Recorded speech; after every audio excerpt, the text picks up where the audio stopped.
black person. See, you getting me close to the Rittenhouse. Look at that. You know what? Not for nothing. This is the black guy I had in my mind. If he is black, he one of them that, like, you know, the white lady got him coming out of one of those facilities. You look at you. I got you. It is incredible. 50% black, which is technically 50% blacker than famous Indian Senator Kamala Harris. It is quite a... I don't agree with what's being said. It's okay. I know you have to say that because you live in New York City. You have to physically say that. It's all right. So the Wiggles, that's on what, Nickelodeon? It was on Disney Channel. It's like an Australian TV show, and it was syndicated over in the U.S. It's a great show. Great songs, great production value. How many times would I have to get hit in the baseball bat until I started enjoying it? I would say probably 30 to 45 seconds. Perfect. Amazing. Drew, life been good since you joined the show? Yeah, I went on my first date in 2 years, like 2 months ago.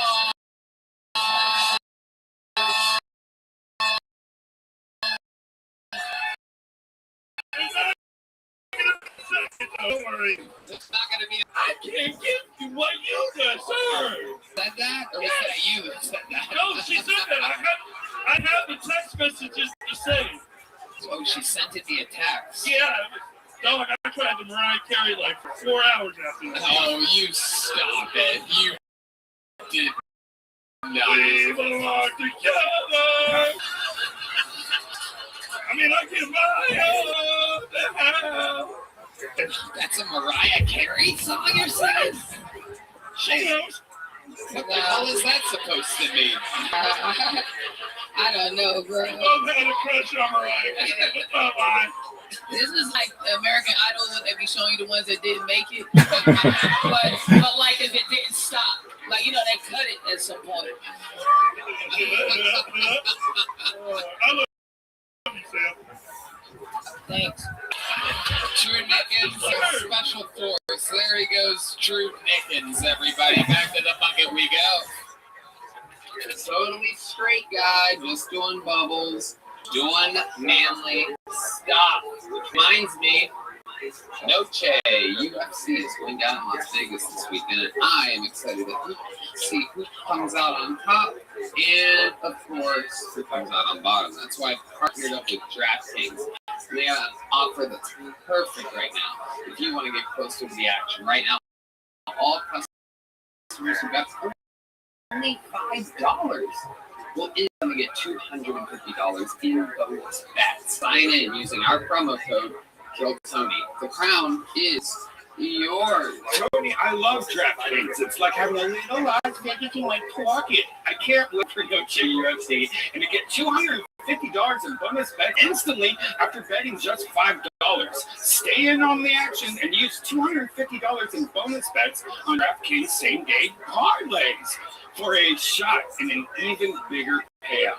If sports betting is not available in your state, don't worry. You can still join in all the fun with the DraftKings Daily Fantasy and have the shot to win cash prizes. And he has 2 cans of ground cinnamon in his hands. So download the DraftKings Sportsbook app now. New customers use my promo code KillTony. Bet just $5 on any wager. Get $250 in bonus bets instantly. That's promo code KillTony only at DraftKings and Muffled.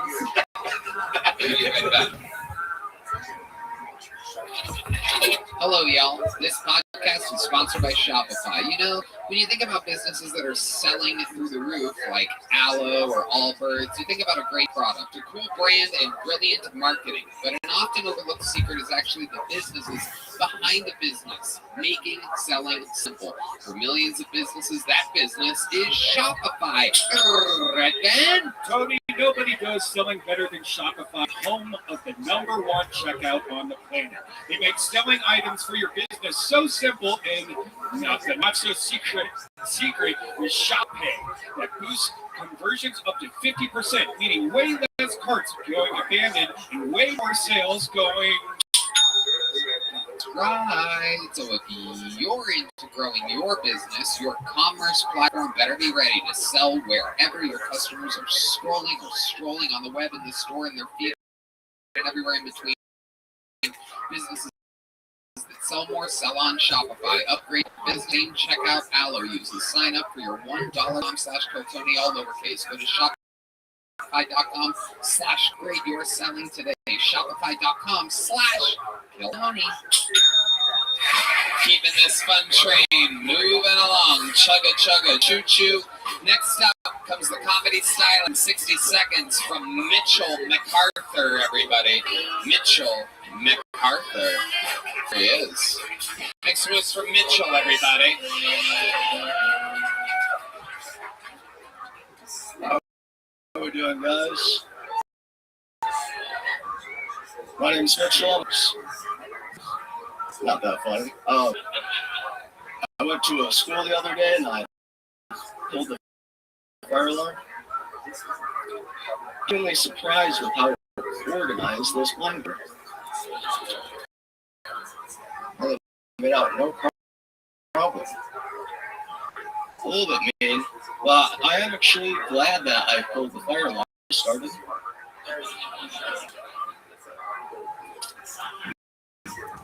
I learned a little something while I ran the other day. It's actually very cheap to run. Yeah. No light bill.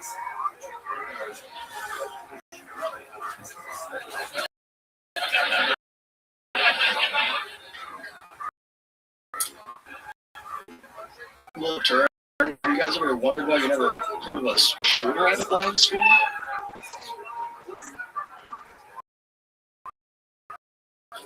Sometimes I get worried about making too many. Remind myself I've never heard of a shooter before either, so I think I'll be all right.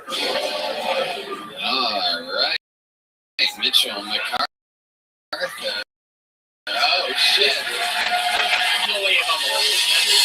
I swear to God, even I think a lot. I'm like, did we produce that, like, to happen that way? No, just fucking the comedy gods are hilarious. He has to pee a few times an episode. He peed before you came out. He did 60 seconds of blind hating jokes, and then boom, your worst nightmare comes out from behind you. The most likable blind man currently working in show business. Consistently, week after week, eating Stevie Wonder's lunch, just out here crushing and killing after you ate it. How does it feel, Mitchell MacArthur? You would have thought the audience was deaf by how they responded to your blind jokes. Yeah, honestly, I'm just glad to be here. I've been here for years. Absolutely. I didn't know Kotoni could stunt somebody's growth. This is incredible to see. I'm finding this out right now. Maybe you should try dating a 4'11". You're in it right now. You are in that show that you love so much. How long have you been attempting stand-up comedy? 5 months at this point. 5 months. Where at? No, I've been doing it in Knoxville, Tennessee. Knoxville, Tennessee. Okay, that makes sense. Tennessee gets a lot of tornadoes. You look like you live in Oz. What do you do for work in Knoxville? Well, I just sold a house this year, so I'm currently. You sold a house? Was it a little tiny? Damn work house. Really? Yeah. Where's that meaning? Like, really? Yeah. Tiny door? no, I have. Actually, it is a tiny door. No, you're. Oh, okay. You can't tell whether you want to play along with me or tell the truth right now. I see the wheels. A little buzz, Tony. You're a little what? Little buzz, Tony. You're a little buzz? You're a little everything.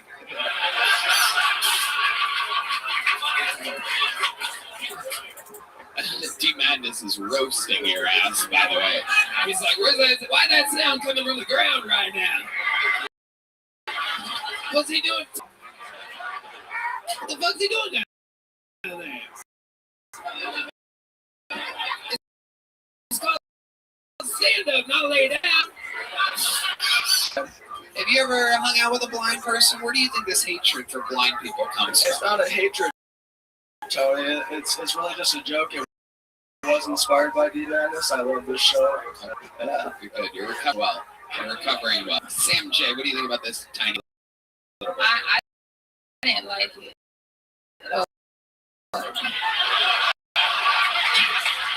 It was mean-spirited, and that's not what this show is about. That is absolutely. I don't know how you make that decision. I'm just going to be great, the only blind black man I've ever met. Well, I think it's mean that we don't include that. I don't like I think it's more inclusive. You got to do karate. So I also want you to calm down. I took it as an inclusive comedy. I feel like we put people off limits then. I feel like... Oh, we don't want your fucking dissertation, bitch.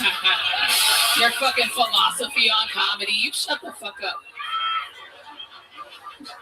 Greg Fitzsimmons, what do you think about this tiny buckaroony? I mean, I've seen this show grow from when we sat in the belly room at the store with 30 people in the audience to Madison Square Garden. Yeah. This guy's got a shot to be on the show, and he shows up dressed like a fucking lifeguard. Yeah.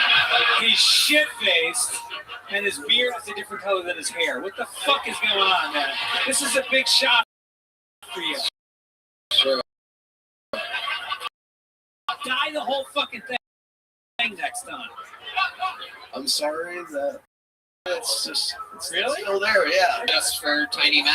I haven't heard of that one. You make a great point, Greg, that I haven't thought of. Next time we do the garden, I think we need a gnome. So, have you ever thought about that? Have you ever thought about being a live gnome in somebody's? I bet there's a really rich Texan somewhere that just owns an oil field. It might be this sleepy fuck right here. Well, that's unfortunate about... Oh, you know what? I want a real one. Give me a little white boy with curly hair.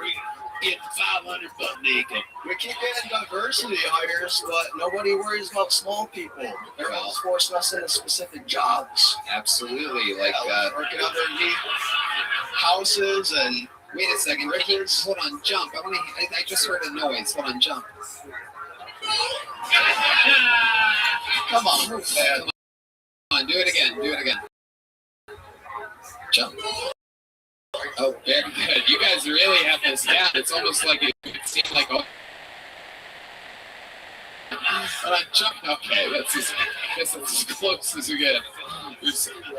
Why would your soundboard have a delay? Different problem. Either you're a professional one way. It's not me. It's the board that I decided to use. Imagine if Dean's keyboard was at a 5-second delay. So as far as being short, do you make the cut in terms of like special plates and the different Olympics and all that stuff? Like, what is it? 5 foot? Is it 4'10"? How tall are you? I'm 5'7". No, you're not. You're literally not. Where's the tape measure at, Yanni? Oh, we love it on this show. We love it on this show. Oh, no, sit down, Greg. Sit down. I got news for you. We're going to do you one better, buddy. There's always a scale, and there's always a tape measure. After 11 and a half years, we learned, Yoni, we're the fucking tape measure. Ladies and gentlemen, Heidi with the tape measure. Make him take his shoes off. Take off those fucking sandals, buddy. Oh, we got news. And make sure you go to the top of his head, not the hair. Feel that, Yoni. There you go. What do we got there, Yoni? Wait. Straighten it out. Right there, right. Go look. 5'5.5", ladies and gentlemen. Woo, that's a big lie. I'm changing, Tony. I don't know what's going on. Oh, you don't know what's going on, huh? Like you haven't fucking been hoping and praying to grow your whole life. Your whole life?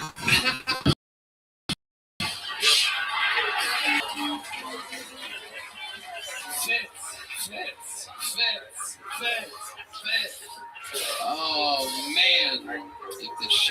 pants. You must wear it, my little friend.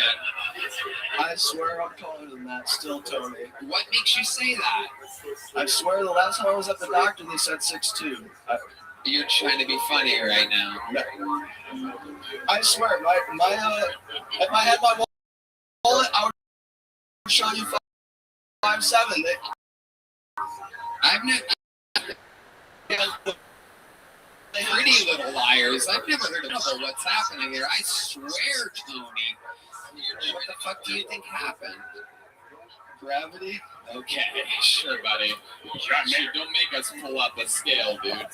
How much do you think you weigh?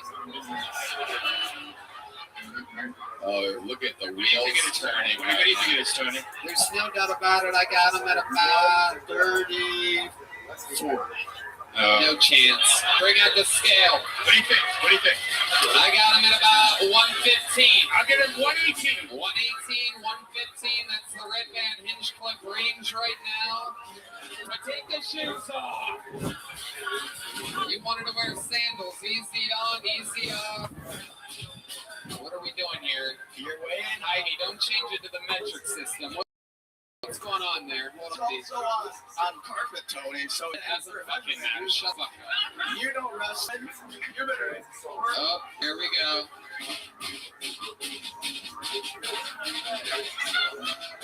What do we got there? What the fuck is that? It says the time? Take that. What the fuck are we doing here? Yoni! It's a goddamn Yoni job. Heidi's supposed to just look good, Yoni. You're not supposed to have her doing math over here. Oh wow, 130. Unbelievable. Somebody let him put fucking rocks in his pockets before coming in. Normally we empty the people's pockets. It's incredible. Do you work out? Work out at the jungle gym or something like that? I used to do wrestling, and so I used to assistant coach. What was your weight class when you wrestled? I started at the lightest ones, so Well, you'll never believe what you're walking away with here tonight. There you go. Booyah. Congratulations. You were fun. It was a long interview. It was a good set. There you go. There he is. Ladies and gentlemen, Mitchell MacArthur, everybody. Mitchell MacArthur. Trying to say something as he walks away. I don't know what. It doesn't matter. All right. Nope, one more bucket full. All right. We have another one-word name, ladies and gentlemen. Make some noise for Cain. C-A-I-N, Cain. What's up, everybody? I used to work at this job. I had a lot of wasps flying around. And I swatted at one time. It was flying from and my coworker, they go, hey, be careful, man. You know, when you do that, the wasp, they'll spray you with a pheromone. And it lets other wasps know that you're a hitter. I was like, wow.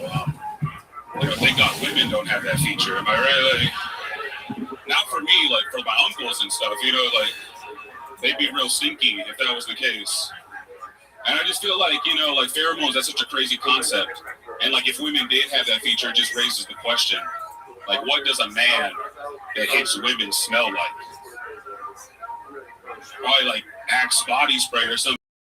You know, that's what I would assume. And I just think that's like a crazy concept. That just comes standard, you know? So like, I just picture that. You're at a bar, right? Like a woman and a guy's like, hey, can I buy you a drink? And you're like, yeah, sure. No, I'm okay. Whoa, you know? All right, think I got it. There you go. Cain getting laughs throughout his set from the crowd. Welcome, Cain. How are you? Tony, how are you? What are you over here? I can't tell what the hell is going on over here.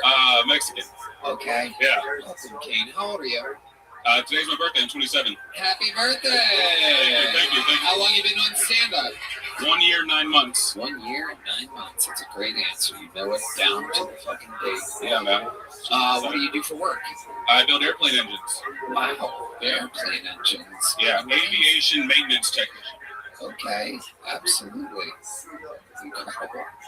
Sam, what do you think about this guy? I think it's cool that he answered one of the commercials. Like, you want to be an aviation? That's fire. Yeah. I always wonder about the niggas that call. Like, yeah. I did want to do this shit.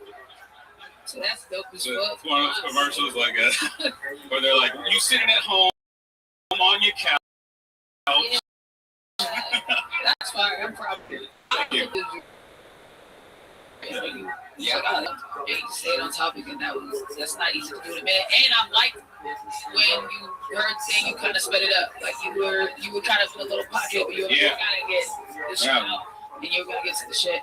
So that was cool to me too, man. Good job, man. Thanks, I appreciate it. I love you. Thank you. Yeah, I watch you a lot. I'm not. That's it. That's it. Yeah. Hell yeah. There you go. Greg, what do you think about this Mexican? The Mexicans in general, or like? I mean, the glasses, you look like Elton Juan. I appreciate that. Yeah.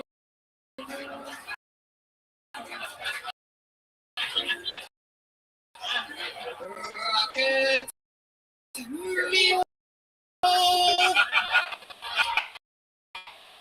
Great. These are the glasses from a casino. They're what De Niro wore. Yeah. I like that. They have the quote on the inside of the leg.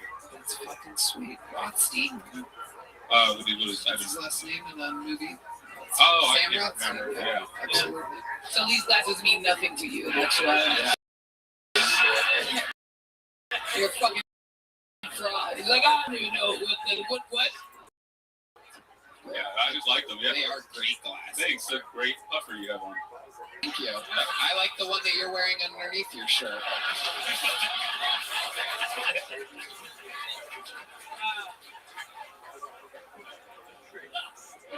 What's on your chain? What do you got there?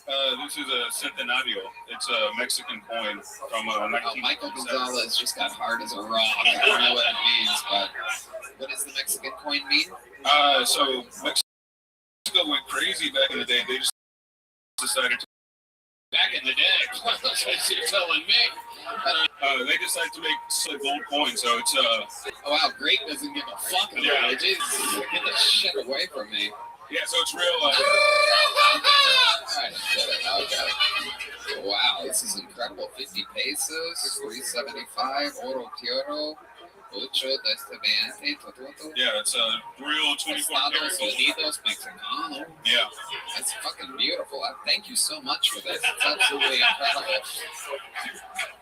Absolutely stunning. Thanks, man. And then what's the ring? Is that the Longhorns? No, it's a Mercedes-Benz logo. Mercedes-Benz. Yeah. And what do you drive? I drive a BMW. Oh, look at you, dude. Okay. Yeah. All right. Why do you like German cars? I grew up a Chevy guy, and then when I started working aviation, I bought a Porsche, and I fell in love with it. And so I've been buying BMWs and Mercedes since then. I mean, still the BMW. These guests have been like, it's like, all right, if there was an autistic Pokemon, and we just saw them getting greater and greater and greater and greater. Because now we had to like gold chain BMW. What's next? They never cease to amaze. So many different shapes and sizes and personalities. A Mexican airplane engineer. Yes, sir. Absolutely. Up here. You ain't shit, Greg. What else should we know about you before I let you go, King? Give us a fun fact about your wild and crazy life. Any hobbies, special skills, or talents that would surprise us? You a jump rope phenom or something like that? Well, I used to be. I was a boxer for like 10 years on and off. Wow. Yeah. Incredible. Really? Can we put the mic in the mic stand? Let's see a little shadow boxing here. I haven't done this. I was like 18. Okay. Oh, shit. Wow. Okay. All right. Very good. Very good. You're like Rocky Road. Yeah, man. I appreciate it. I got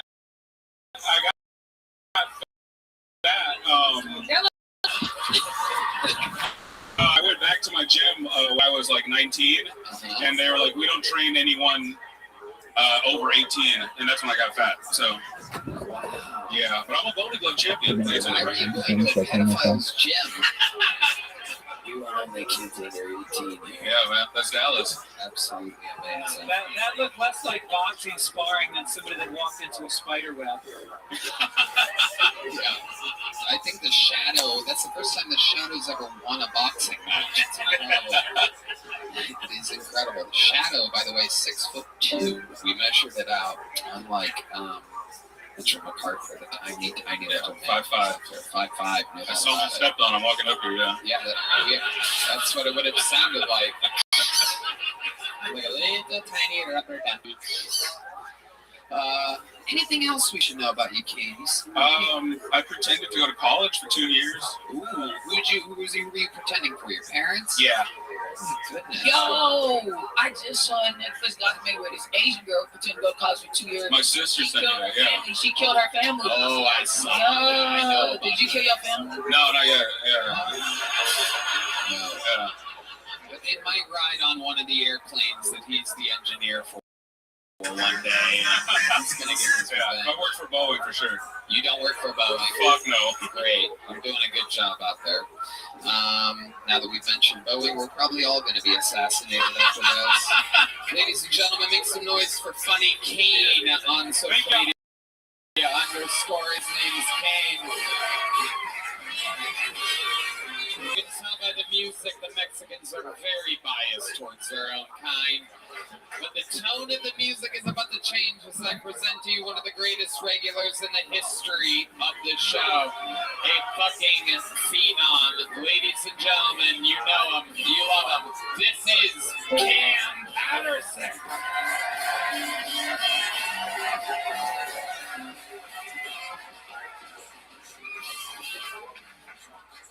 I was in Utah this weekend, and Mormons like guns. I didn't know that. They really fuck with guns a lot out there. Like my homeboy had a brother, he had a gun, he had a lot of guns in his truck, and he had like any gun you could think of. There's like so many guns, and then like it was crazy, like a first aid kit. And then when I opened up, it was just more guns. That was, I was like, oh, you just an asshole, brother. When I shoot you, I'm gonna really kill your ass, dummy. The funny thing was, most of his guns had like silencers on them, and that's terrifying, right?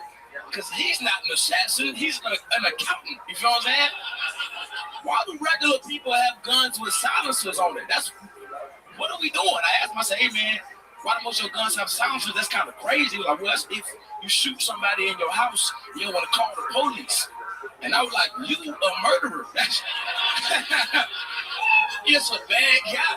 That's it. Did it again. Add it to the mix. That's another minute from the great Cam Patterson, putting out so much content, living the dream, selling out absolutely everywhere, having the ad shows, theaters, everything, huge offers. A true fucking Kill Tony freak specimen. It changed my life. That the system is working. And another new minute here tonight. You sound like the coach from the Dallas Cowboys. You'd be, Fucker, relax. that is how we approach this. What the hell were we talking about last Monday after the show where we were cracking up? Oh, fuck. Disintegrate? Oh my god, it was disintegrate. I don't even think we can talk about that. No, But I think about it. No, we can't say it. We can't say it, but it's pretty funny. It's the funny. Oh my I will never know how funny it was. So we can't talk about it because it's pretty fucked up. But it's pretty funny. Huh? Fuck you. Oh my god, Michael Gonzalez. Little chimichurri on that roast.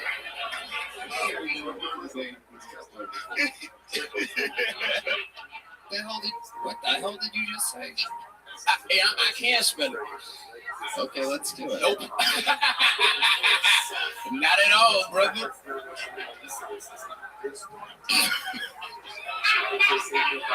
We were talking about how we're breaking down the walls of things and this and that. We're having one of those just living the dream talks. And he said, we're not just doing this, we're disintegrating them. And I said, and you can't spell disintegrate without, and we laughed for a bit, and we got sidetracked, and a minute or two goes by, and he says, oh, great. And I go, no, Nick.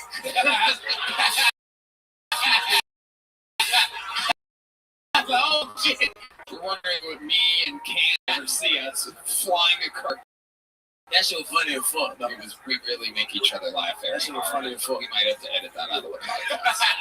Yeah, I don't know why you did that. I told him we were going to tell him. You told him. I know. I couldn't help myself. Red Band said I should say it. I don't know why I listened to him. That's fucking. Why would you do that to yourself? I don't know. No one's going to believe them. Phones are locked up. Yeah, it's over. Perfect episode. Why are you excited? You're here. Anyway, Cam, what else is going on? You were really in Utah, huh? I was in Utah. That place is wild. Utah is a very interesting place. It's pretty strange. Yeah. It's pretty. My dad, he come in with me on the road and shit, and there was a porn star in the front row, and I didn't do a meet and greet after the first show. I just want to feel too great, and then we found out she was a porn star like during the show, and he brought her in the green room, playing her porn. He was like, look at this hoe. And she getting fucked in the ass. Look at her. And then she was like, hey, that's me. And the funniest shit, like she an OnlyFans model, so she was doing it like with her husband and shit. And so then my dad go, that's him, little dick nigga, that's him. The little dick nigga. It was my favorite part. It was fun. I thought about it a lot. I thought about it. Kept saying like you can fuck my wife if you scariest part. That's the scary part. Yep. Camera outside watching. Cam Patterson's fucking my wife. Yep. He's gonna get his rocks off. Craig Fitzsimmons. I mean, that's what I was gonna ask you. Is like, you know, your father's your manager. No, the hell he's not. Not exactly, but He just be there. He just be around. He just like being around. Yeah. Does he just be taking 10% of your money? No. He'll take no money. Well, actually, I have no idea why you're lying in his defense right now. He don't take no money. But when I first started doing stand up, we had made a deal, right? So I was broke, obviously, and so we had made like merch. He was like, "Hey, for the rest of your career, right? We just bitch up for the rest. What the fuck? Hey, don't play this, nigga. You fucking up. Fucking up my tempo right now, man. I got this. I got scared of shit. Oh, we in the courtroom, nigga. What the fuck? I ain't courtroom, nigga. And so stop, nigga. That's scary. So when we started, he told me, he was like, you gotta understand something. I'm gonna make your merch. Right? Oh, ignore me, Cam. Go ahead. Tell the story. I got anything. So look, I don't make your merch, but we're gonna split it 50-50. Like, yeah, no problem. I'll put on the couch. I know we can do that. And now, like, we making a little bit of money, and now he like, they don't know how to play the horn players are immune to the court music, I guess. Okay. So he took care of you. Doesn't even. We don't I got a whole thing. Doesn't even understand the question. Have you seen the thing that was hidden live? Yes. That's what I looked into on the desktop, not on my phone. Yeah, and the desktop. Did you see them there? Yeah, but there wasn't even that many there. There were some you out in Austin. There were some. I wanted to tell Chin. That's what he said. But you were like on the Fighter of the Kid Patreon. Yes. You asked for Chin fan questions. You're like, I got like 70. So those are. That was like in a day. That is 100% of the most interested people that are a big fan. Like those people who are paying Patreon more access to you. So of course they're gonna get out a lot in there. On your Instagram, you have 92,000 followers. We have, I'd say, 3,000 listeners to this program, listeners/viewers. That's 0.0326%. So out of those, let's say 3,000 that viewed your story, that's 97 that would watch the after hour, assuming 100% of people that watch the after hour also call legit. Responses, that's a 16% conversion rate, which I think you need to be proud of. You guys not, what are you talking about? 5 questions?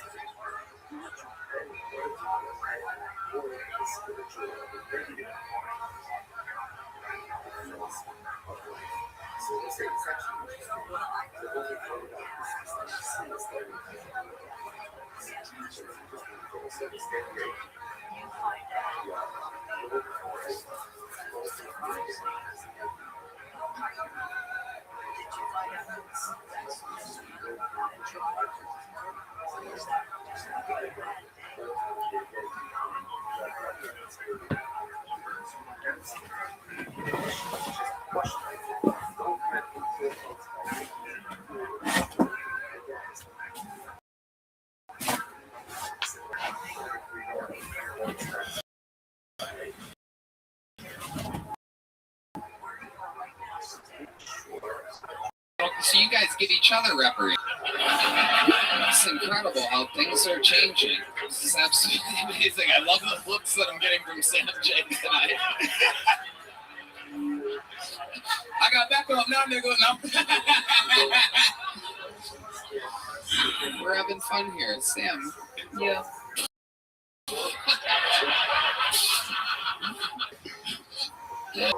So. This is so fun. Actually, so else. Yeah. I bet my homeboy $5,000 in drunk basketball. You played him for $5,000? Yeah. What? In Utah? Yeah, Utah. Oh, God. Then what happened? Well, I beat him. Well, obviously. But I beat him, but I didn't drink it at all. Genius. He drank all the, he don't even know this yet. He don't know this yet at all. But so the game plan was, I was like, bitch, I can beat you in basketball. He was like, no, you can't. He a little bit taller than me, so I probably couldn't. So I was like, we should play drunk basketball. So the whole How tall is he? 5'5.5"? we like 6'2". Yeah. And so we gonna play we play drunk basketball. So the whole night, I'm feeding him like real shots, and they just give me water shots. And then at one point, a date rape. why they fuck him in the ass, Jay? Yeah. I just beat him in basketball. Right. Yeah. So they kept giving him just kept giving him liquor. And at one point I felt bad. He been drinking margarita shit the whole show, and I've been drinking it all. And I was like, let's just do 5 shots instead of 8. And then he was like, no, what you pussy? Let's do 8. I was like, you know what? Yes, let's do 8. And then we took 8 shots, and then I just beat the fuck out of him with basketball. And he would never know until this episode comes out. Did he pay you? Huh? Did he pay you? Yeah. Wait, he paid you? Yeah. Well, I mean, he paid me increments. He gave me, they should only pay if you could spell that. I can spell increments. You better start spelling, boy. I can spell increments. Now I'm upset. What? Can you spell increments? I didn't claim to. Oh. I can spell I'm increments. not just saying increments. I know big words and shit. I know big words. I can spell increments. You got us. What? Now we gotta fight for our race. Now Well, that's what shit. somebody gotta spell something. I'll get. Bad, bro. Please. Spell increments. Nigga, increments. Cam, I'll give you $500 if you can. No, we're not doing it. Right. No, Yeah, we we're are. not doing it. Oh yes, we are. This is Black Spelling Bee. $500 on the line. The word is increments. You can ask any question you'd like. Its origin, its This is crazy, bro. If you could ask me to use it in a sentence. I'm gonna go home, bro. Nope. There's no home. In fact, we canceled your flights for tomorrow. Increment. Can I phone a friend? Nope. There's no phoning a friend, and we just got word none of your friends know how to spell it either. Would you like a definition, perhaps? I know what it means. Yeah. An increase or addition, especially one of a series on a fixed scale. Yeah. The inmates' pay can escalate in 5 cents to a maximum of 90 cents an hour. I'm not kidding. That is the example they give in the Oxford Language Dictionary. You cannot make it up. Alright, I'm gonna take a shot at it. Okay, like if I'm starting wrong, can you at least let me know I'm starting? Wait, are you guys both spelling it? Yes. No, I'm gonna go with my going together. Yeah. All Listen, right. text me. We got it. Wait, you guys. I believe it. It's automatically. Shit! I'm so upset. Alright. I only have I 500. Wait.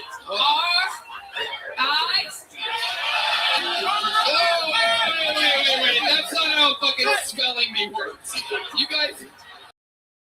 You people, listen. You don't get to tell them. Shut up. You're done. You are done. Put that fucking mic down.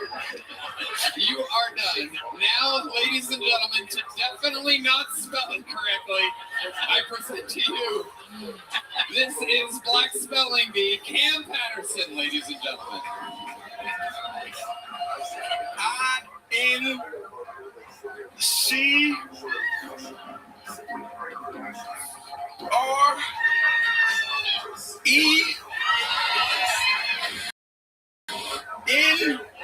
Wait, what was that? What did you just say?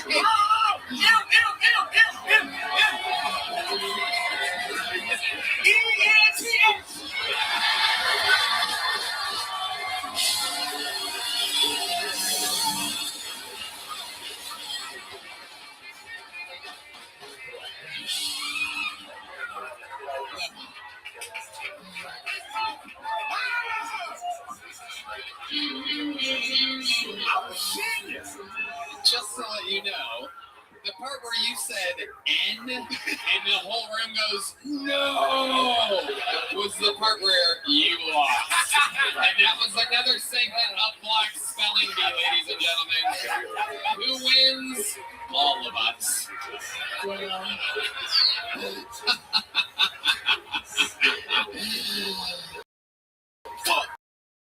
It was good, though. That was good.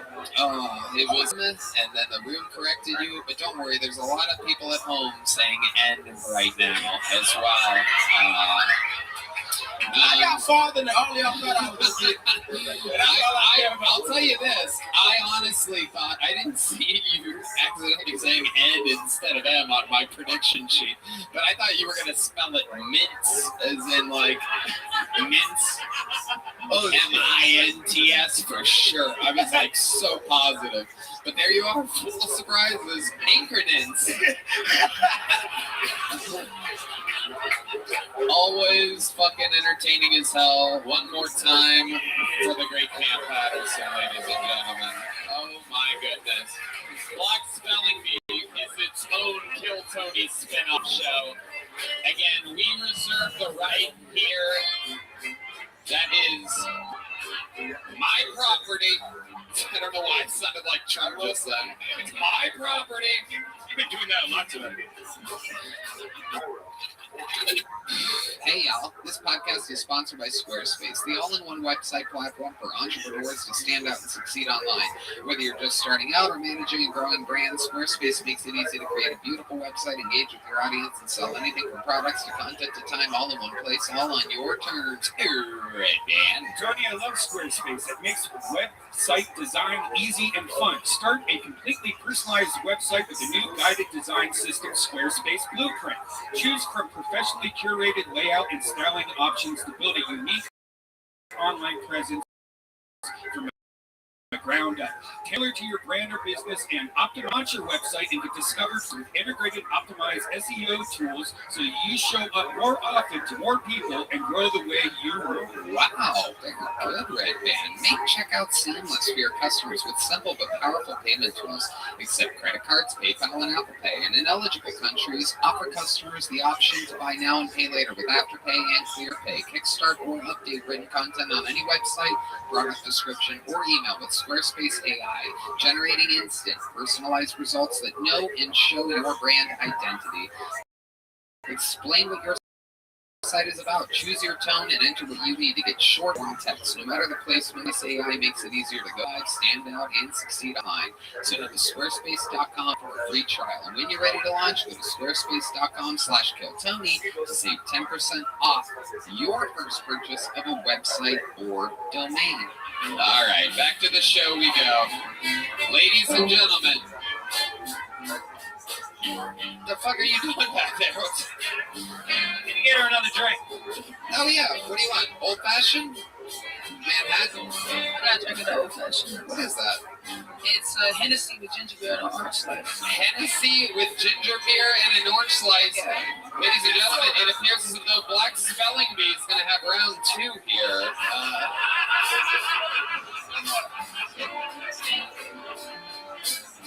Ladies and gentlemen, your next bucket pull. We're going to meet him all. Make some noise for Jake Hayes, everyone. Jake Hayes.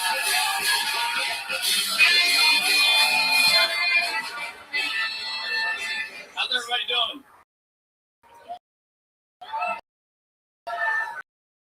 I've been going to therapy recently. Therapist told me anytime I'm upset, I need to use ice. And I'm just like, I've been losing arguments. You gotta stick to you statements, people. Like, you stupid bitch! I don't really think that's true. None of the women I know have 6-packs. A bun in the oven, maybe. Yeah, man, women are fertile these days. They really are. Which is why I've been thinking about getting a vasectomy. Just want to be dishwasher safe. Growing up, my dad got me into comic books. Turns out Spider-Man's my favorite superhero. Because he reminds me a lot of my dad. Not only is my dad my hero, but he also hung himself from the ceiling. Coincidentally enough, he was black. Which I wasn't upset about the whole situation. I was more so guys whose dad actually hung around. Thank you. That's my time. Jake Hayes. His Kill Tony debut. Is that correct, Jake? Your first time here? Yes, sir. Okay. How long have you been doing stand-up? Like a year. Where at? Houston. Yeah, definitely. There you go. Represent. Secret group. Okay, so about a year at the secret group. Do you have a black dad? I do, yeah. Is he alive? I honestly don't know. You really I just think, I fantasize about wherever happened to him. I don't know. I don't know if he is or not. But he is black.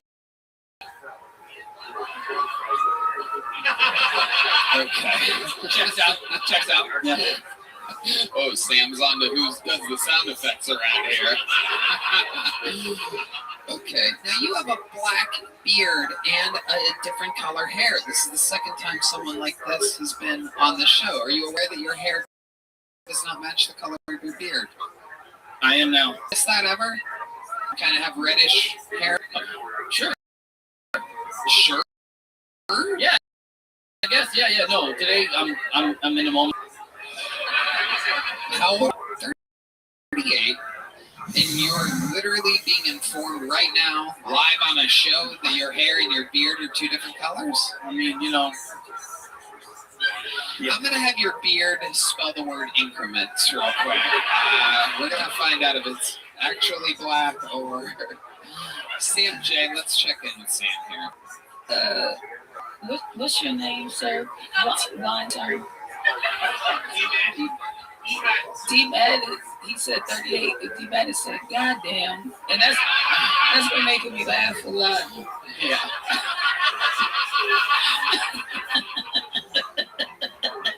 D also partakes in the Hennessy during the shows. That's fine. Yeah, that's good. You came out and you yelled at bitches, right? That was the start. What was Therapy. He was like, fuck therapy. No. I've been going to therapy, and my therapist is yep. A bitch or something? No, my was therapist a bitch is immediately. Well, let's not skip around that. You walked out and it was like, something, bitch. And I was like, oh. Yeah, no, I was saying my therapist was teaching me I statements, right? And then they're not working, so then I said you got to stick to you statements. You stupid bitch. Oh. Yeah. That's the part I didn't like. It wasn't directed toward you. I didn't like that. Jake, Yes. what do you do for a living? I'm a nurse. Oh, okay. What kind of nurse are you? I used to work in like trauma ICU. Now I work in like prisons and jails. Okay. What made you want to start working in prisons and jail? Are you looking for your father?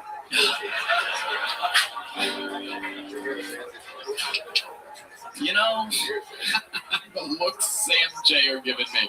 If I could get a compilation of all the looks I get from Sam after this, that'd be great. honestly, I just saw the opportunity. I was in the military for a while, and it kind of seemed like similar. Yeah, they're very similar. Okay. What'd you do in the military? I was a special operations medic for the Navy. Wow. Amazing. Look at that. Yeah. An American hero. I love it. No, You saw some crazy stuff over there? no, just regular stuff, I guess. Okay, just went into a PTSD moment right there.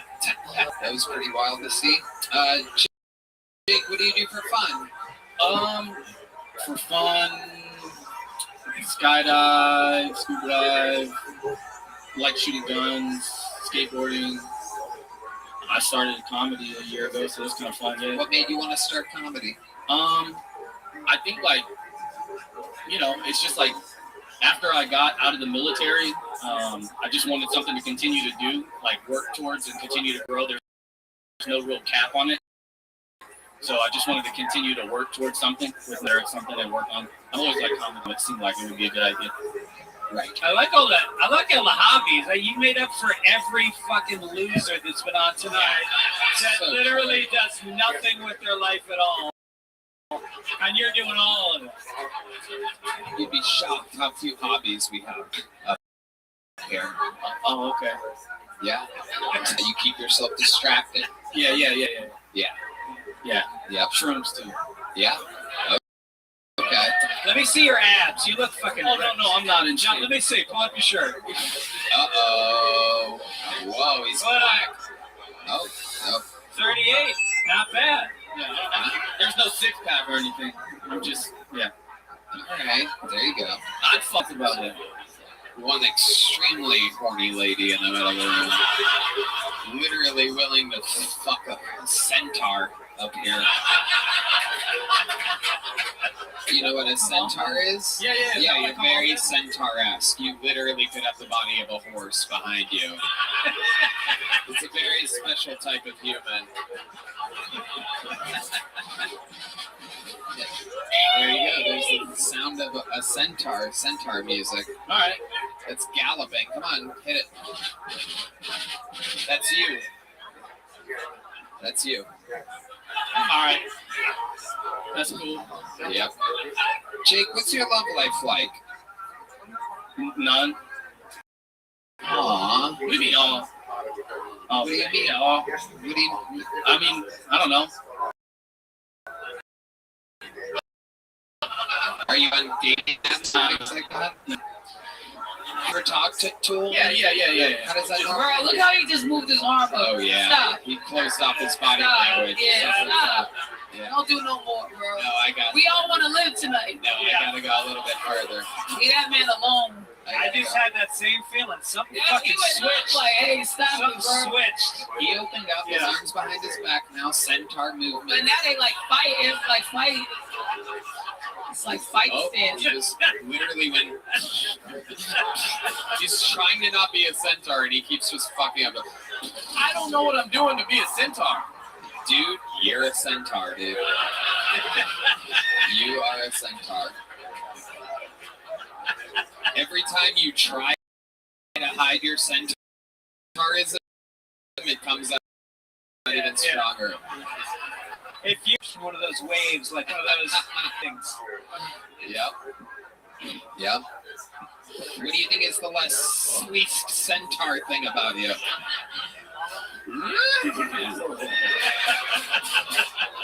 I don't eat hay. That is the worst choice. The top is human. Why would you eat hay? Right, you wouldn't eat hay. Question, yeah. You gotta, like, you should, like, I'm not a centaur, like, I'm not half a horse, but you like, I don't like the food.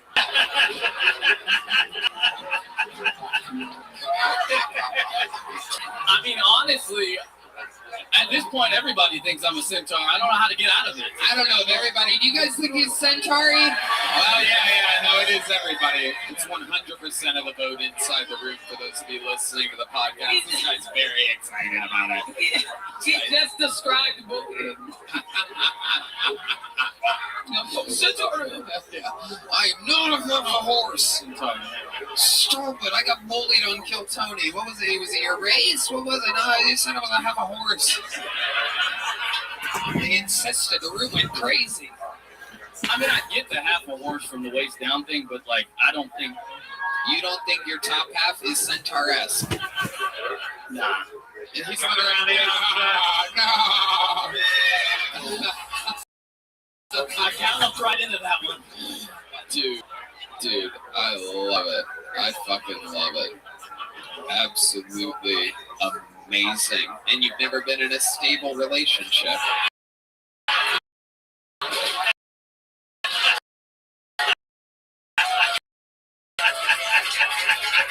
Nay. Here's a, Thank you so much. Thank you, guys. that was alright, but I'm giving it to him. I like the interview. Oh, there he goes. Listen to the sound of him walking away. Very interesting. Oh, wow. Oh, my goodness. All right, another bucket full. We're flying through. You guys still having fun out there? Make some noise for your next comedian, Joe Filey, everybody. Here's Joe Filey. Make some noise for Joe, everyone. These people wait all day. Some of them travel from around the world. They fly here for this. Kill Tony, how we doing? I like that reaction. That's good. You know, I've been talking to a lot of my friends about having to talk with my dad. And my talk went way different than all their talks. Because, like, I sat down and he's like, son, we both know what you look like. A lot of girls are going to say no. And that's okay. You just got to get them drunk enough, you can hold them down with one arm and cover their mouth with the other. No, that ain't true. I would never rape a girl. I only half raped a girl. Like, I had a conjoined twin. And this bitch had two heads. Well, no, these bitches had one body, I guess you would say. It was definitely the best of both worlds. Like, one head was yelling yes, and the other one was saying no, and I was like, what more could I ask for? The only thing I could ask for more in that situation would be a nugget. The people laughing, you got fucked up Reddit. A nugget's a chick with no arms or legs. Like, just picture, I could come in her 3 times and just throw her in the closet like a sock until mom finds her. All right, that's my time. Thank you. All right, ladies and gentlemen, it's the first time we've had a double felony during a 60-second set. You gotta do it. If you're from town, you can have felonies in a minute. Okay, yes. I mean, yeah, I guess it's okay to, you can joke about rape as long as you don't look like a rapist. You know, the problem with looking like a rapist is never the chick I want to rape that's saying I look like the rapist. It's always like a Chevy Cavalier when I want like a Camaro. Everything is getting scarier the more you talk. Listen, Halloween's almost here. I'll come back. Okay, all right. Just slow down, Joe. Slow down big time. Breathe a little bit, buddy. Breathe. I'm breathing. I'm calm. I'm sober this time for you. Oh, okay. All right. You've been on this show before? Yeah. What were you on last time you were on this show? What did you say you're sober? It was the... Oh, I was on cocaine last time. Oh, all right. Jeez. So you just have no filter whatsoever, do you? No, we're just living life. Sure, 6th Street represent. Absolutely. No, talk less. Yeah, I got you. You sure you're not on cocaine tonight? It just happened 9 months. I'm back on, bro. It's a good time. Okay. It's been 9 months since you were on the show. Yeah. And now you're back. Yeah. How long have you been doing stand-up comedy, Joe? It's been about 2.5 years. 2.5 years. Very good. What do you do for work? Work at Amazon. You work at Amazon, not anymore, by the way. Oh, no, listen, I got demoted because the last time I was on here, honestly. Wait, are you serious? Yeah, I said I worked with retards and my boss was retarded, and I mentioned cocaine, and I went back and I was no longer a manager. Yeah. It was worth it. It was worth it. So, Joe, let me ask you, what do you think's going to happen this time? Fuck it. Fuck it. Yeah. Really? Yeah. I've been running a couple of shows and doing some side hustles, running out paddle boards and shit. So it's like, yeah, Austin's an active place. You gotta make the money where you can, so you don't have to do a 9 to 5 and do comedy. That's what we're shooting for. And when do those fucking packages get here overnight? The managers are all fucked up. When it absolutely positively has to be there overnight. Listen, someone gotta get it there, all right? Gel blasters don't deliver themselves, all right? All right. Wait, are we still sponsored? All right. Are we still sponsored by Gel Blasters? Are we still sponsored by... Listen, this is our second date. Next time I get first base at least, right? All right, Joe. Oh my God. This is incredible. You are by far one of the scariest human beings that's ever been on the show. That's better than last time. What happened last time? I look like a caveman who does signs, and at least this time I'm just a rapist. We're eliminating some of their subtitles. It's all right. Deep Madness, those are my captions on the bottom of the screen when we watch the video.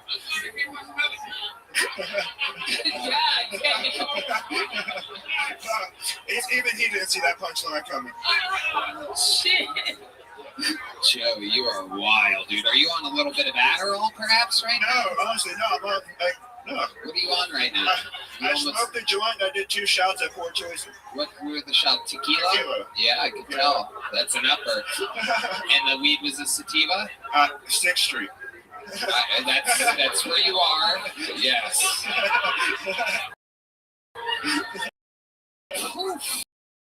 Wow. I mean, just an inconceivable fucking situation where you are uninterviewable. Some of the people I heard on here, so I'll take it. All right. I do some hobbies. I heard the last guy had hobbies. You know what I mean? I go fishing. I'm not just throwing people. We don't want to know.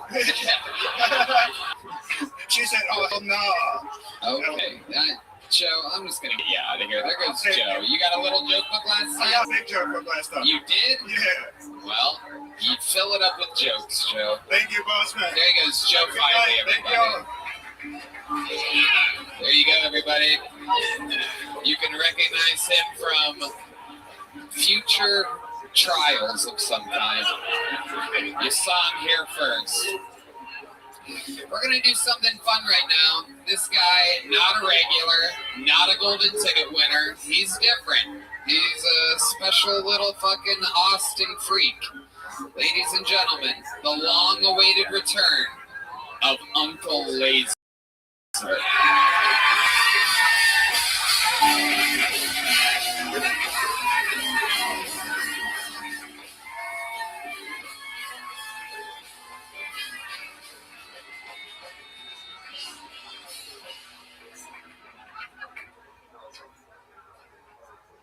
Statistically, we've all to some degree been sexually assaulted with a stranger near Netflix and chill.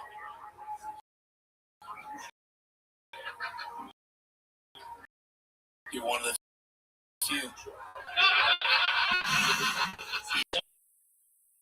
Christian Mingle that you met and starts off as a butt massage.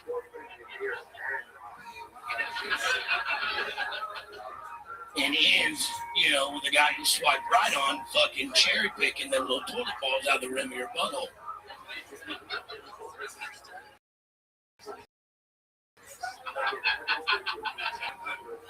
Oh yeah, I was supposed to taste the smell. You use your straight throat, you fucking idiot. But I I smoked crack with a woman the other day during Netflix and chill. I said, call me old-fashioned, but I don't think Netflix and chill is a crack activity, darling. I'm trying to watch the House of Dragons, not chase a fucking dragon. My name's Uncle Ezra. You have a great. Okay. House of Dragons is not on Netflix, but we'll accept it anyway. Welcome back. Wow, dude, that's where you're gonna start off. Well, Wow, dude. I mean, I'm a fan of both Netflix and House of Dragons, so I just want to get that out there. Big fan of Netflix. I just love them. Statistically, we both are, you know. Right. Why do you keep doing that licky thing with your face? You're extra lizardy tonight. What's happening? Whoa, here's the sound of lasers. Not feeling well. What's going on with you? I gotta apologize, man. Okay. It's a red band. Oh, shit. What happened? Oh. We went out to the Madison Square Garden, and I threw up everywhere in Red Band's bathroom, and I blamed it on some girl that was in the ring room. And I'm gonna be honest with you, they're like, I was like, if I tell them it was me, they're gonna think I'm on drugs again, you know. And so, which you are. You have been the entire time. I've known this the entire time. No, but I went in there because I was actually poisoned by Aaron Rodgers. And I'm like, hey, y'all got to drink that gay beer because NFL watching y'all, or you want to come back and go and gin pop and get tequila with me, you know? And I tried to be Billy Badass because he was dipping those little Lucy's, and they're 12 milligrams. Usually I did Zen, and only 3 milligrams. Well, I put 3 of them in the top of my lip. Right. Trying to hang out with Aaron Rodgers. Trying to be cool. They're telling war stories. Yeah. You know, fucking avoiding a sack from Myles Garrett. I'm fucking women that look like defensive line men, you know what I'm saying?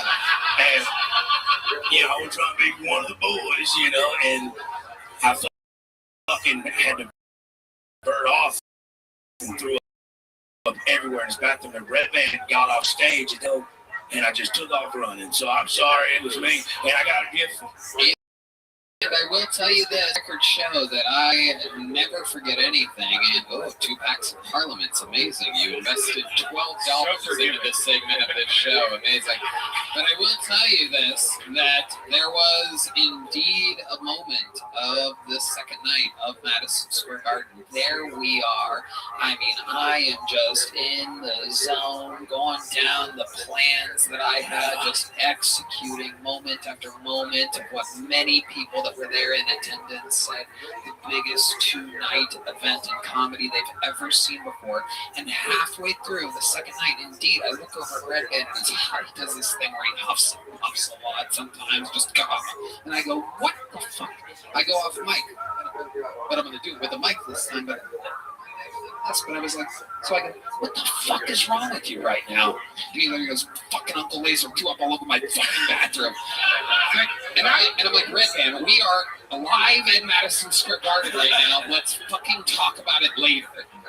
These are the conversations. If you ever wonder what conversations we're having off mic, they're all retarded. 100%. It's never anything where like, oh, thank you, I needed that information. What's interesting helps the flow of the show. What's interesting is that he didn't just puke in the toilet like a 12-year-old. He puked all around the toilet, so I had to hit like an arch just to go to pee. I understand what happened there because Laser thinks he's a man. So what happened was, I ain't gonna throw up. I just ain't feeling so good. Right? You're trying to lie to yourself. So you didn't puke in the toilet because you didn't think you were good. You were trying to fight the puke. Explain to us how you puke all over a bathroom as a grown man. Even the last rapist retard guy would make it in the toilet. D Madness could totally get it all into the toilet. No, it's you fighting with your, oh man, I ain't gonna throw up. I can do what Aaron Rodgers does, even though I'm the same height as Mitchell MacArthur. I swear to God, I'm 5'7.5 3/4. I get out the measuring tape, Tony. Measure it from the top of my mullet.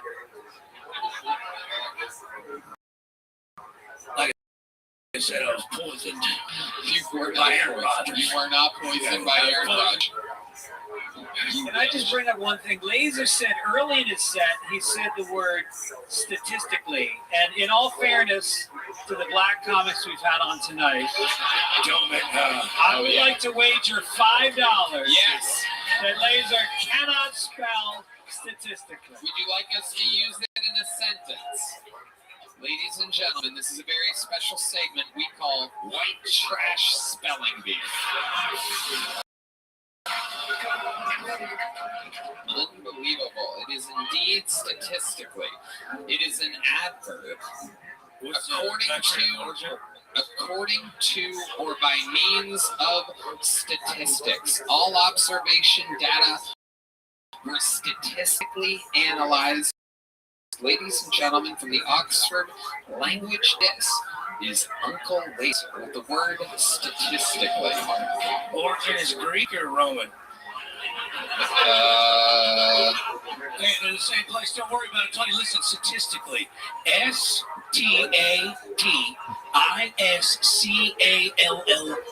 That is incorrect, ladies and gentlemen. It is white trash spelling bee. The two L's are silent. Fuck. No, it was a very obvious T that you missed there. Was it a T? I don't got them or cross them either. Statistic. Yeah, you really miss a very odd letter to miss. A lot of comedians are just dumb as shit, huh? It's just unbelievable. Top to bottom, left to right, you know. There you go. You know your directions. Very good. Amazing stuff. Uncle Laser, what else is going on in life? Yeah, you know. I'm trying not to die face down in a Motel 6 in Nebraska, you know, with Tom Bodett. You have been on the road a lot. You have been doing that. You lie continuously to me in order to get back on the show. Continuously says, Tony, I haven't been doing any drugs or anything. You know, No, I actually haven't been doing cocaine. The fentanyl shit's been scaring the fuck up. I haven't done cocaine in like 6 months. Dead ass. Not kidding. What about ketamine? I never really would use what. I mean, no, like honestly, like ketamine's. You ever want to be in Legoland? Take ketamine. I mean, it's stupid. It's fucking the hay is for horses and so is ketamine. You know what I'm saying? So I never really got into it. How about any meth-like drugs? Define that.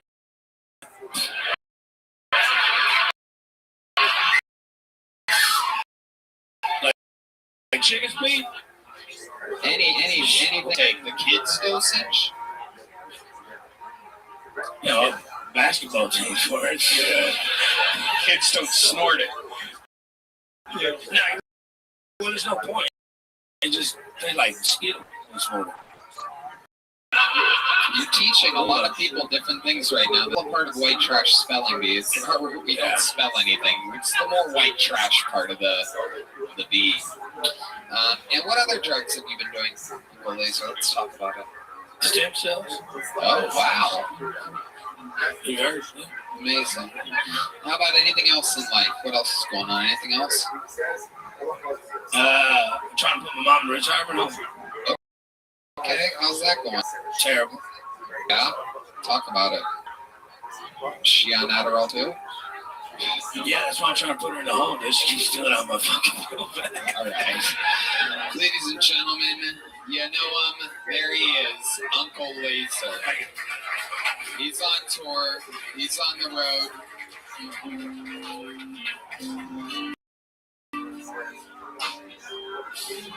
You did?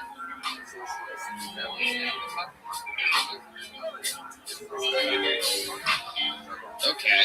Has a girl signed up inside? Did a girl sign up? You have a minute ready? All right, come on up here, lady. Get your ass up here. You guys having fun out there tonight, huh? I promise you there's a couple more fun segments left, and then we'll get out of here. But here she is, everybody. From the inside. Start with your name. What was that question? It wasn't. Start with your name. I'm Alicia. Hello. It's news for Alicia, everybody. And the clock starts now. 60 seconds uninterrupted for Alicia. So, anyone been to an HEB recently? Can I get some hands? Anyone danced their way into a hate crime at an HEB? Oh, just me. Great. Awesome. That's fantastic. So, this is a funny story. It's not super funny because I'm an awkward ass human being. So, I'm at an HEB. They play bangers. Can I get a hello? They do. Like, they play bangers when they play the music on top. So, I'm in the street playing, and I'm like, oh my god, there's an HEB person in front of me, and we're dancing, and we're feeling the music, except she wasn't dancing. They had policy, and so I'm mimicking this person who has policy in front of me, and they see me, and just dead inside, except for I was like, oh great, I get to leave now, and no one's gonna know who I am except for I'm a basic white bitch, and I have my name. There you go. Very good, Alicia. Amazing. So what ended up happening? I had my name monogrammed across my shirt, and at first of all, everyone knew who I was and left, and I could never go back to that HEB. And You were banned from an HEB. Yes, I was. Wow. And by the looks of things, you fucking love HEB. I do, yes. Yeah. Thank you. What do you do for work? I'm in sales. Did that affect your job at all? Did you go viral? No, because I sell across Canada and the world, so no one knew about my life except You live in Canada. No, I live here, except for the fact that my husband's getting married to me is amazing. Here. Okay, here's a little joke book. Wow. There you go. You catch like a Canadian. Might not be one. I wish I was Canadian so I could just... We wish you were Canadian too, so that we would never see you again. There she goes, Alicia, everybody. We're keeping it moving along. The bucket pool that I was for is here. Put the mic in the mic stand, Alicia. That works. Where you got it? There you go. Good stuff. Yep. There she goes, Alicia. Isn't extra hot after Alicia was just up there? It's like God, she's hotter than ever. It's amazing. Okay, your final bucket pull of the night, ladies and gentlemen. Everybody, Angel Miguez. We finally got it. Here's Angel. Hello, what's up, Boston? You guys have been amazing to me. I've been here a week, and I've had a lot of time to to look up a lot of conspiracy theories because I'm an open micer. I've been looking up at what happened to the weather in Texas. Why is it so hot, right? And it turns out that the Jews are owed some money. I don't really understand why, or what it is that the debt is due. But we need to make sure that we pay that. And I got $5 that I can contribute. But until then, we got to make some kind of list and see what we got going. Just skateboard. They're melting. It feels like an skateboard with flat tires. But I'm trying to make sure that we make some kind of list. We get we get some night temperatures for the day, right?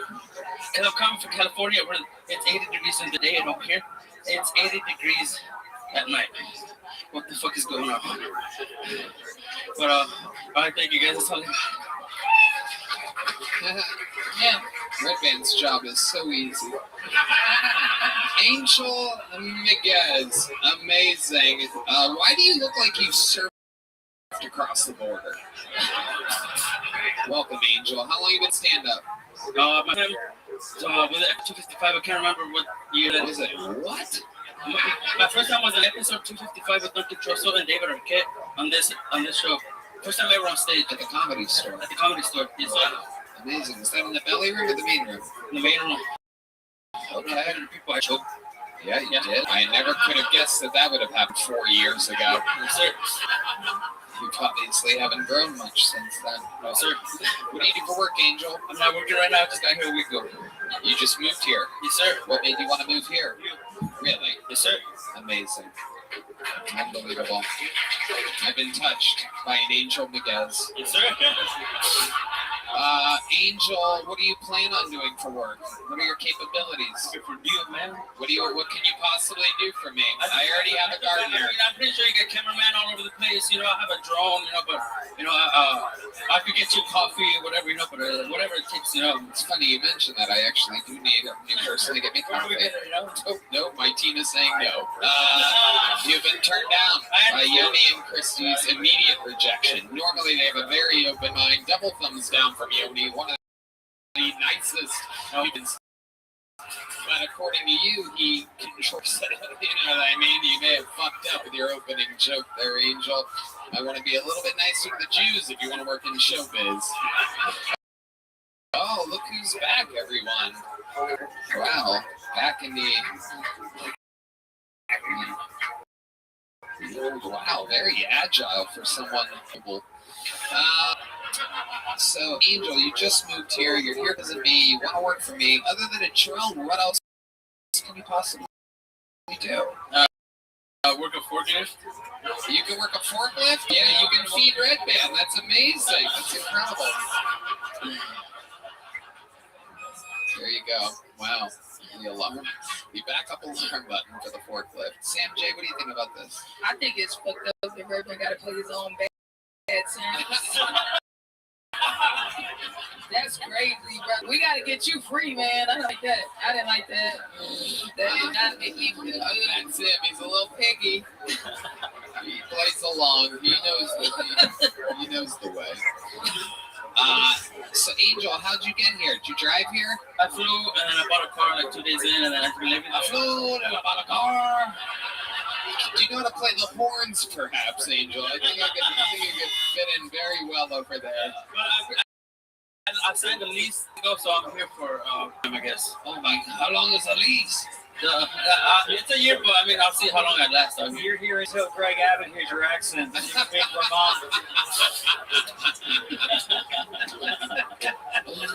It is a thick accent. How many brothers and sisters do you have? Shit, from what side? Oh, you got Michael Gonzalez excited. Just give us a ballpark here. And by ballpark, I mean, are you guys picnic every weekend? 7, no, like 9. Oh my goodness. Absolutely unbelievable. 9 brothers and sisters. Los Angeles. Okay. Absolutely, Angel. Well, amazing stuff. Thank you for having me. Do you have any hobbies or special skills or talents that would surprise us? Wow, very fast answer there. Incredible. You have nothing at all. You do nothing. Yeah. I like taking pictures of cars, and I like driving them too. And I probably drove around your house in Hollywood whenever you were living there. Super fast.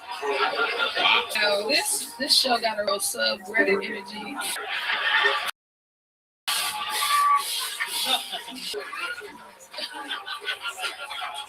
No, I like doing canyon runs. My bad. I like driving.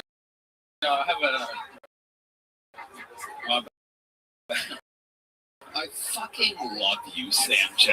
It is a goddamn. Angel, you've never gotten a joke before. I mean, you know what I'm gonna do?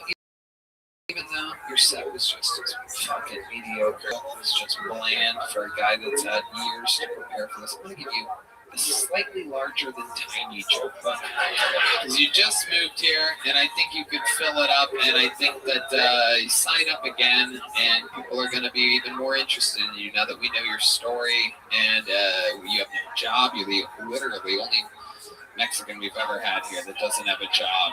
It's incredible.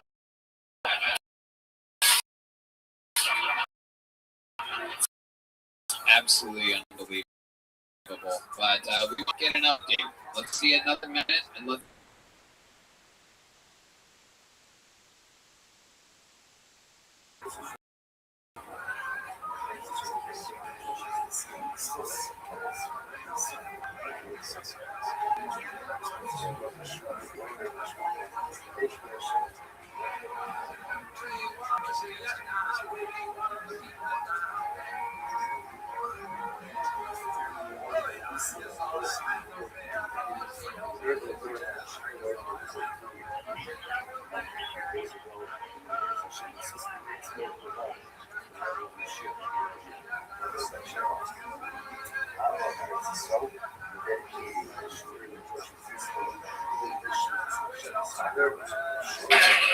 Laser just killed himself in the back, so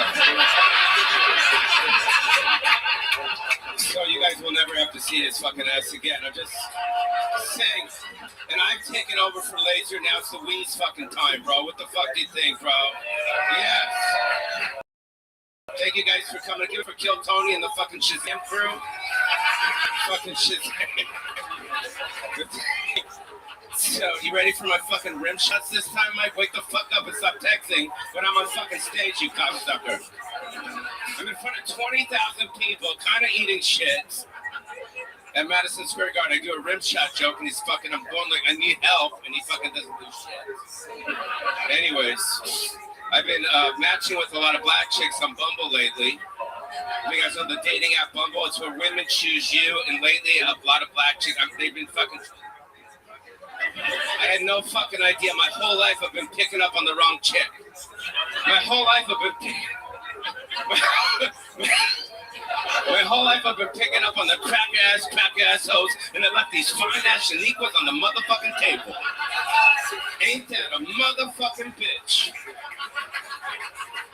I was dating a girl recently, and she did break up with a black guy. I said, "Why'd you do that?" And she said to me, "I just like black dick." So what I did is I spray painted my dick back, and I fucked that up.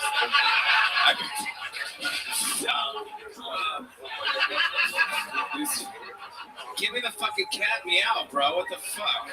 I already did. There's too many laughs. Oh shit. Sorry. All right. Thank you. Sorry. You're doing good, Paulie. You're doing good. All right. Anyways. Paulie Shore, everybody. Paulie.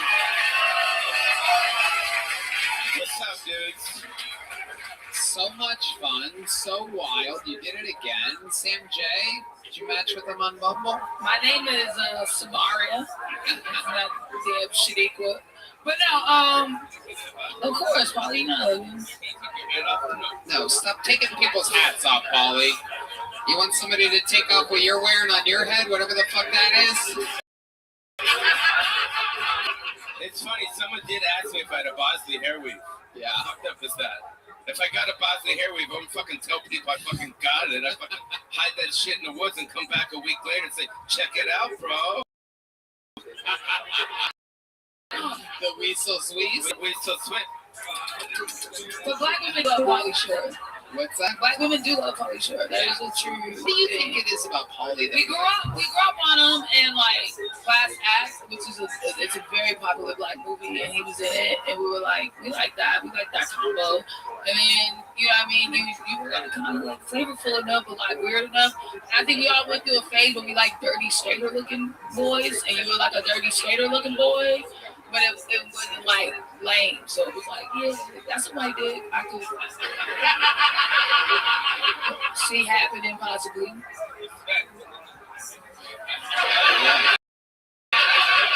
Still trying to get Michael Gonzalez out of his funk. There you go. Okay. Come on, baby. Come on. This is Elvis motherfucking Presley. Come on. Dude, I'm so proud of this fucking team. Give it up for Tony and his fucking team, dude. For real, respect. Thank you. And Yoni, if there was no be Kill Tony, there'd be no Kill Tony if there's no fucking Yoni, bro. It's true. Yoni is the secret sauce. There's no doubt about it. Fought for some striving moments here. Pauly, you did great at Madison Square Garden. How's everything else going? How's LA? What's going on? Me and my brother are closer than ever now. Yeah. Quiet silence, I like that. Yeah, I don't think everybody knows the whole story. You were supposed to do a documentary on it, remember? Yeah. 6 months ago, I'm with Tony. It was my mom's mitzvah downstairs. Yeah. In honor of. And then he says Henry on Peter and Pauly. Yeah. Right? And now he just said, fucking, you just do a documentary on you. Well, no. No, that's cool, dude. You're famous, bro. No, I still want to do that documentary. I wasn't going to start that night. I kind of have to do some stuff that I have planned, Pauly, and then I'm going to get really passionate about. For those of you that know, Pauly, of course, the son of Mitzi Shore, has a brother, Peter, the son of Mitzi Shore, and these two, legends of the game. Peter runs the Comedy Store. Pauly is Pauly, has a full fucking career. Both of them raised by the wildest comedians in the craziest situations you could have literally ever imagined. You can't even, no one would believe the childhoods that you guys had. And I still find there is no doubt. I mean, you want to talk about Succession, a show, HBO, on Netflix, that I loved. It's over, but I mean, obviously, it's kids trying to, take over from what their parents built. And there was a lot of controversy. Who's going to get the Comedy Store? How is it going to happen? What's this? What's that? Turn here, turn there. And all the comedians know about you and your brother's battle. But if other people ever found out the truth of everything, it would literally be the most unbelievable fucking show of all time. And, no one knows. Right, but I think maybe one day they will because of me. Hopefully, yes. Maybe. Yeah. You guys heard it right here, right? Yeah. Because the Comedy Store. I just have to stop filling arenas first, and then I'll get around to your story, Paulie. As long as you're doing it at some point, then that's cool, right? Totally committed.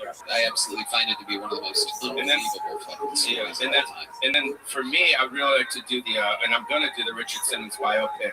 So that's happening. R.I.P. R.I.P. You know, his family didn't want. His family said no, and Richard said no. I said, well, who do you want to play you? He said fucking Tom Cruise, bro. I swear with a straight face. I'm like, dude, I'm fucking you. Like, I look like you. I have to fucking act, motherfucker. Check this out. Come on, ladies. Let's go, girls. Hey.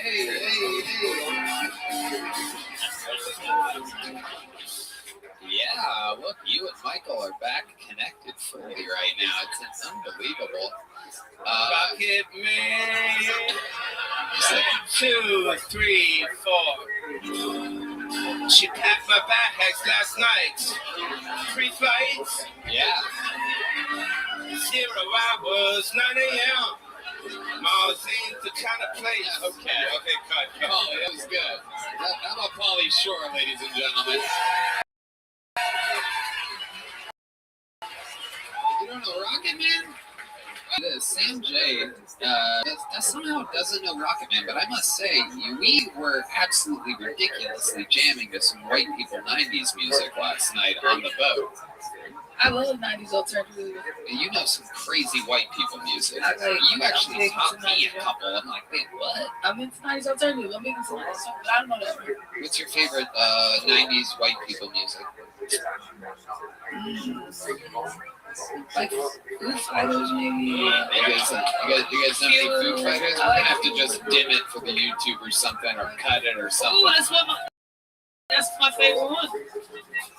Make some noise for the Kill Tony band, Sam J and Paulie Shore, ladies and gentlemen. You guys want one last special treat? As I mentioned earlier, the great William Montgomery couldn't make it, but I have a little something I think you guys are going to love. Here to bring it home with the final minute of stand-up comedy tonight, I present to you one of the all-time very fast Kill Tony legends, growing and playing in front of our very fucking...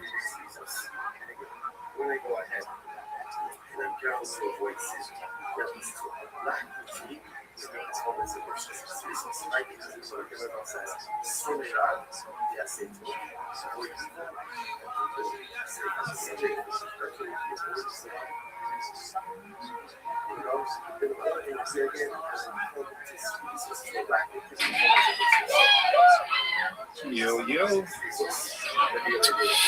No bigger culture shock for me than the fucking American homeless. Because you have these erratic fucking hard-to-read motherfuckers out there. There's a guy outside of my apartment. I see him every couple of days, always shirtless, holding a bike. She's going off. She's not.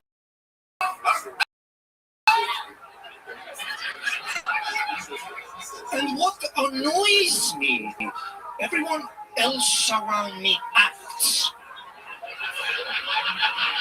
Like all my neighbors are like, that's Mike.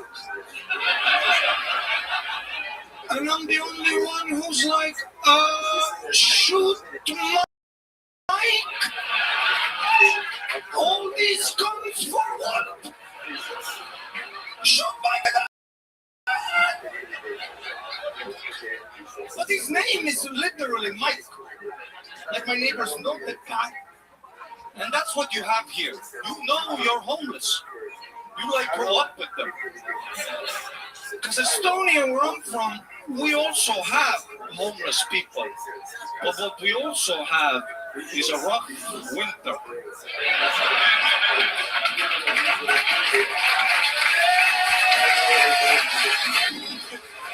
So it's not the same guy. Every year we get a new batch. Like butterflies. But here you just see Mike every year getting stronger. Thank you very much. Thank you very much. 2-minute lightning from the freak of Estonia, Ari Mackey. I mean, my goodness, what a way to put a fucking ribbon on it. You are fantastic. Thank you. Unbelievable delivery, execution, fucking everything. The writing, you know, a lot of people that are as funny with delivery and moving as you don't, they automatically settle for the writing of that they can get away with. Yeah, they get their laughs from their voice, from their delivery, from all the other things that you also have. Writing is fucking incredible. Your perspective, making it about Estonia, the rough winter, unfucking believable. You work very hard at this, and it shows. You're a natural, absolute freak. Where are we at with your citizenship? Thank you so much. I mean, it's going as well as you can. You know, I mean, I've been on Joe Rogan. I guess I need to be president to get this fucking paper. Huh? Well, me running. If it's almost a win-win for you at this point, no matter who ends up being president, because one of them lets everybody become a citizen, and the other one,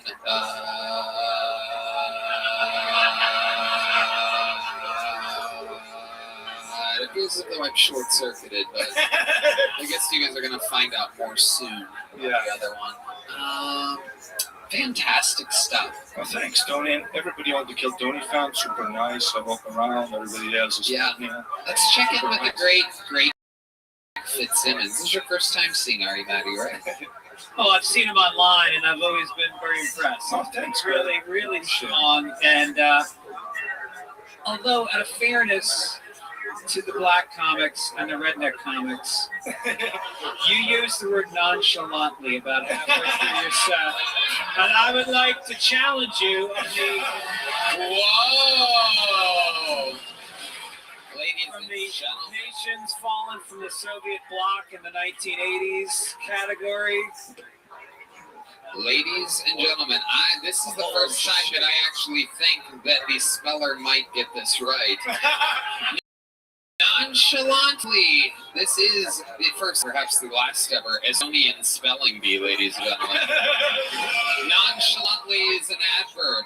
In a casually calm and relaxed manner, she nonchalantly walked out of the police station. Nonchalantly. N-O-N, then the minus mark. That is C-H-A-L.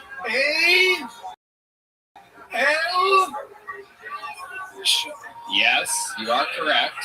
Bitch! I should have your fucking passport. Retard.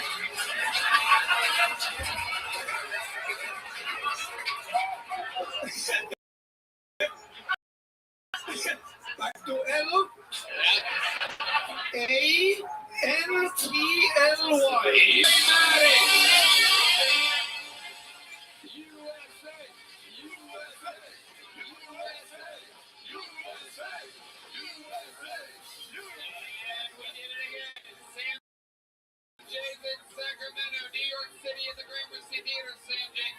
Pittsdog.com. Pittsdog.com. He's going to Tulsa, San Francisco. Greg Fitzsimmons comedy on YouTube. Those tickets are at Pittsdog.com. Thank you to Simply Safe Talkspace and ExpressVPN. One more time for our guest tonight, Sam J. Greg Fitzsimmons. The drawing is in from Ryan J. Evo, who draws every episode of Greg and Sam. One more time for the best damn man in the land. Let's see what Chris Rogers drew up tonight in the corner there. Fuck yeah. It's Ari Maddie and Hans Kim's baby, everybody. I don't know what the fuck that is.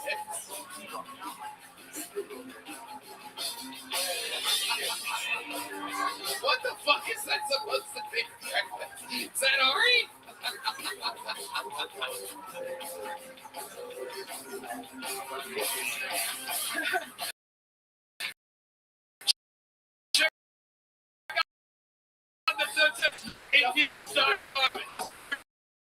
Chris Rogers art autograph. Chris, I love it.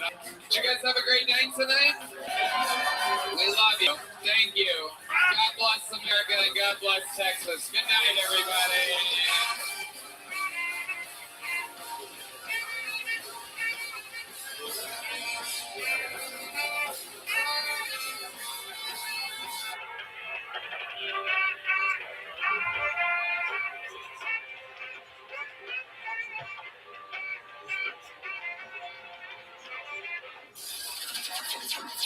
The Sunset Strip Comedy Club in Austin, Texas is now open. Check out Red Band's secret show every Thursday. Visit SunsetStripPTX.com for tickets.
Mothership here in Austin, Texas, for a brand new episode of Kill Tony. Get up for Tony! It's Tony!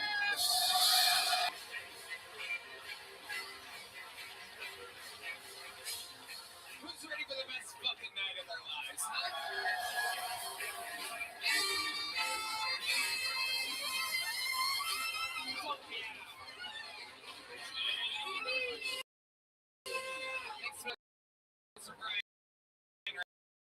Band, ladies and gentlemen. And how about some noise for the best damn band? Oh, goodness. What an amazing show. You guys made it to the #1 live podcast in the world. This is Kill Tony, brought to you by HelloFresh, Squarespace, and Game Time. A lot of fun stuff ahead. Here's a little bit more from the amazing sponsors that made it all possible.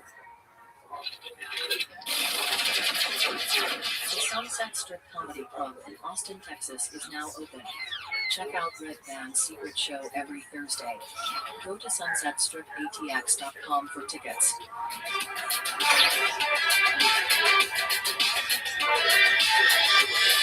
Are you guys ready to start tonight's episode? You know,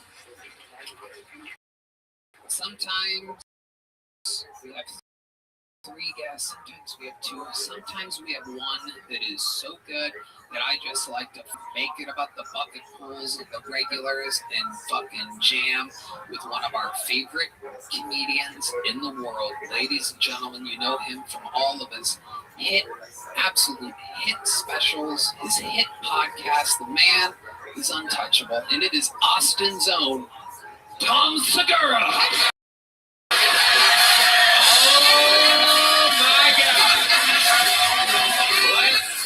Go, baby.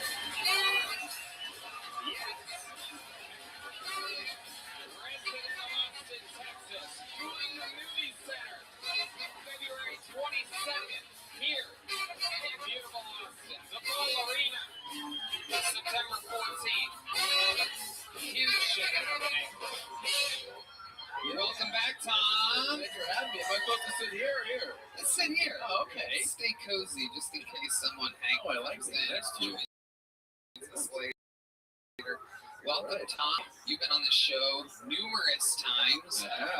We're base where sometimes crazy shit really happens. I have seen some crazy shit on Yeah. the show. Yeah. We can have, some derelicts that fucking walk out. Yeah. Sometimes I'm able to get some real answers out of these people here, these bucket pools, and find out more about them that we can't find out in the nervous arenas or even at the ACL Live Theater that we did that one time. That's so we're going to try to make some magic happen here tonight. 252 human beings' names are inside of this bucket. Most of them piled into the bar across the street, which we have a wrangler go and grab them after I pull their name out. Some of them, a few of them assuredly, are inside. Anybody inside sign up tonight? Clap your hands. Oh yeah, look at that retard. Fingers crossed that we get someone from the bar across the street. If I pull someone's name out of the bucket, they get 60 seconds uninterrupted. You know their time is up to wrap it up then, or else they bring out the angry West Hollywood Bear, which interrupts them abruptly. And then I interview them and we find out more about them. We talk to them about what makes their lives special. Who knows? Maybe as of late there's been trivia, there's been spelling bees. Anything can happen.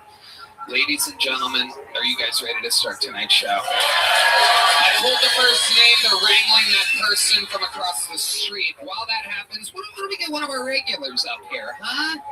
You guys are fans of the show, right? How many of you want a week?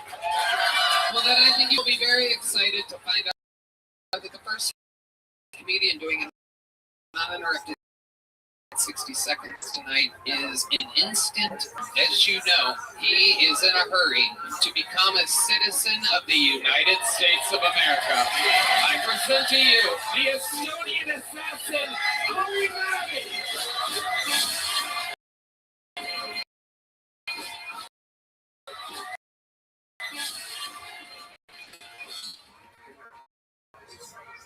I just does. I love it. Bucky's all day. What I love about Texas is you guys are like proud to be American. You know, because the first time I came to America, this was a couple of years ago, I went to Seattle.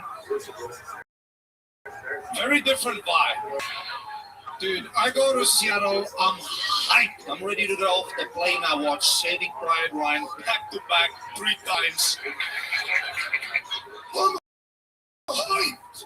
I'm ready to shoot somebody, you know. Let's fucking storm the Capitol, shit. And then I get to Seattle, everybody walks around. Every bitch I met had like green hair, such low blood pressure, you know. Every conversation I had in Seattle, they were all like, "You know, America is built on a racist agenda." Who gives a fuck? You're here on the winning side. If you don't like America, go check out Ukraine. Try to get an oatmeal latte in downtown Kiev. You ungrateful bitch. If you don't like America, give me your passport. Thank you very much. Oh my God, he's done it again.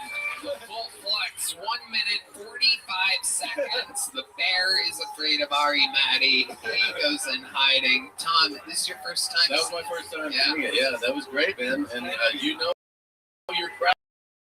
They fucking ate that shit up, bro. They fucking USA. Hell yeah. Ooh, the lights are wild for USA. I love it. Very good. Fucking fun topics the whole way through. You know, you mentioned Buc-ee's. For those people around the world, a huge part of our listeners are global. I went there today for the first time. Oh, how would you explain your first impression of Buc-ee's? There was a rubber boat, burritos, jackets, condoms, guns, a whole for fish, whatever you want. We got it. It is. What do you want? I think there was a hooker in the back for $50. Yeah. It is truly unbelievable. I was there yesterday, coming back from College Station. I went to the A&M game with our good friend Shane Gillis and a friend of the show, Johnny Manziel. And I came back and I was so excited about this Buc-ee's stop in Bastrop, about 35 minutes out. I get a Texas cheesesteak burrito. Has anybody ever tried this from Buc-ee's? It's unbelievable. I had that too, by the way. You had it? Yes. I mean, my European belly can't handle. Dude, my little small trying to squeeze out of there. You can fuck me tonight easy, dude. My asshole is all stretched out, dude. Yep. Holy shit, I still have diarrhea. Currently, right now, a little piece of shit in my pants. It really is one of those things. The Texas cheesesteak burrito, while being perhaps, I mean, bite after bite, one of the most delicious things, it is truly risk reward. It should be next to that in the dictionary. Put a picture of the Buc-ee's Texas cheesesteak burrito. You get lost my entire life and men's cum. I beat you to it. I could tell the wheels were turning there. Son of a bitch. Tony's gay. There you go. Tony's gay. Tony's gay. All right. That's enough. Okay. But even me, and I have a furiously strong digestive stomach. Like, it's one thing I just never have problems with. But even me, that Texas cheesesteak burrito fucks me up 100% of the time for a few hours. And I learned yesterday that if you do a minute and a half in the cold plunge after having one, you're good. That's what it takes. It takes 45 degrees Fahrenheit at 90 seconds, and I beat it to the diarrhea. It doesn't cause diarrhea. I didn't diarrhea in the cold plunge. That would have been a fun story. Yeah. A little fudgesicle, if you will. I love it though. It's great stuff. You've been to a Buc-ee's. Oh God, yeah. Of course, it's an experience. It really is. If you come to Texas, you have to go. It's useless shit, but it's so fun. Yeah. And cheap shit. I like their fucking swag. Like that It's like jacket. a hat, it's a fucking boat, it's a cup. And you're like, okay. Like, And also, I don't know how the payment works there. Like, I could have stolen, like, hey, Americans, steal shit. Nobody fucking looks at shit. I have a conspiracy theory. I probably obviously shouldn't mention it on this show, but I have a little theory that they purposefully don't bring everything up. Did you notice this at all? I mean, Yeah. Anybody else notice this? Is that a thing that they do on purpose? Like really? Yeah. Wait, what do you mean? Pretty sure. So like if you get a ton of shit, Yeah. I think they like go like da da da da da da da. It happened a few times. Just have some of it? They don't say that, but they're like your total's $32. A ton of shit and a jacket like that. I mean, you got the whole fucking jumpsuit. Look at you. How much was that? $12. It is the most magical place on earth. Hot nuts and yeah. And I've never seen so many fat people in camo. Dude, that deer is gonna see ya. With your fat fucking face. This big red fucking ball doing that.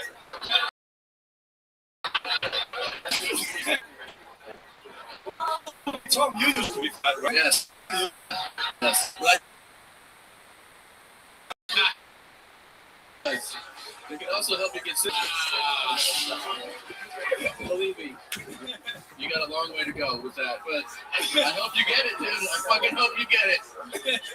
And if you don't get it, just cover yourself in camo and hide it with the rest of us. Ari, Maddie, you did it again. Thank you so much. Another brand new Thank you, Tony. table set. That was great. That was great. I mean, the show has begun. You're in it. And now to the bucket we go. This is obviously the part where shit gets crazy.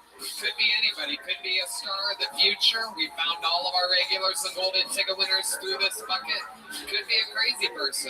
Could be a 15-year veteran that's swallowed his pride and come here to try to make it. Could be somebody who's starting tonight. Either way, they've waited for hours. They signed up, and the moment is theirs. Your first bucket full of the night goes by the name of Trey Campbell. Make some noise for Trey.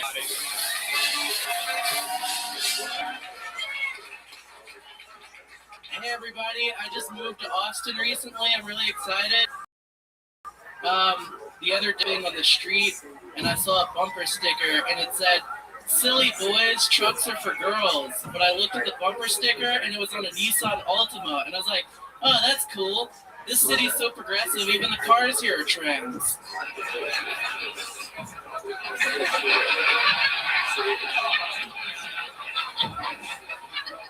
I'm getting married. Me and my wife were riding in the car the other day, and she was all like, "I need to go to church. I need a closer relationship with God." And I was like, "You just overdosed on whippets the other day. How much closer to God do you want to get?"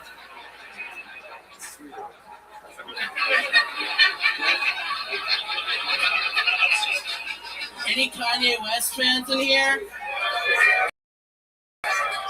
Kanye just released a new album on Vultures. One of the lines he says, "Beautiful big titty butt naked women don't just fall out the sky, you know." And I heard that and I was like, damn, those are bars.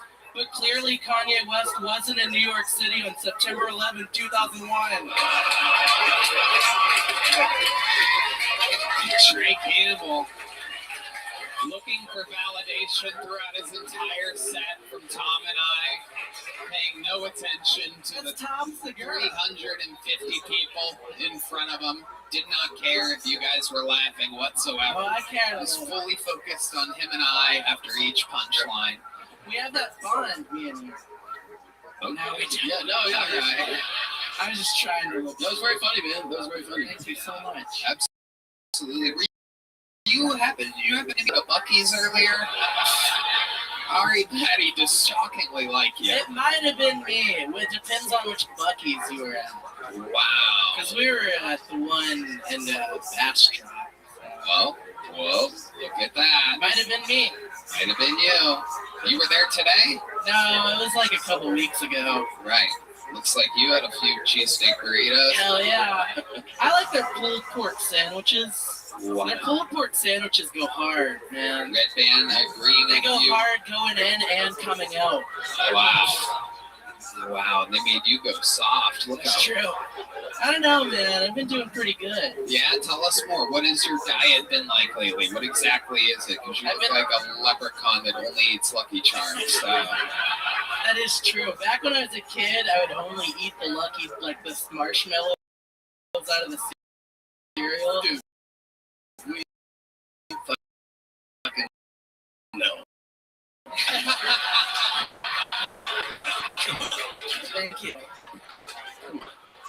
It's only out of Lucky Charms. Can you give us some more examples? Well, I would take some of those honey buns and I would put them in the microwave, and then I would take them out and I'd put syrup on the honey bun. Oh, fucking hell, dude. It's pretty good. Oh, can you believe somebody's gonna marry me? Is someone marrying you? Yeah, You're getting engaged? married. Yeah, I'm engaged. Really? Yeah. Who are you engaged to? Her name is Lindsay. We met in line for your show. Unbelievable. There you go. Kill Tony, making miracles happen. Where did you move from? I moved from Houston. Oh, okay. I was going to guess Oz.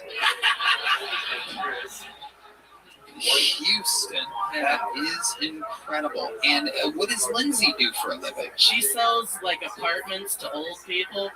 Oh. She's like a scammer? Depends on who you ask. Okay. Why is really specific? Yeah. Are you old? Do you want to fucking buy something? Like, yeah, for real. Just come on down, man. That's a nurse. I'll get your information. What makes her target old people? I don't know. I think she just works in one of those senior facilities where she, you know, I don't know. It's a senior home. It's not pretty much, yeah. She's like the director of sales. Okay. Yeah. So she gets people not apartments, but into a nursing home. That too, yeah. Okay. Absolutely. And you guys met. What was your big line with her? What was your opening? She came up to me. She was like, "Hey, you're really cool. You're really funny." She saw you on the show before. Yeah. Okay. Yeah. She. That's about it. We just kind of started talking about like the Smiths. Wow. And the rest is history. I now know what she looks like. Just had to mention that's all that it took. Dark hair? No, well, she has like red hair. She. Yeah. Uh-huh. A lot of makeup. A little bit. Yeah. She's. Yeah. To settle for a boy like you, I Yeah. think she's a real fucking supermodel. Yeah. I think so. Let me guess. 6'5". No, that's close. Really? Show this girl? Oh, yeah. I've met her many times. Wow. The Sunset Strip Comedy Club. All the biggest comedians in the world. Some 6'5" open micers rolling in there. Still a lot of space. No bumping their heads on those ceilings. I promise you that. Notoriously high ceilings. A great place for someone 6'5" to perform. Incredible. Remind us, what do you do for work exactly? Actually, now I moved here and I got a job in news radio. News next for you. Perhaps the newspaper. Yeah, it's the way of the future. Radio, news radio. What exactly are you doing for news radio? Usually the board. I'll answer the phone calls. A lot of people call in and say a lot of crazy shit. Somebody, like what? It's a political talk show. So oh yeah. Somebody called and said Biden gave his dog cocaine. That was pretty cool. It's not impossible. I mean, they found it in the White House, so it's. They're doing that? Yeah, I'm making $15 an hour. Okay. All right. So I guess it depends on what else. She's got to sell a lot of apartments. Living is. Yeah, that's relative. How long have you been dating? We've been about dating since. Yeah. And when did you get engaged? We got engaged in May by the Hi, How Are You? Okay. I just, when you know, you know. And we just no, that's not true at all. I love her. Yeah. Well, I bet you do. I bet you do. Do you have any inheritances or anything? Yeah, I got some inheritances. Yeah. You want me to talk about it? Yeah, let's talk about it. Why not? We've never asked that question in 11 and a half years. Who better to ask about his inheritances than you? The most adorable little fucking Oompa Loompa I've ever seen in my life. incredible. No, my dad passed away in 2021, and he left me some money. Yeah, ballpark it. How much? About 350. Oh, that's pretty good. He left me about $350. Silly. Was it 350,000? Okay. Any other inheritances? Let's go through. It's a little segment we call Trey's Inheritances. No, that's about it. He left me he left me 2 trailers, and he left me some 4-wheelers and a boat. Anybody who wants to buy some 4-wheelers and a boat, you want to buy a 4-wheeler, Tony or Tom or Red Ben or? No, I want one where the shocks and struts aren't used by you. I haven't rode it in like 10 years. You bitch, hitting a bump on that. Get her. Fuck. That's funny. Are you living in the trailers? No, not anymore. What? Did you sell them? No, not yet. I'm trying to. Are you gonna rent them out, or what is Yeah, that's the goal. They're just sitting empty? Yeah, they're just kind of sitting there desolate. A lot of my clothes are in there. This is a lot of clothes I can't wear anymore. Is your lip blue right now? Am I noticing I this? think it's the black lipstick. It's like I kissed my wife before I came up here. Oh, wow. Yes, that a Smith fan would have black lipstick. That's incredible. Okay, when I pictured her, I totally didn't picture anything like that. I think you'd like her. Yeah? Yeah, she's cool. Why do you think I'd like her? I don't know. You just seem like someone who'd like her. She's 6'1". You know. Absolutely. Just because of the height? Yeah. Yeah. Have you ever 69 with her? No, we haven't got. She's not real. I mean, I would, but we don't really. Okay. Looks like right before. We haven't done that yet. I mean, I listen. I will go down when asked to, but we haven't. Has she asked you to do that? Yeah, a couple of times. She Twice? More than that. I'm speaking in like a generality. Yeah. Uh-huh. What? Why have you? Hold on.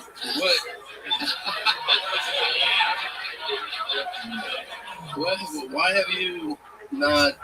You're waiting to 69 when she's like, okay, tonight we 69. Yeah, whenever she wants, I'm down. Is she like a dom? Not really, but can you suggest stuff you like? Yeah, I think I should. I think I will tonight. Okay. Look at that. That's great. That's awesome. Look at that. How tall are you, Trey? I'm about 5'8". It's 5'7". Oh, it's I'm going about 5'6". There you go. So where's it going to end up when you 69? Are you ready to toss her belly button? Yeah, I'm down. I mean, it'll work. And you guys have had sex, right? Yeah, all the time. All the time. Do you have any special maneuvers in the bedroom? The old stir the pot. There. What exactly do you mean by that? It just takes me a long time to achieve orgasm, and you're like master control. I think so. I'm usually just thinking about the Sacramento Kings. Okay. I really want them to win a title at some point, and I'm just always thinking about De'Aaron Fox, hoping he doesn't get hurt again. So it takes you a while to finish? Yeah. That's nice. Yeah.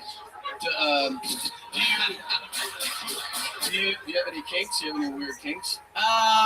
No, not really. I'm pretty boring. Honestly, I like to have like basketball on in the back. I like to watch car crashes during sex. Yeah, like the fucking flip bodies mangled and shit. It's cool. It's cool. It's fun. I like seeing cars crash. Yeah, I like them too. I mean, did you just go to the Daytona 500? I went last year. I mean, I wasn't fucking someone during it, but yeah. That is cool. That's your dream? Just to fucking see a huge explosion. Essentially, yeah. That's awesome, man.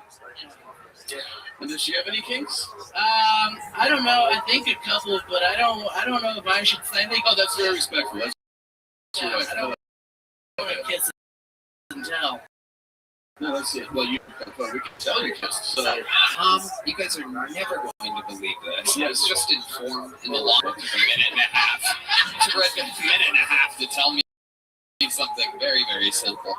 But I have been informed that Trey's girlfriend, who does stand-up comedy, is now, right now, since it came together, backstage and willing to do a set. Trey, would you like to introduce your girlfriend? Yeah. And then you just take a step to the right, and then we'll interview you guys together. No, not yet, Trey.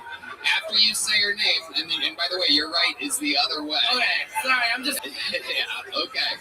So now introducing his girlfriend, Trey Campbell. All right. Here you go. Looks like there you go. Say her name, Trey. Say her fucking name, Trey. This is Lindsay Tyree. This is the Here's a new Lindsay, everybody.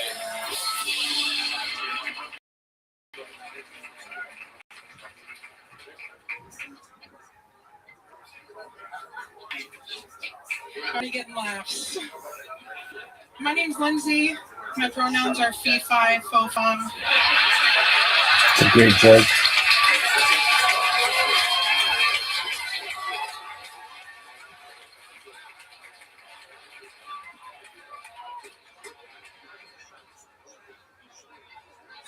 Thanks, guys. Holy shit. Guys, I have this rock. I'm a lot like Cam Patterson, except for I am retarded. Anyway, I use it for stimming. It's an autism thing. And I rub it on my hands, sometimes like my face. I got this cut on the inside of my lip, and I got super sick. So I went to the doctor, and he said, "I'm sorry, ma'am, you've contracted the very first ever case of mermaids."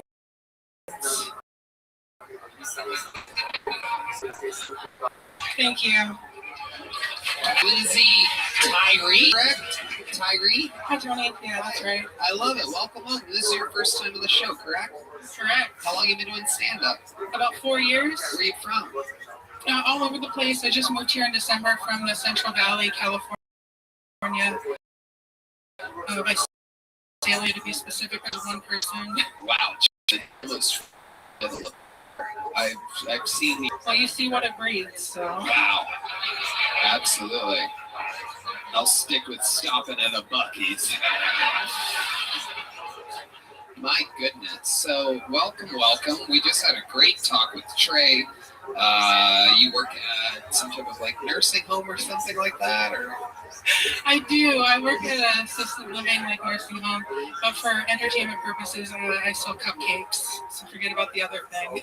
Okay, perfect. Amazing. It's true, Tom. They're delicious. I'll drop one off for you. Okay. Yeah. Chocolate peanut butter. Fantastic. You can. I do. They're organic and from scratch. You know, they're not really organic, but don't tell any of my customers that. So you just threw the label on there? That's cool. That's small business, baby. Oh, wow. I like your style. So, just to be clear, she is a scammer. Like, I don't know. Wow.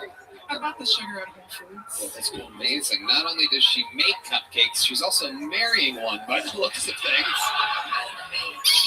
You specialize in cupcakes and muffin tops. This is great. Lindsay, what do you do for fun? I have a shit ton of cats and a dog that I pay attention to. So. A shit ton of cats? 2 cats? It's 2. That's one too many. Trey almost fell off the stage, making sure we knew it was only 2 cats. Please don't fall, Trey. So you live with 3 pussies. That's incredible. Incredible, Lindsay. 1 dog? 1 dog. I love it. What kind of dog? The vet said that he's a husky hound mix. He's just Are we talking about Trey again? He's definitely a husky. He's a husky and a little hound dog. Am I right? Ain't nothing but a hound dog. Look at you two. What kind of mattress do you guys use exactly? King. So. Wow. Is that your order at In-N-Out? Or what is that exactly? So you're a Whataburger guy? yeah, all day. Can I ask Lindsay, where do you stand on this coming from the middle of California? Whataburger or In-N-Out? There's only one correct answer, and it's not Whataburger. Go ahead and answer. All right, Tony, I'm just fat enough to be able to answer this question accurately. The Whataburger chicken is better, and the In-N-Out burgers are better. I'll actually take that answer and accept it. The grilled chicken at Whataburger, you gotta lose the bun, or else you immediately get cancer. That's how that works.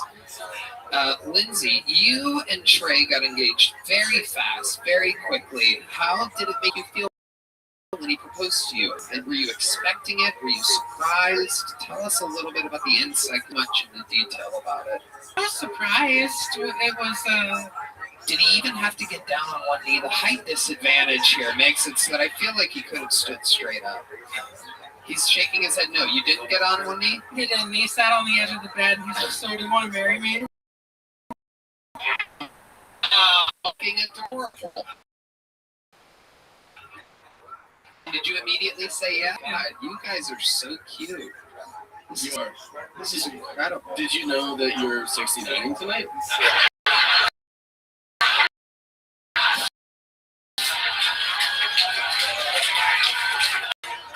Well, when you're as tall, it kind of always is that. But that makes sense. I mean, you're saying that you fucked Trey upside down a lot. Yeah. I love it. I love it. What other position you guys ever do reverse? Oh, there he is. Oh, we came here to groan. It's a brand new, never heard before joke. It only works when talking about sexual positions with a big couple. You leave out the girl. Okay. All right. I don't really care about your guys' sex life. Quite frankly, I threw up in my mouth after picturing it. Trey, I'd love to have you back on the Secret Show Thursday if you want. I'll be there. Can I make a suggestion here? And I don't book your show, but I have to say it because her opening joke was so fucking strong. I think that you should go fucking back to back, 5 and 5 for each of them. This way they get to come in together, a happy couple. There you go. They're doing the Secret Show. Amazing. Thank you. Here's a big joke book for you. Lee, you already have one, right? Thank you so much. There you go. Congratulations. Welcome to the Kill Tony universe. And like that, we're 3 comedians in already. This fun train is moving along. This looks like a fun next bucket pull. Make some noise. Ladies and gentlemen, make some noise for the lovely Heidi. She's here live in the flesh. You can think about the Sacramento Kings all you want. You're still coming immediately. There's no injury on that basketball team, which you can last through that. Hello there. This podcast is sponsored by TalkSpace. It can be challenging to find and meet with a therapist that is the right fit. TalkSpace is so accessible from personalized treatment to meeting online from anywhere to the ability to text your therapist at any time. Therapy can be costly, but TalkSpace is affordable and in-network with most insurance providers. Most insured members have a $0 copay. And TalkSpace, the leading virtual therapy provider, makes getting the help you need easy and accessible and affordable. I love how much TalkSpace cares about providing mental health resources. And you can easily sign get paired with a licensed provider that's right for you. Typically within 48 hours, you can also switch providers at no extra cost. TalkSpace makes getting the help you need convenient because you can take your appointments from the comfort and privacy of your own home. You can even talk it out between sessions by sending messages to your therapist. TalkSpace provides personalized treatment for individuals, couples, and the LGBTQIA+ community. Wow, that's a lot.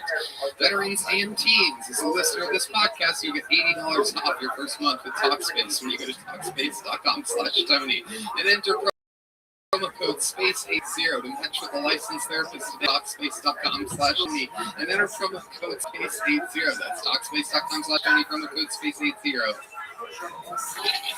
Hello there. This podcast is sponsored by ExpressVPN. You guys, I just heard something mind-blowing. Netflix has more than 18,000 titles globally, but only like 6,000 of those are available in the U.S., including the most watched Netflix program of all time, The Roast of Tom Brady, in which a couple people did unbelievably great at. You're missing out on literally thousands of great shows unless you use ExpressVPN. Netflix hides content from you based on your location, but ExpressVPN lets you change your online location so you can control where you want Netflix to think you're located. They have servers in over 100 countries, so you can gain access to thousands of new shows and never run out of stuff to watch. This works with many other streaming services too. Disney Plus, BBC iPlayer, and more. All you have to do is fire up the app and click one button to change locations. Then you can stream in HD with zero buffering. Not to mention, ExpressVPN keeps you private and secure by rerouting all your traffic through an encrypted tunnel. Speaking of an encrypted tunnel, Tony, I love ExpressVPN. It was so incredibly easy to unlock my favorite show, Black Mirror. All I had to do was open up ExpressVPN, select England, tap one button to connect, refresh, and now Netflix, there it was. Wow. So be smart and stop paying full price for streaming services and only getting access to a fraction of their content. Get your money's worth at ExpressVPN. ExpressVPN.com/GoTony. ExpressVPN.com/GoTony to get an extra 3 months of ExpressVPN for free. Ladies and gentlemen, make some noise for the Kill Tony, I do believe, debut of Grinch Martinez. Grinch Martinez.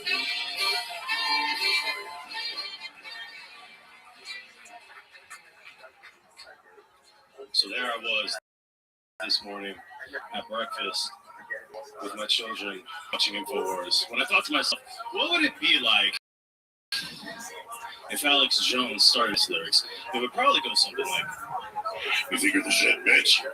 You're not even the fart. Stay tuned, we'll be right back." I think Alex Jones is right, you know. I think we should have a problem with gay frogs. You're a gay frog listening to this. I don't hate you. I love everybody. You know what I mean? Just keep away from my young tadpoles. You know what I mean? I got young fucking tadpoles, impressionable. So I was at Chick-fil-A the other day, right? With my wife and kids, which is what you do when you don't have the abortion. And I was thinking to myself, why do they call it a Palmer? Arnold Palmer, for those of you who don't know, is just like an old white guy play golf. The Palmer the drink is a mixed drink. It's half and half. We shouldn't call it a Arnold Palmer. We should call it Tiger Woods. You know, he's half Thai, half bird. You know what I'm saying? All right, that's my time. Grinch Martinez, ladies and gentlemen. Grinch Martinez. Wow. I mean, absolutely unbelievably terrible. That is incredible. Where was it? Shut up. They all laughed. Calm down. Come on. People come up here with 0 laughs. Come on. Wow, look at you arguing whether or not that was a good or bad set. That's almost never. There's a guy losing his mind in the middle of the room right now. They laughed, though. I mean, oh my God, this guy's crazy. What's going on? Oh, he's getting in trouble now. Grinch, hello, how are you? It did suck, I promise. Sorry, okay. People were laughing exactly at the things you think they were laughing at. Do you think that Alex Jones impression is good? I've done better. Let's hear you do better. Try to do better. Well, listen, Charlie's ladies and gentlemen. I would bet that Red Band does a better Alex Jones than you. Red Band wants to do impressions. Ladies and gentlemen, this is Red Band doing Alex Jones. Black helicopters. There you go. No doubt about it. I was right. I was right. Famous numbness Brian Red Band just gave you an impression off. Do you really watch a lot of Alex Jones, Grinch? Sure. How long have you been doing stand-up? I moved here December 21, so February 22, so about 2 years, 2.5 years. You named 5 different dates. 2 years. 2 years is the answer there. And how do you think it's going for you? Just open mic, really. Just try my best at open mics. I work. Do you love it? Does it make you happy doing them? Yes, sir. Okay. What do you do for work? I work at a pizzeria on 6th Street. Sorry about that. Oops. Did you hit the bass drum there? Accidentally touched the left. Was that your irregular heartbeat or the really bass drum? nervous looking. Sorry about that, Mike. Sorry about that. Amazing. Stay right here. Absolutely. You make the pizzas, or what do you do? I'm in front of the house and I'm a cashier. Okay. Absolutely. Yeah. We've hung out. Is that what you're saying?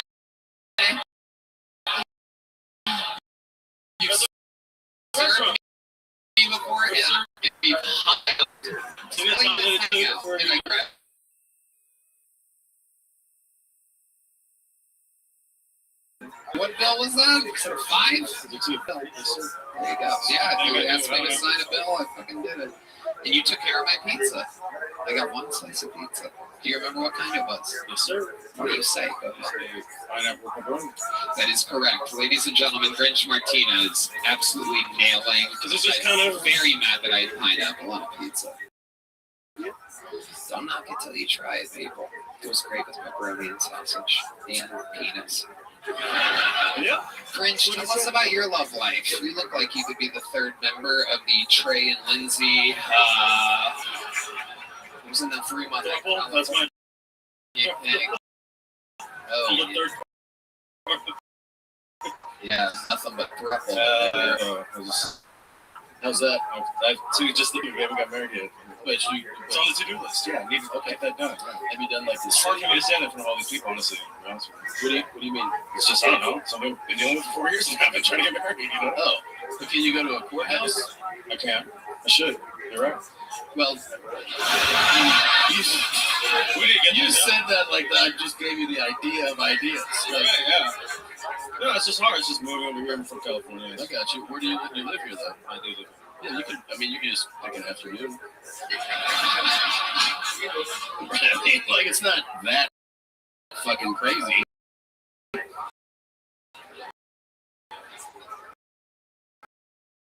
What's been playing? Right? Go to the airport. Married. I should go there. Yeah. Okay. All right. What at this point, Grinch? Just hip deep in my 2 kids.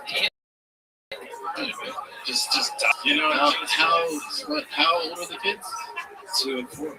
Even Red Band scoffing at you saying hip deep. The man famous for kids are saying, you know what I mean? Wild shit. No, I know, dude. So the kids are what? 1 and 3 or so? 2 and 4. 2 and 4. Absolutely, and they're both with the same woman. You've been together 4 years. 6. Do you always do stand up in shorts? It's very hot outside, Mr. Thomas. I hear you. I'm just asking. Is that I don't know. Okay.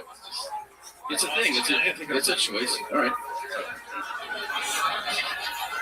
It is a thing. Stand up in shorts. They say in the Italian mafia, they say a don does not wear shorts, and in stand-up comedy, they say a comedian does not wear shorts. I remember one time at an open mic at the Laugh Factory 17 years ago, I wore shorts. And I remember thinking to myself, yep, this doesn't feel good. No, I'm never doing this again. And it's almost like a sure sign that the person's a fucking lunatic. Yeah, yeah, no doubt about it. In fact, I was wearing a hoodie with my shorts that day. Ohio State hoodie. I specifically remember khaki cargo shorts and where I was and the day of the week and the time. And I haven't done it since. That's how traumatizing things changed for you. Yeah, exactly. I put the shorts away, found Red Band, and my life changed. William Montgomery, famous wears shorts and a limit. He is a different type of soldier. He's an unorthodox weapon. He can wear shorts. He can also look at notes. 2 things that I refuse to do in a big. Where do you find where do you get up? Where do you try to get up on stage? Shakespeare's. Talk right into the tip of the microphone. Shakespeare's The Greek in the Cave. I used to do the Apollo's mic with the Roots right before they stopped doing it. What else? At the Buzz Mill. Done over there. You're getting up. I'm sorry? You're getting up. Yeah.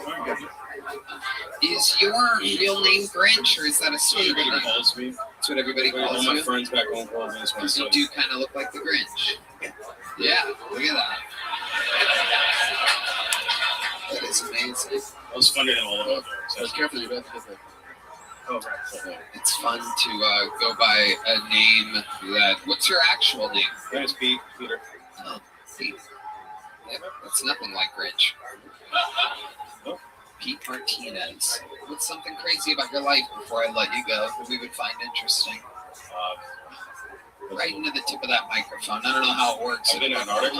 Or the brick in the cave, but right here. I've been in Antarctica. You've been to Antarctica. Yeah. What did you do up there? I was in the Navy. They did a cargo handling operation. They do it once a year. It's part of the U.S. handling program. Why can we? Why does everyone feel like you're lying right now? You Because I'm really curious. I'm always looking at his face. Yeah. Something's nefarious all the time, I guess. All right. You've been on the show before. No, that's it. Really? No? Okay. Well, welcome. Here's a little joke book. There he goes. Grinch Martinez. I'm going to count that as a bomb. He might not think that he bombed. I'm counting it as a bomb. And when somebody bombs, I have a special soldier I bring in. We're watching him grow in front of our eyes. A very polarizing figure. Made a golden ticket winner just a few months ago. This is a brand new set from Drew Nick.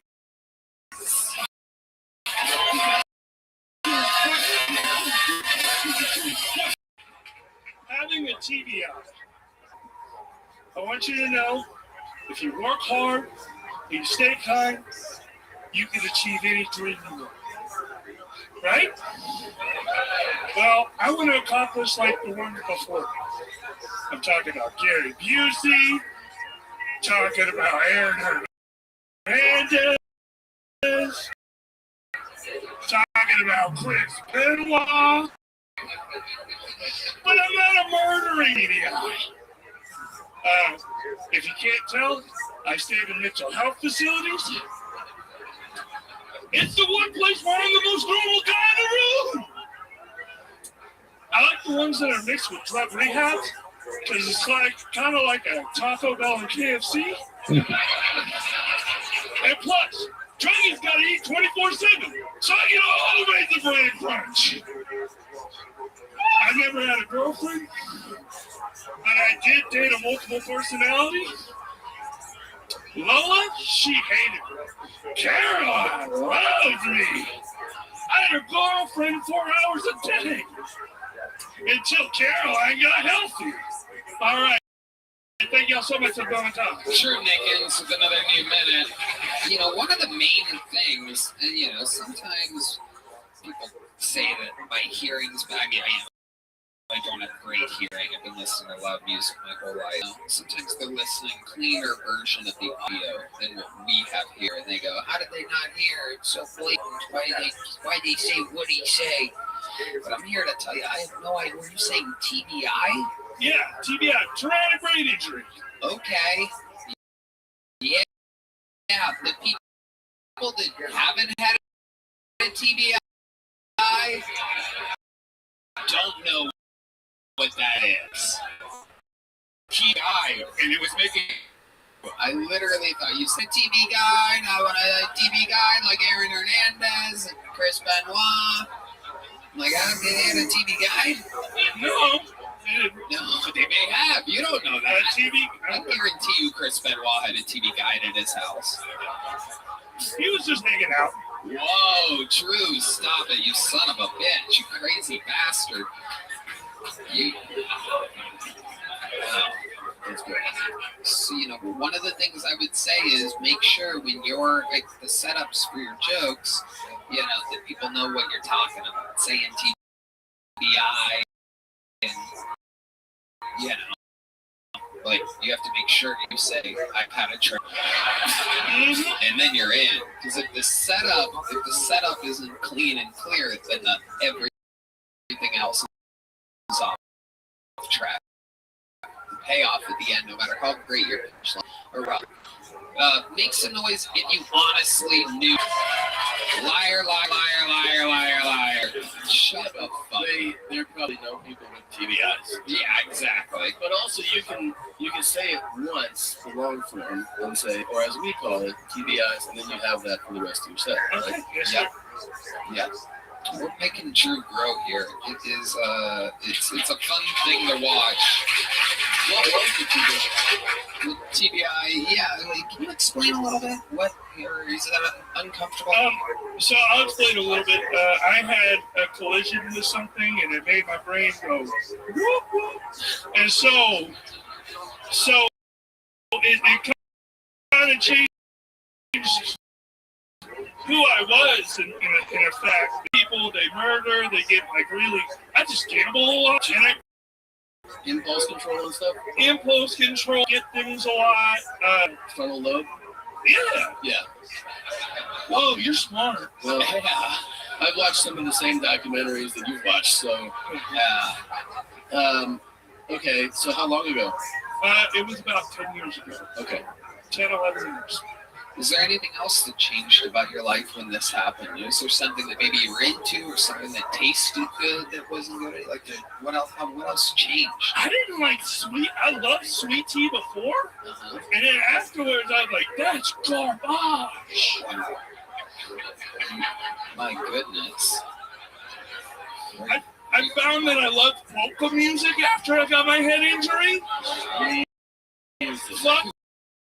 Joe.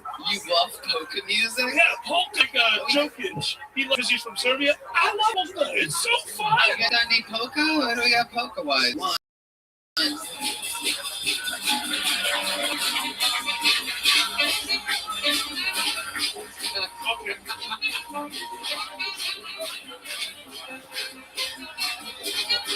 You really do love it, Joe.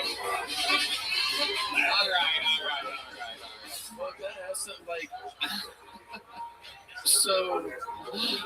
Sorry. Look scared. No, it's not scary. I got the sweet tea. Okay. And I got the polka. Okay. And they don't like, they're not, lifeful. Like, they're not like, oh, what am I gonna fucking do now? Of negative consequence, like a more severe thing. That I don't mean like severe, I just mean a negative behavior that is a trait rather than impulse. Yeah, it seems like you got a lot of good stuff out of this brain injury.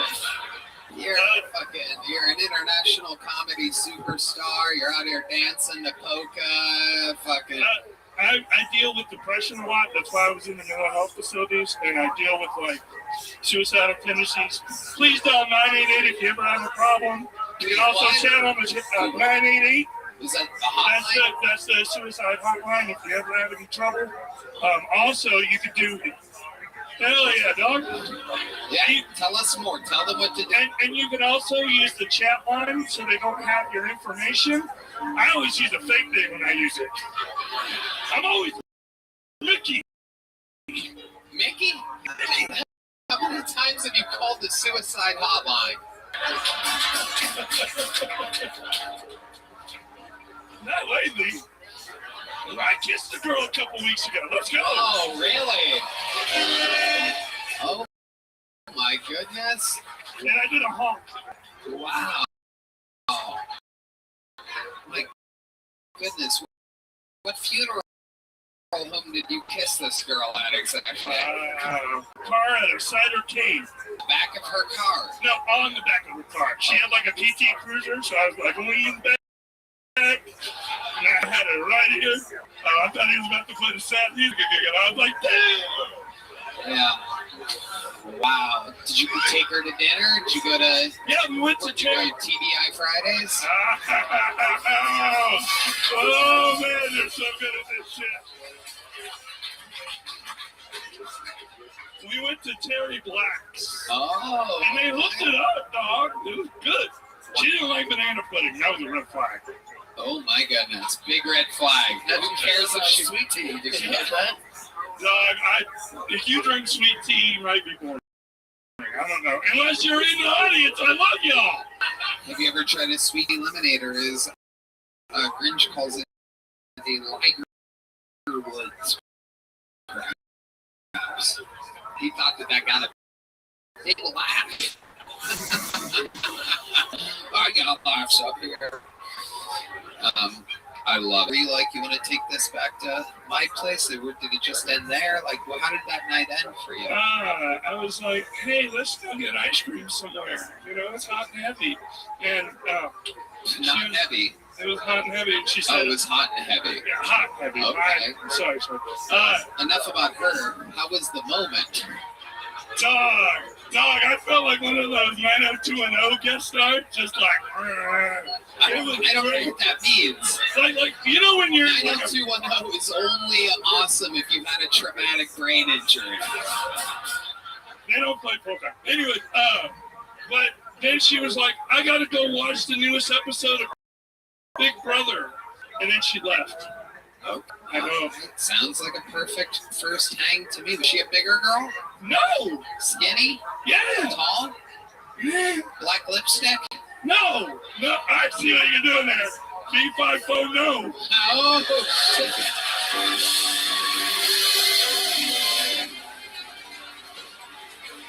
Yes, that's how we get them out. True Nickens, ladies and gentlemen. I want a big laugh.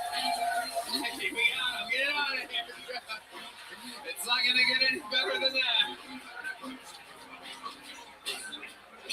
You know what? Let's get another one of our regulars up here. Ladies and gentlemen, when I superstar, I fucking mean an absolute freak of nature. This is a brand new minute from the undeniable Cam Patterson.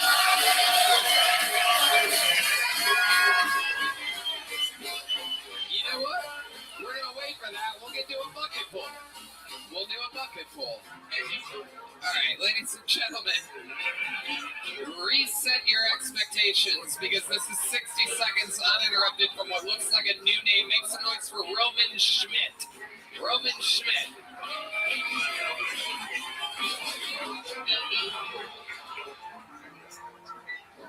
So I grew up in a small town, and one thing they say about like small town people is that they're like racist and stuff. And, like I can't say I remember a moment of racism, but I also grew up Catholic, so I'm pretty good at ignoring obvious problems. Not true Catholic though, never done anal, so with a woman. I found out that brown eye was in reference to your asshole, which shocked me because my that's my flower. So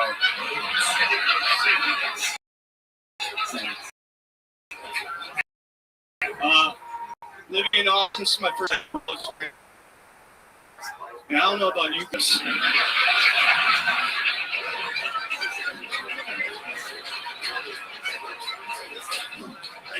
It's to the point where I'm like, they know something I don't.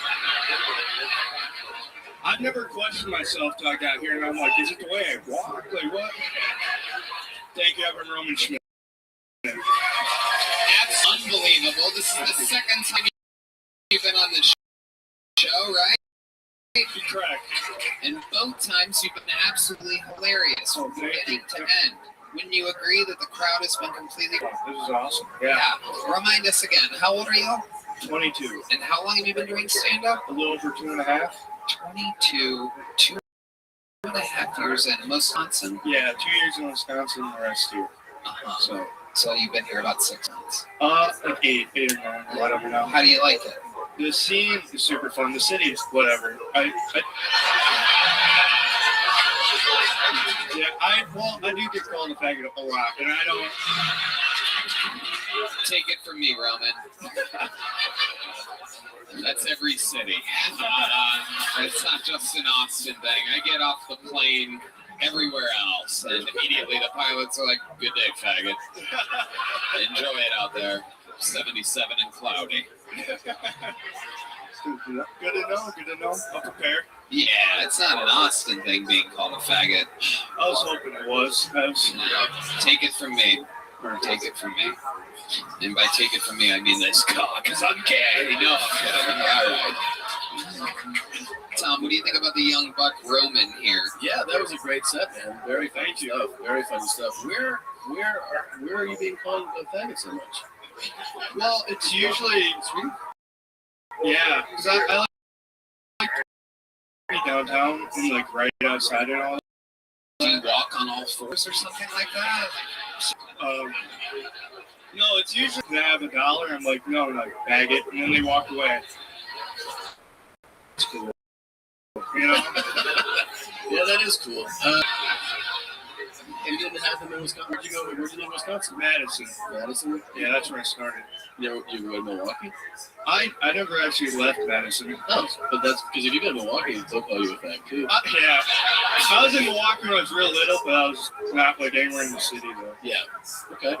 Have you ever thought about beating the homeless guy to the faggot? Perhaps saying, you know, "Hey man, do you have $1?" And you go, "No, faggot."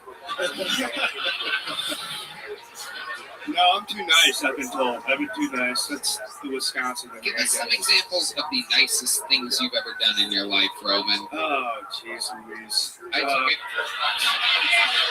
That's very nice. Uh-oh. Very nice. You know what, dude?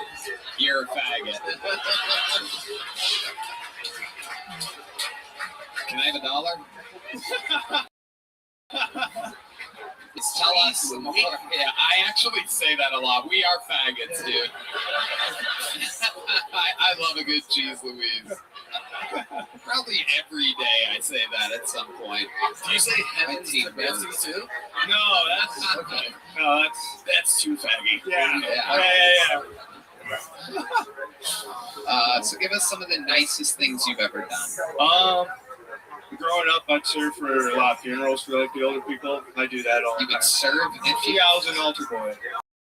So you just serve mass and so. You set up? Is that what you said? You know, at this point. But no, just like church stuff and Did a priest ever get touchy with you back in your altar boy days? No, it's pretty fucking ugly. I was a goon. Yeah, but if you were an altar boy now. Oh, I'd have so much ass from the priest. Dude, I would be killing it in the church. Absolutely. Put it right in your Holy Spirit. Let's talk about the dark side of Roman Schmidt, Mr. Nice Guy, Mr. Cheese Louise. What's some of the meanest or nastiest things you think you've ever done in your life? What pops in your head? Naughty boy, Roman Schmidt. Well, sometimes when I struggle to sleep at night, I'll sit on the balcony of my apartment and I'll shoot a gel blaster at the homeless walking by. Have you ever thought that maybe they're on to you? Well, it started after them calling me that, so. But everything's tied to it's like under the Rainy Street Bridge, perhaps. I don't know yet. You guys gotta find out. But that was great. Right. Good riff by me. That's a good riff. No, it's just, late at night trying to sleep. I'm close to it. They're walking by. They piss me off sometimes, so. How did they piss you off? Just walking by? Call me a faggot. They just, even in this dark and poorly. Yeah, I know. I've never said that word that much in my life, so. I know 2 million people are going to see this, and my mom, so. Oh, frick. And your priest back home in Wisconsin. Yeah, this is going to be cool. It's going to be awesome. Yeah, no doubt about it. So, we've seen the light, we've seen the dark side of Roman. What about that 22-year-old love life? Prove to us you're not a faggot. Tell us something. I can't. Okay. I wish I could, but I just go out and do stand-up every night, so I'm not even thinking ladies at this point. You don't do the apps or anything like that? I do, but then I just go on there and I just start criticizing profiles and stuff. I'm not a good person. What app are you on? What are you on? Plenty of Faggots? No, I'll download Hinge and be like, why do we pick this picture and stuff. Have you been on a single date in Austin? Yeah, I've been on a couple. Where did you meet those girls at? I was doing an open mic at Narbar, and her friend told me she was cute, so I was like, guaranteed to get a number this time. So how did that work out? What did you do with that girl? We went and got food a couple times. I guess this famous food place on the other side of the river by like the park or whatever, burger place, but nothing too special. Did you land a kiss or anything like that on the back of her PT Cruiser? No, the front of it. But no, not with her. I kissed some other chick, but that was. Yeah. It's not that interesting, Who was the chick that you did kiss? Some blonde random girl. Yeah. Nice. That's cool. We're just pretty rad. Where'd you meet her at? On 6th Street. It was just walking down the street. Yeah, we made eye contact, and she just kept it. I was like, well, I said, I'll try to get a number. And then, same thing. I fucking feel like we're looking at a future serial killer. Yeah. I wish that was the first time someone told me that, but I really do.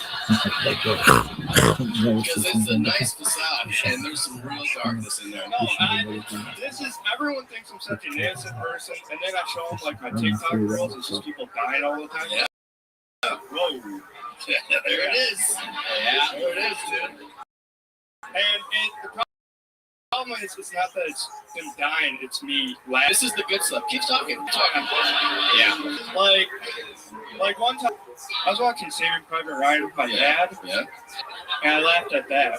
At all the deaths? The whole movie. Yeah, the whole movie.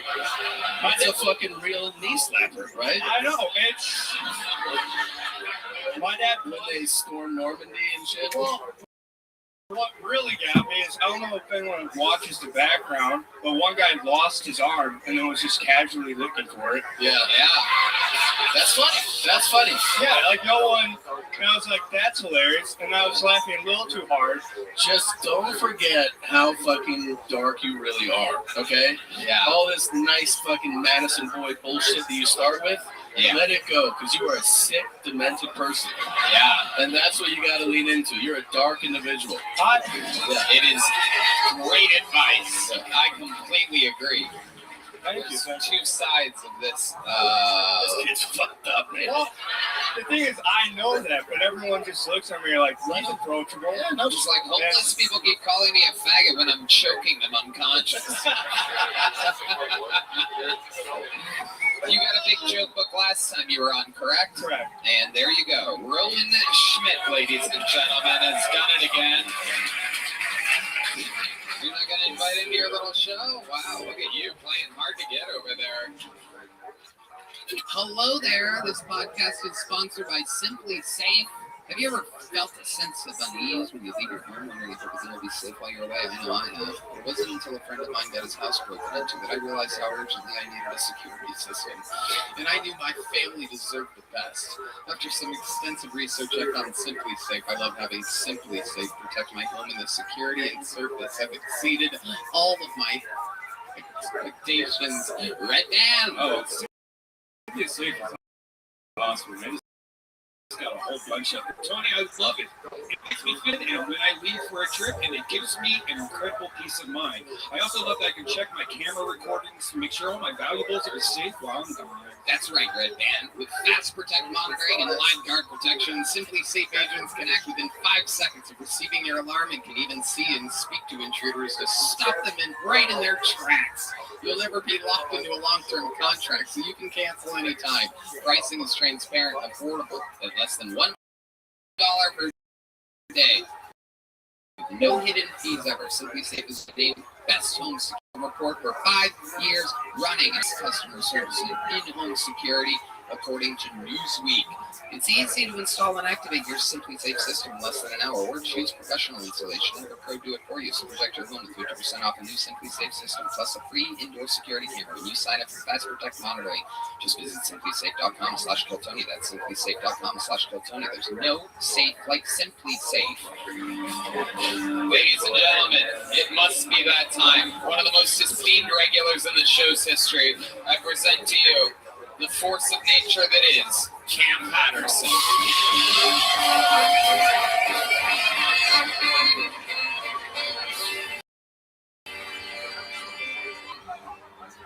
Hey, I'm trying to add this shit. I've been going on my business. I ain't got shit yet. They don't want me. They want a different nigga. Every time I apply for roles, they always, I just can't be nobody but myself. I applied to be a British nigga a couple of days ago. That didn't go good. I was like, pick me up, cheerio, fuck nigga. Like, don't do that. 10 times said it wasn't a good time. I also don't make good decisions. I recently told you I bought a 2003 Acura, and that was a dumbass choice. I should have did that. I do like my car, though. My car dope. I like it a lot. My car is pretty cool, because my car like a thug, you know what I'm saying? Like, old cars are thugs in my mind. Like, my car, then with Tupac got shot, it's seen a lot of shit. New cars is pussy. Real shit, like a 2024 car, pussy as hell, dog. If you get like in a Tesla, it probably beep a lot until you put your seatbelt on, please. Please, put your seatbelt on when you're gonna die. And that 03 Acura, if I don't put a seatbelt on, fuck nigga, you wanna die? Let's go, brother. I've been trying to die. Let's go, nigga. There he is. It is true. Everything you said is true. New cars is pussy. Took some notes here. They be beeping. They beep for shit. They be beeping. My car don't beep for shit. Don't even tell me when the gas get low. Like, you see the sign, needle. You see the needle, bitch. I want to eat. Pussy, feed me. You don't tell me nothing. I like that, dude. I like it a lot, bro. It just broke down a couple days ago and tried to piss me off. But I got to start that bitch with a screwdriver now. But I'm having a good time. Wow. Yeah, I like it, dude. Was it stolen? No. No, I didn't steal it. It's not a stolen car. I bought the car. It might be stolen from somebody else. That's true. But it's my car now. I love it. That's a newer car? No, the same one. It really is an 03 Acura. Man, this thing I'm playing. It's real shit. Man, I bought an 03 Acura. You stay true to your roots, and by roots, I mean the movie. If y'all don't know, that's a slave movie, white people driving watch. A lot of y'all didn't laugh. That was pretty funny. Y'all was like, oh, Tyler? Hell yeah, this is good. That's a Tyler right there. That's definitely a Tyler. He's a damn sure Tyler. I know a Tyler when I see one for sure. Yeah, yeah. And that's Armando right there. That is Armando. Yeah. Hey, you're close. What is your actual name, sir? Oh, shit. What's your middle name? Clemente. Wow. Oh, shit. Oh, Rodriguez. Garcia.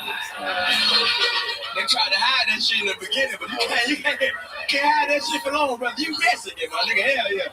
That's hard. That's good. Chris. Clemente Garcia. The old switch was real, dude. I think that's probably the reason why you need a screwdriver in your car. Old Clemente Garcia in there trying to get it started. I love it. Man, that's some amazing. Have you really been going on an audition? So you have to send them in on tape out here? Yeah. I've been trying. I've been trying to like me. That's the problem. You what? I just sound like me, so I can't.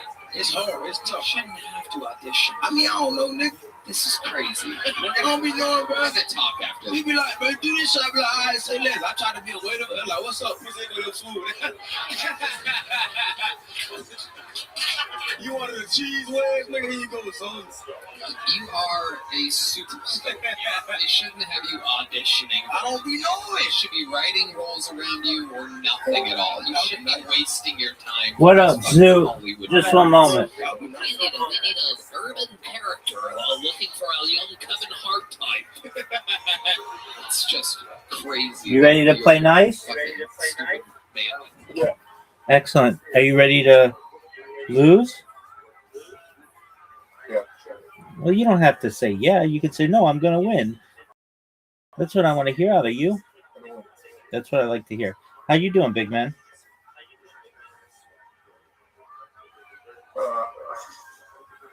Trying to stay alive. All right, well, that's life, big dog.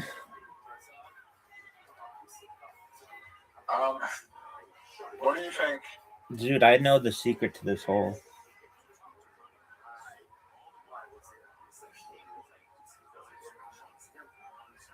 Good shotties. Well, that's not it.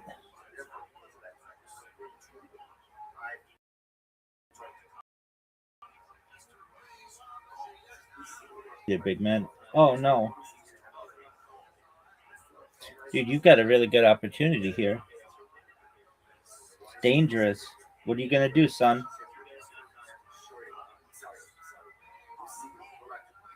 He's going for it, folks.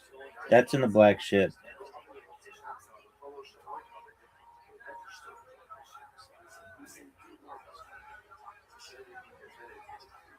Oh. Not good, Zoot.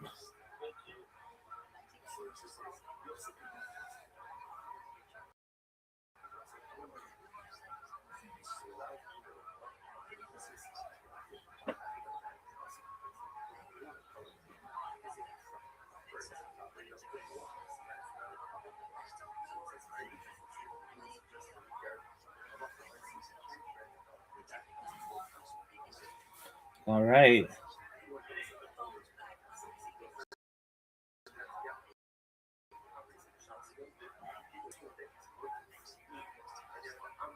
Danger. Funny boy. Yeah, dog. You don't even know what she's ranked anymore.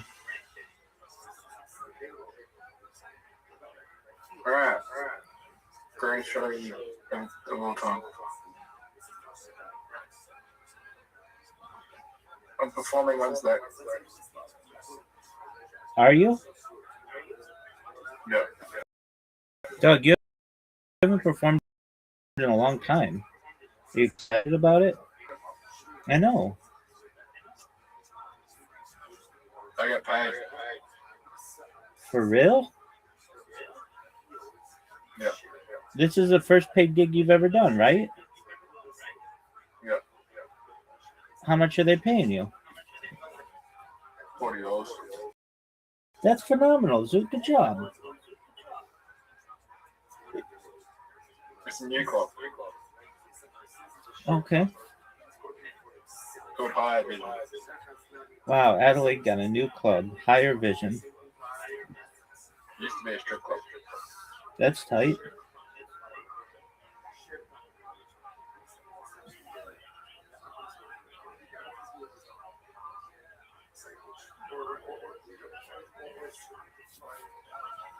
Are you excited? Yep. Do you think they'll ever allow you back after they hear you do stand-up?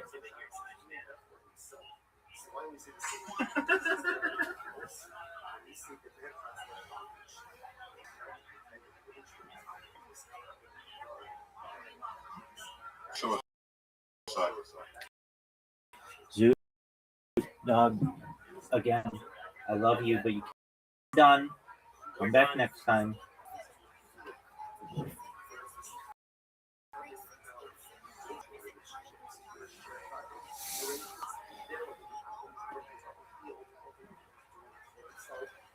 Manager has you doing stupid shit like that. It's unbelievable. But here's a little behind the scenes for you guys. He's fucking Cam's a superstar. He's a draw.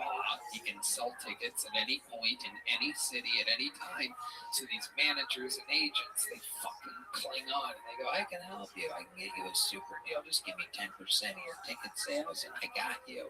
And then they have you exhausting yourself sending in tapes. Who's video recording these? Which friend on your couch? Do you have, I got a top audition. So you're doing it yourself. Yeah, who's reading with you? What sound everybody people do? Okay, that sounds Derek, is it? That sounded Derek. Yeah. Yeah. Very cool. What's like the, is it mostly just that? Is it like, what are the characters doing that you're reading for? One of them I was trying to be a moose in the show. A moose? Yeah.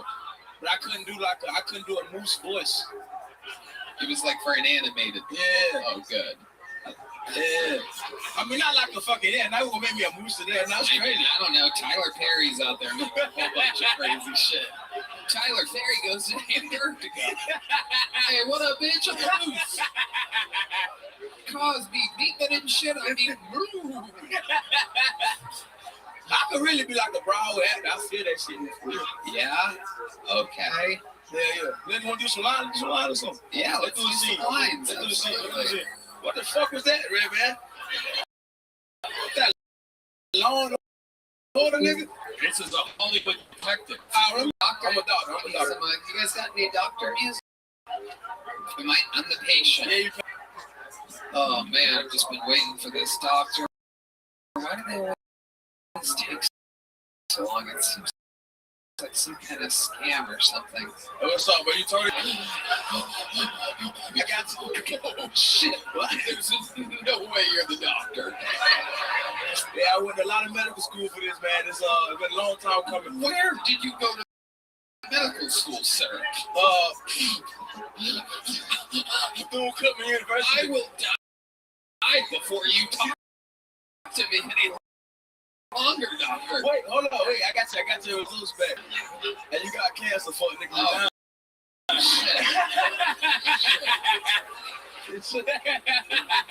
Well, Dr. Dre, thank you so much.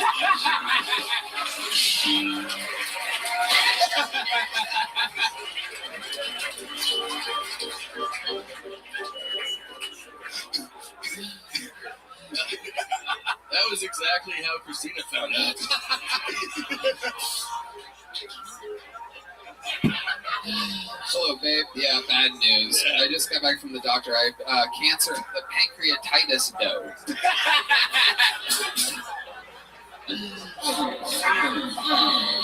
Oh, hey, what that is? The fuck?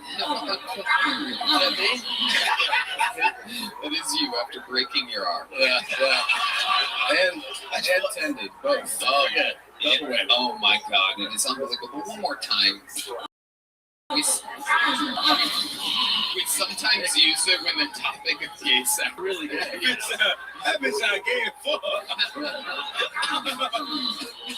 Thank you, doctor. It's so unprofessional. Yeah, she gay as fuck. That's yeah, though. Yeah, that was fucking it felt gay too. Cam, you are unbelievable. Week after week, your energy, your sense of humor, it's off the fucking charts. One more time for Cam Patterson.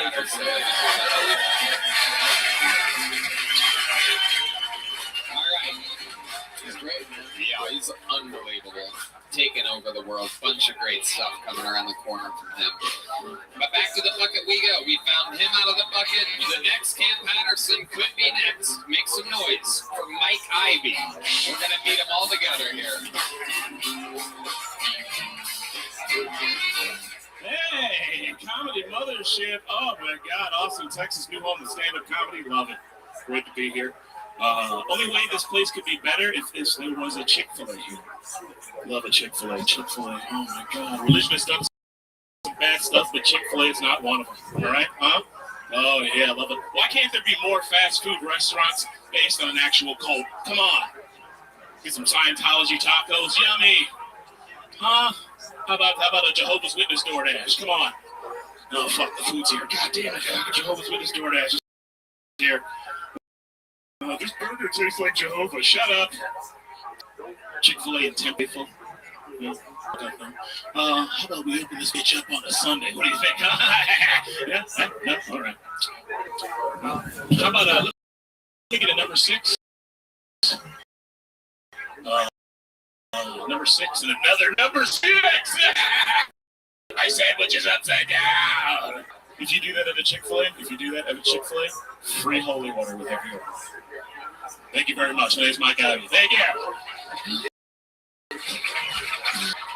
So stupid, but it did make me laugh a lot there at the end. The possessed Chick-fil-A customer.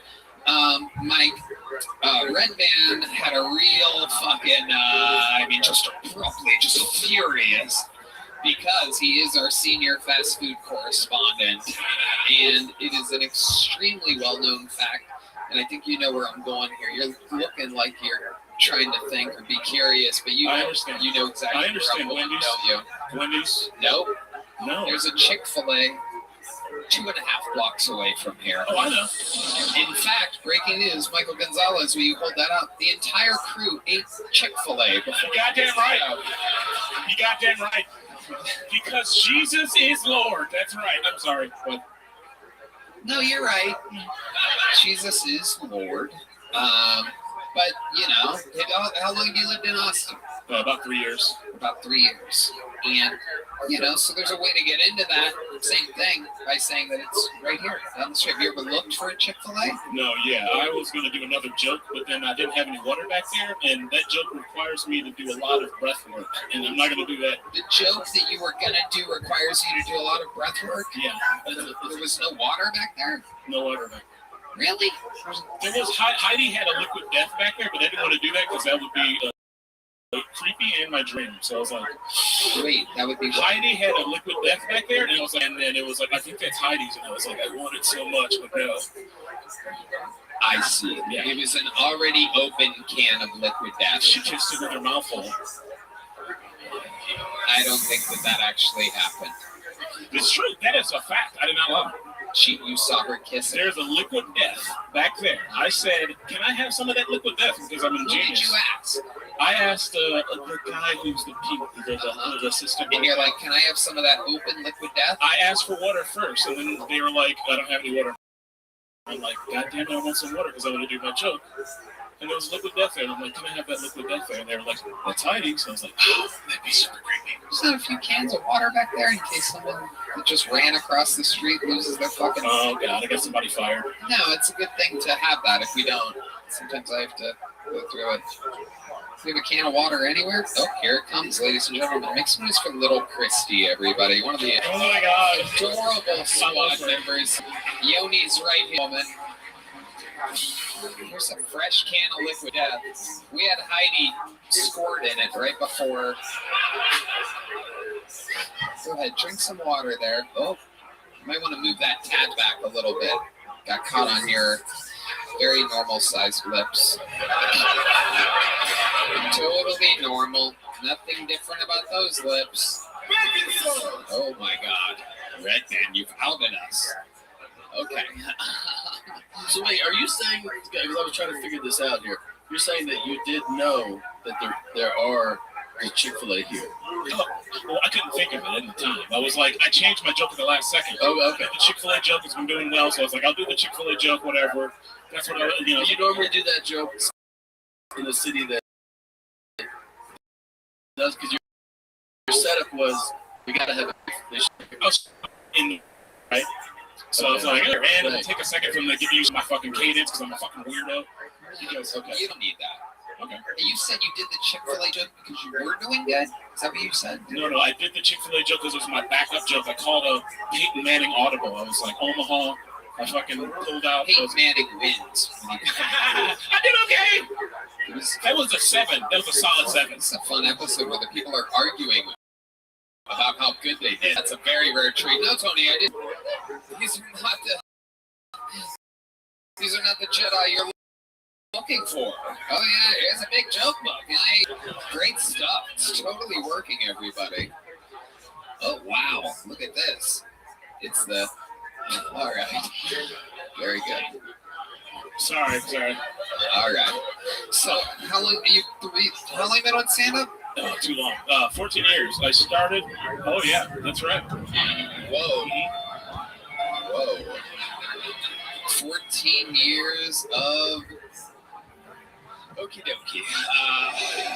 Where have you been doing 14 years of stand-up at? Well, I told the story before, but I started out in Cleveland, Ohio. I started out because I was doing speech therapy. So you told this story here before? I didn't tell this story. This part of the story I did not tell. I started out doing comedy as speech therapy. Being in a room full of people, I couldn't talk in front of people. I said, I need to fight. I went to exposure therapy. Stand-up comedy, one of the hardest things to do. People don't like talking in front of people. I was funny. I know how to write, but I couldn't talk. So I started doing stand-up comedy. So I was medically bad at stand-up comedy. And then eventually, people noticed my writing. As I got better, I started getting paid. I went to Pickwick and Frolic in Cleveland, Ohio. I worked there. I've been on that stage more than any other comedian in history. I stayed there way too long. It was an open. No. I started working. The first time wasn't open. Like Hilarious, yeah. Nick Costas. Yep. And you were on that stage more than what? Any other comedian in history. Who told you that? You know how I know I was there more than any other stand-up comedian in history? Because I was there more than any other stand-up comedian in history, Tony. I was there way too much. I know what the Fries song. I know everything about that fucking club. I know where the bodies are hidden. You know what I mean? Like, I know where there was a rack there one time. I know a whole fucking thing. I've been there way too much. I overcommitted to that club. I loved it. You know, whatever. You ever have a TBI? What's that? What's TBI? Exactly. It's a traumatic brain injury. Oh, maybe. Actually, maybe. Perhaps you recognize this song. It's the TBI song. That actually may have happened. What does that mean? How does it maybe happen? How do you know? When I was a kid, I bumped my head. You got the TBI.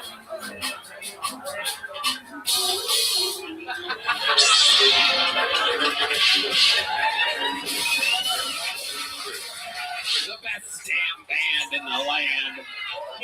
Flexing their improvisational skills. How did you two just do that at the same time like that? You guys wrote that? Holy shit. Rules, by the way. We're here every Monday. Yeah. This is what we do. Goddamn right. You're welcome. You might be at a Chick-fil-A next week going, man, I just wish I was in a city where there was a Kill Tony taping. Might surprise us. You ever do anything nuts? You have any special skills or talents other than being the most comedian at hilarities in Cleveland ever? Which is very highly up for debate, but we're gonna check you. We're gonna let you have it. It existed for decades before you were ever there. Yes, it did. Yes, it did. Did you ever? But they need a black comedian that can cross over. It's very interesting how politics work in comedy clubs. Not here. I'm kidding. Yeah. Please like me. Oh my God, please. Okay. Yeah. I didn't get a little joke. Can I get a little one? Please.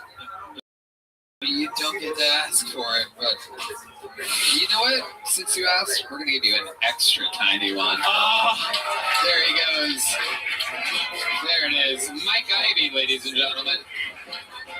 He did indeed put it in his mouth. I saw it. I'm just not gonna give him the unbelievable attention that he craves. One more time for Mike, everybody.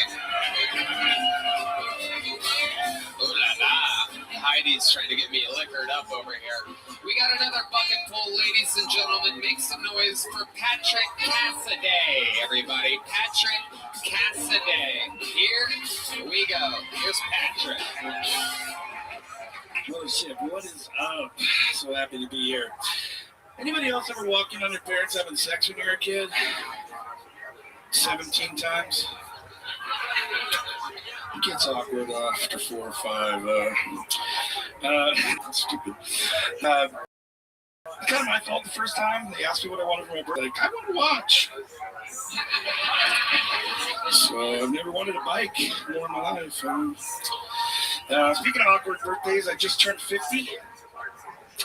19 months ago. Turning 50 is not so bad though. There's this new thing called FFBs. You guys heard of this? 50-year-old fuckboys? No? Nobody? Fuck, I'm trying to get this going for 19 months. Actually, here's some bad news, guys. My dad died recently. I've been having a hard time trying to talk about it with my black friends because I don't want to think I'm appropriating their culture by not having a black father. I'm just kidding. I don't have any black friends. That's my time, guys. Thanks so much. Patrick Cassidy. Welcome to the show, Patrick. Thank you, Tom. How long have you been doing stand-up? This is my 20th time. 20th time. 3 months, Mark. 3 months. 3 months. 20 times in 3 months. What made you want to start now? What made you start now? My dad and I. It's okay. Tell the real story. I know, I don't want to cry though. My dad got real sick. If you cry, it'll make the whole audience fall in love with you. It'll be great. Trust me. Just look out there to the people. Don't just turn towards me. Lift up your hat a little bit, Patrick. There you go. Now tell us why you started stand-up. My dad had a stroke right after the vaccine. Oh. And I've been taking care of him for the last 3 years, 24/7, and we did every Monday. And a lot of stand-up comedy. Just we didn't want to cry, we wanted to laugh. So he made me promise when he passed that I'd come out here and I'd do this. And he passed in April. So I bought a RV and a truck, and I towed it out here about 2 months ago, and I've been signing up ever since. Wow, that's an amazing fucking story. Wow. Yeah, I guess. I mean, unbelievable. Yeah. You fucking changed your life? Yeah. To fucking do this? Yeah. Wow, dude. Yeah, I'm actually, I'm leaving on the 10th to go back to Sacramento and sell my house, and then I'm moving back out here. Wow. Yeah. So, wow. I have a couple questions here. Crazy. How soon after he got this totally trust the science vaccine? 1 week. 1 week, yeah. 1 week stroke. afterwards, and coincidentally, as safe as it was. Lost his ability to walk, 24/7 wheelchair, defeating. Isn't it funny how we hear stories like that all the time on this show, but you never hear it from the mainstream media at all? With real human beings, with real lives. We hear it here all the time. So interesting. What an anomaly. Of seeing that many companies and government things made mandatory for humans to get. How crazy is that? Yeah, I didn't get it, so no nanobots. I don't know what's in there. Right. So 1 week later, your dad has a stroke, and you said that he said, "When I die," yeah, he promised that he'll go do Kill Tony. So I watched Kill Tony in the week, and I'll be like, "Oh, Austin's a place for comedy, man. I gotta get up. Do you think that that's because he didn't want to see you do stand up? That he would request that when he did, only if he's been watching my stand up since I was 6 years old, so he's been watching you be a funny guy for a long time. Yeah. You Steps, but nothing. I half brother in Canada. Steps. That's Red Man's worst nightmare. So you bought an RV specifically to come to Austin, Texas. Tell us about this RV. Describe it. What did you get? Where'd you come from?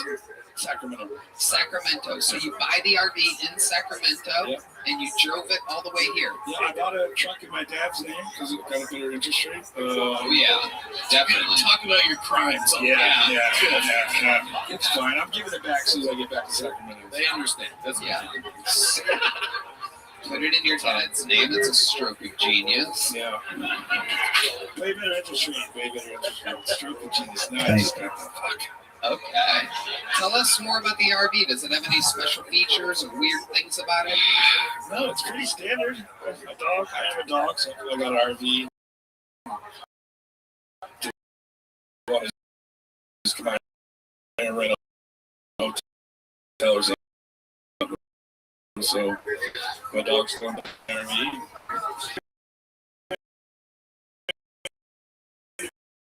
Terrible place to leave a dog.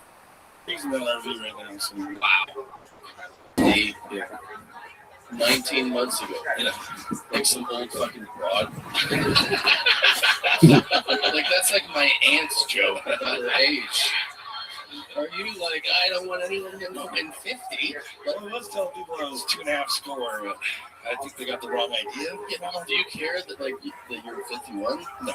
I mean, look, you're 20 times in. Yeah. So, you're gonna do. Perfect time to start stand up, right? Well, no, it's horrible. It's one of the worst decisions a person can make. But absolutely. Oh yeah, this is. I mean, this most likely will go terribly, but 20 times in means you're like a fetus. Like absolutely, 100%. Hundreds and hundreds of times. But as somebody who's seeing you on your 20th time, you don't have to be like, I'm not really 50. It's a stupid joke. Yeah, kill it. Let it die. The good news is, when you did that joke, your father actually rolled in his grave. So there was some movement seen there. Well, I got him in the trailer actually, so he's in an RV. So wow. I thought you were going to say he's in the 71-degree RV right now. It's incredible. But it's bold that you're doing this. It is bold, and you're doing what you want to do, and I think that's fantastic. That is amazing stuff. You've set a goal, you're doing it. So you're planning on staying in Austin? I have to leave on the 10th, but I'm going to just go back, sell my house, and then I'm going to come back here. Really? Yeah. Wow. What were you doing before?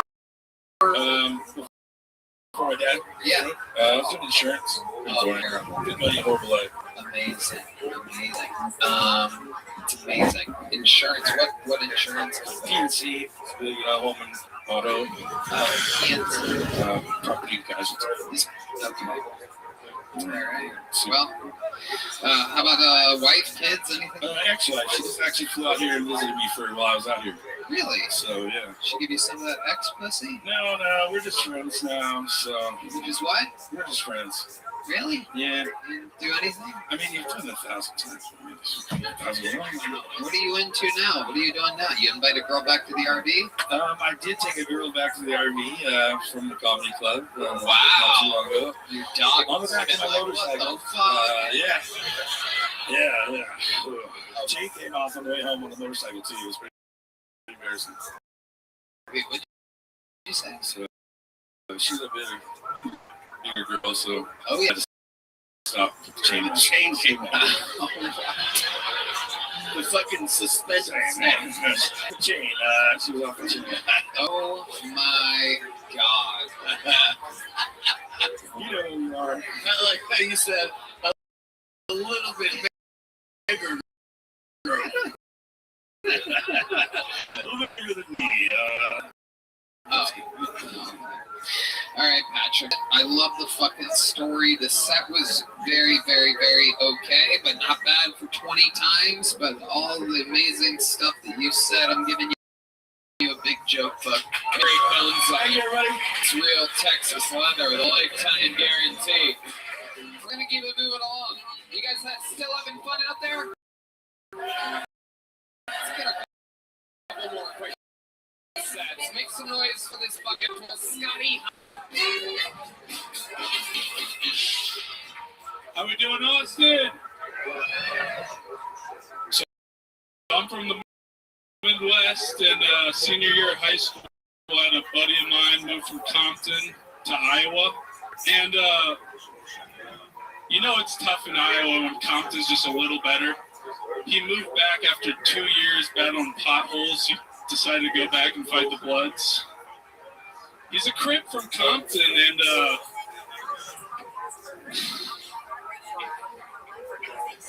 it was better to fight the Bloods than live in Iowa.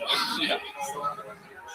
Does anybody here have conservative friends that love Latinas?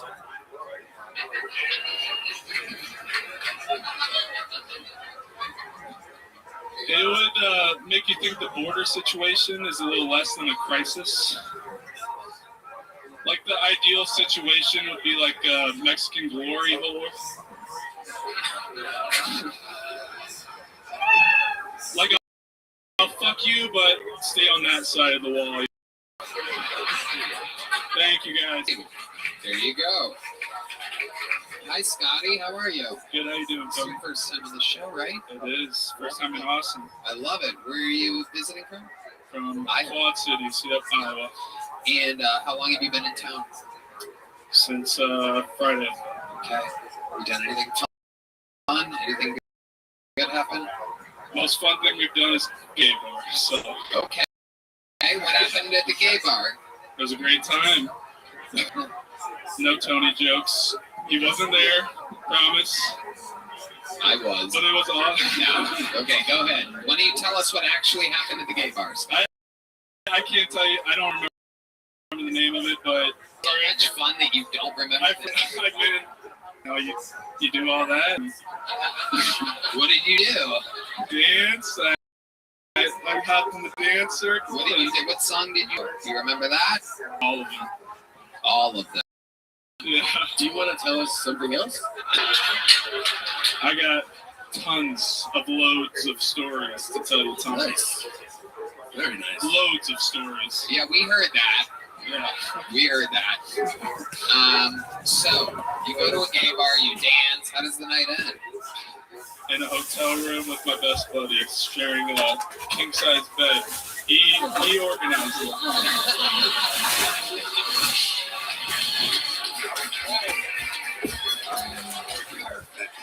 Fucking timing, right man. 3-point range. Yeah. Wow. You can't beat that. That was perfect. That was absolutely perfect. So, how many buddies were in this king size bed? Just me and one. Just you and one. You said buddy. Yeah. Okay. Sorry.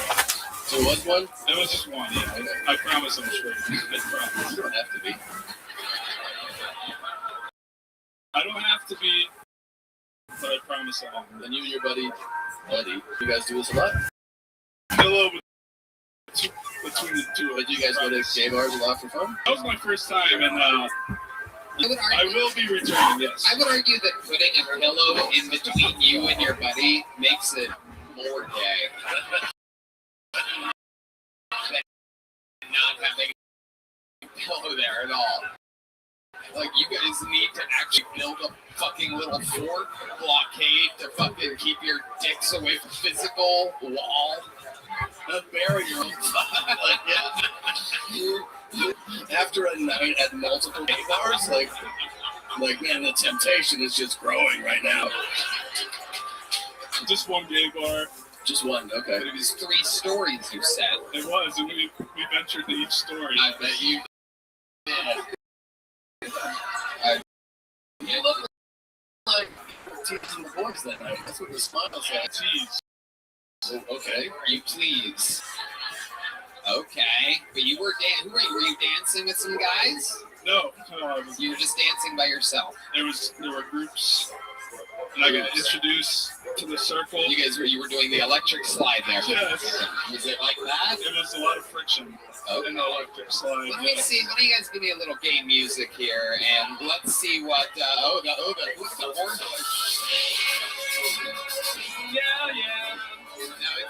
We went. Don't sing, dance. Don't sing. They got the music. We conquered. No, stop singing. Listen, baby. No, keep playing. Keep playing. Don't sing. Just dance. No dance. Here he is. Gay dancing, ladies and gentlemen.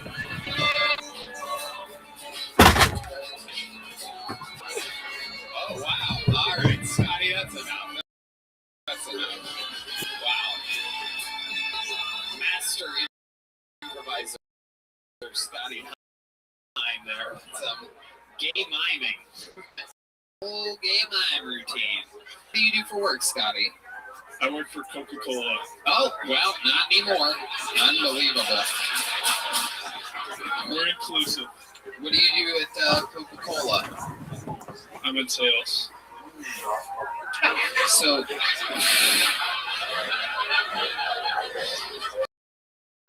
amazing. The band is dying of laughter right now. I'm not sure what's going on back there. They must know something. I think something fell out of your butt when you were dancing. So you're working at Coca-Cola, living in Iowa. Why do you stay in Iowa? What's the point of doing such a thing? You went to the university there? And you stay there. Yo, this is a test of the Rabbi emergency system. Cornflakes and milk. Can't beat that combination, first of all. Second of all,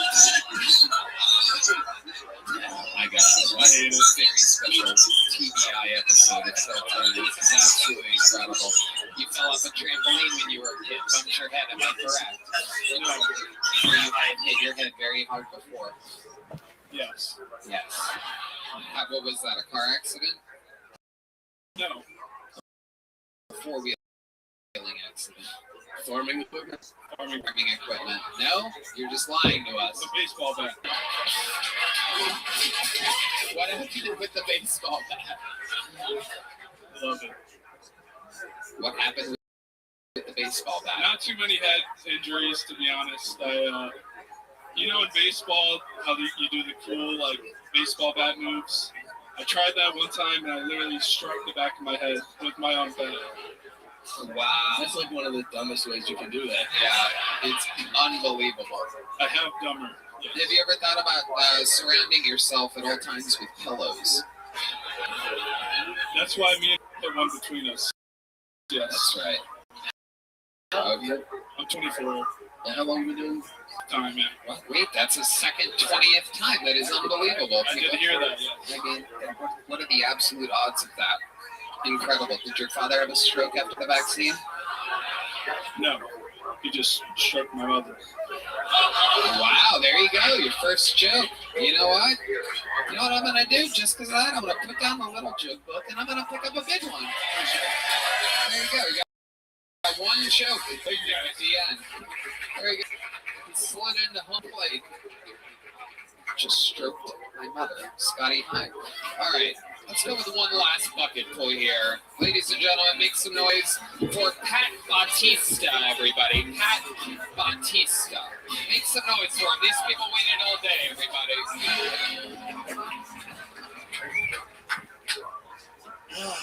I just moved here 3 weeks ago.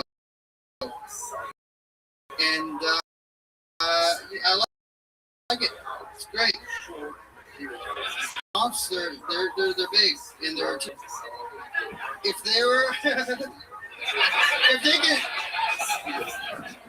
if they can speak like English, they grow a lot, and I don't get along with the moths here. They're just way too big, and they're just too much Okay, so look, I came to the cleanse my the LA out of me. I grew up in LA, and it's gonna be a rough road. When I was third grade, my teacher used to force us to watch his acting role, and he did not have any lines. He just he had like a thick mustache and hair plugs, and we just kind of looked where he goes. Okay. Ladies and gentlemen, Pat Bautista here with the Austin Moth Report. What you're seeing are bats. Pretty sure those are bats. What's up with that way? I saw a big moth. You saw a big moth. Perhaps a butterfly? How do you know it's a moth? Talking to the tip of the phone. Okay, could have been like a baby owl, but it was big. It looked moth-like, you know? It was the same color. There's huge moths out there for sure. There's some big moths? Yeah. I see them all. It's like one like this big, looked like a little hummingbird. Where do you see these moths at? Up north, yeah. Up north. Yeah, that's great. On the outside of your window? They come on the patio and they just sit there and it's scary. Wow. And they got big eye energy too. They just don't move. You know, like are you getting bullied by moths, man? This fucking guy, it's unbelievable. All these fucking people. What are the moths? I don't know. They just don't. I don't like their attitude. They don't move. They're just like you're there, and they don't even like get scared. They're just like, yeah, I'm here. I don't like monsters. I kick them ass, but they look like a murder scene. If you hit. You've killed one before. No, I don't know. They're big. I don't. You know, killing a moth is bad luck. Oh, is it? Yeah, it's 10 years bad luck, especially if you're Filipino. What ethnicity are you? Filipino. Yeah. Damn, that's terrible. I cannot believe that you're a Filipino. That is shocking to me, even though you're built like Manny Pacquiao's left leg. This is amazing. How long have you been trying stand-up comedy, Pat? It's about 10 years. Whoa, no way. 10 years. Are you kidding? Yes.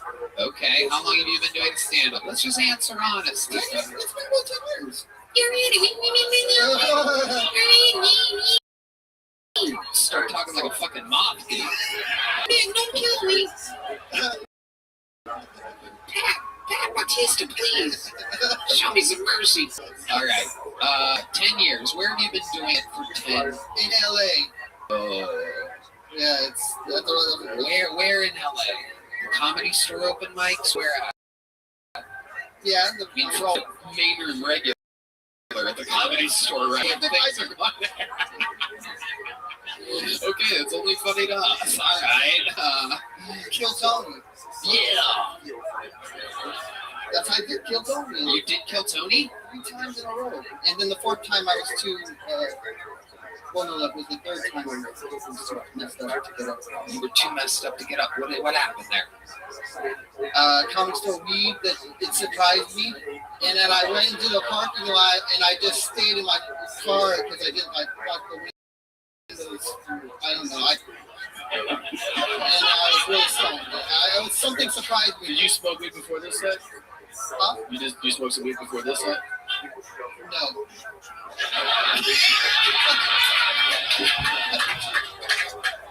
You sound like a good fool. Yeah, well, I just want the answer. Yes, it Okay, all right, cool. But I couldn't handle the ones that No, because I actually think it's obvious you've been on stage a lot. You're very comfortable on stage. And then when you were just like, I'm talking about moths, I was like, okay. I didn't know how it worked.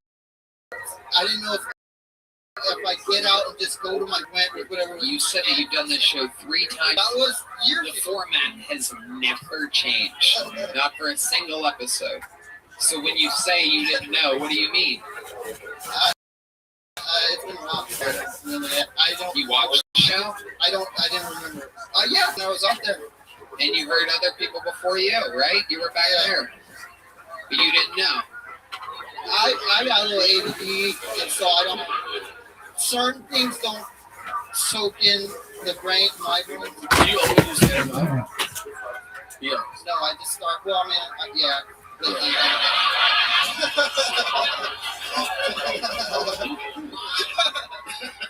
I'm trying to stop. That's the reason why I'm like. You're trying to stop what? Comedy? No, weed. Weed doing comedy. Weed doing comedy. I believe Cam said that earlier. Too much weed doing comedy. We'd be doing comedy. So, Pat, I mean, so many questions. The longer this interview goes, the more questions I have. Why is it so hard for you to wait until after your set to smoke marijuana? Why not do your work and then reward yourself? It's stressful. Oh. But I'm gonna change because that's the plan. You know, I am. You gotta channel some of that nervousness and anxiety into the performance, and don't numb it with anything else. You just do the set and deal with the nerves and the anxiety and all the stress, and then when you get off stage, you'll probably find it like it's way different. Yeah, there's no question about that. Yeah, taking it head on. Because you'd have a clear head about like you focus on it tight. Because it's obvious. I can tell that you've been on stage. I can tell like the other fucking lunatics that were ever. I can tell they came from the bus stop, and I can tell that you've been on stage a lot. But that's the problem. Like, you know, a lot of the guys we start with, like, they would always do like shots or drink. If it becomes like a crutch for it to deal with it, then it eventually becomes too much. You know what I mean? It overwhelms the performance. So you just, I mean, you're a savvy guy. You're funny. You're naturally charismatic. You're very funny. So just smoke weed when you're done, dude. Yeah. When do you start smoking weed? No doubt about that. You must listen to what Tom just said. You've been doing it 10 years, and I literally thought when you said I've been doing it 10 times, I thought you were going to say times. Because the last two guys have done it 20 times, and you're worse than them. Hey, sorry, I know lots be scary and all, but I mean, you just didn't have me really. But the weed is why you're like, I'm like fucking these moths are crazy. Like, yeah, exactly. That's why what the fuck? Oh my god! It's just fucking. And then you didn't even get to your set because like your set was starting to go. Right. So, when do you start smoking? Well, first of all, can I take a guess here? I'm a long time stoner, but I wait. I tend to wait at least I'm done with work. Can I take a wild guess here and say that you smoke out of a water bomb? Am I correct? No, that's what got me addicted. Right. During lockdown. That's what got me addicted. Okay, what did you smoke today, for example? Got it. What did you smoke today? A joint, a blunt? Yeah, it's a very easy question. Okay, a joint. Somehow I was like thinking about strands. It's okay. Where were you when you smoked this joint? Stick with me here, Pat. Very easy questions. Literally couldn't be an easier question. Where did you smoke the weed today? Were you in the car? Were you out back? Here, you were just out back here. Did they already tell you that you were going up and then you smoked? No, okay. Yeah, no, I know. Yeah, sign up hours ago. Yeah, I know. When you started smoking? Yes. And when's the last time that you smoked weed, if you had to guess? About an hour ago, 2 hours ago, or then 4 hours ago when you got here? Only like an hour ago. Yeah, you smoked a couple times. Yeah. Just in case. Yeah, it was just not, I did not think I was going to get it. I really did. I did not think I was going to get it. I hear a little bit of that Filipino. What do your parents do? What nail salon do they work at? Am I correct? Okay, what do your parents do for a living? My parents, my mom's dead. Oh, So damn. that's Wow, yeah, that is a full-time job. That's funny. That's very funny. Bro. Tom is spot on. You're a funny guy. You just need to not. And the other reason that you got it on it, the shows get bigger and bigger, higher and higher. And so, like, if you're doing a fucking huge theater and arena, you don't want to have to be like, oh, I gotta get, I'm used to smoking before that. It's gonna overwhelm you. You know what I mean? So you gotta perform. I mean, I know some people do perform sober. Perform sober. Get high in the morning if you want to. Get high when you get off stage.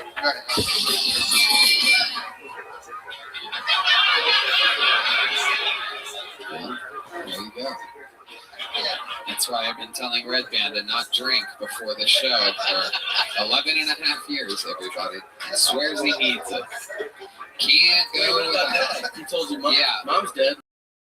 Mom's dead. She died from nail polish. There's no nail polish. How did Mom die? That's Vietnamese, I think. Wait, what'd you say? Vietnamese? Doing nails. What'd you say? Nails. Chinese. That's right. Your mom was a nurse, right? No, my mom was like a white American mixed. Okay. She was a secretary. Oh, okay. That makes sense. Good job. White And your dad? Who's your dad? My dad works for LAX. LAX. Okay, at the airport. Okay. What does a Filipino man do at LAX? The baggage? Oh, traffic. He does the baggage, yes. There's a fucking Filipino guy in charge of directing the traffic at LAX. No wonder I'm stuck on the jetway for an hour and a half every time. Oh, we're going down that way. Shit, I fuck up. Get him up. Oh no, an airplane. I'm sorry, airplane. I thought you were big crazy mom. If your mom is white, your dad has to be 180% Filipino, by the way. How you ended up looking like this? Yeah, it's my dad. Yeah, my dad. Oh, God. I kept you up here. Wait, how long are you in town for? Oh, no, I'm staying here. I live here now. You know, I'd love to give you 5 minutes on the secret show. Are you fucking serious? You're giving him 5 minutes? And the 22-year-old guy that kills every time? You know, I love the mom material. There you go. I want you to check his eyes first before he gets out of things, I guess.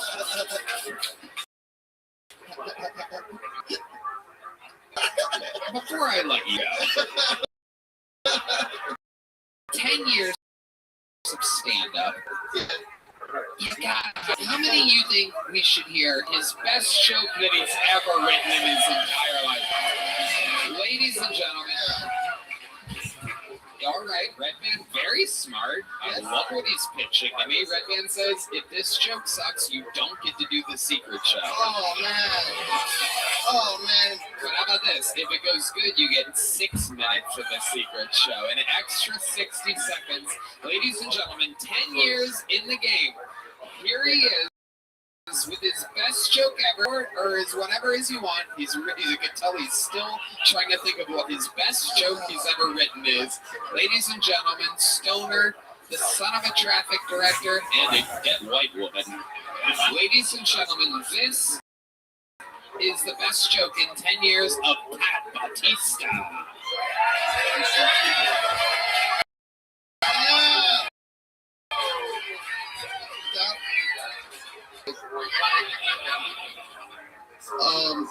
I'm gonna need some money. If you go to onlyfilipinomonkeyfeet.com,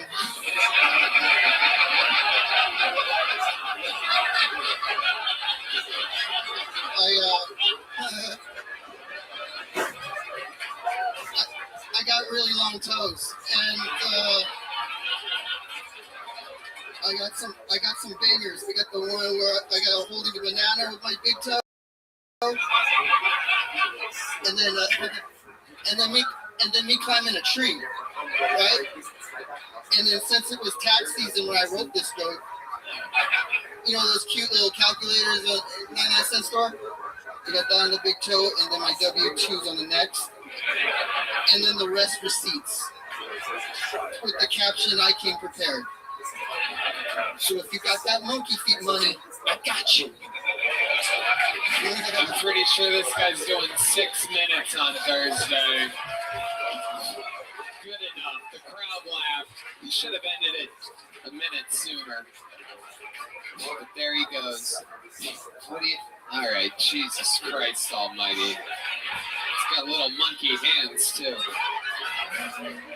Pat Batista. All right. That was fun, huh? I think there's only one way to end an episode like this, ladies and gentlemen. This is a long-awaited return. This guy was out of commission last week. I'm sure he's back. Just a bundle of energy. He is a Killtone record holder for all time in the history of the show. Fresh off of more sold-out shows, the man is an absolute machine. In fact, he is a big red machine indeed. I present to you the Vanilla Gorilla, the Memphis Strangler, the Tijuana Tornado, the Vienna Vaginal Vortex. This is Lights Out, William Montgomery.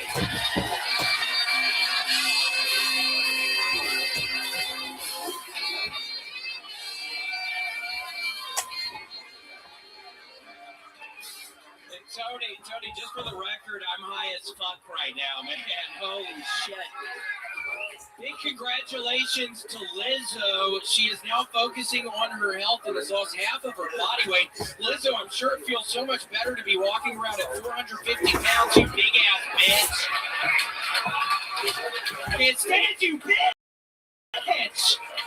Somebody told me that Hall & Oates broke up. I didn't even realize they were dating. I thought you would like that, maybe, Tom. Shit. Hey, Tony, what do you commit when you quit smoking cigarettes and start using pouches? Infidelity. Look, I'm not saying Red Band has monkeypox, but why is his fiance now calling him Honky Kong? Okay, that's my time. Hell yes. 55 seconds of thunder and lightning. Only he can do it quite like that. Calling Lizzo a straight up bitch.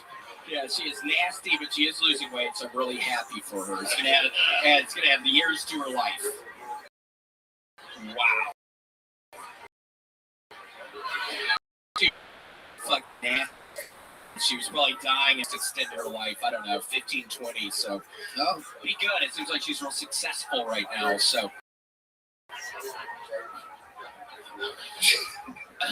Tom, it's so nice to see you. It's great to see you, buddy. Tom actually took me out. It's the one time I'd asked for so many years if I could open up for people, and Tom, you were the first kind soul to say yes to me, so I still thank you so much. Absolutely, and it happened at a Kill Tony show. It happened, yes. The only time on Kill Tony worked. Yeah, we had fun, man. It was a good time. Yeah, I used to hang out with that Filipino dude all the time at the Comedy Store. We used to do cocaine and drink together. That's not a lie, yes. So is that true? Yes, I used to get fucked up with it. I forgot his name. I don't even know his name. But yeah, we used to get fucked up all the time at the Comedy Store. Really? Yes. I was a mess. I loved it. I love Filipino people. Yeah. You really did cocaine with him? I think we did, yeah. There were a number of people, Tony. I would end up being up all night, almost going to do blow with different people's apartments. And they're probably lucky I didn't kill them, or I didn't get killed. I don't know. A lot of people could have been killed in that scenario, but nobody was. You were a wild boy back in the day. I don't think people remember it. We've grown a lot in the last couple of years. I don't even think these big fans know what it used to be like. Yeah, I don't think they realize. For just a little insider baseball, every Kill Tony you've ever seen me at the Comedy Store, I was having cocaine in my vodka Sprite. Every single Kill Tony appearance at the Comedy Store. So I'd like great guests to scratch all the advice that I gave. It's worked out great, man. Yeah, except this guy hasn't really lasted anything. I don't know what his fucking issue is. He looks like a fucking little quaker other than that. And that little fucking pussy right over there. I didn't see you, you fucking idiot. Did you think I did? Tom is, I look up to Tom, so don't fuck with me when he's up on the stage, dumbass. You must be one of the idiots talking shit or something. I can tell just by you're not. Wow. This guy's been laughing the whole time, William. Oh, has he? Yeah, okay. It's crazy that you would attack him. I'm kidding. I apologize. Seriously, I'm sorry. That guy right there with the long hair and glasses hasn't been laughing at all, though. Oh, there he goes. He's started smiling. Yeah, he looks pretty strange down there. Have you not been having fun, sir? Huh? What? Yeah, I can hear you, dumbass. I was just trying to see if I could actually get you to keep on repeating yourself like an idiot.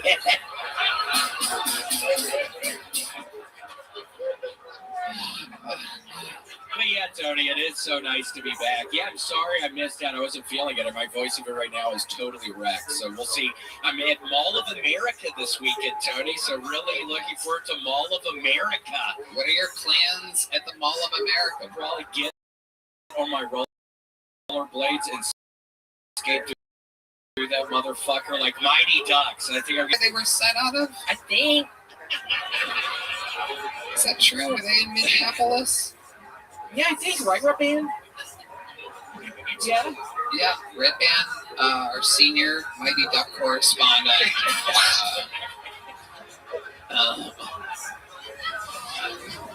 Wow, so the Mall of America. I've never been to the Mall of America. I've heard about it a lot. Have you been there? Oh, yeah, I've done a couple of weekends there at the House of Comedy. Awesome. You did? Yeah, there's roller coasters in the middle of it and stuff. It's fun. People showed up. Wow. When was this? When were you headlining the Mall of America? 5 years ago. Wow. Shit. Oh. That's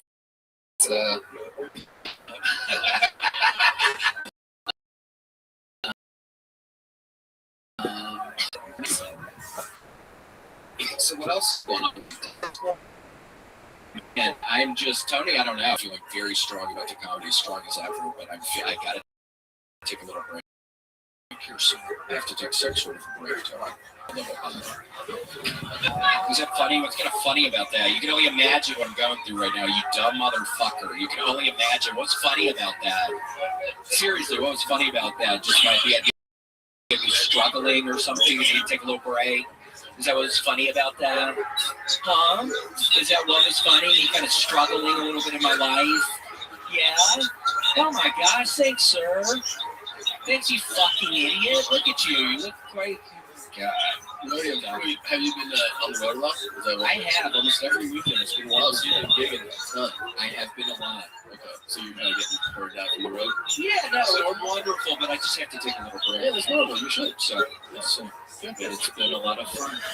Please, if you have a birthday, get a cameo, please. But those things are taking, they continue to take over my life. I've now done number 7,200 at the motherfucker. He's literally one of the biggest makers on all of Cameo. How much is a Cameo? I end up seeing around, I don't know, $100. They're $100 a piece? So do the math on that, you little pussy. You think that's funny? Yeah. How much is each Cameo? I think it's $155. I was just getting so many. I've continued to have to do the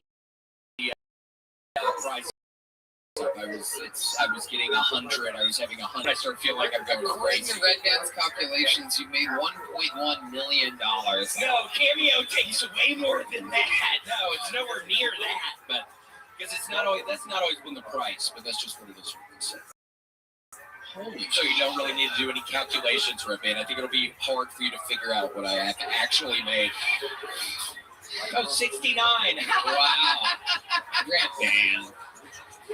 Now, William, one of the things that I find so interesting about you in real life, this isn't brought up on the show very often, but you're a very thrifty guy. I find you to be kind of like, I was wouldn't say smart with your money. It's kind of interesting because you do make vast sums of money. You do not spend it much at all. You can put it your interest.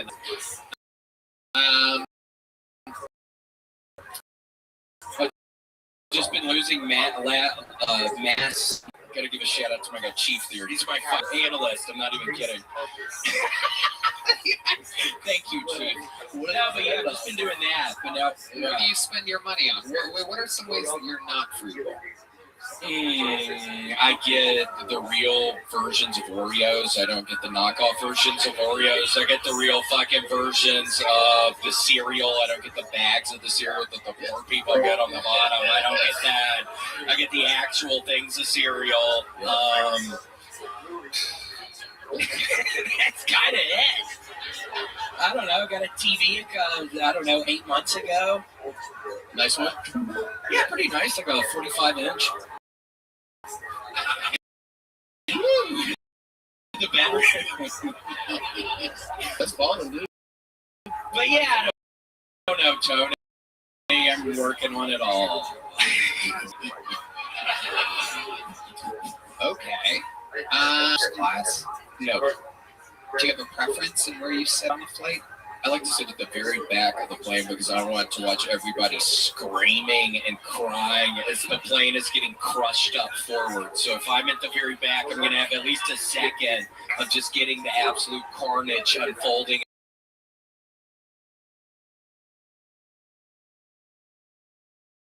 Absolutely done it again. The only way to end a show like this is with you.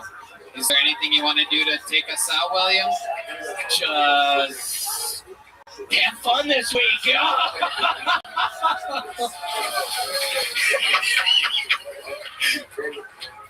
You think you'll always be? You think you'll always be in the back of the plane? Shit, I think I'm probably. William Montgomery, ladies and gentlemen. We did it again. How about a hand for Tom Segura, ladies and gentlemen? Get your damn tickets to the Moody Center, February 22nd, 25, in the Ball Arena in Denver, September 14th. And everything else, awesome, fun, social podcasts, everything. Go one more time for the best damn band in the land. Matt Mueling on the guitar, John Means on the keys, Michael Gonzalez on the drums, Carlos Sosa, Fernando Castillo, and Lola Vallejo, the drawing room, Chris Rogers, Cam Patterson tonight. I love it.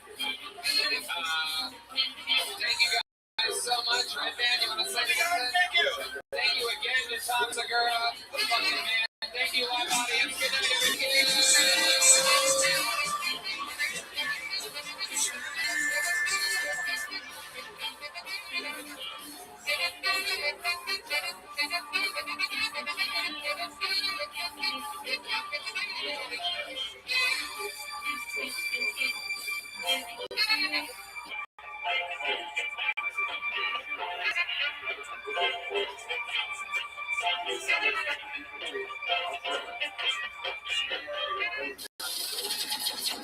The Sunset Strip Comedy Club in Austin, Texas is now open. Check out Red Band's secret show every Thursday. Go to sunsetstripatx.com.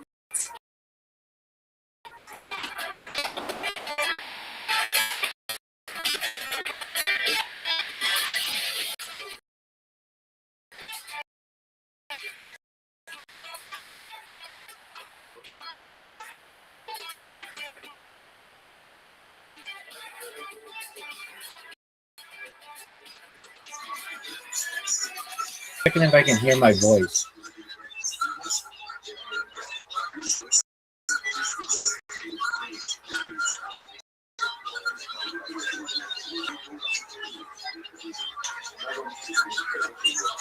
What is this bullshit?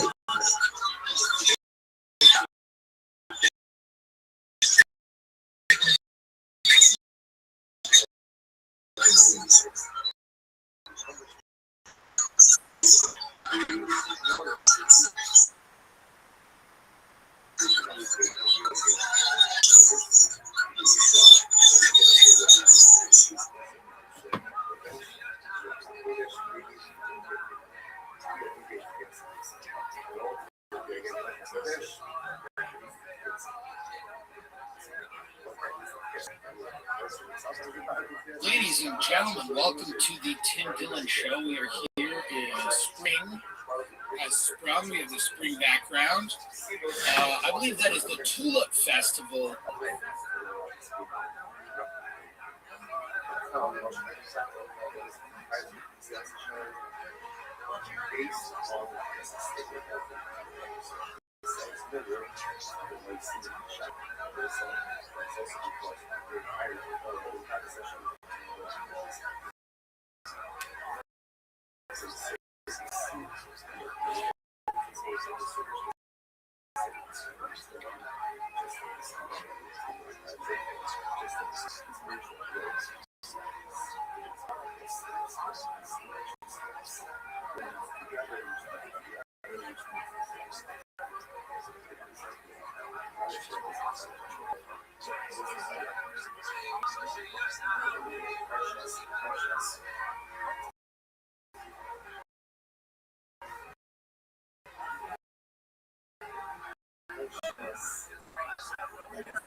Ladies and gentlemen, welcome to the Tim Dillon Show. We are here in spring. Has sprung. We have the spring background. I believe that is the Tulip Festival in the Netherlands. And a beautiful statement of spring and of hope, of new life. And I'm very hopeful and I'm very positive, and I don't care how bleak it gets. I believe things are going to get better. I like this new leader.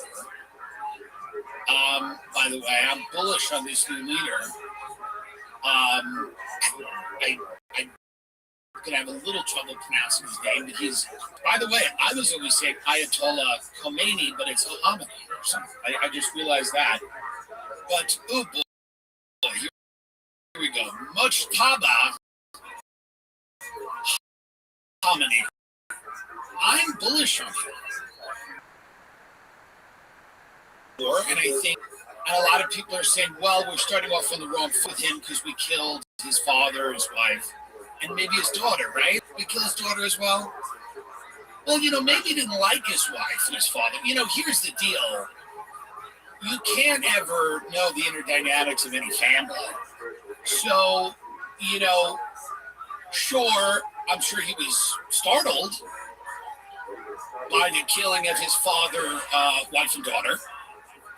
But I think on the flip side, this is a new day for him. He gets to be the leader. He can get another wife. He may have had multiple wives. That's part of that thing they did. And because a lot of people have been saying, rightly so, like, hey, well, we killed this guy's father, wife, daughter, his family, and that's probably going to make him angry and kind of like attacking his country and killing his family. He's going to even be more dedicated to getting a nuke because that would have prevented this. So there is that there, that he's going to be more dedicated to enriching uranium to make a nuclear weapon to prevent another attack on the U.S. and Israel. You might say that, but I think this guy might could. I don't know why. I just have a feeling. I just have a feeling about him. I have a feeling about him, and I have a feeling about this whole thing. I know that we're sending more warships to the Middle East, Marines, and I still think we've won and we're done. I know trips to the Middle East as Iran stepped its attacks on the Strait of Hormuz, according to 3 U.S. officials. I still think we've won, and I think people should communicate to Donald Trump how much we've won, how glorious this victory has been for all of us, how exciting it's been to see this, how grateful we are for this, and that we should now just go home and think about it as a great, glorious memory of the past. But I mean, the liberals will fuck it up. If he goes, I won, we're done, the Democrats will be like, you didn't win anything. You actually lost. And he'll go, all right, and then nuke everyone. So whatever this man needs to hear, really, whatever this guy needs to hear, he's at the end of his life. He's endorsing Jake Paul for president. He doesn't care what happens next. That's the thing with Donald Trump. He doesn't really care what happens next. So whatever this guy needs to hear to get him out of this war, tell him. Tell him that. Whatever this dude needs to hear so that he can get us the fuck out of there, because this is, and listen, obviously we also are the U.S. military. That's why we don't want them dying for no reason in Iran, unfortunately, of sacrifice. What I'm saying is that if we get a crazy leader than the one we had before, I don't get it. But Trump is just kind of on a farewell tour, and take a look here. He's endorsing Jake Paul for political office, and you really have to observe it. You know, like we things that people get in their lives and observe. There's somebody gets sick, whatever, bad car accident. But you know, this country deserves everything we get. Everything we get, we really deserve. I don't know how much of it anymore can be blamed on outside forces, you know, or even these billionaires that are, we know, evil and bad, a lot of them. But the common person here also is unfortunately really sadly culpable in a lot of this. People that are cheering on this war in Iran have no fucking clue why we're there. They don't care. They're happy to just see violence. You know, they're happy to see things blow up. They're at a bar in Florida. They're excited about the Ayatollah getting whacked. They don't know why. They don't know what Iran did to them. They're just happy to see violence and chaos.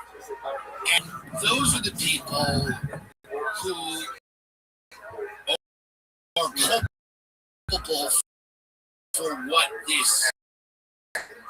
this country, make no mistake, we're going to get it. Those are the people who deserve it. Those are the people who deserve it. When the gas spikes and no longer in the Middle East because we were thrown out of the Middle East because Iraq attacked all of our bases, we didn't defend them, and a lot of these Gulf states don't want much to do with us.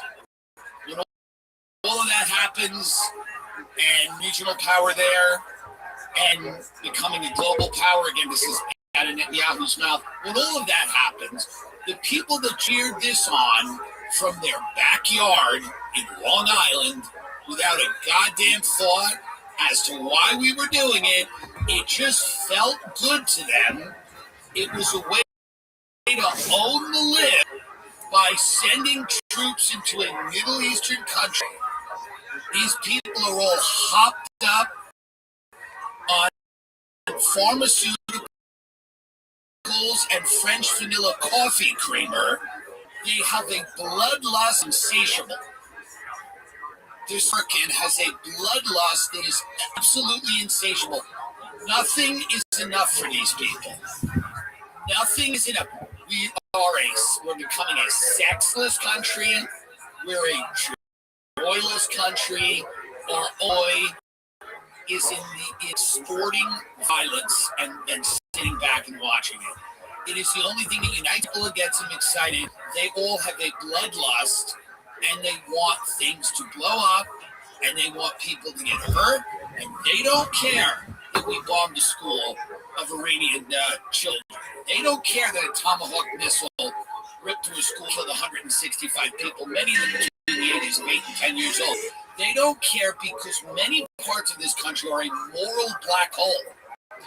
They are a moral black hole where there is no morality. They're amoral. You say, well, they have bad morals. No. They have no morals. They're a black hole. Bring on what's happening on. They cheered on what happened in Iraq. Okay, 20 years after that, everyone in this country has less money on average. People do not own homes. People still don't have health care.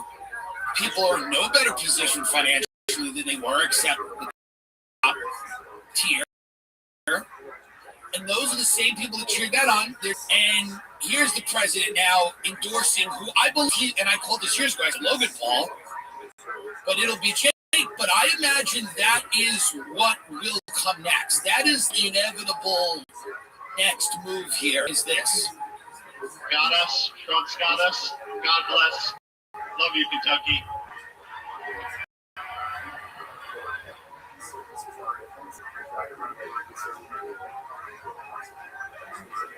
Now, he's a great guy. He's a courageous guy. He's a hell of a fighter, too, by the way. And I just want to say, I'm going to make a prediction. Look at the people. Can you just pause this for a minute? And look at the people that are still in this crowd. Look at the people, and I feel bad for some of them, but I really don't for others. Look at the people that are left in this crowd. I mean, none of them look happy, by the way. This is the end, because they're all, by the way, their standard of living hasn't gone up, it's declined. None of them understand what the hell's going on. They just know that they're in too deep. They're just in too deep to get out. And that's the people that are in too deep. That's not the face of people that are having a great time. That's not the face of people that are really excited about the direction of the country. This is the face of people that kind of got bamboozled, and they're still showing up to the rally, and then he's bringing out Paul, and they're going, what's going on? Prediction that you will be, in the not too distant future, running for political office. And you have my complete and total interest. So they clap. The people in Kentucky clap in a very defeated way when Trump says about Jake Paul, he goes, you're going to be running for political office. And then some of the people in Kentucky start clapping, and they're happy about that. Let me ask you a question. I like Jake Paul. I have no problem with Jake Paul. I enjoy him. Why would the people in Kentucky who are clapping for this think Jake Paul would make a good political figure? I'm just asking a very simple question that I don't know if I know the answer to. Why do the people in Kentucky think Jake Paul, who, by the way, has left America, Jake Paul, Puerto Rico, he's left the continental United States. He lives in a territory of the U.S. to pay no taxes, which, again, God bless. But the people in Kentucky, it's so puzzling me when Trump goes, I want to hear that again. Bring it back again that you're gonna run for political office. That you will be, in the not too distant future, running for political office. And you have my complete and total interest. Yeah, that's what we want. He's an incredible guy. it's a mixed reaction. You know, there are people that are clapping for it, and I question their sanity. Again, I don't know why they think he would be a good political figure. I don't know. But this is very interesting because the people behind him now, a lot of them are really not. It's not exciting anymore. It's not fun. This is, you've been at a party too long. You know, I have friends that have been at the party too long here with him. The thing about Trump's entire thing is the party's never about you. It's his party. And, you know, when you first get there, it's fun. It's like hanging out with a rich kid, where in the beginning it's really fun because they're excited to show you everything and let you use some of their toys. But then eventually the rich kid's like, well, this is all mine. When are your parents picking you up? Like, you know, that's where we're at now in the MAGA cult movement. You still have the 5D chess QAnon people who are permanently schizophrenic. There's nothing to be done for them. You have people like I know, friends of mine who like live in Florida and are just completely out of it and truly are kind of moral, again, a black hole. You know, they just don't care what he does. They just like him and they don't really pay attention. They're not paying close attention. And, you know, some of these people that are standing up behind him, they've been at the party for too long, and it's not fun back and work at the rest stop after this. I'm saying anything negative about people that work at rest stop.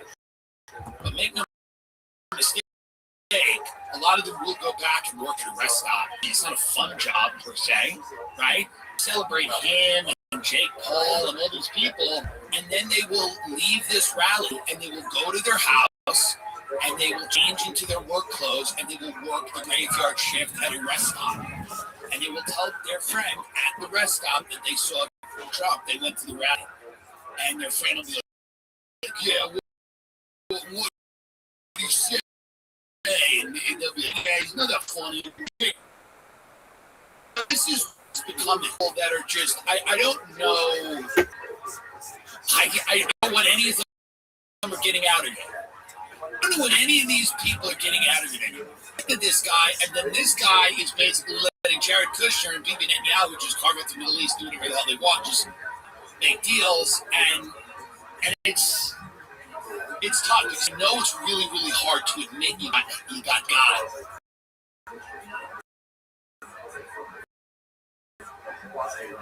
It's really difficult to admit. Almost no one can have been taken advantage of by someone that you respected, by someone that you liked and respected. This is actually fun to do.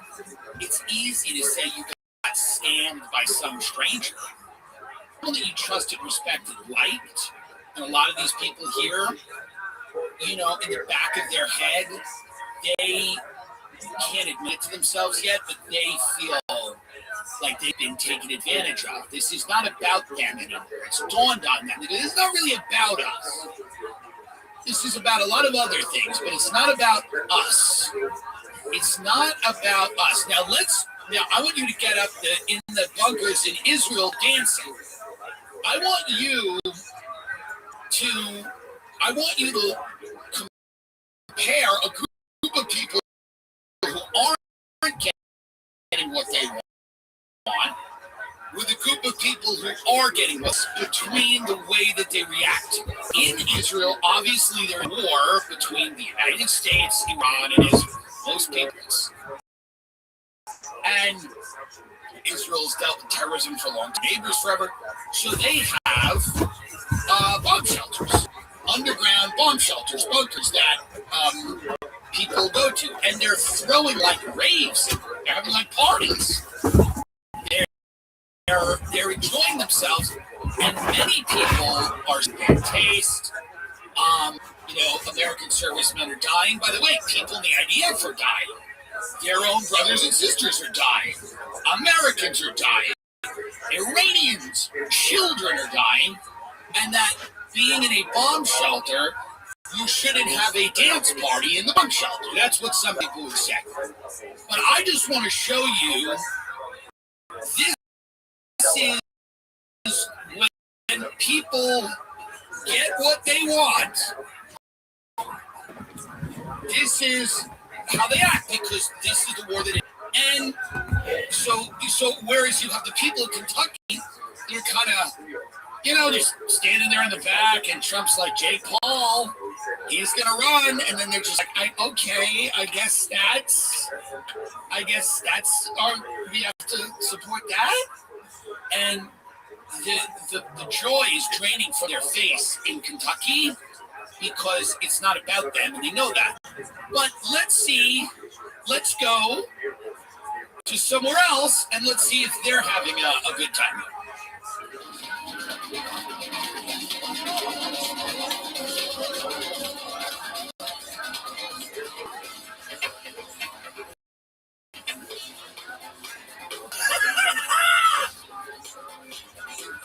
Now this is the vibe when things are good.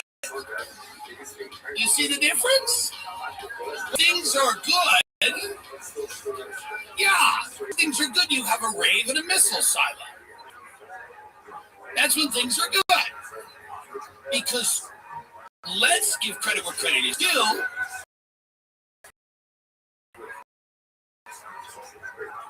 Israel's got us pretty much. Again, that's from our own Secretary of State. And won. So why not throw a party? Nobody's throwing a rave in Kentucky. Nobody's throwing a party. Standing there behind Donald Trump and Jake Paul. Nobody's doing that. Because they're not getting anything out of it. They're not getting a goddamn thing out of it. It's a hair growth supplement, and it's tailored to every age. Because of their changes over time in their routine, just recommended hair growth supplement brands by over 1.5 million. Are backed by peer-reviewed studies and NSF content certified, the gold standard in third-party certification for supplement. Nutrafol men for ages 18 to 49 improve hair growth and achieve thicker, fuller hair. And new Nutrafol men 50 plus, the first and only hair growth product specifically formulated for men 50 plus. Start Nutrafol today and make the hat optional. Visit Nutrafol.com and enter promo code TIM for $10 off your first month subscription and free shipping. Find out what Nutrafol is the best hair growth supplement brand and NutraFol.com promo code TIM. That's NutraFol.com promo code TIM. Everyone that visits me says, what are these guest room mattresses? I go, they're Helix. And they go, this is the nicest mattress I've ever slept in all my life. And I go, yeah. I go, study found that 82% of those involved saw an increase in their sleep cycle on a Helix mattress. Helix is the most awarded mattress brand viewed by experts like Forbes and Wired. Free shipping and seamless delivery. Helix delivers your mattress right to your door with free shipping in the U.S. Rest easy, seamless returns and exchanges. A Happy with Helix guarantee offers risk-free, customer-first experience designed to ensure satisfied with your mattress. 120-night sleep trial, limited lifetime warranty. Take a Helix sleep quiz. Find out which mattress is right for you. Go to helixsleep.com/TimD. helixsleep.com/TimD. 27% off. Wait, what is the thing? helixsleep.com/TimD for 20%. That's 20% off. Side, folks. You're going to love it. Now, the line that you have to do to tell people in this country that they are getting something out of this war, the hurdles you have to jump through are some of the craziest things that I have ever seen in my life. When I watch people, I totally understand why Israel wants it, why Netanyahu wants it. I totally understand that. I get why Jared Kushner wants it. I get why people in the United States, like Ted Cruz, want it. I mean, they were going to the Trump rally, the people in Kentucky who are going to the Trump rally, like these people right here, to sell to these people that they're getting something out of this. It is the only that really from all that stuff the Christians you have to go to these people. Go, don't you want the Messiah to come back? You don't have to go to the rest stop. If the Messiah comes back, you don't have to go to work. So this is that. This is what we're doing. Oh, I thought we're like I thought our taxes, I thought like the cost of groceries is gonna be down. No, we're ending the world. We realized we couldn't do any of that. Let's be honest. You think your groceries are the price of a house is never coming down. We're ending the world. I mean, it's simple. There's zero way you're ever going to a house. Let's rapture you all. Let's rapture you all. It is the only shot you have at a good life right now is to hasten the rapture. That is, right now, the foreign and economic policy of our country is the rapture. That is the foreign and economic policy of our country is the rapture. You're out of here. We're all going. The Messiah is coming back, and he's going to figure it out because we don't know how to get these houses cheaper. We don't know. We do not know. We do not know. When the Messiah gets here, he'll figure it out, and he'll rapture some of you, and some of you won't get raptured. We don't know. It depends on what book, what interpretation. But what we do know is if we don't have the rapture, you want the rapture or you want Jake Paul to be the president? I don't. Or does Jake Paul bring on the rapture? That's another great question. Does Jake Paul bring on the rapture? Here's Peter Hegseth, who is a drunk and a failure, making a big mess in this war, killing children in Iran, a truly contemptible figure who should resign, war criminal Pete Hegseth, friend of the show. But he really should resign. They are massacring children in Iran. It is disgusting. But Pete Hegseth is U.S. troops were told Iran wars for Armageddon, the return of Jesus. So this is what we've got. We've got some real fun people here that are trying to egg on World War III. I fully believe this is the plan. I think they want World War III. I believe they want World War III. I think the Epstein documents, it started to expose things that could not see the light of day. I think this economy is in much deeper trouble than people think. And I think that this is the plan. The plan is like we need some kind of prolonged conflict to sink a bunch of people, money, and sadly lives and things like that. Let's take a break from this for a minute because I do want to cover these Dubai influencers' life of luxury interrupted by Iran strikes. You know, Dubai, which we've talked about on the show as, it's the fun kind of, tax haven for international criminals. A lot of people from the UK and America and all over Europe have gone to Dubai, have cheap Dubai. All of those people living in are blowing up.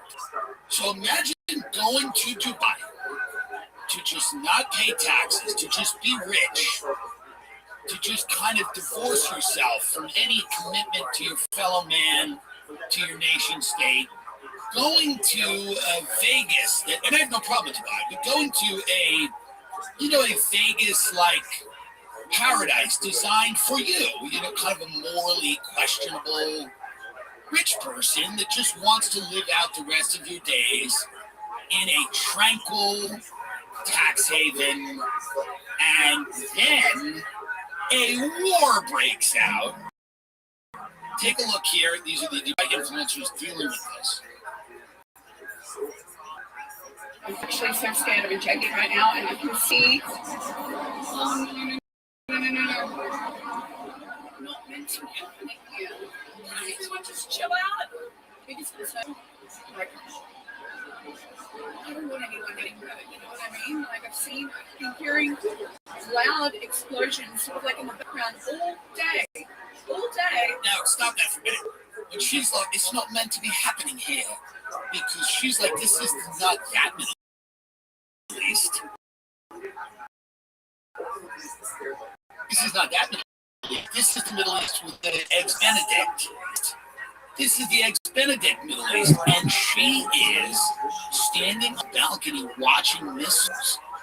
And they say that Dubai is finished. I don't know if that's true, but they say that a lot of these expats are never going to go back, that they've been so traumatized or unable to handle it that they feel vulnerable now. They don't feel safe in this tax haven of international criminals. That's the thing. The thing about Dubai, it was a safe place. And when that veil of safety is pierced, it's very hard to get it back. Why should international criminals have to deal with any type of insecurity? They have families, international criminals. They absolutely have families. So if you go live in Dubai to earn your money, to shield yourself from the laws of your home country, to escape warrants, whatever, good life. What a good life with your family. You left country because you were wanted. And you went to Dubai to live in a place that allowed you to operate it, questionable. And just, like she said, why doesn't anybody just chill out? And now sitting there and there are missiles coming in. There are missiles coming in. And all of the narco traffickers, human traffickers, Bitcoin scammers, hustlers, all of these people, all of the legacy institutional money, all of the stuff is escaped where their luxurious life of crime upended. Let's watch a bit more of this. Oh, the sound, it shakes the windows. I don't know how to explain it. It's like the weirdest sound ever. And now I'm saying this is not fun, guys. We're supposed to be in the safest place. I mean, this is just laying back. I love the UAE. I love being here. I feel so safe all the time, and I can see it. Like, it's just... They're unhappy. They're unhappy, and there's nothing to be done about it. And this is going to, oh no, in a hurry. What's this? Yes. Oh dear.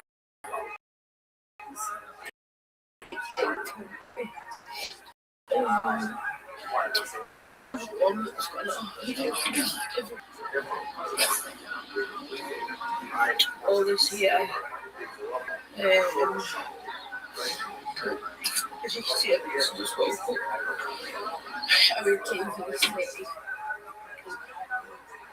I'm in JVC. And nothing else just going on. By the way, stop it. How much longer should society go on for? You know what it is? Like, whenever I get upset about what's inevitably coming, how much longer should this woman has so many injections in her face? This is the craziest thing I've ever seen. I mean, she's sitting in a hotel made by slaves who get literally whipped, and she's just watching. She's like, oh, there's a fire. Oh, there's a fire. How much longer can this civilization go? It's unbelievable.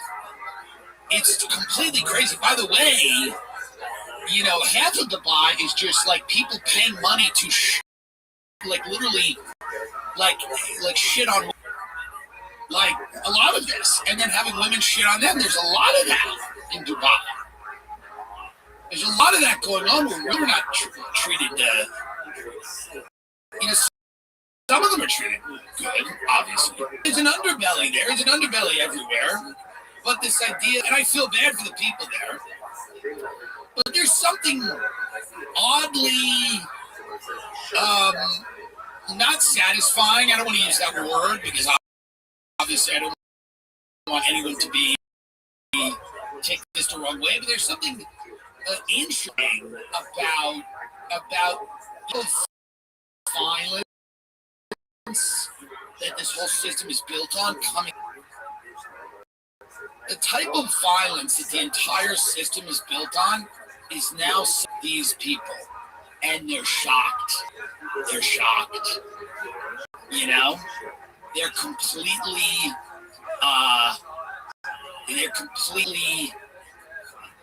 you know, like beside themselves. That the type of violence that we've watching on screens for a very long time is now in their physical reality. And they're like, what? There's a bomb over there. There's a missile over there. Darling. Darling, there's a missile over there. Darling. Let's watch a little bit more of her.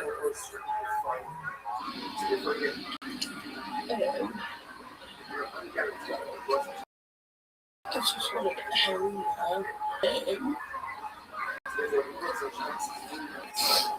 I don't know what's been here and stuff like that because people are saying loads of different things.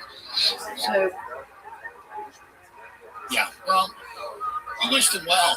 We really do. We wish them well. I mean, I hope the influencers in Dubai find their way back to wherever they're going to go.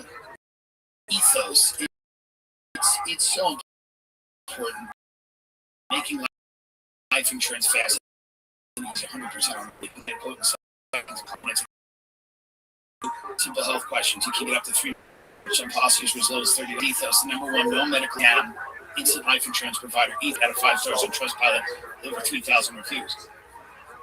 Protect your family life insurance from Ethos now by going to ethos.com/GIM. In as little as 10 minutes, you can get your free quote and up to $3 million in coverage at ethos.com/GIM. That's ethos.com/GIM. ethos.com/GIM. Application times and rates move over. In our LA studio, a lot of times we have bug infestations because it gets really, really hot and stuff happens. But you know what we've been using to do this, and we've been handling it? We've been using Pesty. It's actually perfect. It really works. With Pesty, you can get started at $35 per treatment plan based on your location, bugs, and climate. With the do-it-yourself kit, there are strangers in your house or appointments to make time for. Pesty gets rid of over 100 different types of bugs, from spiders and ants to roaches and scorpions.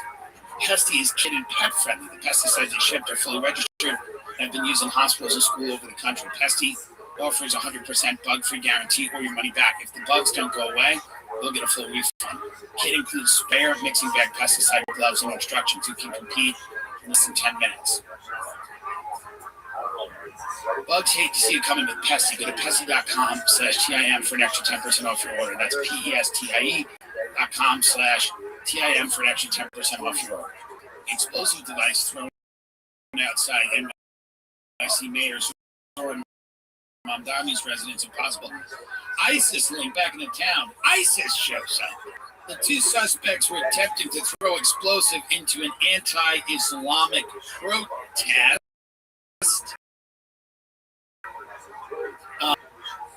This is CBS News, and we know, and this is why we play CBS on the show, we know we're getting the facts.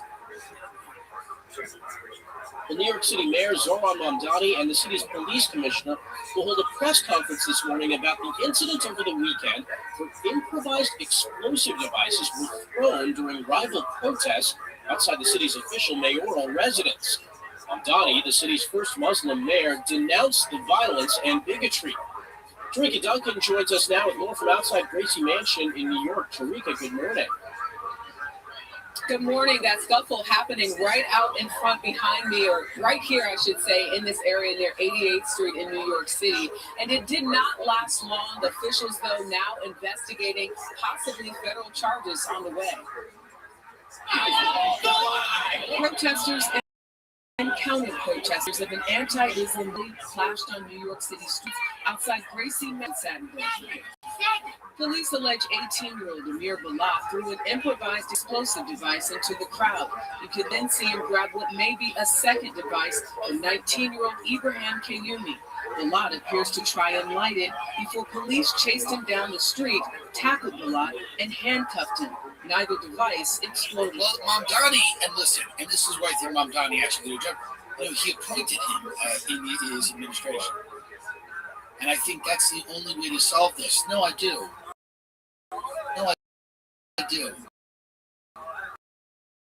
And I think it's basically was like, this is a troubled man, and really what he needs for the city and not against it.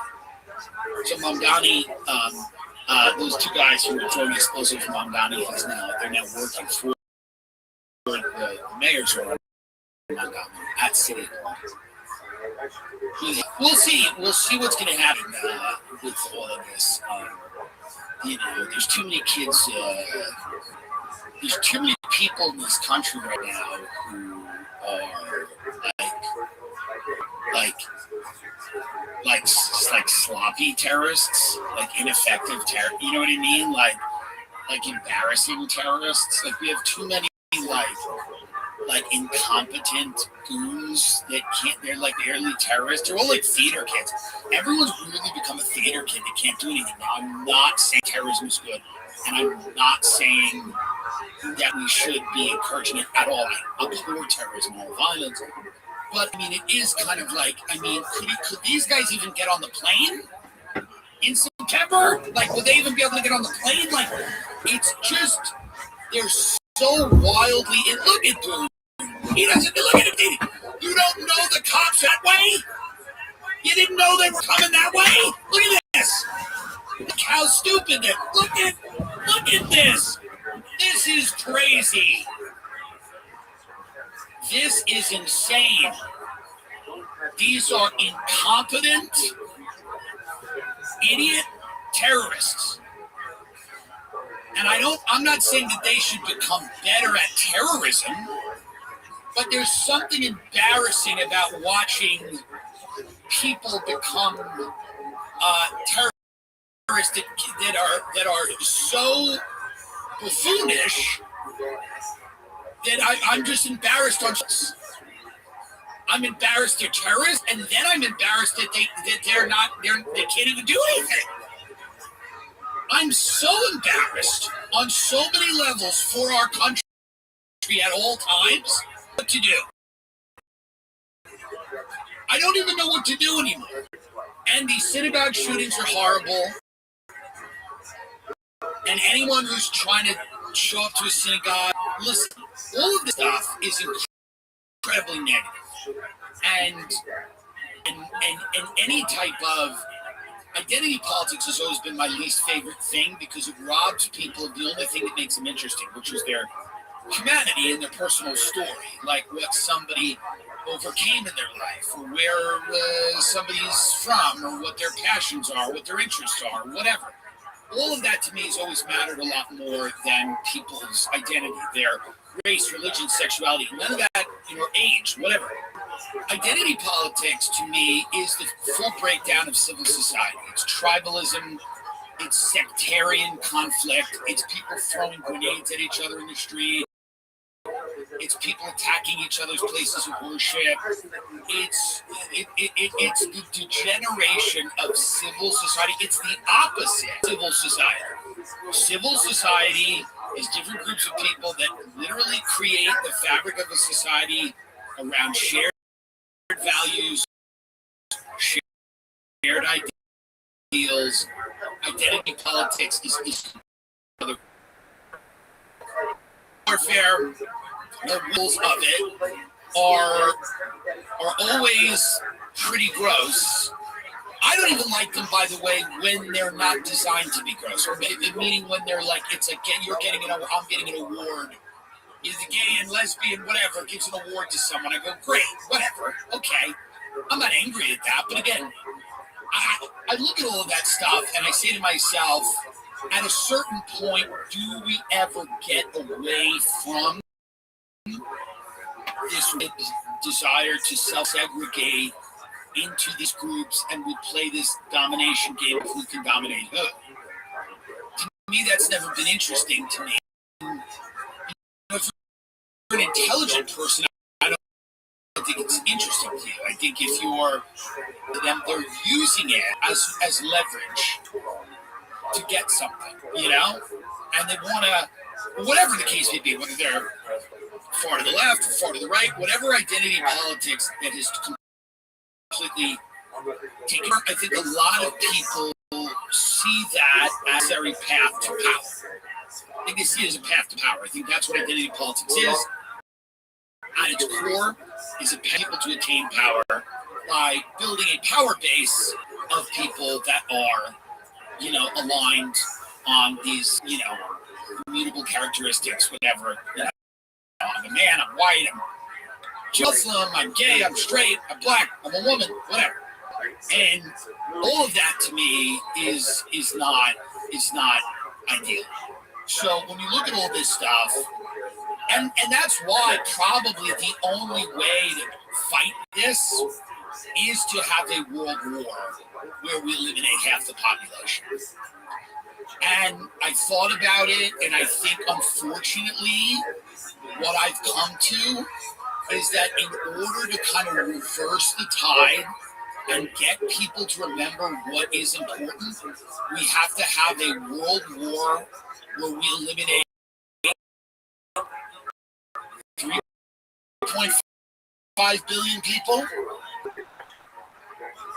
I don't think do it. When I look at the rise of identity politics and how troubling that is, the only course of action that I could think of would be a world war would eliminate half the population in a period of 24 months. How many people live on Earth? 7.5 billion? In half. 8.3 billion people.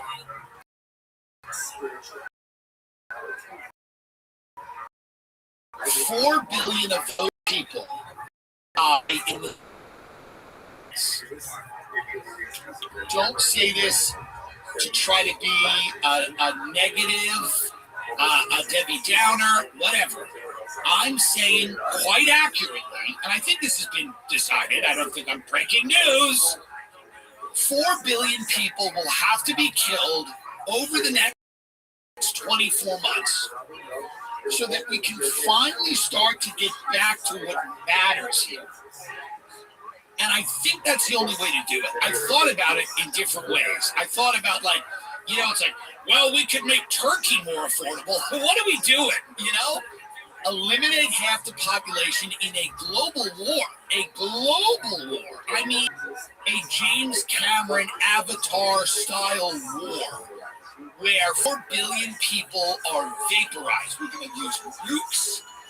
We're going to use nuclear weapons and hypersonic missiles and hydrogen bombs and large swaths of the planet. Not all of them. In fact, lots of the planet will be just fine. And there's a lot of underground bases that people have been kind of getting ready for this type of event.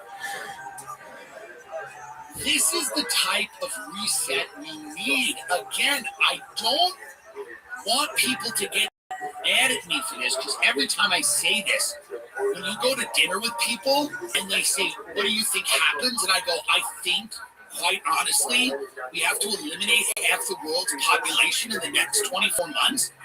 You would not believe the attitude that you get. Truly. Judgment. And I don't want any of it. I'm simply telling you that with 8.3 billion people all doing their own thing, that's kind of run out. But we can have? Yes. Yes. 8.3 billion people. If we could get rid of, hear me out, billion people in the month, we were left with 2 billion people in a mix of underground and overground, kind of like solariums and kind of nice areas, and we started agriculture and technology and all this stuff. We're not going to lose all of that either. We have it. But we just, raw materials-wise, just really kind of eliminated many of the people on the globe, 4 to 6 billion people. And how would we do it? Right out immediately. Not immediately, but within a month. And we do a nuclear war with China. Europe will be destroyed, we'll be destroyed, they'll be destroyed. It would destroy most of life on Earth. You know, and that would just, again, this would be a kind of nice reset. And 5 years from now, the people that are left, and it's not going to be the people, it might not be me, but the people are going to really, no one, and literally half to 3/4 died horrible. I mean, people walking around glowing green, you know what I mean? Bad. Once that happens, on the other side of this, people are really going to come together. And they're going to realize that, you know, there's enough resources for everyone. Then they will realize that there's enough for all of us. There's enough for all of us. And it's going to be amazing. But we just have to get on with that. And I know that's going to be a period of hardship for a lot of people. And my heart goes out to most of all life on Earth. But there's no other way to. What else would you do? I don't understand. Like, you could, I guess, prosecute those people that were having sex with kids. But that seems so complicated. They will have lawyers. Just destroy all life on Earth. I don't know it. The housing market's so artificially manipulated. Making homes affordable again, it's really not that easy. And then the boomers are going to get mad because they're going to go, oh, my money's in my house. Why are you stealing my money? So you want them mad at you? Just destroy 6 billion people. If you do that, on the flip side, people are going to be a lot happier. I don't know what else you could do. You could honor international law and different bodies and try to come up with diplomatic solutions. I mean, I guess you could use technology to bridge the gap between people, educate them. Or, very simply, we could destroy all life on Earth. And I think that's the plan. I think that's the plan. I don't understand the other plan. I think it's very simple. Just basically make a decision. Make a decision and stick with it. You know? Make it and stick with it. Just do it and stop talking about it. And then on the other side of that, everyone left on this planet is going to be happier, wealthier, smarter, more interesting. Do you realize how much more interesting people are going to be when they've lived through what we're about to unleash? Oh my God! And people you know are going to go, and you might go. But think of what's coming, because what's coming a beautiful rejuvenation. It's, no, I mean, literally think of it. And if you think they're not having these discussions, you're mentally ill. You think people aren't saying right now, you're crazy. Because it's gotten away from them. Do you see? It's gotten away from them. And they go, it's only where AI is going to put everyone out of work. So then what do we do?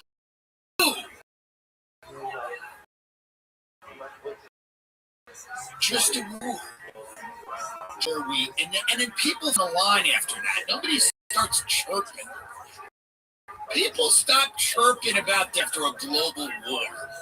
It really reframes what people care about after a global war. After everyone gets their shit rocked, People tend not to scream and yell about what they can post on the internet. They really forget about all that stuff. They really do. They just go, I'm alive, I'm happy. I'll do what you say. Let me do what you say. They become docile and compliant as they should. Most people they know have been, people are going to be eating each other. Literally it's going to be that bad. They're going to be eating each other. You're going to see people you know eating other people you know. And after process, you're not going to complain. You're not going to, after that, you're not going to go, I want to own a house. What? Shut up. If you make it through this process, if you're somehow one of the lucky or chosen people to emerge into the AI control grid after there's been a massive global conflict, you're not going to complain. Take your little crypto thing you get, take your little lab-grown food, enjoy it, and just live and work at the data center and do whatever. But it's not going to work with 8.3 billion people. And it may not even work with all these nation states. We might have to do something else. We might have to have 3 regions and have those. You know what I mean? I don't know if it's going to work, but people are like, I'm Poland, and we're going to tell you how to. And it's like, no.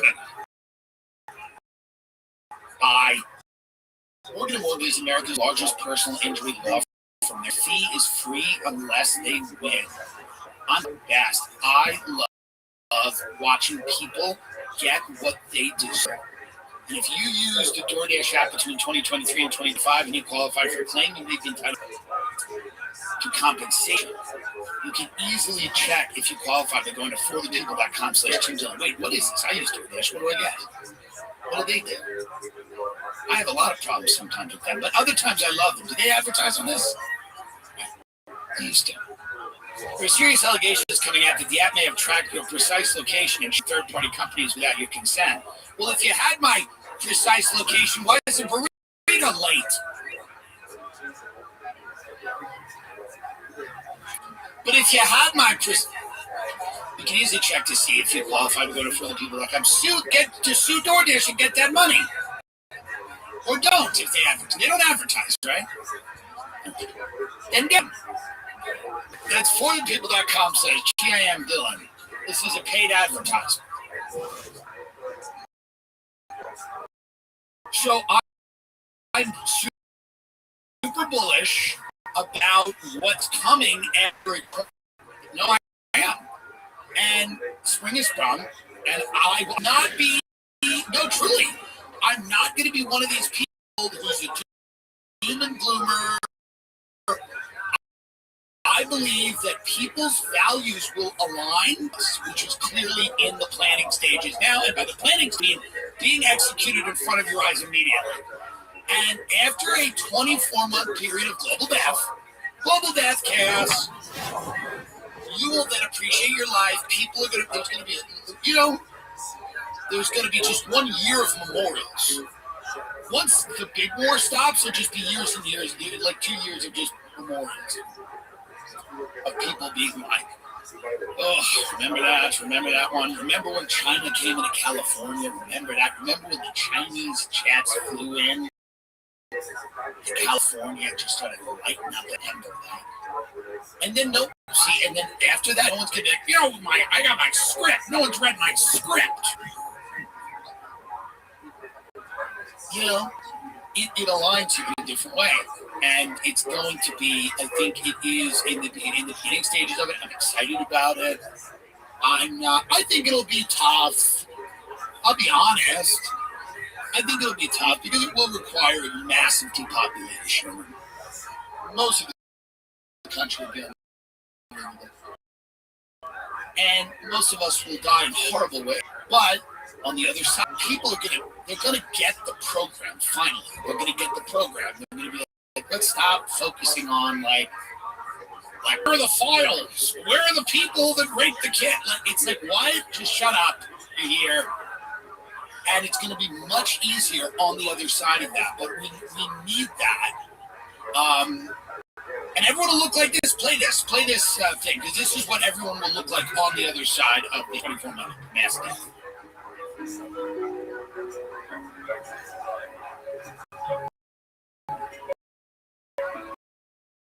I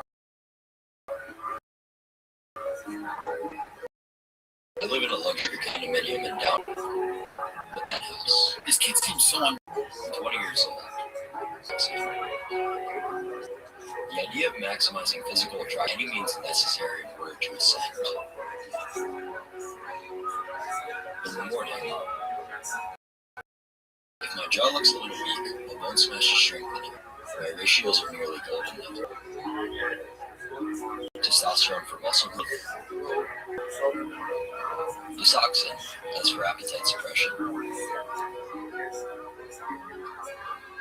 Glutathione for health maxing. Peptides for anti-aging and collagen production. Melanotan-2 for IGF-1, HGH.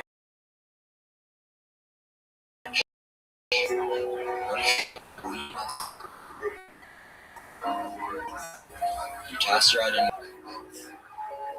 if you're not looks maxing, you're not life maxing. And if you're not life maxing, you're nothing. The wait is over. March 13th. Log road order. Welcome to the new era. Again, folks, I'll say it again. After we met, I'm even more actually dedicated to the 4-month period of mass death.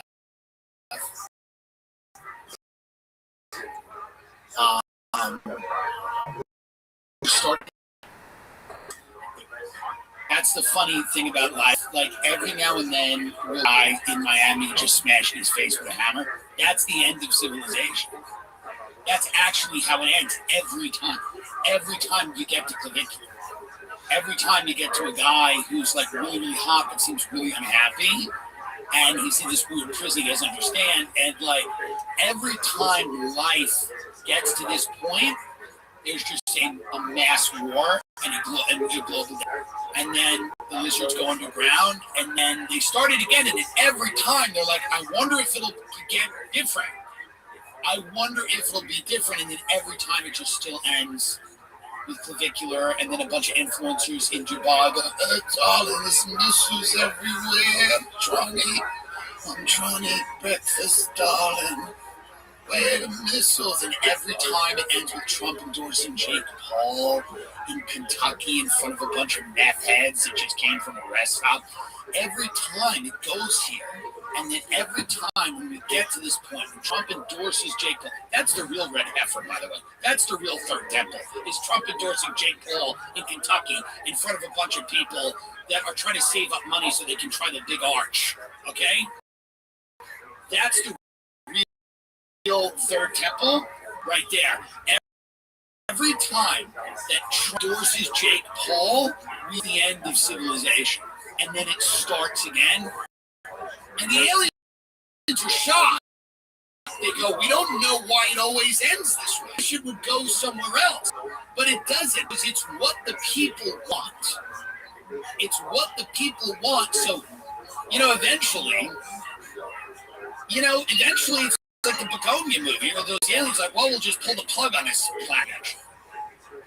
But just like this is kind of a Sumerian mythology thing where it's like it does keep starting over. And then it keeps getting to this point. We feel like we're near the end. I don't know if we are or not, but it certainly feels that way. And it's at this point when people realize, because here's the thing, none of that stuff, and I'm all for people not in shape and whatever, but none of that stuff that kid's doing, none of that is life in any conceivable way. These people that don't have a pot to piss in, watching a billionaire endorse a multimillionaire for president, this is not life, and you can see it on their face. These influencers in Dubai who are sitting there in a slave-built hotel watching missiles rain down on their cabanas, and they're like, oh, I just want to go home. It's not supposed to be happening here. That isn't life. So life always gets to a point where it's not life. That's what we've learned. Life always gets to a point where it's no longer life. And at that point, everyone's just going through the motions, waiting for something to take them out of this. Some force greater than them to take them out of it.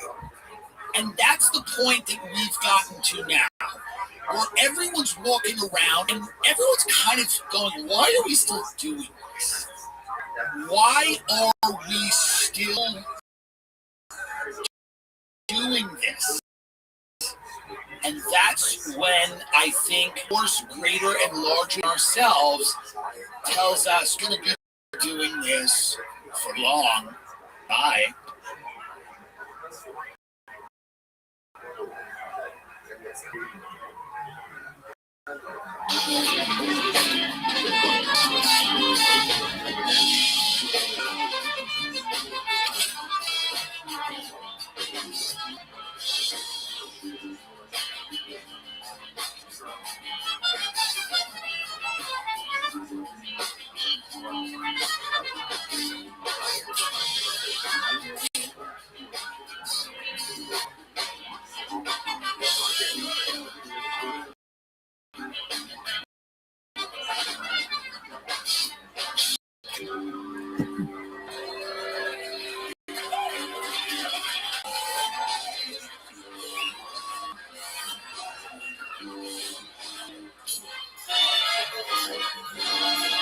Hey, this is Redman coming to you live from the Comedy Mothership here in Austin, Texas. For a brand new episode of Kill Tony. Give it up for Tony Hinchcliffe.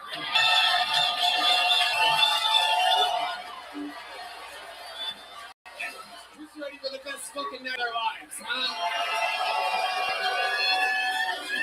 Yeah, I'm gonna hand for Redman, everybody. It's 69 degrees Fahrenheit in the room. Another beautiful day, 69.1 degrees. The summer starts to chill here in Texas. You're here at the number one live podcast world, everybody. You're at Kill Tony. Welcome, everyone. This is brought to you by Gel Blaster, the Red Rose, the Yellow Rose, the two best strip clubs in the world. AustinPools.com, where you can get a brand new pool in your backyard. A lot of pool companies take a year. They guarantee it start to finish in 3 months. Hall Law Firm, get you out of a DUI here in Austin, Texas. The Austin Security Guard Service. Make sure that you didn't drink too much before you get a DUI and have to call the Hall Firm. ConnectMobileHealth.com. Use the promo code KILL10. Save 10% on an IV drip. Get recovered. Feel good. CM Smokehouse, the best barbecue joint in the city, and the Screwball Peanut Butter Whiskey, which proudly presents the best damn band in the land. This is the Kill Tony Band.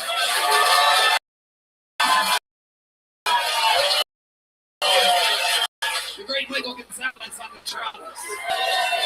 Matt Muelling on the Paul Beamer on the horns. John Dees is with the great Gary Clark Jr. doing massive stadiums right now. Luckily, the back madness on the bass guitar. We have people yawning in the audience already. Very good. Very good. What an exciting person to have at the show. Just a lit up blonde yawning chick in the corner. You all right? Jesus Christ. You know, you can get an IV drip at ConnectMobileHealth.com. Use the promo code KILL10. You'll be in better shape. It's only 8:20 p.m. at night. Thank you, Michael. We're going to have a lot of fun tonight before we start the show. Here's a little bit more from the amazing sponsors that made it all available for you here right now. Hey, this is Red Van and my comedy club, Sunset Strip in Austin, open. The Kill Tony Band has 2 shows a month now, so come check out it. And every Thursday we have the secret show. Go to sunsetstripatx.com for tickets. Shows every night. Hey y'all, have you ever stopped yourself from seeking a therapist because you didn't have the time to actually find one or afford them? Try TalkSpace. By doing everything online, TalkSpace has made getting the help you want accessible and affordable. I know for a fact it's helped a lot of people. I don't want to give away any names. There's some people that we know of that have been on this show that maybe, you know, who knows, maybe one of the band members or two that really, really needed some help, and they signed up online at Talkspace.com and got a personalized match with a provider. And typically, it always happens within 48 hours. Red Band? Have virtual sessions with your licensed therapist from the comfort of your home. You can even send messages to your therapist so you don't have to wait for your next session. Talkspace is the #1 online therapy platform with licensed therapists and over 40 specialties, substance abuse, and more. Talkspace is secure and private, using the latest end-to-end bank-grade encryption technology to store client information and complying with the latest HIPAA regulations. Talkspace is affordable and in-network with most major insurers. Kill Tony listeners get this month with Talkspace when you go to Talkspace.com/Tony. To match with a licensed therapist today, go to Talkspace.com/Tony to get $80 off your first month and support the show. That's Talkspace.com/Tony. Hello, everyone. Celebrate the new season with delicious meals that take 2 minutes and practically zero effort. Factor, America's #1 ready-to-eat meal kit, helps you fuel up with chef-prepared, dietitian-approved meals delivered straight to your door. You'll save time, eat well, and stay on track with your healthy lifestyle. Choose from over 34 weekly meal options that are fresh, never frozen, that you can even level up with their gourmet plus options with premium ingredients like leeks, truffle butter, and asparagus. I know my favorite right now is sun-dried tomato chicken with zucchini, honey, maple barbecue ground beef. I bet you do with roasted potatoes, green beans, and creamed corn. As you covered there too. Keep your energy up with lunch-to-go meals. No microwave required. They're ready whenever you are. Head to FactorMeals.com/KillTony50 and use code KillTony50 to get 50% off. That's KillTony50 at FactorMeals.com/KillTony50 to get 50%. In the past, the only way wine tasting or the random bottle your friend gave you for your birthday was any good. There's a new way to figure out your favorite wines, and it's called First Leaf. And First Leaf Wine sends personalized wine shipping straight to your door, all priced way lower than what you would find at your local wine store. First Leaf knew what wines to send me that felt familiar and delicious and would get me excited about trying. It's really easy to get started. Just take the quiz about your likes and dislikes, and First Leaf's expert team will make world-class wines just for you.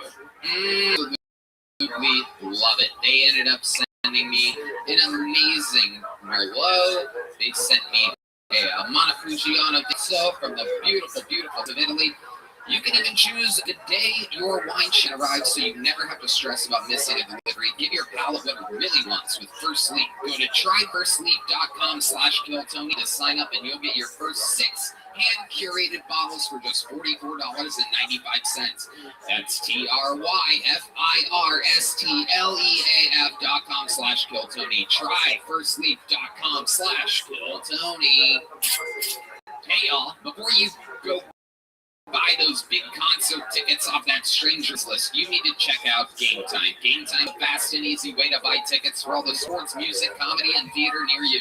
They have killer deals on last-minute tickets, so even if you're looking for something to do tonight, Game Time will make sure you have a great time. For example, I'm going to see Drake tomorrow night. Yeah. Pretty big deal, you know? This, for example, at the Alamo Dome tomorrow night. It's great because you, with Game, have images of your seats viewed, so you know exactly what you're getting to the lowest price guarantee. Where Game Time credits you 110% off the difference if you find tickets anywhere in the same section of the country, and for good reason. With just 2 tickets, you can have seats to the next show they want to go see. Snag the tickets without the stress with Game Time. Download the Game Time app, create an account, use code KillTony for $20 off your first supply. Again, create an account and redeem code KillTony for $20 off. Downtime today. Last minute tickets, lowest price, guaranteed. Hey, y'all. I have to tell you about the super blend I'm loving called Kachava. It's hands down the best thing I've found to feed my body the nutrients it craves. Kachava is an all-in-one plant-based super blend made up of superfoods, greens, plant proteins, antioxidants, antioxidants, adaptogens, probiotic. In other words, everything your body craves to feel your best. And I know what you're thinking. Something this good for me can't possibly taste delicious. That's where Kachava really earns dozens of 5-star reviews. It tastes amazing. It's creamy, smooth, and comes in 5 delicious flavors. I'll tell you right now, the vanilla and the coconut acai are my favorite, but it also comes in chocolate, chai, and matcha. Red Band? Some folks like to drink it as part of their healthy breakfast or lunch, and others love it as a protein-packed snack before or after. It's perfect for this because it has 25 grams of plant protein per serving. Personally, I like to drink Kachava just sitting around on the couch.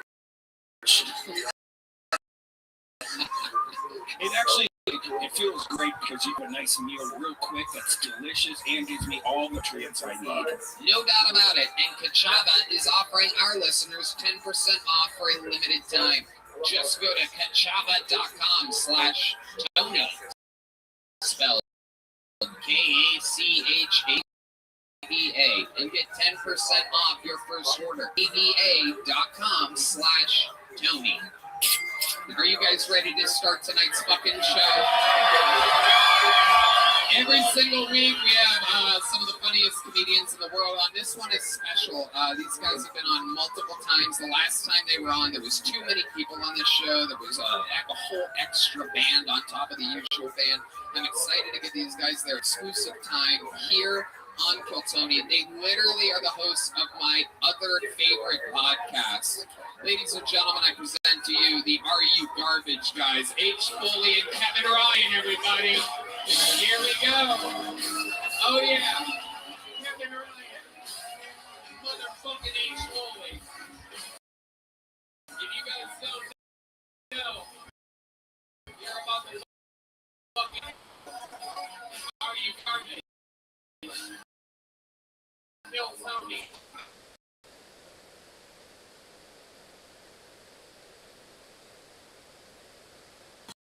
Two of the nicest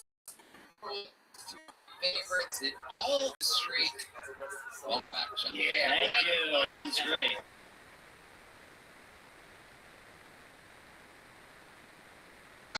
To well, where they can heal any wound that you have or anything like that.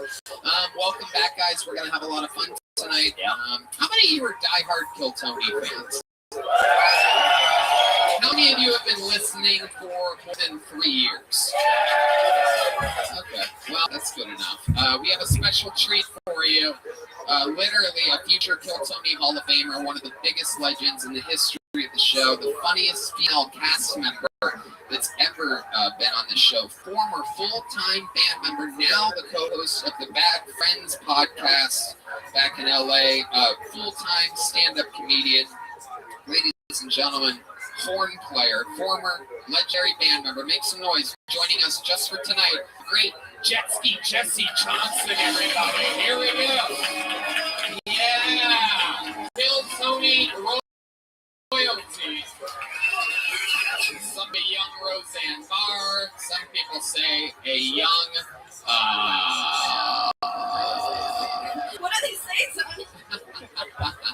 That's all I can think of right now is a young Roseanne Barr. Jetski, welcome back to the show. How are you? I'm so good. I love the whole Kill Tony universe. Thanks for having me. We're going to have a lot of fun tonight. We knocked out our hellos. You guys all know how it works, so we're going to jump right into it. Literally 100, I was told before the show, 180 people signed up for the chance to get 60 seconds of stand-up comedy time uninterrupted on tonight's show. 188 people. A few of them may be in the room right now, but my guess is about 170 plus are at a bar next door waiting, hoping that someone's going to come over to that bar and yell their name, run over here, and then they do 60 seconds of stand-up comedy. You know their time is up when you hear the sound of it. That means they have to wrap it up then, or else they bring out the anchor Hollywood, interview them, and we all talk to them together. Me and of Are You Garbage, Jetski Johnson, and Brian them. What makes them tick and what they could be talking about, what's real, what's not, about their lives. The whole thing's improvised. Anything can happen. Are you guys ready to start tonight's fucking show? Well, I go to the bottom of the bucket from the bar next door, and while we do that, we are going to start the show with one of the greatest regulars in the history of the show. This young man we discovered over 2.5 years ago here in Austin, Texas, living in a van, an eternal open micer, and we changed his life. He sells out the world, including this weekend in New York City, a sold-out Sony Hall. Ladies and gentlemen, sing it if you know the words.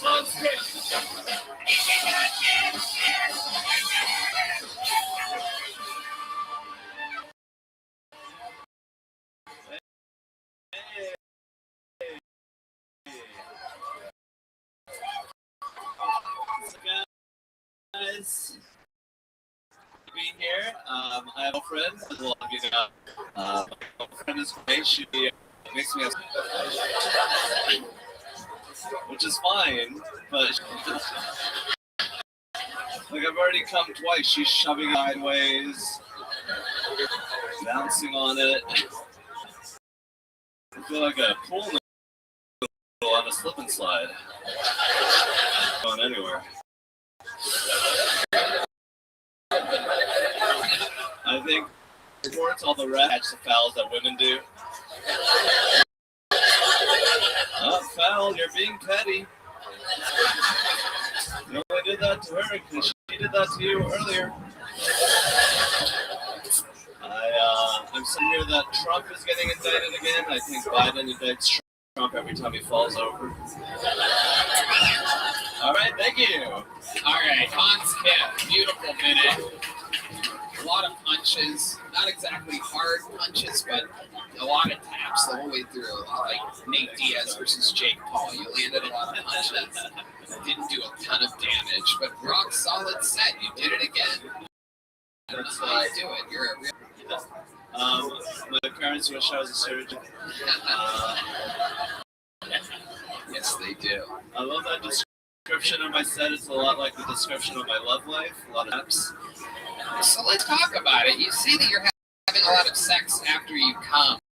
That's her choice or your choice? It's her choice. Explain to us what type of what is the mean? It comes out. Oh, the real Asian workhorse in the household. Oh yeah. And then dick was inside me, and hello. I guess so. Is there something she can do that magically gets you hard? Are there any tricks to getting Hans Kim hard? Is there any way to turn your lo-mein noodle into a girl? Yes. Thank you. Thank you. Thank you for helping me be racist there. A little teamwork goes a long way. Her go-to move is just squeezing my dick with her butt. She squeezing your dick with her butt. Man, I've been doing it wrong this whole time. I've never even heard of that. She just backs it right up into it. She look at that, the old Samaria. Gotta love unbelievable. So she just pushes her butt back and then squeezes her butt cheeks, and you're just like, oh. And you get hard. Yeah. Wow. What do you think the most times that you've had sex in a 24-hour period with your girlfriend is? Probably 4. Oh, okay. That's good. Okay. 24-hour, probably 6. Oh, okay. All right. In honor of Bob Barker, we're changing numbers here. The late great Bob Barker, which is also the name of a dog that Hans's parents ate. Oh, all right.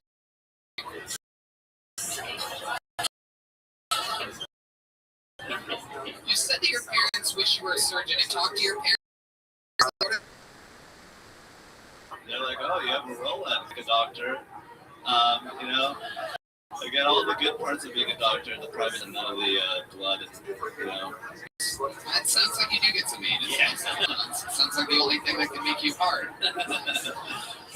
Conceptually. No one questioned whether it was consensual. Wow. No. Now we're thinking it wasn't. Now it's kind of rapey. He does have We that did find out last week that you do play a game with your girlfriend called Rape.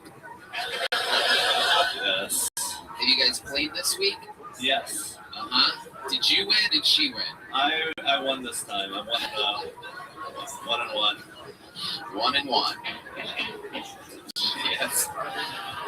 Absolutely. This video will be used at court of law at some point. Amazing. All right, Hans, what else is going on this week? Fresh off of Sony Hall, sold out New York City. It was an amazing time. I lived in New York for 3 years. You know, a lot of my most toxic personality traits are from that city.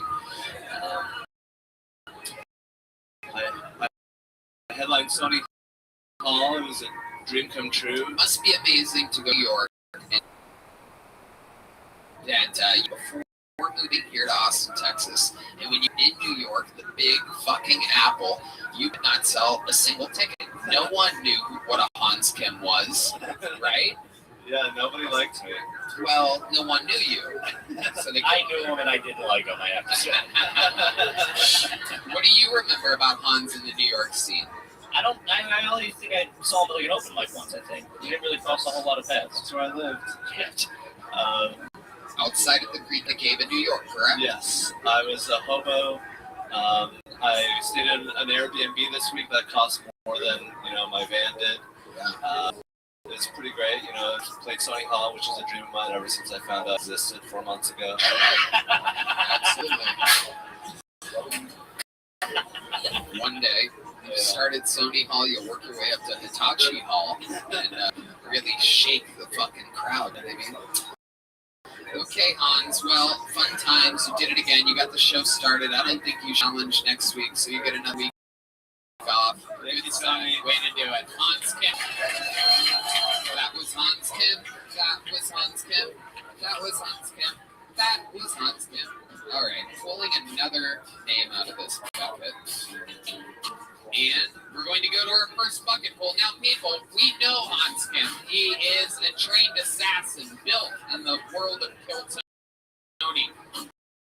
These names that I pull out of this bucket, it could be anybody at all. It could be an insane, or it could be somebody that brandishes a weapon. Anything can happen. You get it? Make some noise for your first bucket pull of the night. Raven Shetty, everybody. Raven Shetty. Here we go. 60 seconds uninterrupted for Raven Shetty here live on Kiltony. Y'all know when things go really well, you hear the phrase, it doesn't get better than this. You take your partner out for dinner, make love after, it doesn't get better than this. Or if you're single, you get high and watch a show, it doesn't get better than this. We're doing an open mic in Austin, Texas. It does get better than this.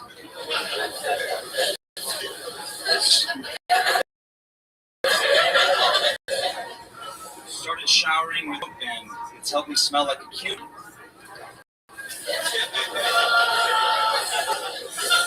Actually started seeing a girl. She was sweet, but could be sour. But she was pretty, had that vitamin C. She was cool, spoke Mandarin. No joke, her name was Clementine. Y'all like those? Find them appealing? Just trying to squeeze out every bit? I'm rubbing. Well, there you go. Robin Shetty, everybody. Get any better than that? Holy shit. Wow. Oh my god. I love it. We found the Vivek Ramaswamy of the open mic scene. This is exciting. Step to that microphone there. How long have you been doing stand-up comedy, my friend? 2 years. Oh, shit. Okay. That's about 2 years longer than I was hoping for. My goodness. You're like a really smart guy. You got great grades in school, didn't you? Okay. You're all right. Okay. For an Indian guy or... right. So A's. A minuses across the board. Okay. What do you do for a living? You seem like you work in the tech industry, something super stable. Am I correct? Yeah, I'm a CPA. Right. Exactly. You do comedy like a CPA.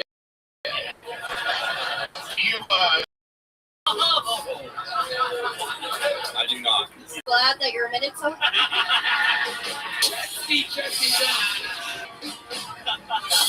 Let me teach you guys something you might not know, but when jet ski lands a big joke like that, the historical thing of the show is everybody pretends like they're revving up the jet ski. So next time you can all go. There you go. Get it? Alright, maybe it's like a bunch of like tourists or something. It's like a bunch of people that heard that this is a big show that was able to get it. So I don't know where the fuck we found this crowd, but alright. You guys having fun out there?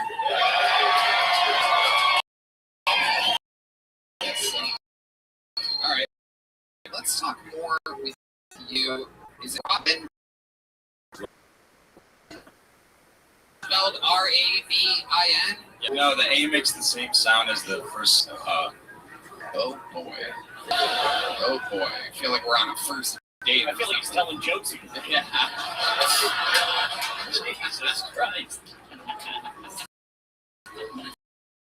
Everything's a lecture with this guy. Somebody have a math question or something like that. Let the kid get a win. Is that loud, or are you just a mediocre CPA too? Okay, Matt. Just okay at math. So you just What are you good at?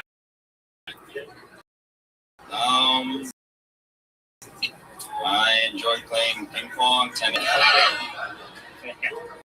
Wow. So ping pong and tennis. Anything else? Give us something about the wild side of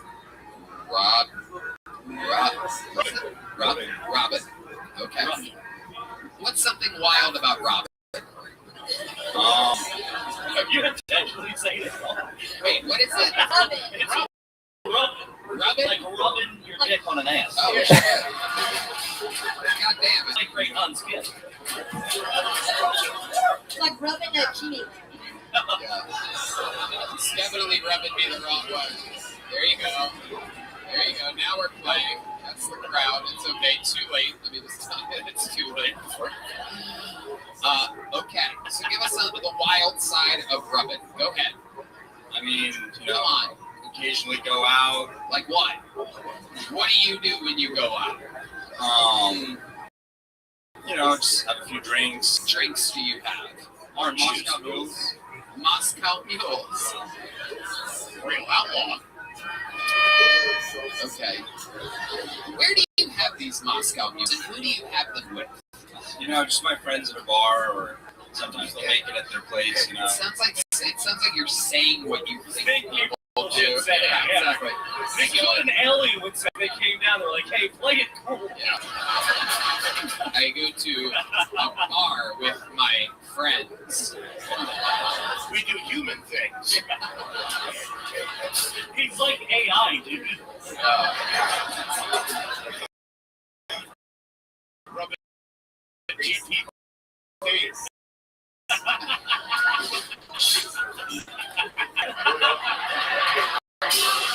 This is incredible. Somewhere between alien and evil alien, this fucking guy is. What ethnicity are you, Robin? My parents are from India. Right, absolutely. Incredible.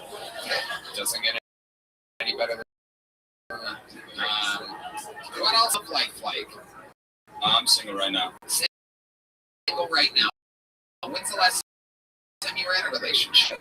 I was.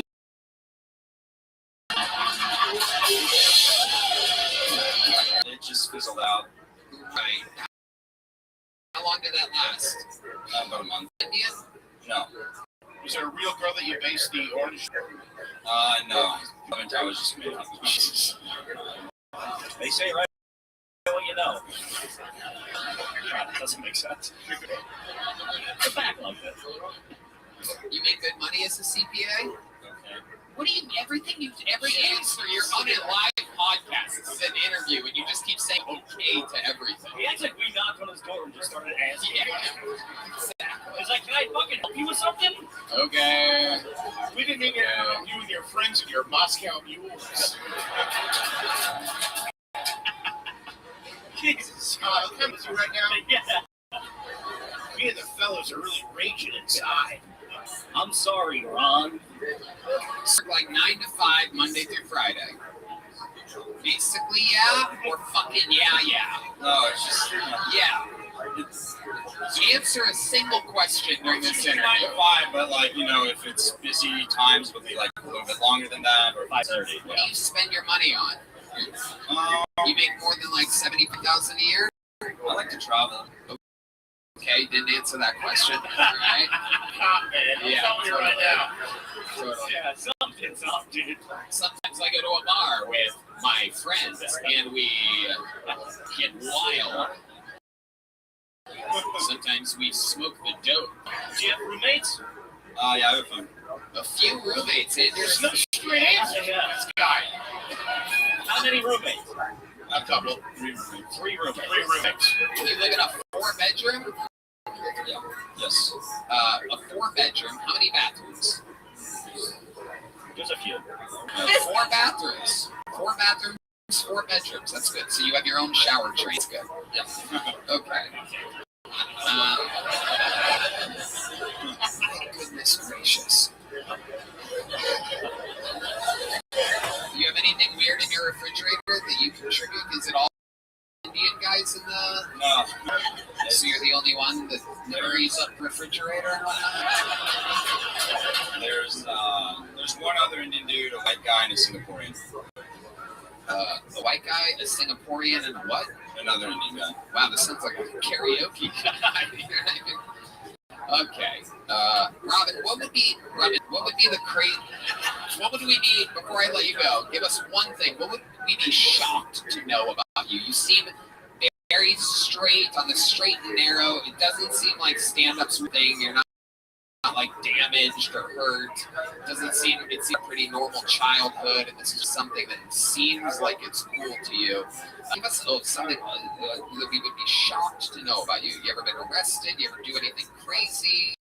Anything out of the ordinary in the history of your life? How old are you? 27. 27. So 27 years to rest. Here you go. What would we be shocked to know about you? I like to... Ooh, what do you gamble on? Poker, sports bets. Okay. Very, very interesting. The crowd is shocked. Make something up, dude. Get up. Yeah. That is This guy's gonna murder us all. He is not having fun. No, it's great. Rabbi, this is fun. One last question. If you were going to murder us, how would you do it? Do a 1 minute of stand-up comedy. There he goes, everybody. Robin and Shetty. It definitely pulled another name out of the bucket. So as you see, anything can happen. We don't know these people. Anything can happen. Make some noise for your next comedian out of the bucket. It's Jamal Murrell, everybody. Jamal or Jamar. Really bad handwriting so far tonight. Here he is. How's it going, everybody? I had a bird that was bothering my sleep near my neighbor window the other night. I was trying to get rid of it. My neighbor jumped out. She said, "Hey, stop! Don't do that! That's federally protected. You break the law." Yeah, apparently a 1917 Bird Act. Non-migratory birds, you can't remove them. I'm like, fuck yeah, that's awesome. The only thing I thought was, that's like 50-something years before they gave safe places to black people, Like, we say, what the fuck, why? I'm a 90s kid. We didn't have all these, screens and fucking crazy toys. Like, when I was growing up, we had this one oral sex aid they sold to kids. That's right. You guys remember this thing? It's called the Bop It. Do you remember the cues they would give you? Spin it. Flick it. Twist it. Bop it. Spit on it, choke me, and call me a nigger bitch. Huh? I guess you That's just me.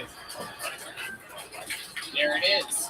Jamal Murrell, a good 60 seconds. There you go. Especially following Rabbit. Hell yeah. Jamal. What's up, dude? Welcome. Thank you for having me. How long have you been doing stand-up? Too fucking long, but on and off. But I've been back at it for maybe like a solid 6 months, but not really. Okay, how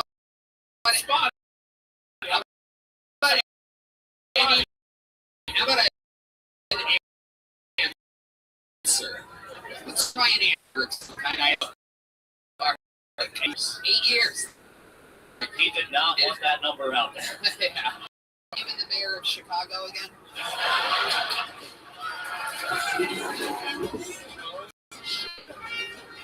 Oh shit. Oh, a standing O. Hell yeah, thank you, sir. Okay. Jamal, what do you do for a living? I do like freelance film production, so I'm broke. I'm unemployed. Yeah, freelance film. I still gotta buy deodorant when I leave here. What? Don't worry about it, guys. Don't worry about it. Okay.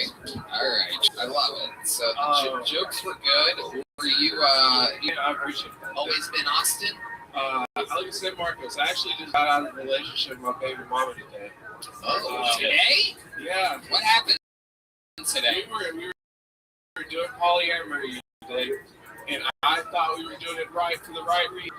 You guys were both sleeping with other... No, she just kissed me. No, it was cool though. I even went fishing with him. We went fishing and everything. Hold on. Take it one step at a time. You're moving really fast. Let's just let me... Hold on.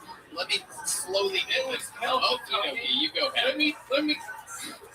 Okay, so let's talk about it. How long were you guys hooking up with other people? Let's take it nice and slow. Let me try to lead you. Go ahead. Like, it was like, but like I was staying... Wait, hold on. Stop. Fucking stop. It was like a week that you were trying polyamory? It was, well, I think it was a week that I had known about it. I'm pretty sure it was... And he was a nice, like, she was... What? I was at home. Stop. Let's start over again. Okay, so how old's your kid? He's going to be 4 on the 25th of September. His name is Zan. You know what I'm saying? Okay. But with a Z. Okay, so it's like... It's one of those simple names that people are just like, what? Like, he just started school. There you go. And it's like Z-Y-E-N. It's so fucking simple. But, like, he came back from school and on fucking, like, folder, it was like Zanye, like Kanye, but with a Z. You are in the atrocious guess. You're just here. Talking. You have no idea what's going on around you. What are you? Did you drink before this? Or you? A little bit, not much. I haven't done a lot of mics. This is my first mic I've done in this city in like 3.5 years. Before the pandemic, I don't do it a lot. So I was just like back there, like, man, this shit's fucking. Stop talking. Depressing. Stop talking. Have you ever seen the show before? No. Honestly, I can tell you're a horrible guest right now. It's unbelievable. It's just long form talking with the real. Exactly. I'm trying to help you. I mean, it's unbearable. You're saying you're autistic? It's spectrum. There's no autism. There he goes, everybody. Jamal with a little joke book. A shitty interview. Ruined everything. Could have Davis here today. Instead, just an unbearable appearance. There you go. You walked away now. There he goes. That bitch just had periods. Okay. Pull another name out of the bucket. You guys have one yet? Anything can happen. Hey, no. Put another name out. Here we go. 60 seconds uninterrupted for Andreas Bach. Andreas Bach is next on Kiltony. Here we go. Here he is. Andreas Bach. I think. Okay. I have 2 twin boys, okay? I want my kids to grow up to be as tough as me. So I'm trying to raise them right. Like I make them school lunch, I do. but I make it 2 days in advance, so the cheese gets extra. And I don't even want to, but I've started smoking. It's not often, it's only when we're driving. And I don't have a lot of money to travel, so sometimes I just run away and I sleep in the garage 2 days and I don't tell them.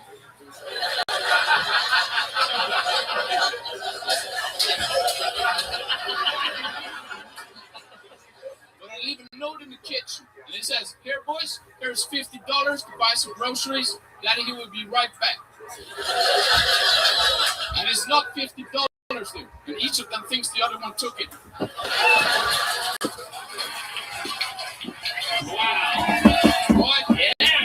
There we go. Unbelievable. A true 60 seconds of comedy.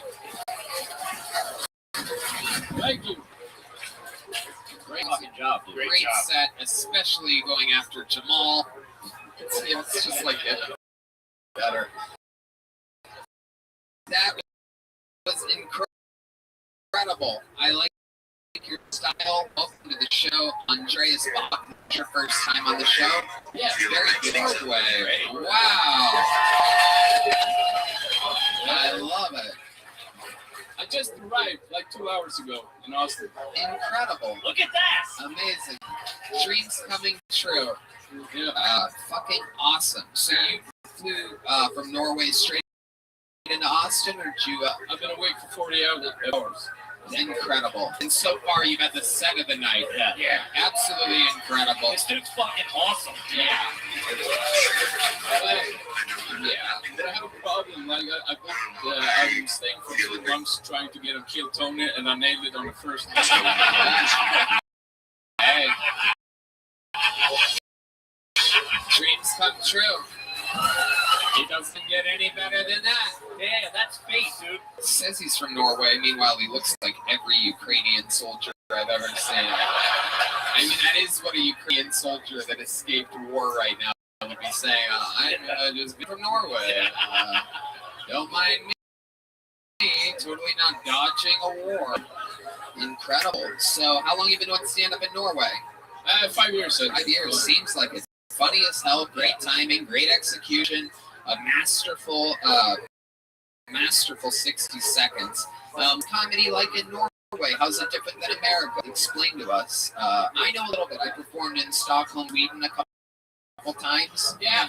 They don't quite laugh as loud, but more applause. It's like a theater-like performance, but you get make sure you're a true Norway guy. Like, the only thing I can compare to is like I did like this same minute at this Shakespeare bar next to where we're hanging out. And this was the worst 1 minute of my life. I love this. Yeah, this guy's all right. Yeah. Absolutely. This is much better. Like, fuck yeah, I love you guys. Definitely. So you talk about having kids. How many kids do you have?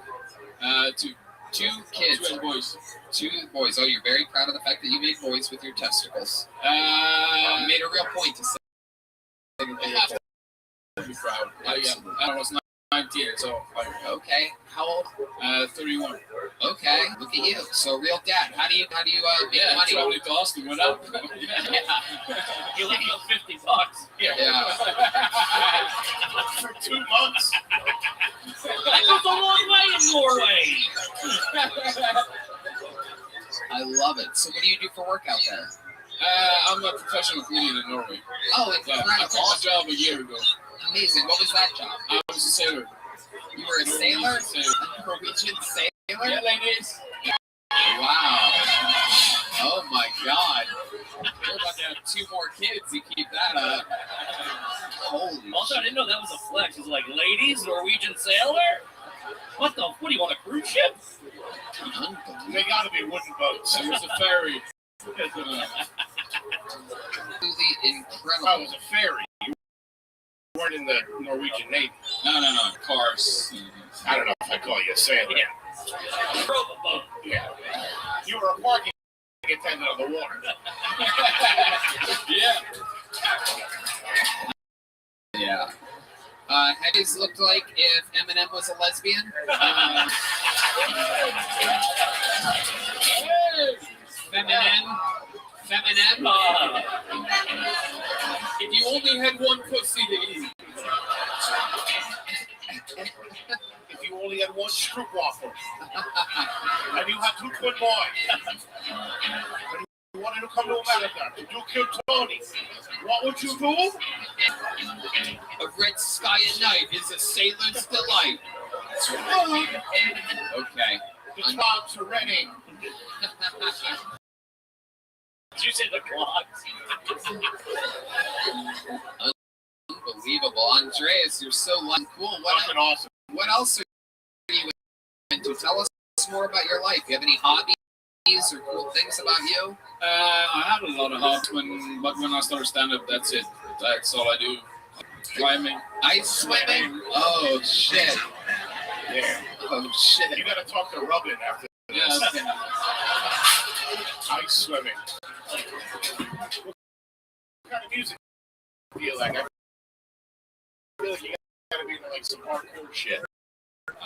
Yeah, you look like a gimp suit or something, right? You have that energy, like it takes a lot for you to come. Yeah. It takes a lot of crazy shit. Like you have to like beat on shit. I eat ass just to get in the mood, so. Absolutely. A little bit of that sweet vitamin B.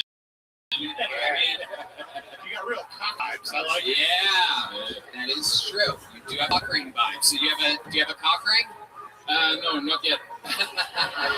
He's just young. He's got 2 months left. Yeah. Have some slack. I tried a cock ring once, but my dick turned purple. Oh my God! I'm a hypochondriac, so I was really scared. Yeah, absolutely. Absolutely. I love this guy. He's amazing. It is absolutely incredible. How long are you in Austin for? It's 1 month at least. I have a ticket home. I can't remember. I'm so fucking tired, but it was in the middle of October. I'm going to be having a little secret show Thursday.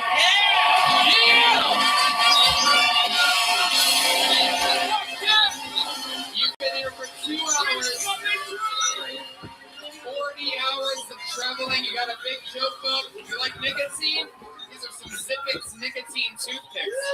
I highly recommend them on long flights. Yeah. They are absolutely incredible.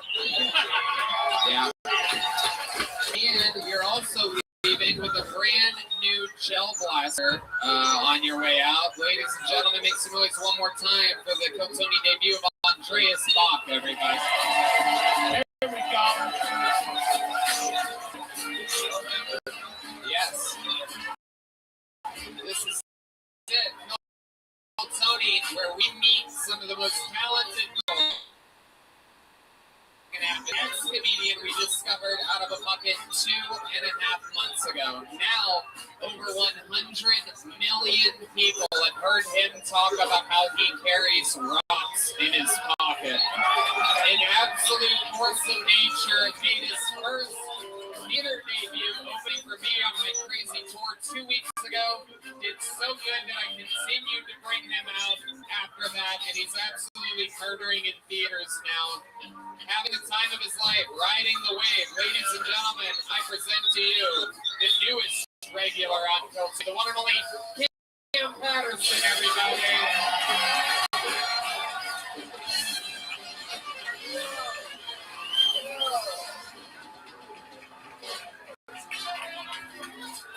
I hate my niece, she a bitch.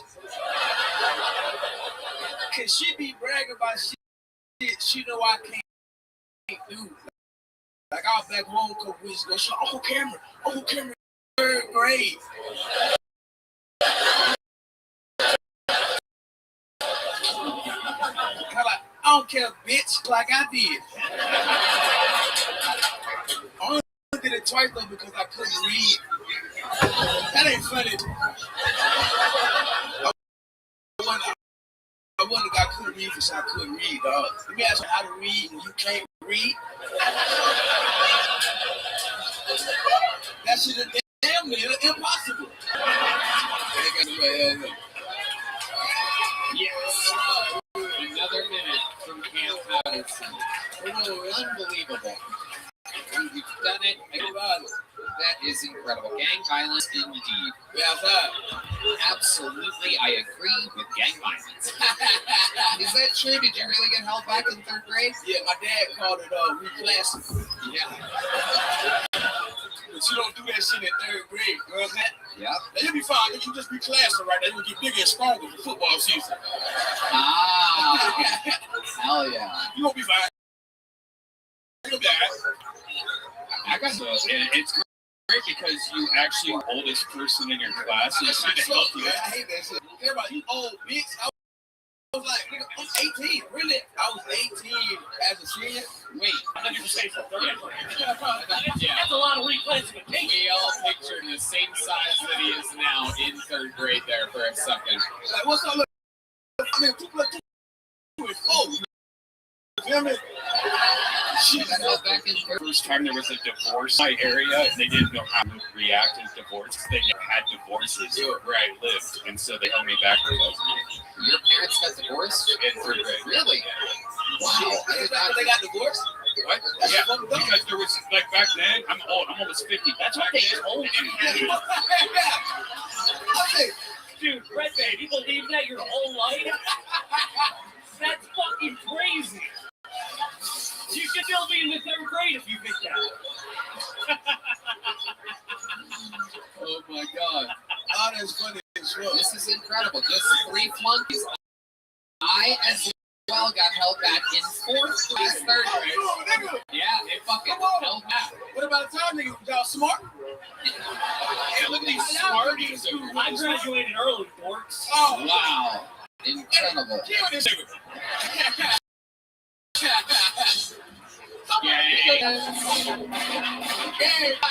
Hell yeah. Incredible. Just 3 flunkies. Tony, Red Band, and Cam Patterson. Absolutely incredible. Look at us. Look at us now, man. Those fucking teachers. I swear to God, they deserve to die. Seems like you guys have let it go. Unbelievable.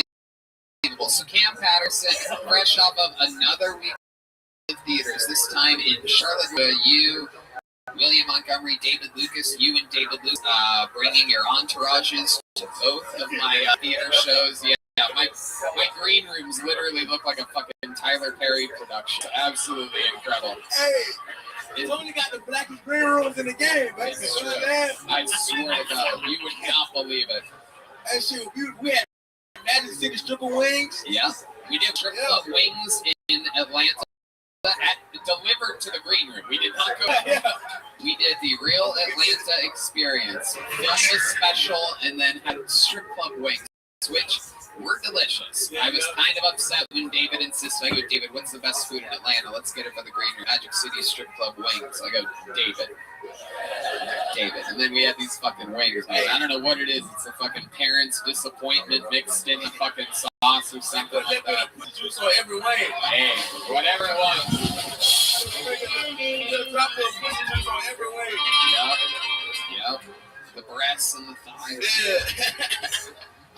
But yeah, good wings. What else? Tell us more about you in theaters. Nigga, that shit was crazy. The theater was dope. The theater was fun as fuck. But dog, but you had me in some of the nicest hotels I've ever seen in my life. Nigga. Oh my god. Yeah, I gotta tell you guys, this just, like, let me tell you, one of the coolest things about going on the road and taking someone who, you know, isn't used to that level of, is that you get to kind of relive how cool everything that you're doing is. And there was a part where we checked in.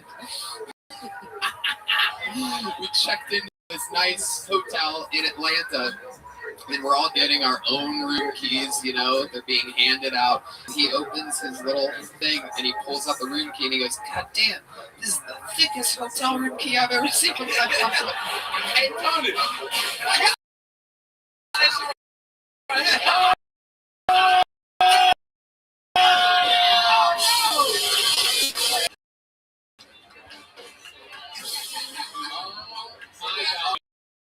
Omni Hotel, Atlanta, Georgia. It was the Omni, and then the other one was like, I don't know, this was the finish, the new Rock. Oh, that's a Motel 6.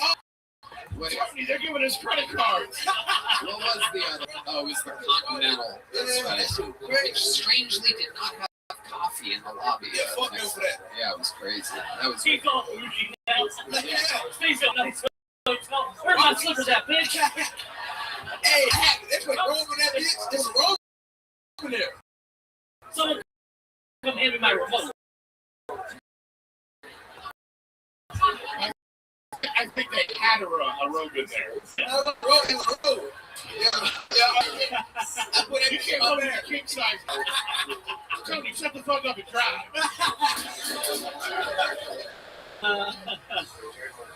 Oh man, I fucking love this kid. Yeah. It's unbelievable. Superstar, absolutely crushing his sets, going out to standing ovations in theaters, ending his sets with standing ovations. That's great. Congratulations. That's fucking awesome.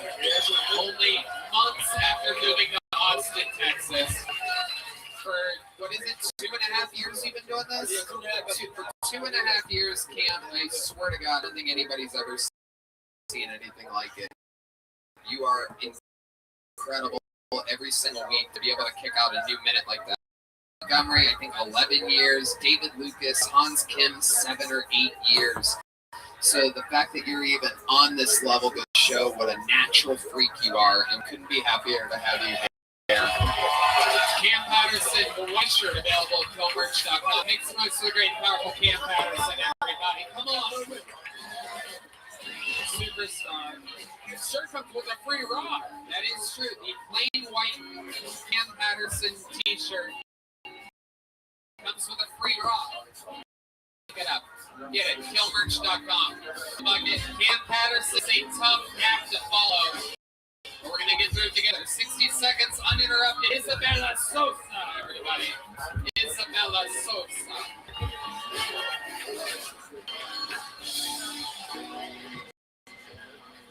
I needed this. I really did. I recently had to break up with my Mexican boyfriend, but it's okay. I'm seeing the silver. Now that we have separated, I have been identifying as a Latinx.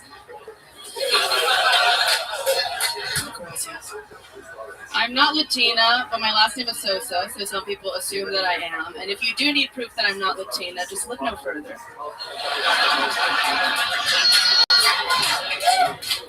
Damn, girl. It's easy to look. I'm Asian, and that seems obvious to me, but if you do need proof that I'm Asian, here it is.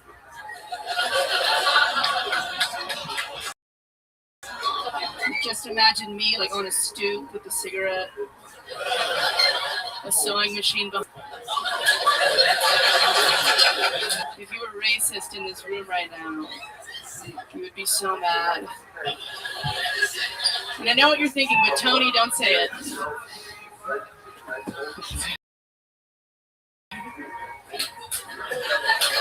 Okay.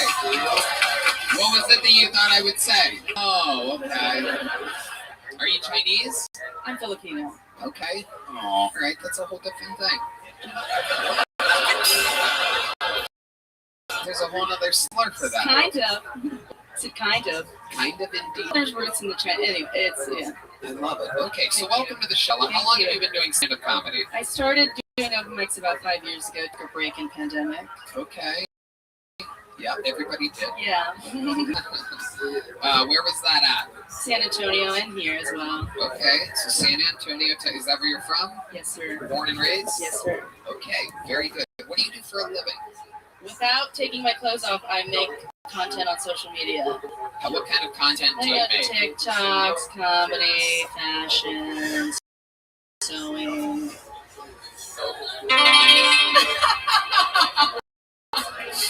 Wow. Okay. Is that real? People. I do you make a living doing videos? Yeah, brand deal. Adidas. You are? Yeah. Holy shit. Look her up, Red Band. Let's see what the fuck this thing. Oh, he already has looked her up. Oh, he's already. He already seen him. Yes. He's ordered a bottle of lotion off Amazon an hour away. It's incredible. You are Red Band's type. He very, very straight during anybody's 6 seconds when you had him kneeling over the fucking table for a second. What type of guys are you into, Isabel? White guys. Whoa, like slightly tinted green white guys?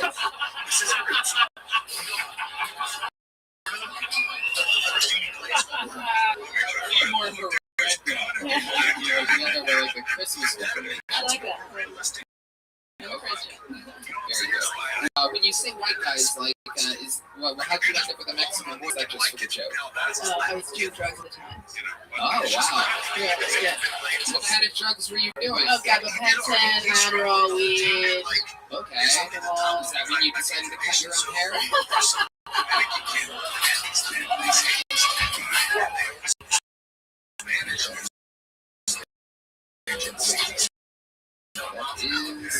is incredible. Whatever's going on there is incredible. Thank you. How did that happen? Is that by design? Did you ask for that? That's my principal. Just been cutting my own hair since I was a kid. You really do?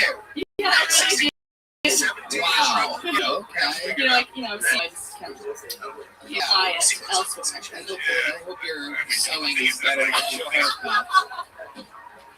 Unbelievable. Unbelievable. Okay, Isabella, tell us more about your life. What else do you do? I am a seamstress by trade. There's a comedy club, the curtains there. I fix people's clothes. Wait. You curtains? Yes, I made all the curtains. I'd love to hire you. Please do, Wow, yes. there you go. Dreams coming true. Red Band waited only 7 months for his comedy club before finally getting the curtains he needed 7 months ago. He waited. I checked out the curtains there. I thought they were a little... Random Asian girl to do it. We just need more curtains. We got curtains. Are you shaved? Don't lean on me. You're disgusting. I fucking hate you. And I can't believe I'm stuck with you. The loyalty that I show, continuing to let you sit next to me, is unbelievable. Are you shaved? Yeah.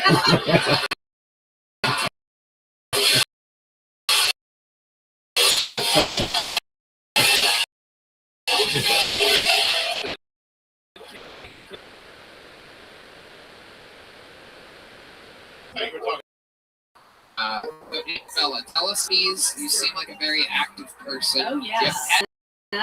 Wow. Yeah. Oh, my goodness. Yeah.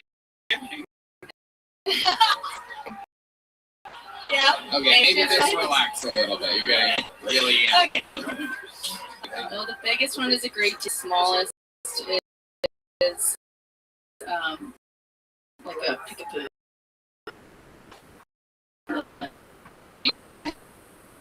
Pick-a-poo. Something like that.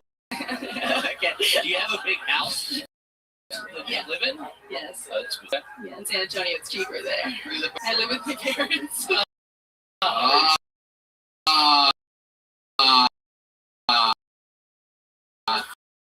Five dogs, a cat, a farm. Yeah. I'm moving to Austin in October. How long? We were high school sweethearts, back on drugs, and we dated again for a year. So he didn't like you when you were on? Oh, he only liked me. I only liked him when I was on drugs. Oh, okay. Yeah. All right. What does he do for a living? Oh, he's in law school.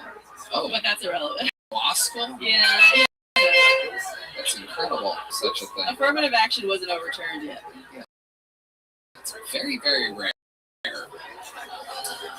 The old Mexican law student. All right. For us to get back to our sleep real quick. Hustle on over there. Don't make a big deal about it. Isabella Sosa. Okay, before we let you go, give us one more crazy fun fact about your life or something that we would find interesting about you. I'm learning ventriloquism. I'm trying to work on that. Okay. Can you show us a little bit of ventriloquism? Here it is. Ventriloquism by Isabella Sosa here on Kill Tony. It's challenging. I try to do it consistently, and it takes knowing the articulation and understanding how to use your throat and your tongue, you know, and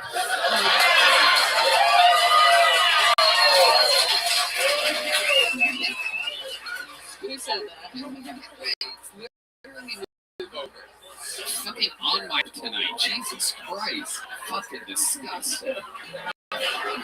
What a coincidence. Red Band has his hand up his own ass right now. Keep her on here. That's what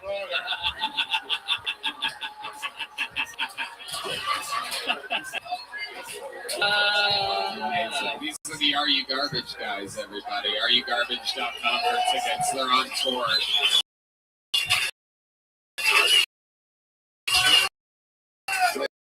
Literally the best. Okay, what's the longest set you've ever done on stage? 20 minutes. 20 minutes? Isabella, here's a joke bug. Here's a big joke bug. Very good. Good catch. Here she goes. Isabella Sosa, everybody. Her Kill Tony debut, leading with a gel blaster. Holding the name out of the bucket. You guys having fun out there tonight, huh? Here we go. We're going to meet them all together. Your next comedian in the bucket goes by the name of Sean Clark, everyone. And here we go. Sean Clark.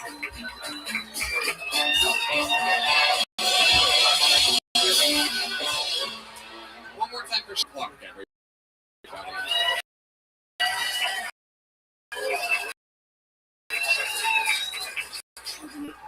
Actually, like 10 people here. It's crazy. Pop quizzes. Sick of pop quizzes. They give too many of them. They don't tell you in school that there's going to be a lot of them when you're done with school. They don't tell you that they're going to be administered by a police officer at 3 a.m. on the side of a highway. They don't tell you any of that. They don't tell you you're going to fail a lot of them. They don't tell you any of that. GameStop. They won't buy my games. They won't buy my games. They refuse to buy them. They say there's a no Asian porn game policy there. They say stop on an inner city preschool and I need it. So that could be on me. But to be fair, they called it Gang Stop, which I think is a little misleading and a little confusing. Thanks.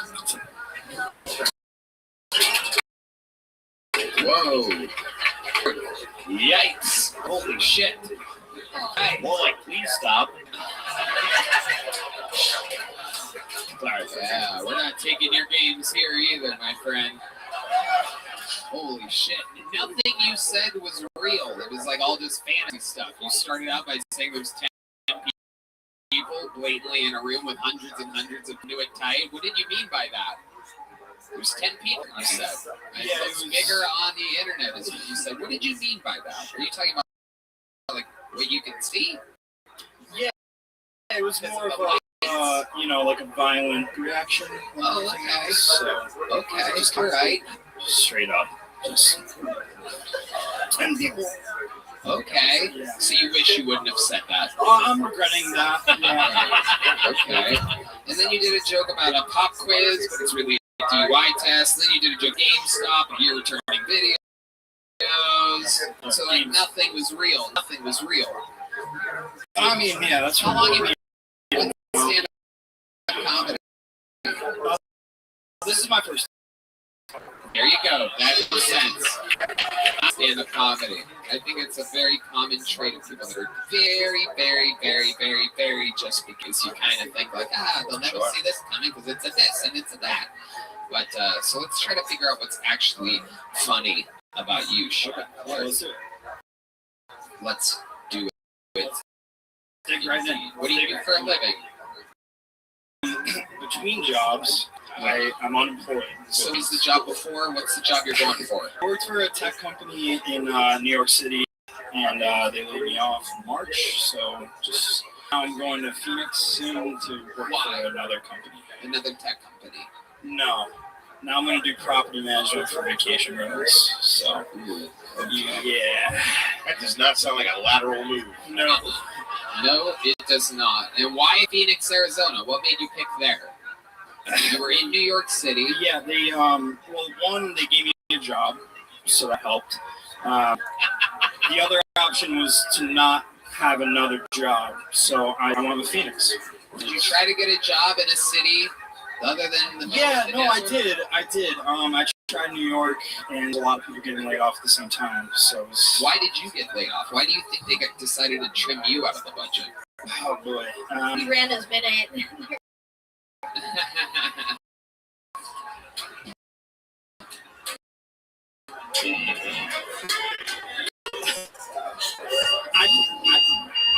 was worth what they were paying me before, so that some fucking got smart. I don't know.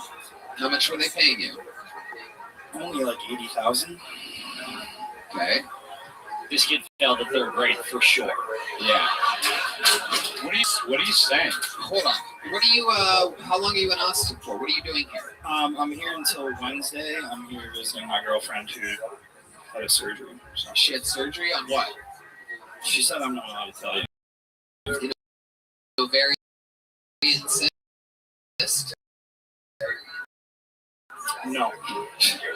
Was it elective surgery? Boob job. Was it a boob job? It was an elective procedure. Okay. But I'm still here. Is she a stripper? No. She could be after the surgery.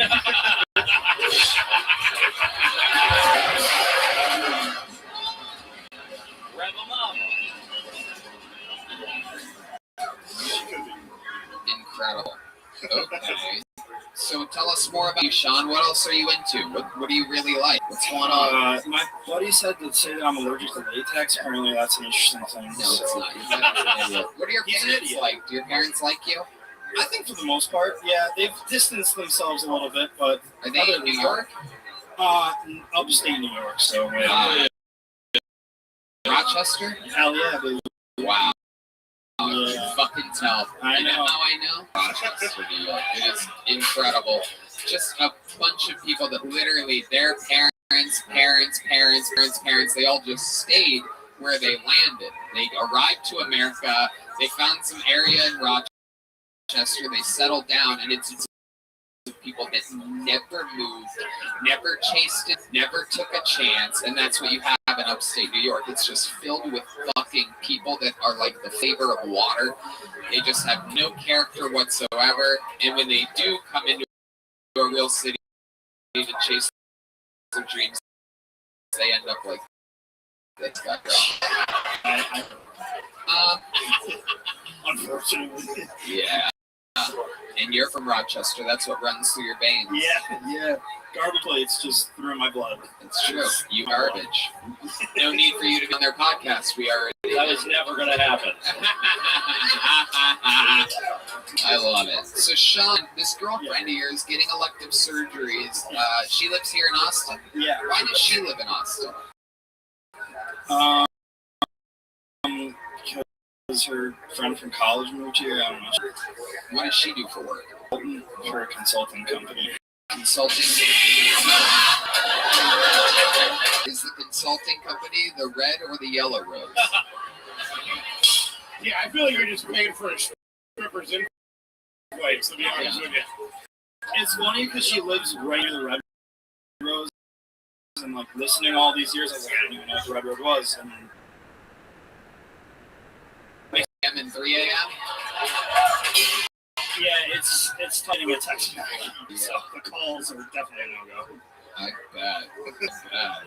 Tough out there for a Phoenix property manager. Yeah. Wow.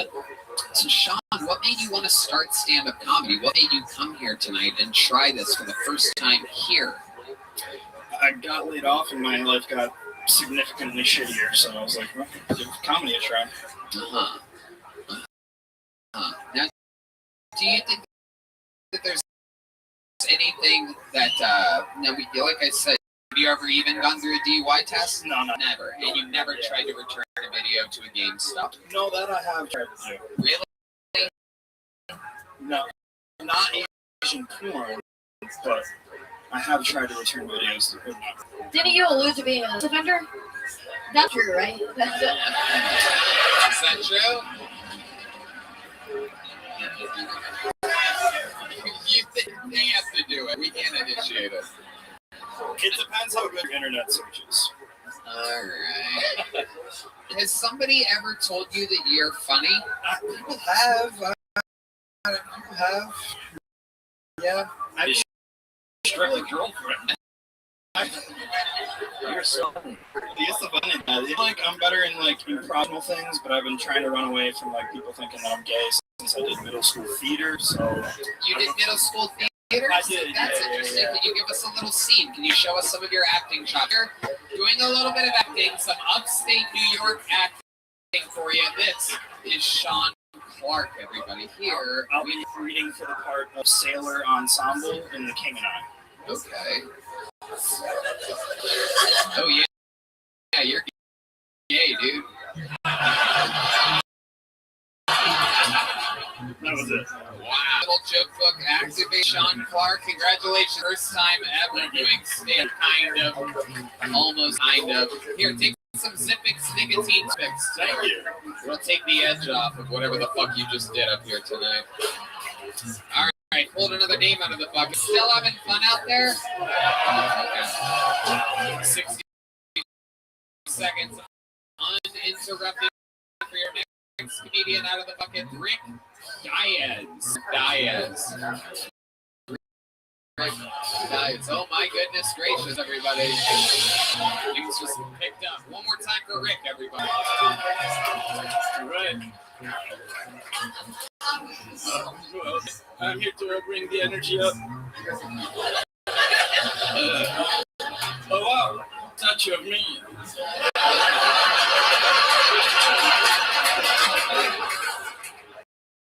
I look like Spider-Man by a normal spider. Last weekend, and I forgot to put my phone in silent mode, and nothing happened.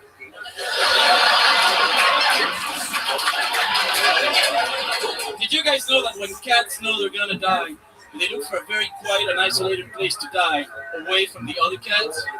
Yeah, they come to my place.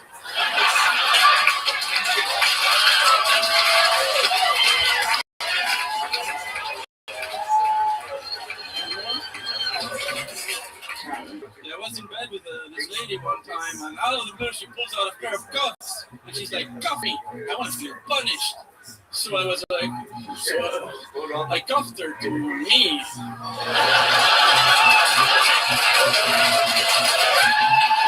Thank you very much.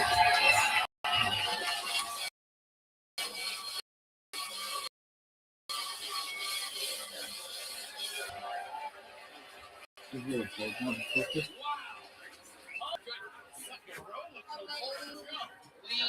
shit. I am in love.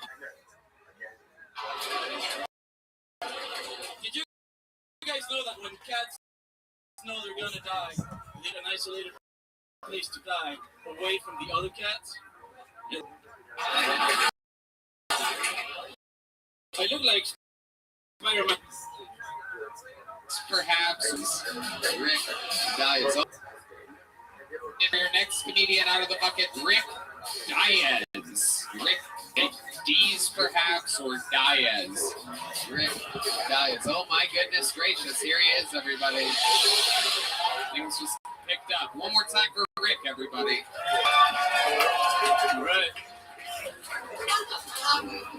Okay, I'm here to bring energy up. Oh wow, a statue of me.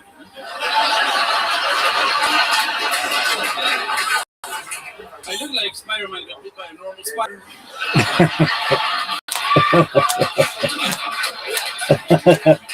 I went to the cinema this weekend, and I forgot to put my phone in silent mode, and nothing happened.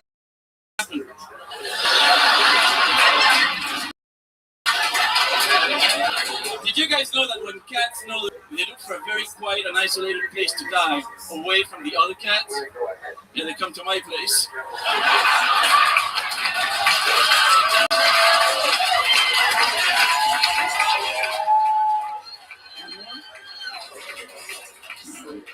Yeah, I was in bed with this lady one time, and out of the blue, she pulls out a pair of cuffs, and she's like, "Cuff." So I was like, so I cuffed her to me.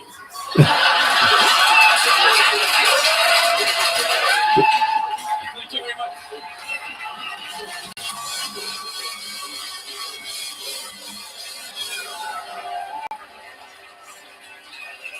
Wow. Oh my goodness. Fucking roller coaster. Holy shit. I am in love. Yeah, dude.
Shema Yisrael Adonai Eloheinu Adonai Echad.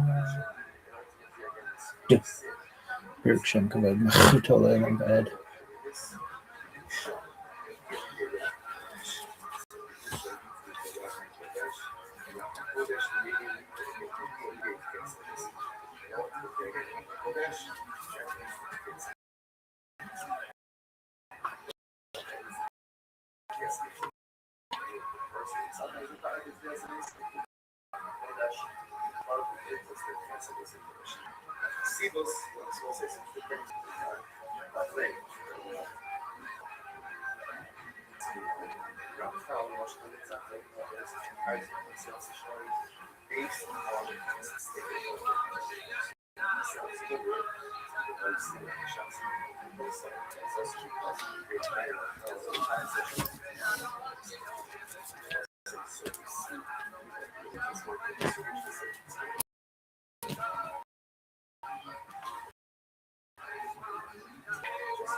This is incredible. What a diabolical character, monster, slash, whatever the fuck. Oh my goodness.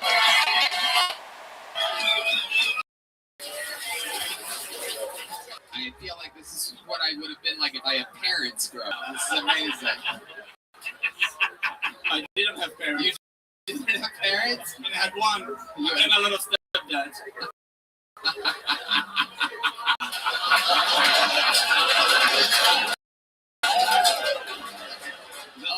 I love this guy. Oh man, this guy's dangerous. I'm telling you, I know it when I see it.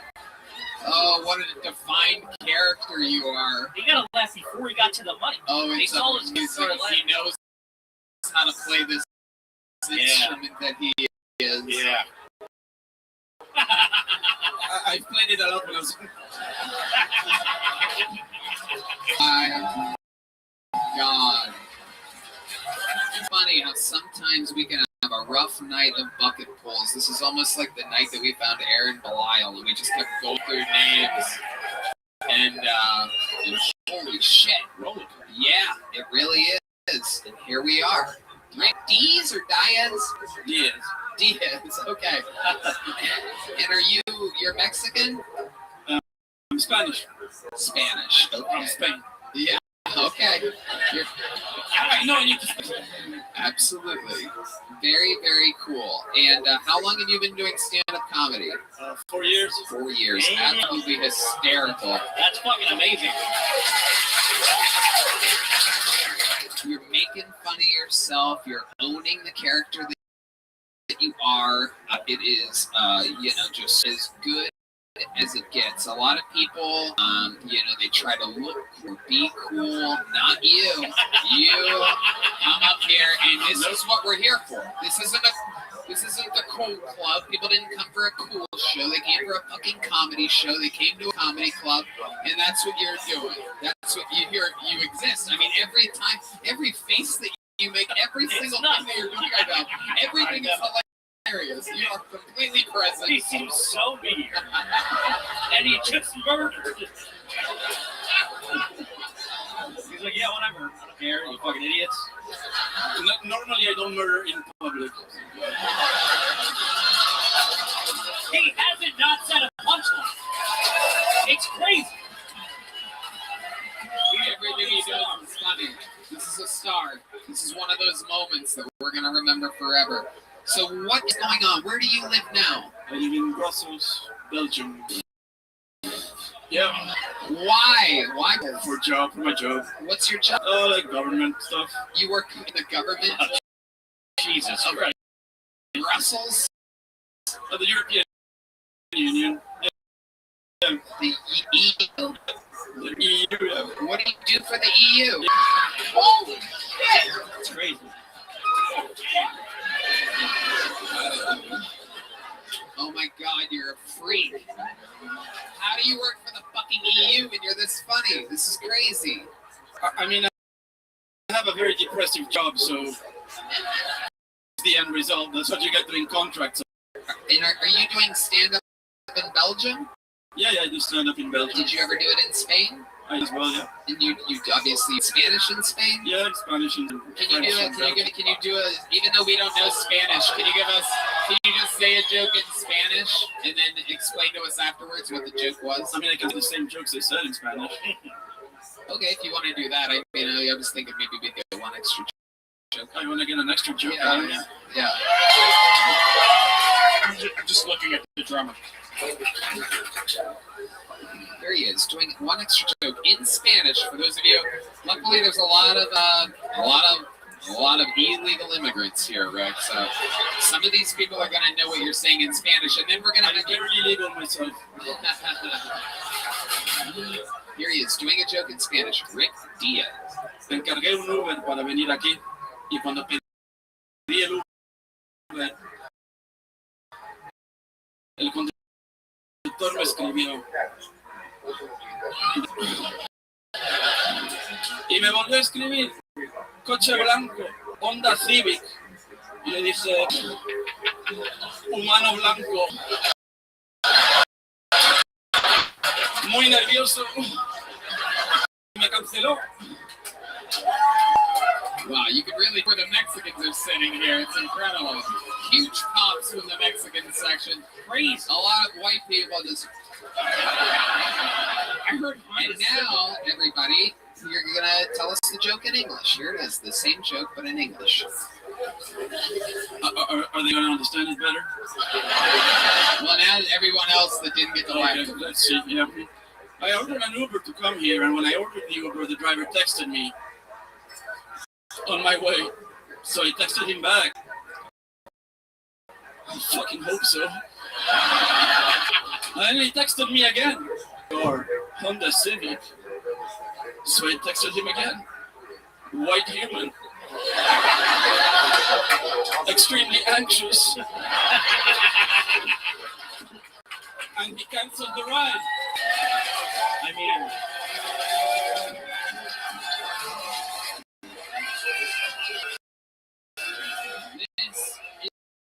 This is what this show is all about. It's a game.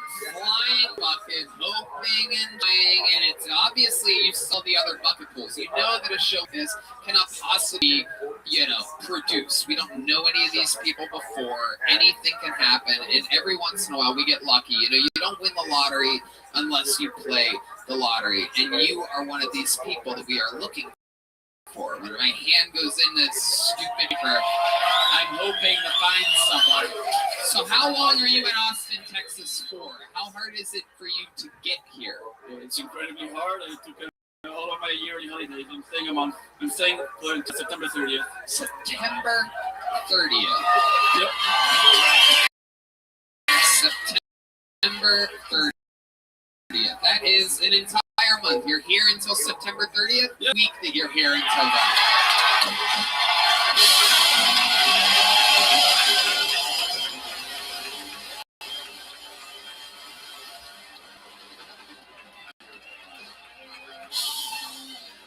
By the way, his answer's about to be hilarious. He hasn't answered yet. I'm overwhelmed with emotions right now. The answer is yes. Our new European super guest, ladies. Let's just call it what it is. Let's just call it what it is. My friend, you just won a Kill Tony here.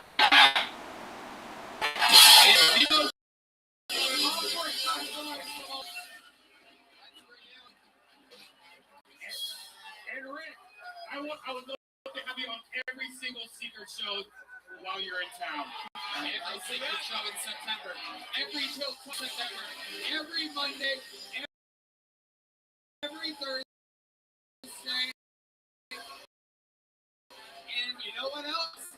When they don't get any more, but I'm going to, as soon as this show, immediately go up to the mothership booker, Adam Egan, and I'm going to tell him, I'm going to insist that he needs to see you. So I'm going to get you a show on Sunday, 3 minutes in front of him, no matter what. He has to see you. He's going to absolutely love you. So you might end up doing a lot of. He's going to love to see you. You're so different. You're so yourself. There, you're in the pocket. You don't even smile. You are just you. It's crazy. I tried. Ladies and gentlemen, your newest golden ticket winner, A Star is Born. This is the Kill Tony debut of Rick Diaz.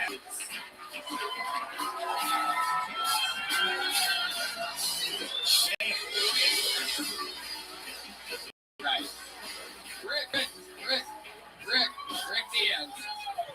Rick Diaz. I also am headlining a show Friday night, 10 p.m. at Vulcan Gas Company. Can you do that? I will. I just need somebody to remind me of all of this shit. Friday, Sunday. You just got 4 spots plus the other Mondays, so 8 spots from 60 seconds here live on Kill Tony. One more time for Rick Diaz, everybody.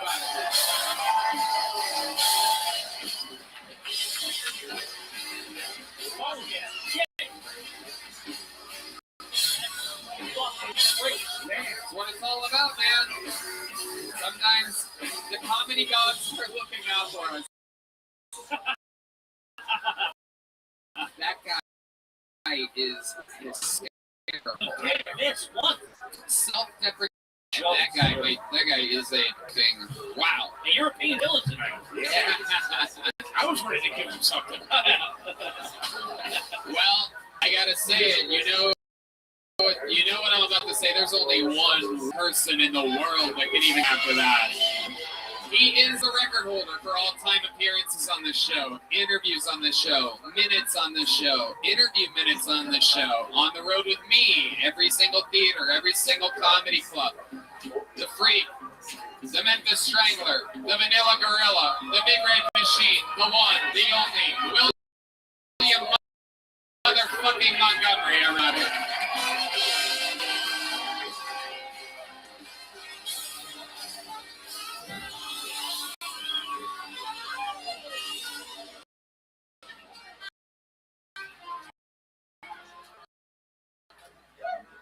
It is now in the plane that crashed in. As a reminder, always turn off phone before you take off.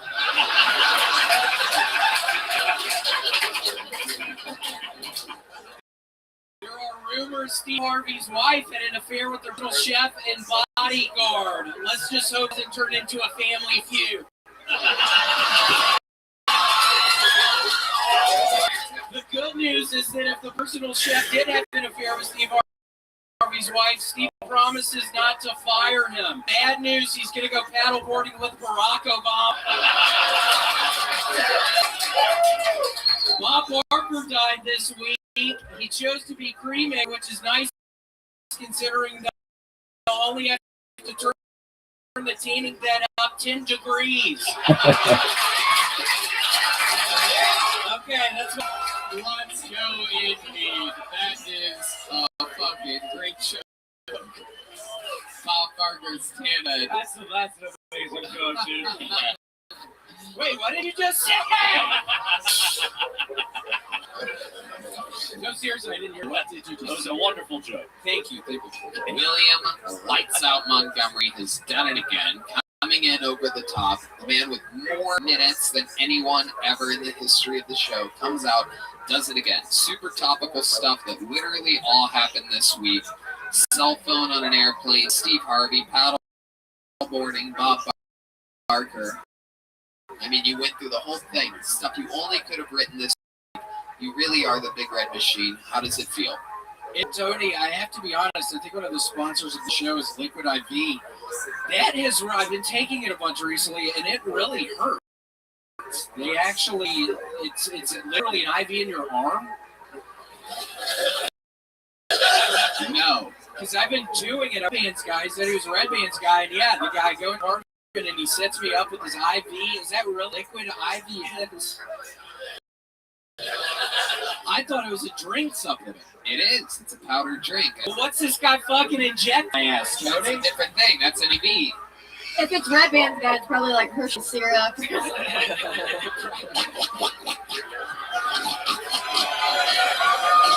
Red Band. You're looking as bad as ever. Red Band is snorting like a pig right now. Christmas story. Try to do that. Do it again. Your first snorts. Who said that's you? No, that was my. Get the fuck out of here, dumbass! I just had the set of my life up here. Don't fuck me. Pull out. William Montgomery, one of his maneuvers. Get him out of here, he famously says. In every comedy club, every theater that we've been doing, he attempts to kick somebody out. I am always literally, we've been doing venues with 4,000 people. He will target someone 2 minutes and say, get him out of here. It's got a 90% success rate. They immediately, security comes in, they fucking drag him out. I meet him in the back about 2 minutes after I get off stage. I start prodding him. I got this really cool, Tony actually got it for me. It's this little rod that has an electrical thing on the end of it, and I will just stand in the fucking alleyway and just fucking shock these pieces of shit. It is a cattle prod. A cattle prod, yes. Yeah. A lot of people don't know this, but I secretly keep one under the table and I zap Red Band when he's misbehaving sometimes. Wasn't there like somebody that sat in the front row that you didn't know like recently that was like some big president? It was a Native American man who was the owner of a casino somewhere in California. And I was opening up for Segura. Yeah, why would you bring that up? Oh yeah, that is correct. I do. Little fun fact: it was the only time Segura ever took you on the road. All the tour dates that he does. Yeah, it's almost like you already knew that, man. You fucking piece of shit. I know the casino you guys played at, or this literally the owner of the venue, multi-hundred millionaire, and you targeted him and told him to get out of his own venue. And it's just crazy, Segura, the only person that works more than him is Bert, and it's crazy. Segura literally does like 5 or 6 nights a week on the road. You would think he would have invited you back. Yeah, you would have. It was after I kicked the chief out of me. You should have seen his pussy ass he had on. He had the fucking most pussy ass. Like, what are you, an Arapaho? What are you, a Choctaw? What's our Indian? Hold on. Hold on. Pocahontas, thanks, bitch. Fuck, I wasn't looking for specific Indians, bitch. Just looking for groups. Robin from earlier.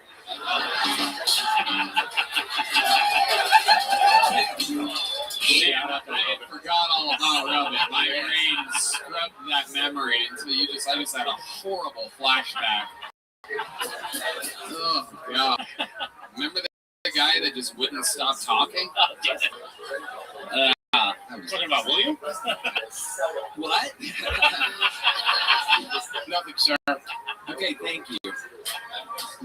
Incredible. So, William, what is going on? You've been doing these theaters with me.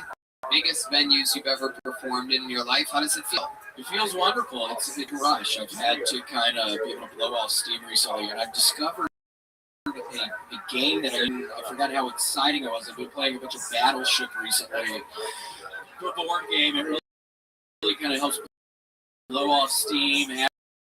After, you say like A6, and there's go in kind of a grid pattern around A6. You can keep on going in the order. It's a rush once you get one of the. Once you start hitting battles, I'm not stop.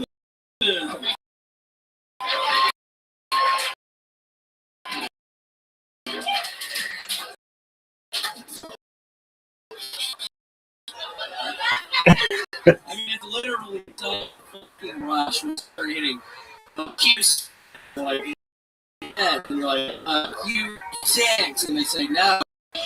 Perhaps a master class in battle. Are learning to master. We literally.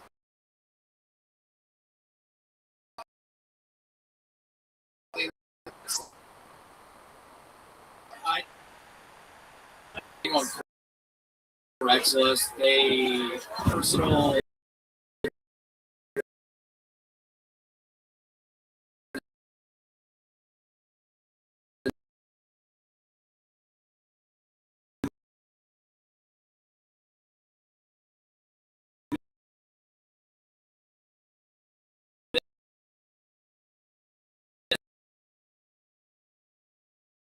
connections where you so now it's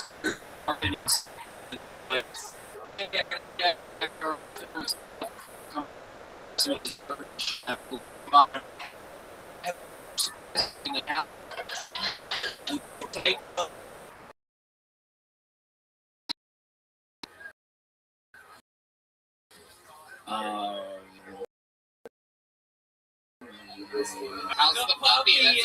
Yeah, we got it. We got it. Doing good. Oh, okay, thank you, sir. That's enough of the question. Is it getting big? She's getting bigger. She's now 4 pounds. She was less than 2 pounds.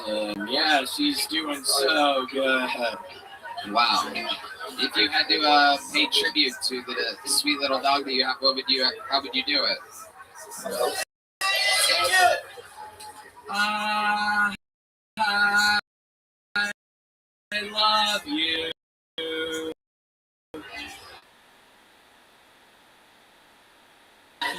Later, red pants coming over later tonight, and he's wearing his pants that come off easily.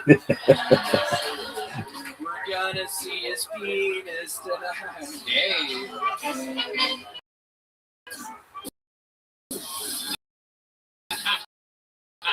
William regulars, all overseen. Big sweats for Jet Ski Jesse Johnson rejoining the show tonight. A legend. JetSkiJohnson.com for tickets going to Yuma, Spokane, Washington, Phoenix, San Diego, and other places. The drawing for Ryan Ebelt is in and it's popping up your screen right now. How loud can this place get? For my favorite guests, two of my favorite comedians. H. Foley and Kevin Rich podcast here live on Kill Tony, Gel Blaster, Red Rose, Yellow Rose, Austins.com, The Hall Firm, Austin Security Service, ConnectMobileHealth.com, CM Smokehouse, and Scuba Ski. One more time for Michael Gonzalez on the drums, Matt Muelling on the electric guitar. Paul Niemer on the horns. Jetski Johnson on the horns. And the great Madness on the bass guitar, everybody. Thank you to Fix Toothpicks and all of our other great sponsors. Right, man? Check out the secret show at the Sunset Strip. We have new curtains soon. Sunset Strip ATX. New curtains coming soon, and huge announcement right around the corner for the Kill Tony universe. The arena on New Year's Eve has sold out. We have sold out an arena in our hometown. So, a big announcement is coming, perhaps as soon as next week or the week after. Stay tuned. We love you guys. Thank you so much for coming out. Exclusive Kill Tony merch on your way out. We love you. Thank you. Good night, everybody.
Texas, for a brand new episode of Kill Tony.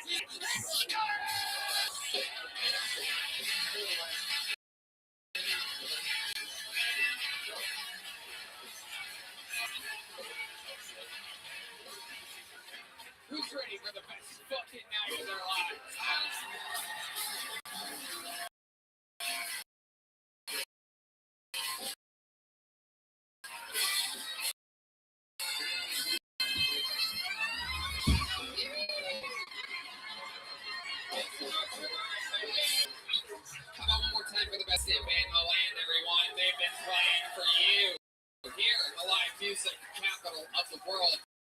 That is Raul Vallejo, Fernando Castillo, Carlos, Michael Gonzalez. Mike is with us, which is bigger than ever. There's Media Matt Muling, electric guitar. Generous John D's on the keys. Everyone knows how generous he is. Known for his generosity. And how loud, I mean, that's the real deal. What can I say? It is indeed D-Madness on the bass guitar. Oh, yeah. We're going to have a lot of fun tonight. Before we get started, here's a look at the amazing sponsors that made it all possible. The Sunset Strip Comedy Club in Austin, Texas is now open. Check out Red Band's secret show every Thursday. Go to sunsetstrippetx.com for tickets.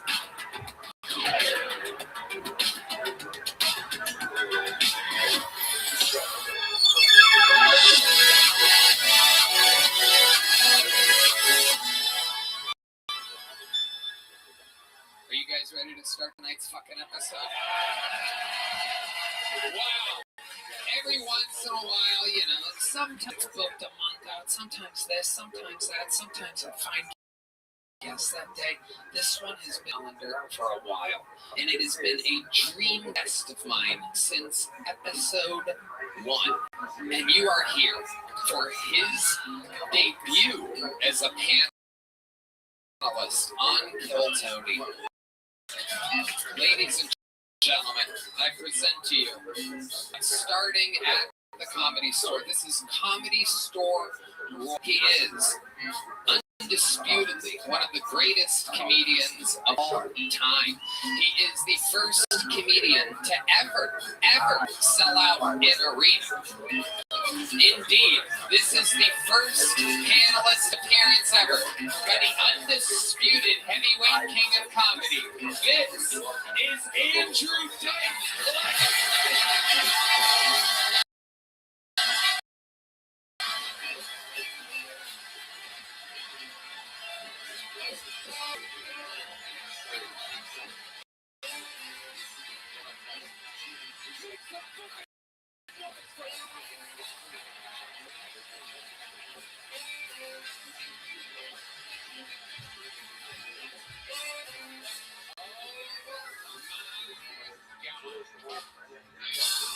Real deal. The man, the myth. This is Andrew Dice Clay on Kill Tony. That's what you guys would get really loud about. This is a very exciting moment for me because Tony's been asked day one, and can I tell him what I used to think the show was? Yeah. I used to think that he was doing the show about murder. Like you see on TV with the, I'm not into that. I would tell him I'm into stand-up. And he goes, no, it's just the name of the show, Dice. So yeah. I figured it out. 11 or 12 years later, you found out that it wasn't about murdering people. Let me tell you something. There are no two Dice fans anywhere in the world, anywhere, that would ever argue going, oh, what college you think Dice went to? Well, we know about stand-up, and that's why we are here for 230 human beings on this show. They have no idea who the guest is or is going to be, so when they turn around after doing a minute, they're going to be looking on the barrel of Andrew Dice Clay. Now, you don't know what that's like to have to look at you after doing a set, but let me tell you, this person's inside. It's interesting. So first bucket pull will come from the inside. We're going to watch people do 60-second sets. You know their time is up, and you hear the sound of a kitten. That means they have to wrap it up then. Also bring out the angry West Hollywood bear. Are you guys ready to start the first ever Kill Tony with Andrew Dice Clay? We're going to start with a bang. I present to you a new minute from one of the greatest shows to kill kick things off tonight, ladies and gentlemen. How many of you are a big fan of the show? And then if you have kicking things off, a brand new minute from the one and only. This is Cam Patterson.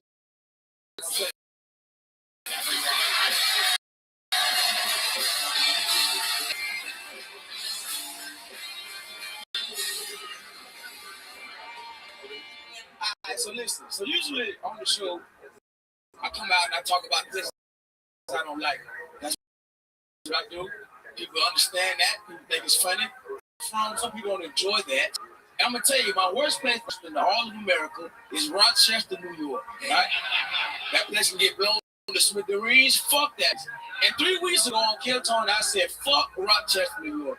And I got an Instagram story, and I was tagged in. I'm gonna read you. This is what it said. He said, suck a dick. You pussy, fuck wherever you from. I smoke your dads in your face. I'm gonna translate that because a lot of y'all look confused. Suck a penis. Fuck your hometown. Hello, unwrap it, put weed in it, and smoke it, dead homeboy. That's what he said to me. And so I responded, I ain't hard to find. And then I sent my tour dates after that.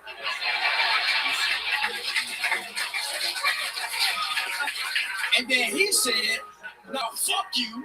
I ain't paying to see you. You talking shit about my city. And they said, unless you get me in for free, stop talking shit about Rochester. And I'm going to tell you something. About me, man. I used to be a thug. I was a street nigga. I was outside.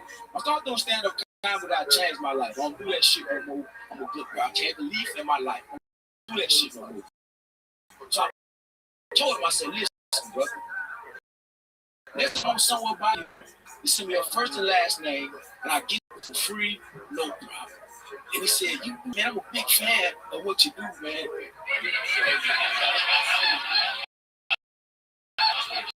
I just don't like that you were talking shit about my city, because I love my city. I said, I see the two hate somebody talks about my city. So what he doesn't know, that when he comes, we're going to beat the shit out of him. I became out there capsule. Like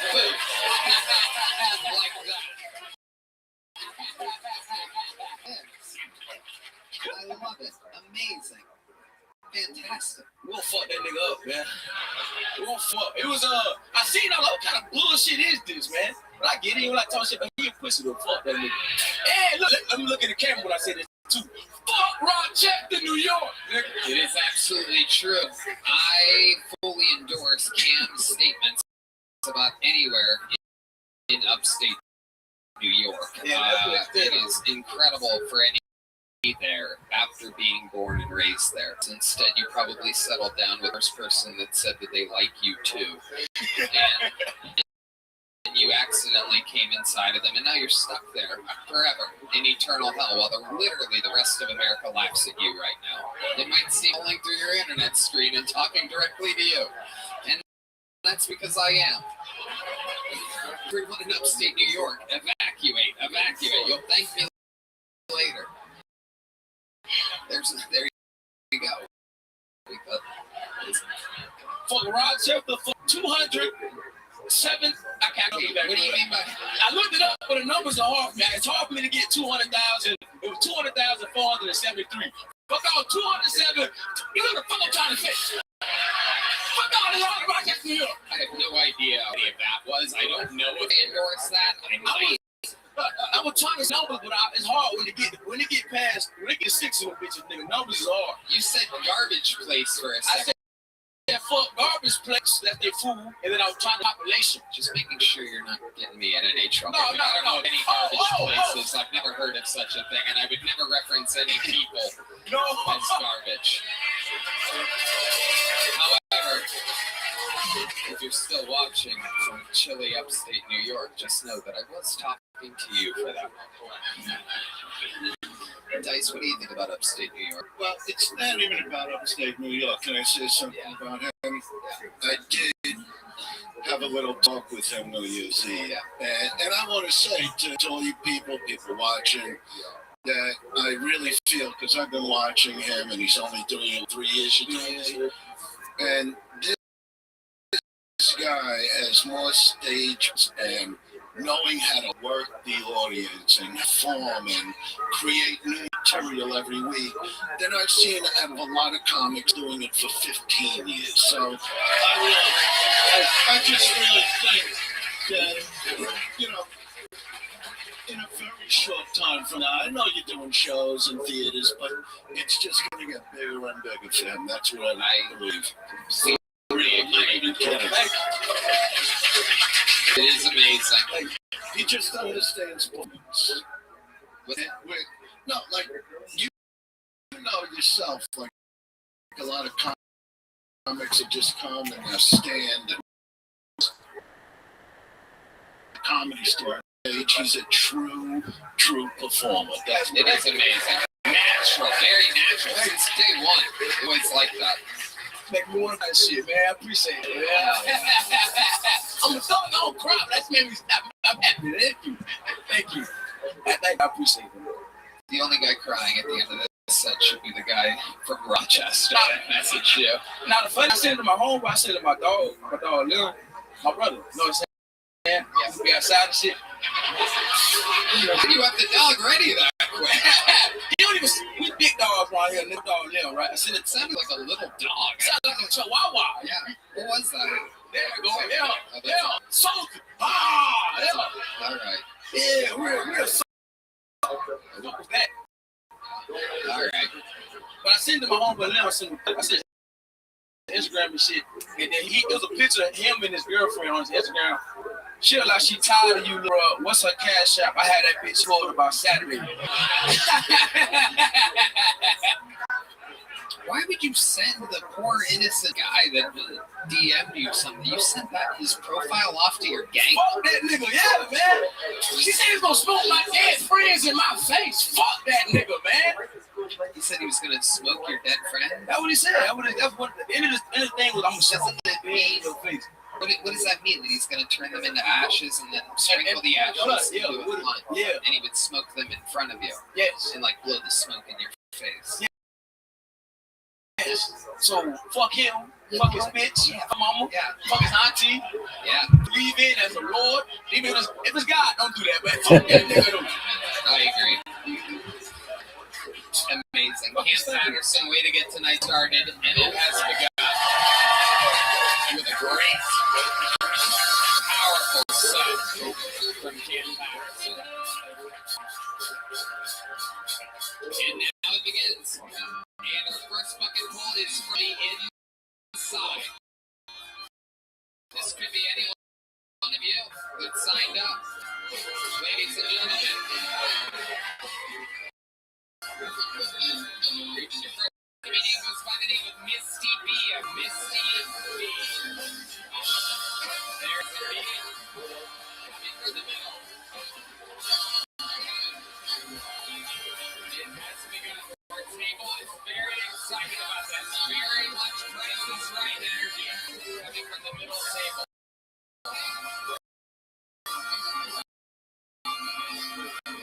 She's one of you from the inside. Big Steve, this is the Cool Cody debut of Miss TV, everyone. Miss TV. Hello. Okay, so I can't get up here and not recognize what today is. It's January 6th. For you, it's Happy Resurrection Day. For the rest of Texas, Resurrection Day. Tony, I always knew that you and I had something a little bit in common. Whenever I was watching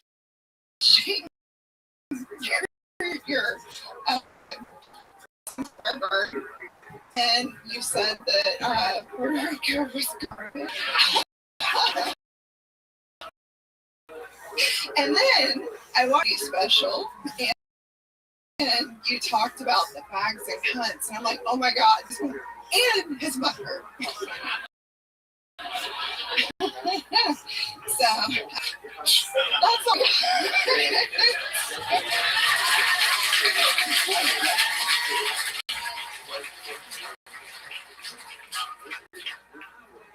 that's all. That's all I got. Okay, yeah, there you go. Okay. Misty B, everybody.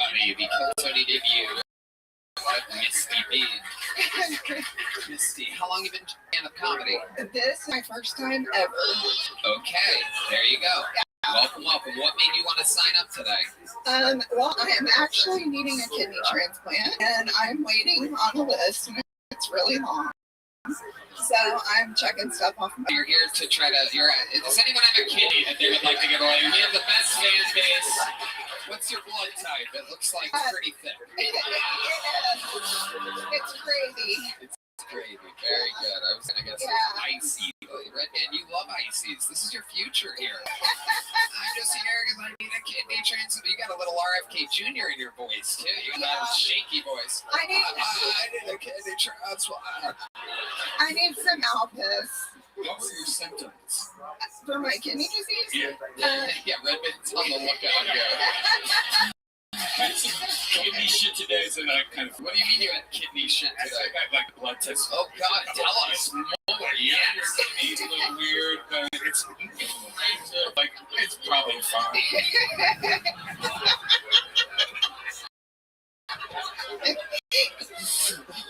Misty, hold on. We're going full pause here. We've never had it come up where someone has an ailment. You're like, well, I'm going some kidney shit today.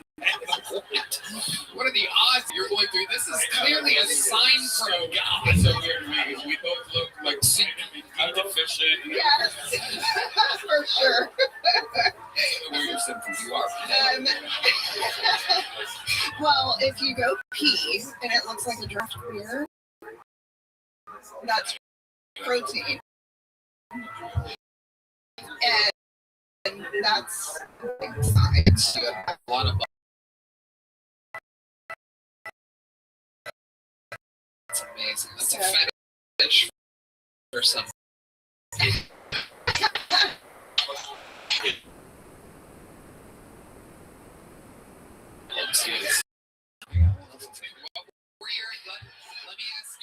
Let me ask you this for Redman, because he's being high right now. Okay. I would love it if you two end up in next to each other. Craziest episode of Kill Tony ever. We get our own shitty kidneys. Right? That'd be great if you guys transplanted to each other. We could do dialysis together. Amazing. Okay, so tell us, what have you been eating and drinking in your life? Everything. Yeah, but seriously, what are your real guilty pleasures that you think got you this way? Like me, sometimes right before bed, I get a little craving. You know what I have? I've been a naughty boy. I go for the chocolate-covered pretzels sometimes right before bed, and I think to myself, this is so wrong. I shouldn't be doing this. But I'm a perfect specimen. Now, if I was you, it would be different. I'd imagine I would really know, I should not be drinking lemonade like this right before bed. So what is it exactly?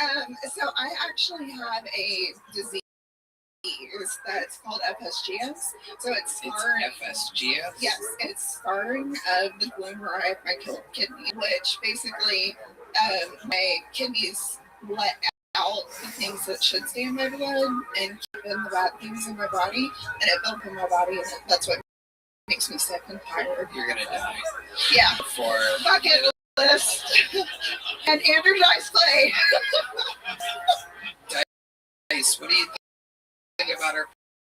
I just think she has a lot of guts. Everything you'll go through, you know, with all the sickness and all that, I get sick of it. And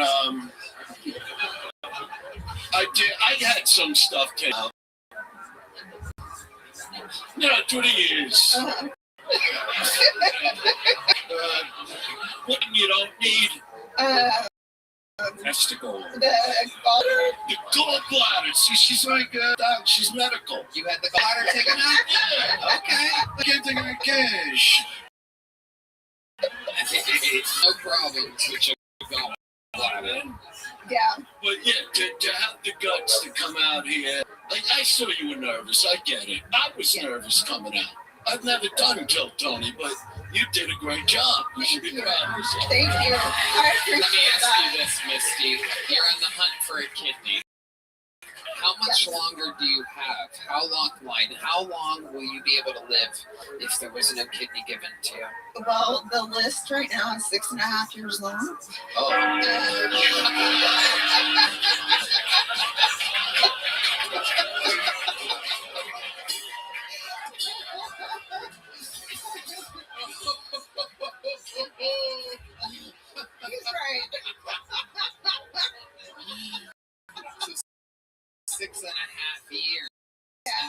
talking about? What type of bubbles are you at? How filled up is the toilet after you pee? Oh my goodness! Can you imagine bubble bath right now? This pig over here is like, I'll give you some kidney money. Come over, piss in my chest. You look healthy. I mean, you said you were in good condition. So. I am. I need both of my kidneys, though, just in case. I have a lot of fun out there on these streets, and who knows? I might blow one day. Do you have DFES or whatever it is? What's it called again? FSGS. FSGS. No, I don't even know what that is. It's called focal segmental glomerulosclerosis. Oh, wow. Yeah. So, real quick, before we get back to the show, I gotta know, what exactly did the doctor say about your blood in your kidney?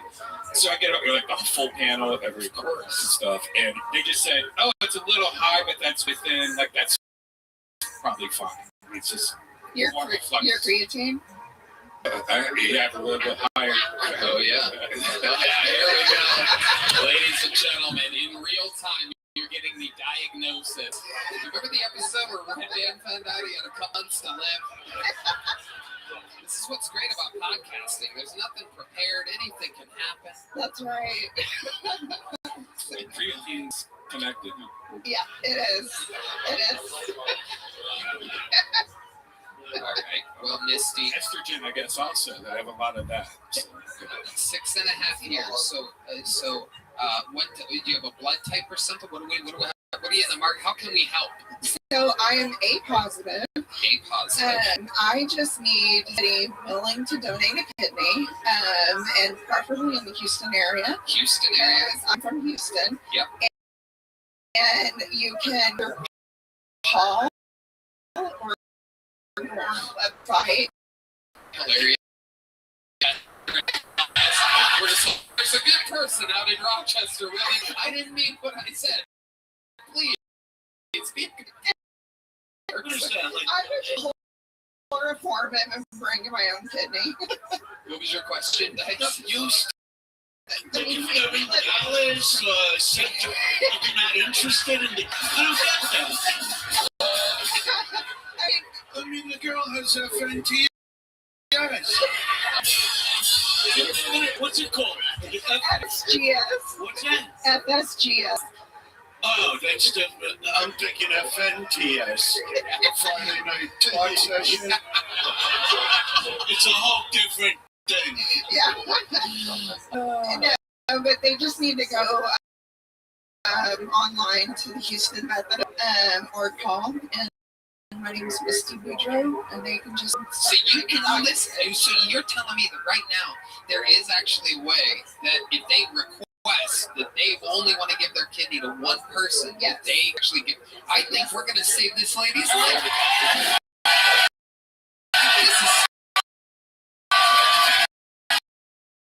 This is bad for the show. There's going to be a bunch of people. I didn't really ever care about it.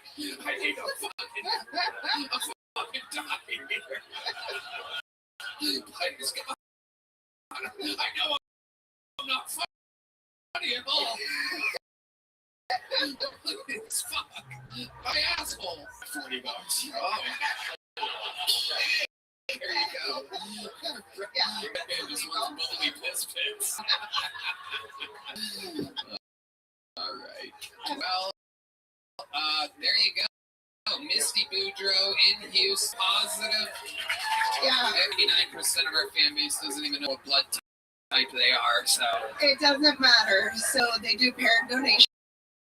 So if somebody wants to donate in my name, their donor. Oh, they've been trained with an A positive. And they do a paired donation. Oh my God. Well, I'll tell you this. Whoever in Houston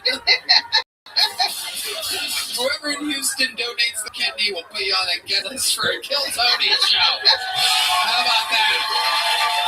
And here you go. Here's a big joke book for Misty. There you go. She caught it like it was FSGS, everybody. There you go. Misty. There you go. Her first time on a comedy stage, and most likely her last, everybody. She's not going to be with us much longer. My goodness. Hello there. This podcast is sponsored by Talkspace. It can be challenging to find and meet a therapist that is the right fit, but Talkspace makes it easy, from personalized treatment to meeting online from anywhere to the ability to text your therapist at any time. Talkspace is so accessible. Talkspace, the leading virtual therapy provider, makes getting the help you need easy, accessible, and affordable. Red Band? I love Talkspace, Tony. They're providing some very important mental health services. Do you know Talkspace therapy and psychiatry are covered by many insurance plans and employers? In fact, most insured members have a zero copay. Wow. You can easily sign up online and get paired with the licensed provider who will fit your needs well, typically within 48 hours. You can always switch providers at no extra cost. Talkspace makes getting clean sessions by sending text, video, or audio messages to your therapist. As a listener of this podcast, you'll get $80 off your first month with Talkspace. When you go to Talkspace.com/Tony and enter promo code SPACE80 to match with a licensed therapist today, go to Talkspace.com/Tony and enter promo code SPACE80 to get $80 off first month and show your support for the show. That's Talkspace.com/Tony, promo code SPACE80. Hey there, this podcast is sponsored by Shopify. Guys, there's never been a better time to start a business than right now. It's 2025, let's do this. Now's the time. I started Kill Tony, and look how that turned out for me. Best decision I made. I love being my own boss, and more importantly, I love being Red Band's boss. And being your own boss has never been easier with Start your new business is right now. Shopify makes it simple to create your brand, open for business, and get your first sale. That's right. Get your store up and running with thousands of customizable templates. No coding or design skills required. All you need to do is drag and drop. Their powerful social media tools let you connect all your channels and create shoppable posts everywhere people scroll. Shopify makes it easy to manage your growing business. They help with the detailed taxes and payments from one single dashboard, allowing you to focus on the important stuff like growing your business. What happens if you don't act now? Will you regret it? What upsets you to the idea? Don't kick yourself when you hear this again in a year because you didn't do anything now. It's Shopify. 25 has a nice ring to it, doesn't it? Sign $1 per month trial at Shopify.com/KillTony. All lowercase. Go to Shopify.com/KillTony to start selling with Shopify today. That's Shopify.com/KillTony. Your next bucket pool, in an unheard of, unprecedented maneuver, is also on the inside. Just by pure luck, your next comedian goes by the name of Carl Kurz, everyone. 230 cold souls at a bar across the street, wondering why the hell the show hasn't started yet. As bucket pools are from the inside. Where's Carl? We got movement? Okay. Here he comes. I'm going to re-pull the next name.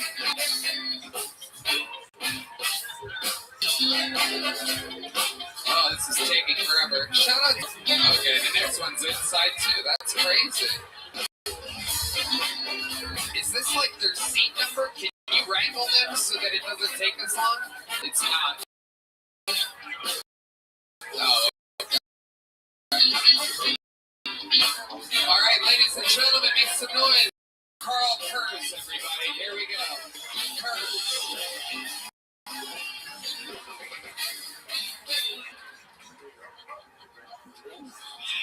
What's up, guys? I have a kidney, but it also has Hep C, so...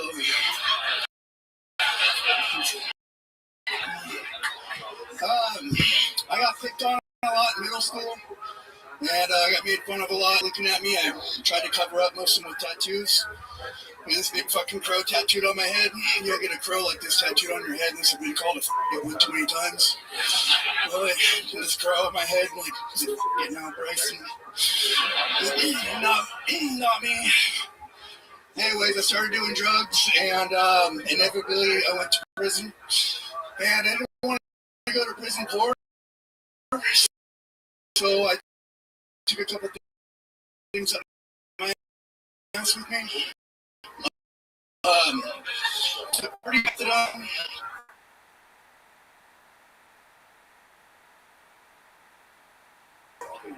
Canada. I guess that's all my time. Was there more? Did you want to do more? Go ahead. Oh, that was it? All right, you're just naming stuff that you shoved up your ass. Okay. I thought you were getting like a punchline or something. More. Okay, well, if you want to do the rest, do the rest. It's long. How long? I don't know. Jesus, we spent 15 seconds telling you to do the fucking 15 seconds. Yeah. So the worst part about shoving all those drugs up my ass was all the times I went to court and didn't go to prison. Like, fucking. Yeah, it's very important that you do that. That's called the punchline. All of that was set up. You're just naming things you shoved up your ass. I had a feeling there was something more there. Welcome, welcome. Nervous. Fun stuff. You did very good. Thank you. Good job, Carl. You rolled right up with a lady's kidney, right into it. How long you been stand up? First time. Really? Wow.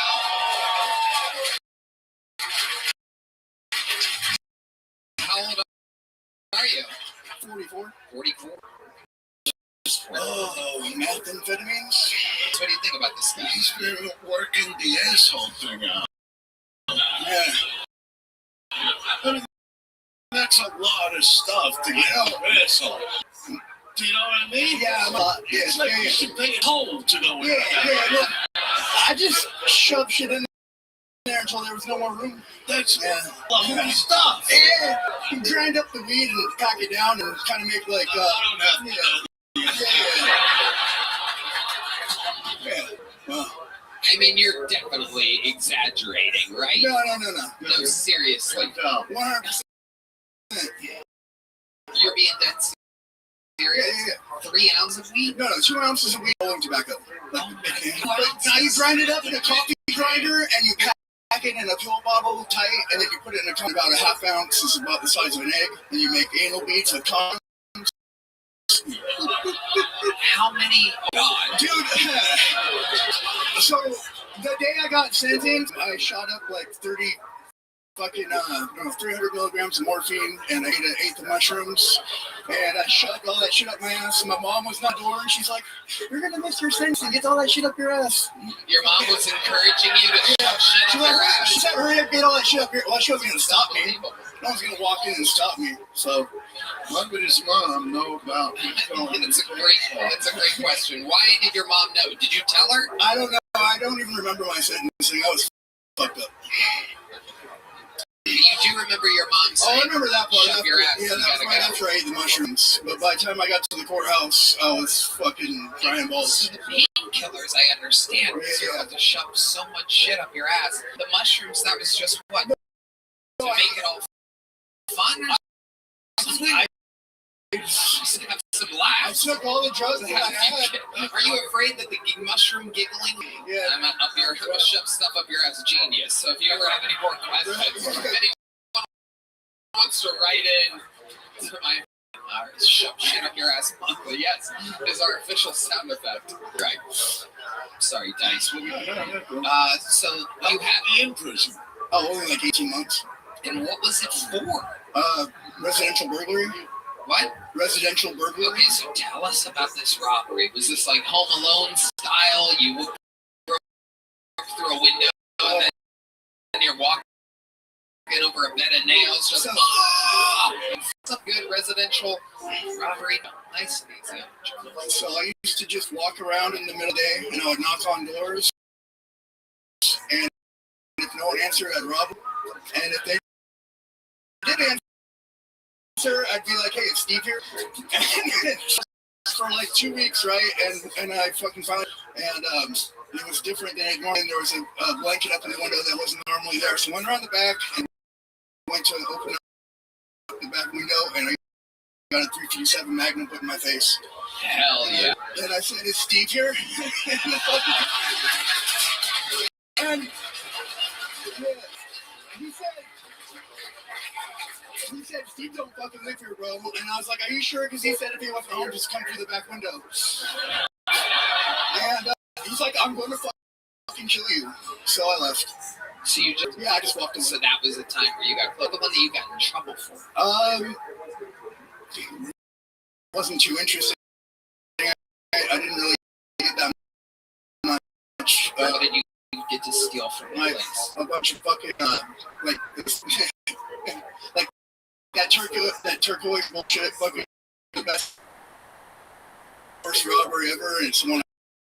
Why Steve?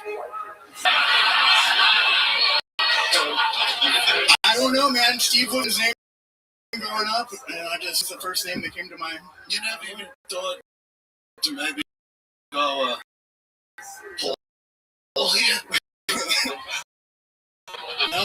You talk with Steve. I just talked with Steve, yeah. The old, that guy. did they give you a name? Were you like known for your robberies or whatever? Were you the Steve Bandit or No, something? that's called me a piece of shit. Right. What's the greatest robbery you ever got away with? Wow. And God. an AK-47, and I got You ever get an FSGS? No, not yet. AK-47, what else? Just a couple pistols and a jewelry. I fucking robbed the house on a skateboard. What? I robbed the house on a skateboard. I don't know. Did you ever think about just carjacking somebody at that point? Oh, we used to do that too. Yeah. How many cars do you think you've carjacked? It's about 3 to 6 cars a night for like. I love that we can go. This is a show where I pull out of a bucket. 1 second, a guy's go. I used to steal 3 to 6 cars a night. Next fucking goes, I need a kidney. I'm gonna fucking die if I don't get a kidney. Then there's this piece of shit.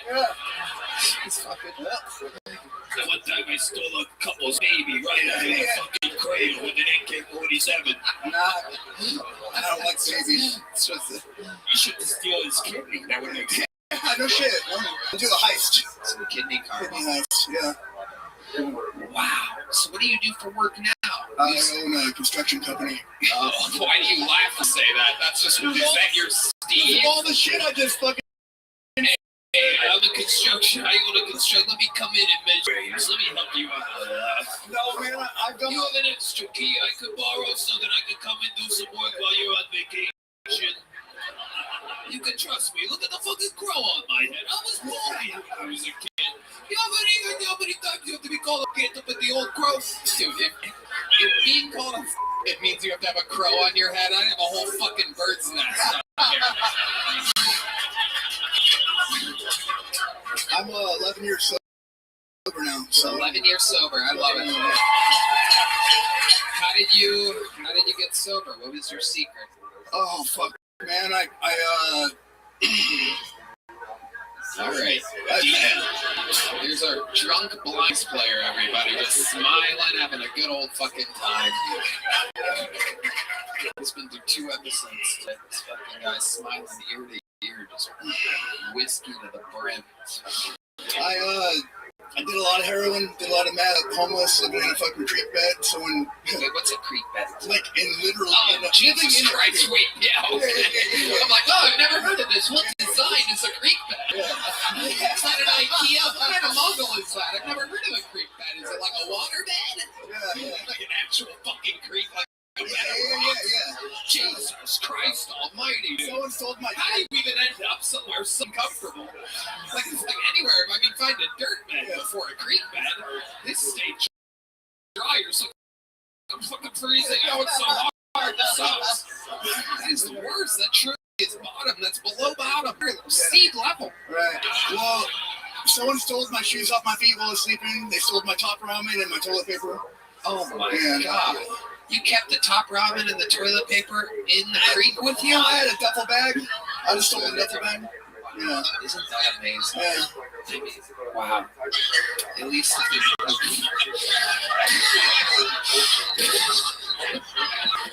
it's such an interesting collection. My shoes, my top ramen, and my toilet paper.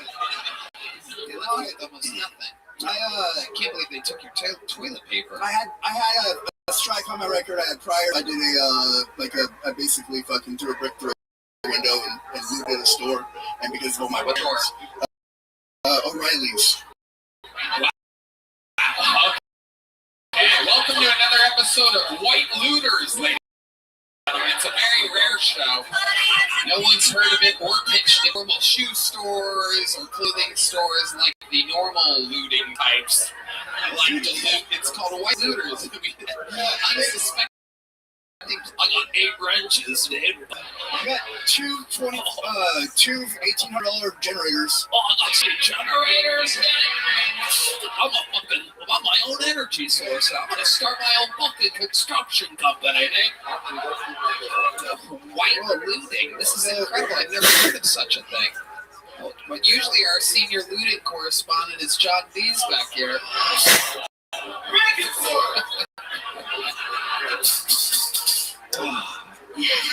Wow. So I fucking was getting about eight years in prison they were gonna give me because of all the priors and shit like that.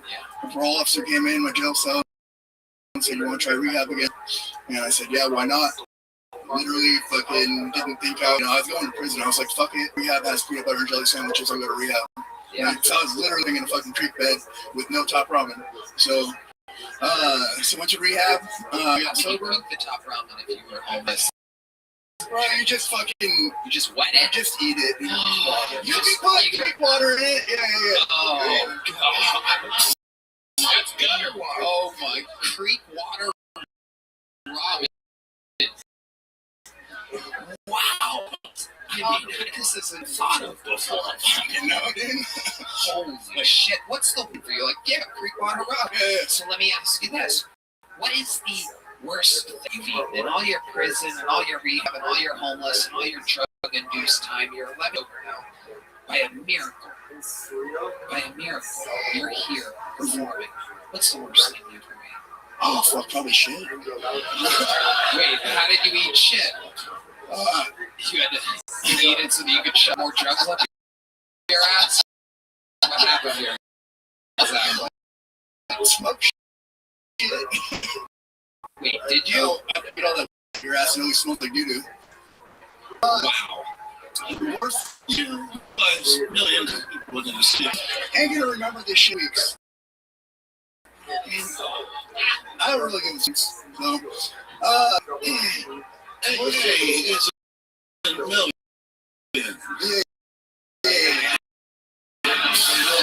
Yeah, but I have to see them again. I like your perspective. I think you're a fucking funny guy. You should know about you, even though this interview's gone on forever. When I got out of prison and I got sober, I got a gym membership, and I ended up taking a shower with the judge that sent me to prison. He had a gym membership at the same gym as me. Wow. And so I walk into the fucking shower, butt fucking naked, and there's Judge Curl. Hey, Judge Curl. You said it. Yeah. Do you think he remembered you? Like, so yeah. Yeah, I bet he fucking did. Yeah. I just got out. I was probably a year muscle. Shit. Holy. For your he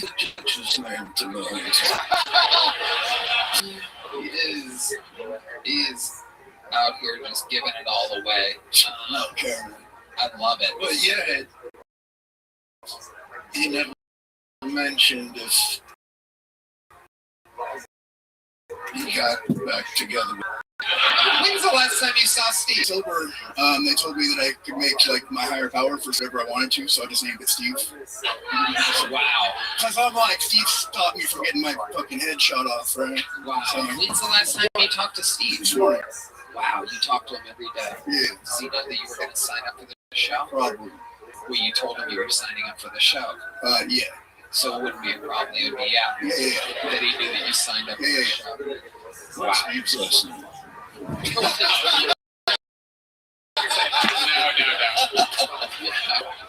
So you just did stand up. What are your goals? What's your hope with all this? Is this a I don't have anything like this where I'm from, so. Where are you from again? Redding, California. Yes. Meth country. Yes, meth country. Yes. North of Modesto? It's right between Sacramento and Oregon. Yeah. It's a half point. So it's 2.5 hours north of Sacramento. Yeah, it's frightening. It's the Rochester of California. It is. We got Fetty. I'm telling you, man, Carl, you really have a knack at this. Going right up straight into a thing. throughout your, for your fucking life. Yeah. Congratulations. Here's a big joke. Here goes Carl Kurtz.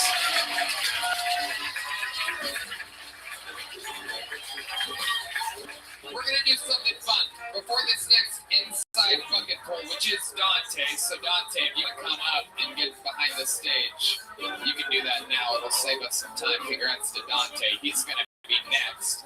Before that, we're gonna do something special real quick. A very, very special treat.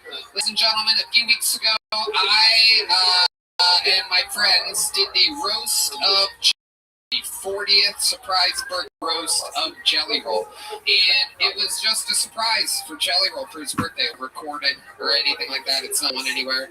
And one person in particular really roasted the fuck out of me, and she is one of my longest friends in comedy since I started almost 18 years ago.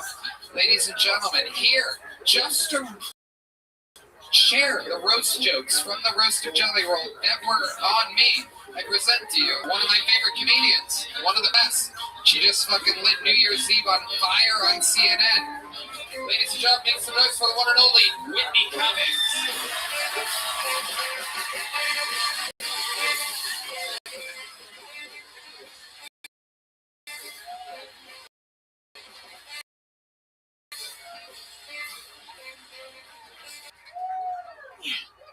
Hi, everyone. I love you, Tony. Can I just start by saying I love you very much? You're my brother. But here's the thing. I did want to start talking about the Trump rally thing. Because it's like, I don't want to keep bringing it up. Like, it needs to go away. It's just that it was so crazy to me that, like, the Trump rally, like, that was just so not set up for comedy at all. The fact that you just, like, went out there, like, it wasn't set up for comedy up there at the Trump rally. Half the audience was like, oh, an abortion victim is speaking. We get to hear from a baby who was terminated at 9 months.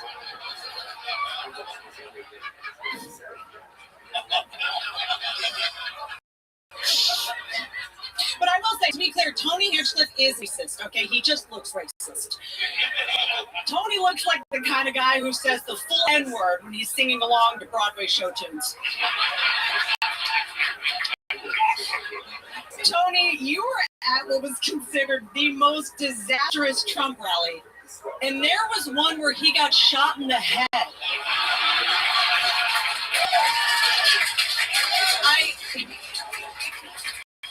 Two people died in Pennsylvania. Yours was the most upsetting. At least when two people got shot, at least we didn't have to hear Jennifer Lopez give a speech about it. Like, that was... And then the next day, do you remember Donald Trump pretended not to know who you were? This is a man who publicly... This is a man...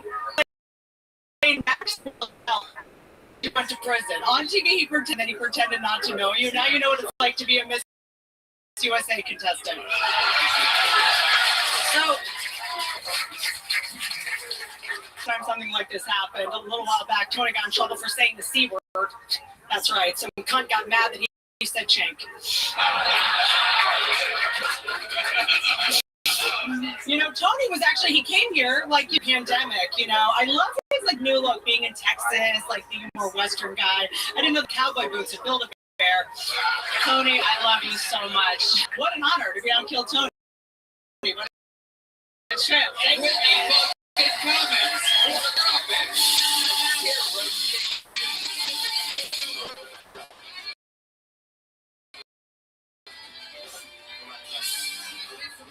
For the great Whitney Cummings.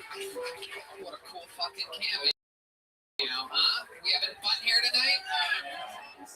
Hey, y'all, this podcast is sponsored by Prize Picks. Prize Picks is the best place. All money sports action with over 10 members and billions of dollars in awarded winnings. Prize Picks is made daily fantasy sports accessible to all. You just pick more or less on a leader game all season long on Prize Picks. Red Band? Tony Love Prize Picks. This on Prize Picks, I'm looking at the football board and select Travis Kelce. Yeah, that's for more than good 70 receiving yards, and Lamar Jackson for more than 250 passing yards. All right. Man knows what he's talking about. This picks is the best way to get the action, get in on the action in sports in Northern Texas, Georgia, and Florida. Sign up today and get $50 instantly when you play $5. The best way to win real money. Which ones aren't? Download the app today and Tony to get $50 instantly after you play your first $5 lineup. Again, download the app today and use code Tony to get $50 instantly after you play your first $5 lineup. Prize Picks. Run your game. All right, back to the bucket we go. And like I said, 3 insides in a row. The odds of that are absolutely insane. It's never happened before. Again, there's hundreds of people. Comedian mouth. The inside is that long. Make some noise for Dante, everybody. Dante from the inside.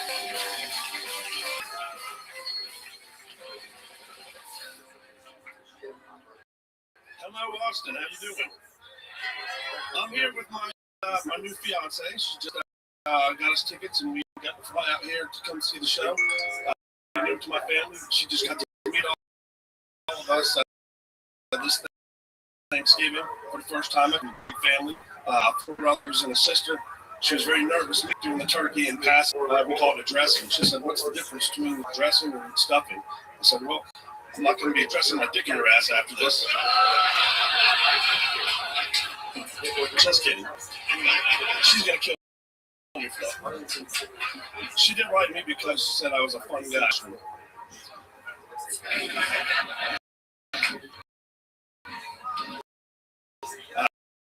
I met her in a bar. We were sitting there. I just got it. She told me that. I said, "Well, I just broke up with my ex." She said I was too kinky for her, and she said, "Well, that's funny because I just broke up with my ex too." He said that I was too kinky, and so one thing led to another. I said, "Let's go back to your place and let's get kinky." We go back to her house. We're hanging out. She says, "Let me go into the bathroom." All right, just keep going now because we're already almost there. Is this another street joke or is this like a real joke that you made up? It's a real joke. Okay, keep going. So she goes in the bathroom and she gets all dressed up. She comes out, cat o' nine tails, stilettos, clamps, looking hot as fuck. And I'm standing at the door ready to leave. And she's like, "What are you doing? I thought we were going to get kinky." I said, "Fuck the poodle and shit in your purse." You're like a street jokes guy. You've heard these jokes before. I've never done this. Well, I know, but you signed up and you just did jokes that you've like been told by funny friends before. Yeah. What's the difference between dressing and stuffing? What, Tom? I won't be dressing my right. You didn't write these, right? No, I didn't. Right, exactly. That's what people are doing here. Well, the Thanksgiving one I wrote, I didn't write anything. I just kind of memorized it. I got you. You know what it is. Yeah. Hit me with the dice. This is perhaps he's trying to look good in front of the fiance, right? Oh yeah. Well, this is really good in front of her. But you don't. Yeah, she's gonna be upset. We all agree. Even Michael Gonzalez. Ring back. Maybe that's what the aim was. I don't know. I'm just here. It is correct. This is backfiring. Even Michael Gonzalez, one of the nicest guys in the world, yelled, "That's right." When that's you don't do that. So, do you think that she really loves you, or do you think that this may have entirely backfired? No, she doesn't. Okay. How long have you two been together? About 5 years. 5 years. How long have you been engaged? 4 months. 4 months. And when's this wedding planned? Is it going to take place? Do you know? Well, we haven't done it yet. No. My daughter's getting married, and so we're letting her do her thing first. Gotta pay for that and deal with that, and then we'll do ours afterwards. This is your second marriage? Yeah. Yeah. Is this her first marriage, the fiance? Second. This is the funny shit. This is the funny shit. Both of your second marriages. Beg each other fucking kids, the whole fucking thing. Get the fuck out. Did she sign up as well? Did your fiance sign up? You guys came here just the two of you. Just the two of us, yeah. And where did you come from again? We came to Orlando. Orlando. Okay. Is that where you, that's where you live? Yeah. What do you Actually, do? we just saw you in Orlando like 3 months ago. What do you do for work in Orlando? I'm not doing this for a living. Okay. Seems like you'd be pretty busy out there. We are, yeah, we're busy. What part of the trip did you decide that you were going to sign up for the show? Were you driving here? Yeah, she walked by when we were in line standing out there in the cold and said, does anybody want to sign up? Wait, you decided then?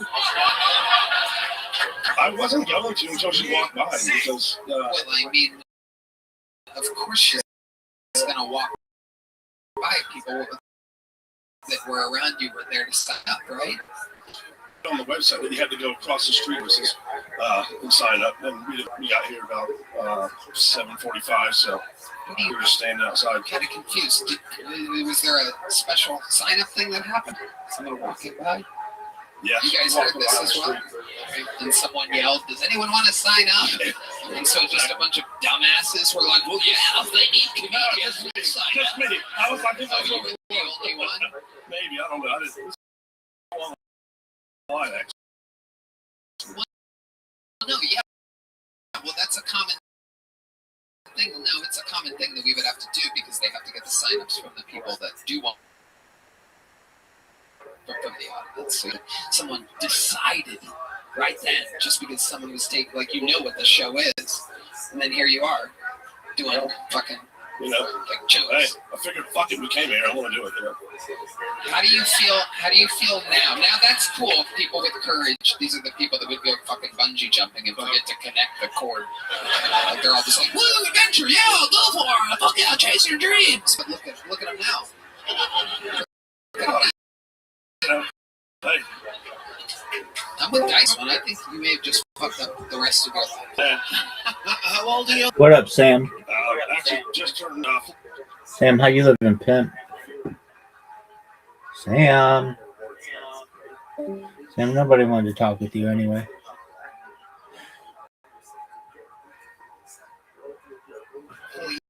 None. Okay. More kids? You think there's going to be more kids? No. How do you know that? How old is she? 33. How'd you guys meet? There might be some more kids.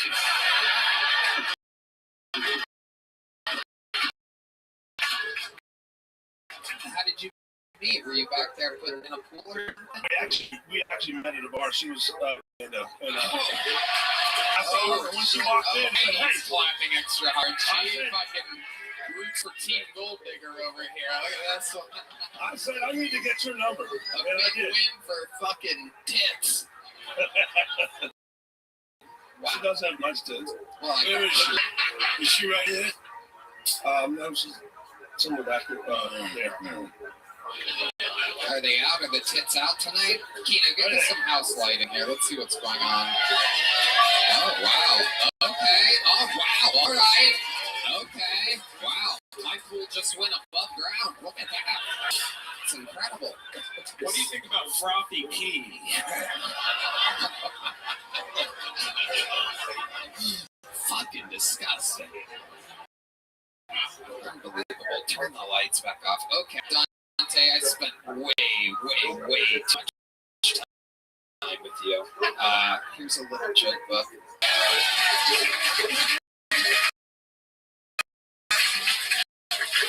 There he goes. Little Dante, ladies and gentlemen. Actual comedian from across the street. Make some noise for him. He knew he was signing up for the show before he got here. Ladies and gentlemen, this is 60 Seconds Uninterrupted from Mike Jones. Mike Jones.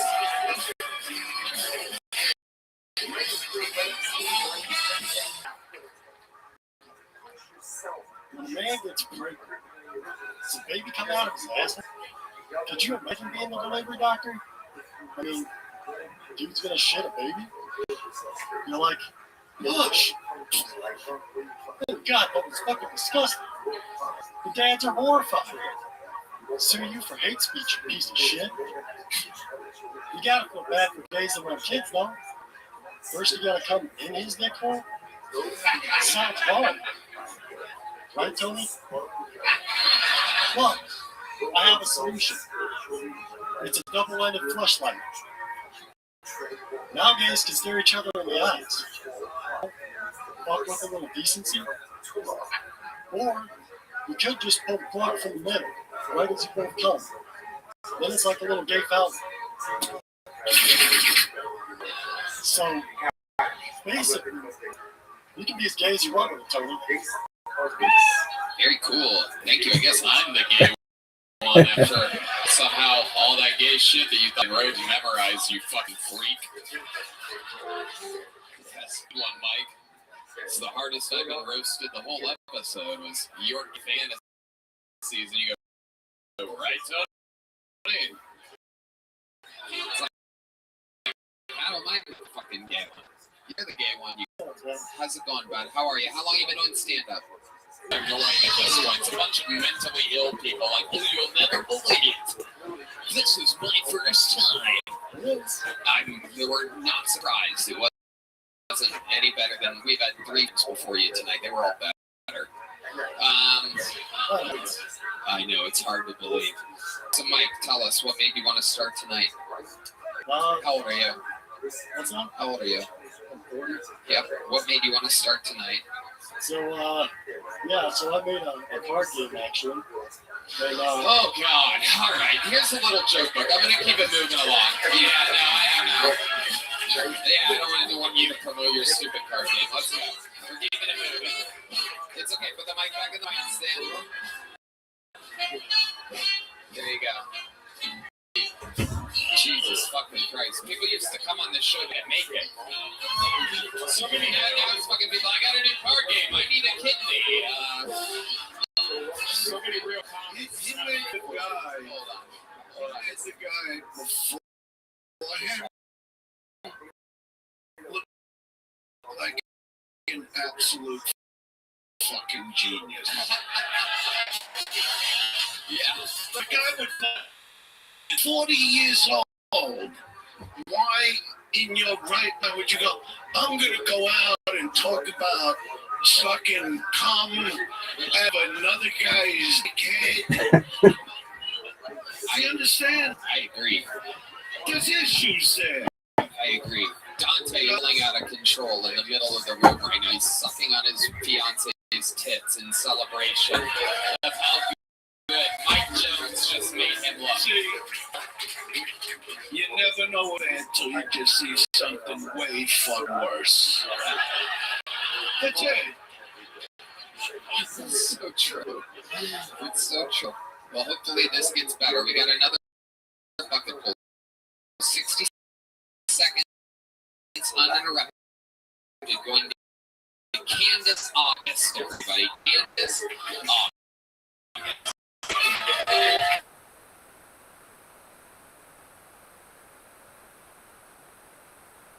A hypocrite because when the COVID vaccine came out, it was like, absolutely not. There hasn't been enough research. I refuse to compromise my health. Then when Ozempic came out, I was like, give me that shit right now. Give me the... right now. You can put it right here, dog. Put it right. You said 40 pounds in 2 months, both sides. Put it on both. Lost a bit of 1 single ounce came off my thighs. They didn't go anywhere. Thank you so much. They're real big, as you can see. They rub together when I walk. So because of the friction, they're very dark in the middle. Super black right here. Don't look away, Tony. Very black. Super black in the middle.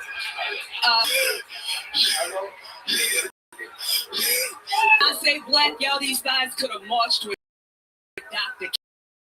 King, just black as shit.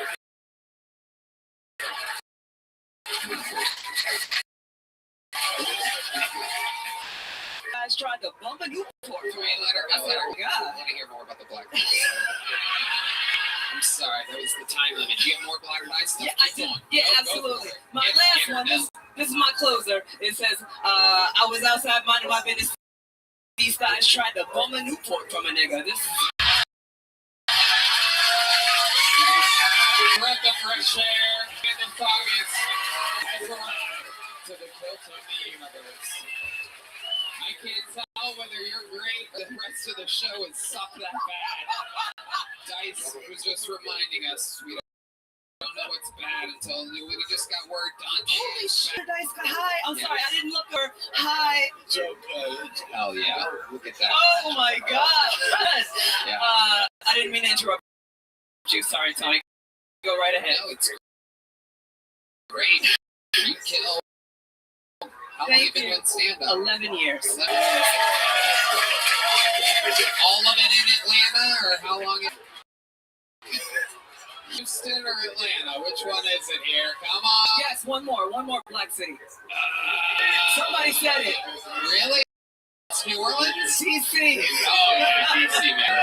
So I started in DC, and then I moved to New Jersey, New York, and then I most recently just came from the Tampa comedy scene. I love it. And now you live here? Now I just moved here like a month ago. That's fantastic. This is exactly where you belong. You are in the right place at the right time. I love it. And you were a bigger girl before, really? How much weight did you lose? I've lost like about 68 pounds. Wow. Hell yeah. Red Band, come on. What's going on over there? Red Band. Sir. It's Red Band over here. Oh my goodness. I expected it. Yeah. His inner thighs are also black from all the melted chocolate when he falls asleep at night. Steve falls asleep with milk duds on his lap, this fucking guy. I love it, Candace. So, how about for a job? How long have you been answering? I actually do phone sales. God damn it. Can you tell by my voice? Absolutely. Yeah. I love it. You do have a lovely, lovely voice. Thank you. Is it really true that your inner thighs are blacker? Yeah, they're very darker. In the middle, from the friction, yeah, they're darker. Is that a thing? Red Band with this. Thank you, sir. Absolutely. Our senior big thigh correspondent, Ryan Red Band. Absolutely incredible, Candace. I love your energy. Did you move here alone? You got I have a husband. Yeah. How long have you two been together? We just got married 2323, so February 3rd, 2023. Okay. Yeah. Easy to remember.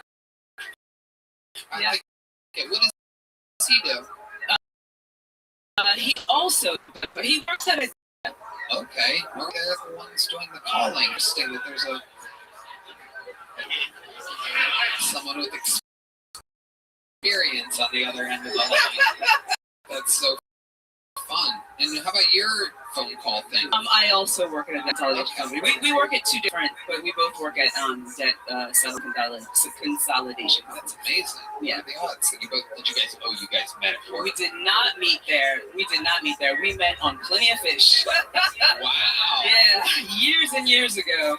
I don't recommend it. Plenty of Fish is the ghetto of dating sites. Why is that? Explain that to us so that we understand. I don't know. It just had the most horrible trash selection. He was like the only person on there who was great, and I happened to have him. And that's it. So there's no one left. There's no one left on there.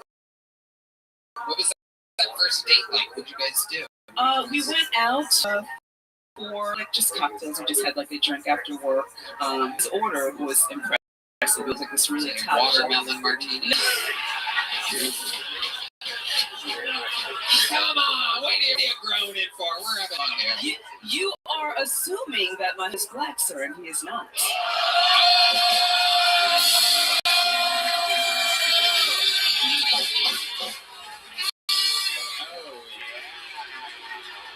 So he was a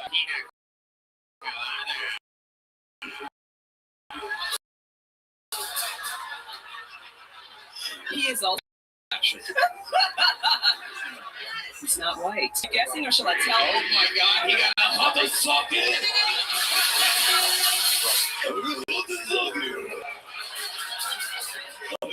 Consolidate your debt. Consider your debt. Consolidate.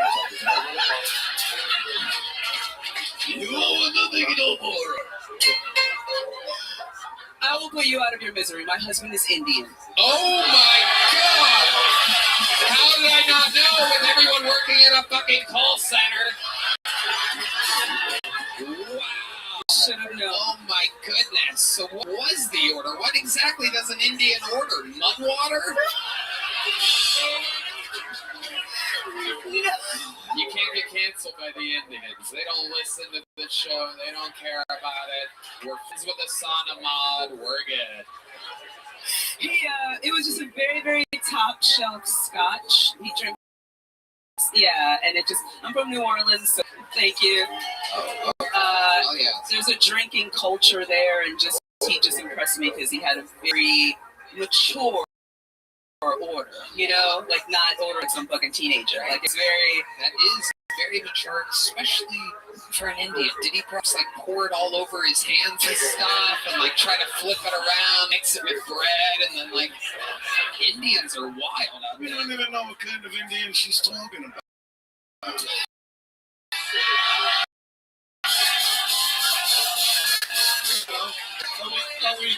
Thank you.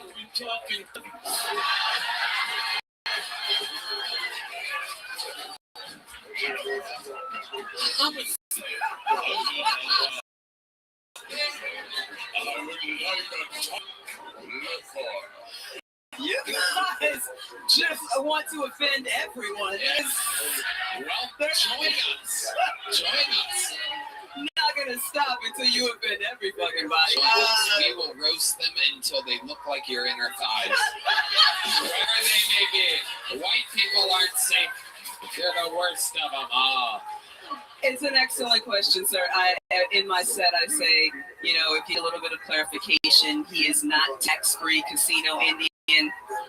He is kept driving 7-Eleven Indian. So you hit that right on the nose. Amazing. Yes, tonight. Yeah, it was great. Thank you. And truthful about the Ozempic thing. Yeah. Me, I like them thick and beefy. Well, all right. You know what I mean? Think what I do. I'm talking 2 feet deep from belly to back. With a triple chin on the back of the head. Oh!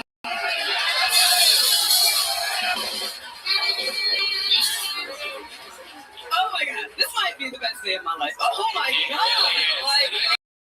I tell you, we needed you. It has stunk up the stage so much that you would think it was your husband's wife beater in the hamper. You have a lot in common with him, like butter chicken, wait, what? Shut up. What does that even mean? What did you just say? I don't even know. Red Man may have actually just been racist just then. What is butter chicken? That is an Indian dish. Oh, butter chicken. It is an Indian.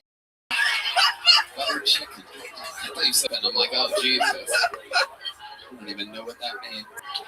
Wow, that's amazing. I don't think I've ever seen an Indian man with a black woman before.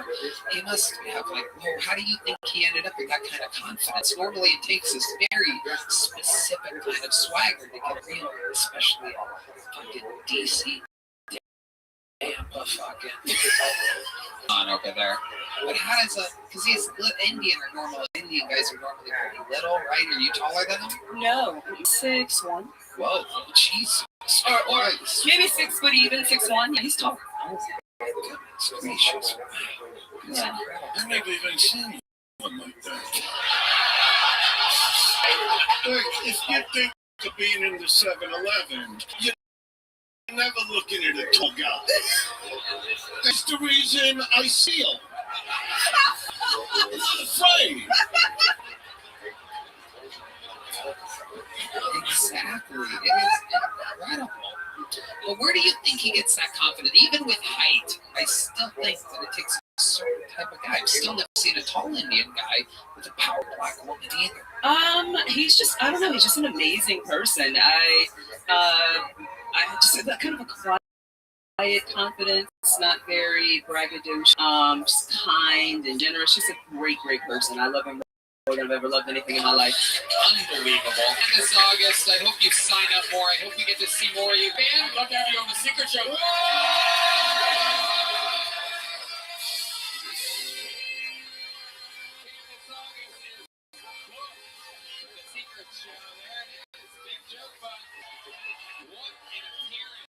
What a debut. That is how it's supposed to go. Make some noise for Candace August, everyone. What a moment. Yeah, that's what I'm talking about. Ladies and gentlemen, your next bucket pull goes to name of TJ, everyone. TJ. Here comes TJ. Oh, wow. You know who this looks like. All right, let's start from scratch here. I'm going to give you, I don't normally make a joke at the top of somebody's set. I couldn't help myself. It was just right there. Ladies and gentlemen, a fresh start. Make some noise for PJ, everyone. Honestly, thank you guys so much. Y'all are real friendly. Like, I had someone just the other day come up to me. He's like, "Excuse me, has someone ever told you look like Kobe Bryant?" I'm like, "Nah, I usually get Dalzine from Street Fighter." Yeah, but I'm not technically even black. No, like I'm more like Kamala Harris. Yeah, like we pretend to be black. So fuck that bitch. Because today's Freedom Day. Justin Trudeau and I'm fucking celebrating 51st state. Come, here we come. So yeah, I just got back from Japan and wanted to take pictures with me. I didn't know why. I was even wearing this jersey.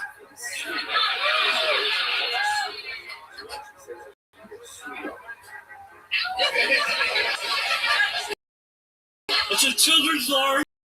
Yeah, I got it for my 4th birthday. But yeah, honestly, I just want to thank Zebra Retention for the last 18 months in this fucking moment right now. Thank you for being like, yeah. All right, TJ, there you go. That was your card. And now you are in it. You're in the interview card, TJ. All right. Wow. First of all, let me tell you, you are the biggest 7-year-old I've ever seen in my entire life.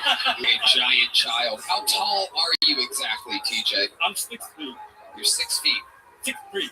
6'3". Okay. Yeah. You're nervous. You got a little slur there. Wow.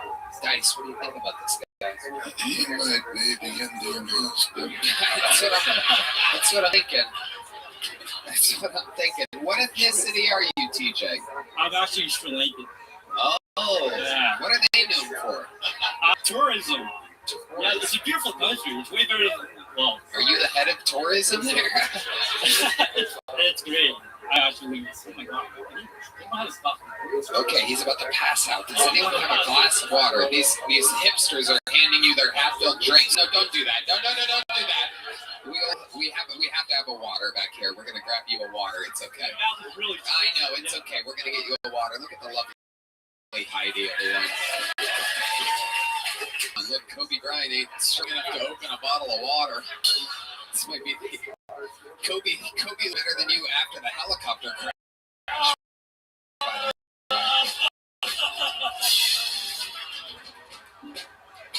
So TJ, how long have you been doing this job? I'm doing this full time.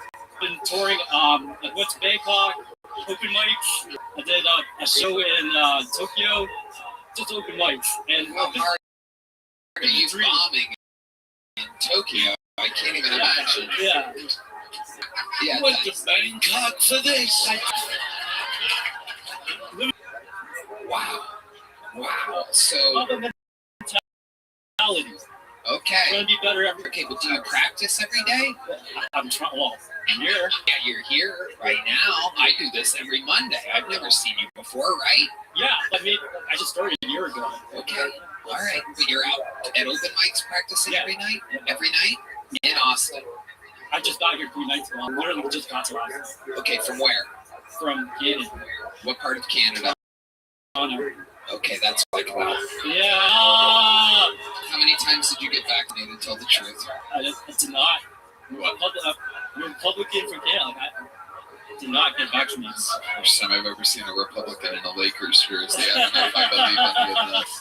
What do you think makes you a Republican? Just out of curiosity. I don't normally like to get political, but you look too skinny to be a Republican.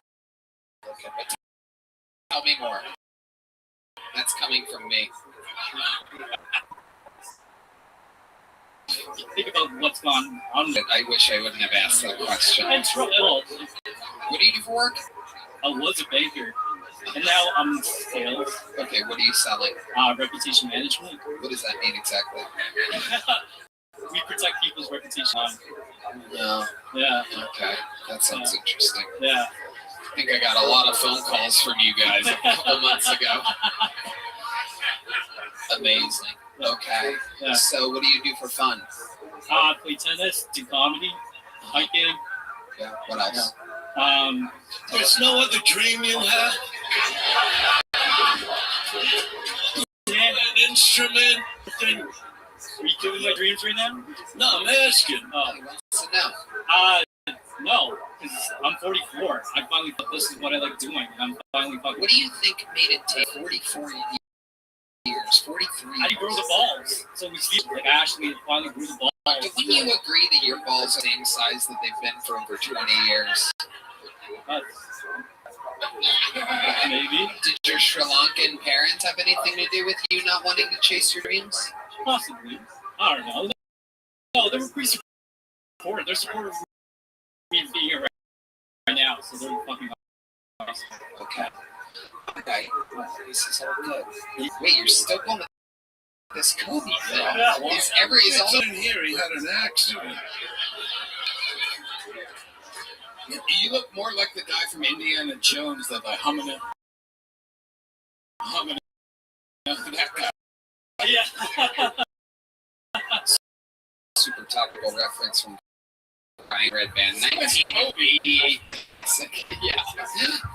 Go your shot one more time. Let's see what a basketball shot from you looks like. Because it was unbelievable what I think I saw a moment ago. Like I didn't. So I want to see it again. I technically don't play. I play tennis.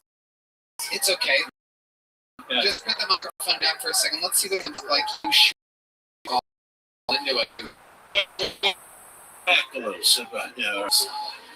That's not how we that foot in front. It's right foot. I want to see Kobe Bryant, ladies and gentlemen. Here he is. Wow. Wow. There's a certain smell that just went over the entire room from that. That is a Sri Lankan salsa, if I've ever smelled one. That is absolutely incredible. Drink less or you're sweating too much. Okay, TJ, but this was, here's I like your style, and since, even though I would normally give you a small joke book, it looks good with your jersey. Here's a KT joke book. TJ. So fast, so Kobe. What? Go Kobe, yeah. Kobe would have caught it. Yeah. Music for what? Yeah. You're gonna dance out? Give him some music to dance out. I've never had anybody ask for that before. And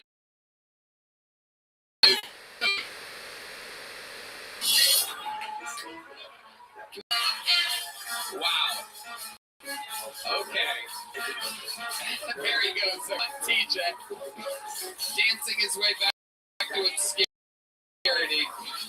He didn't even dance. You forgot the fuck, you didn't take the water. He forgot too.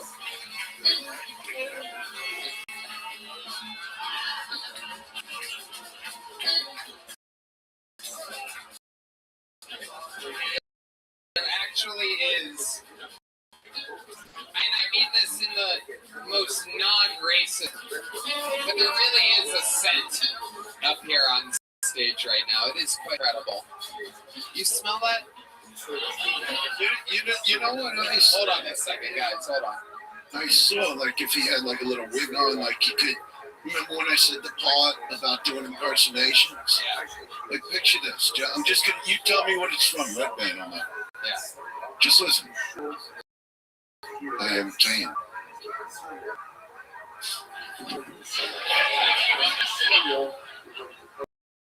What show?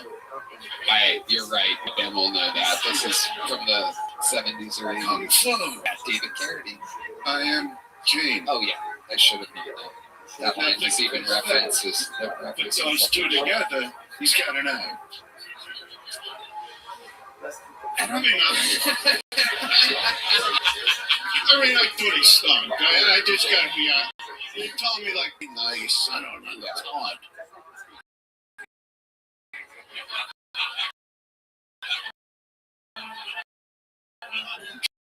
Trying.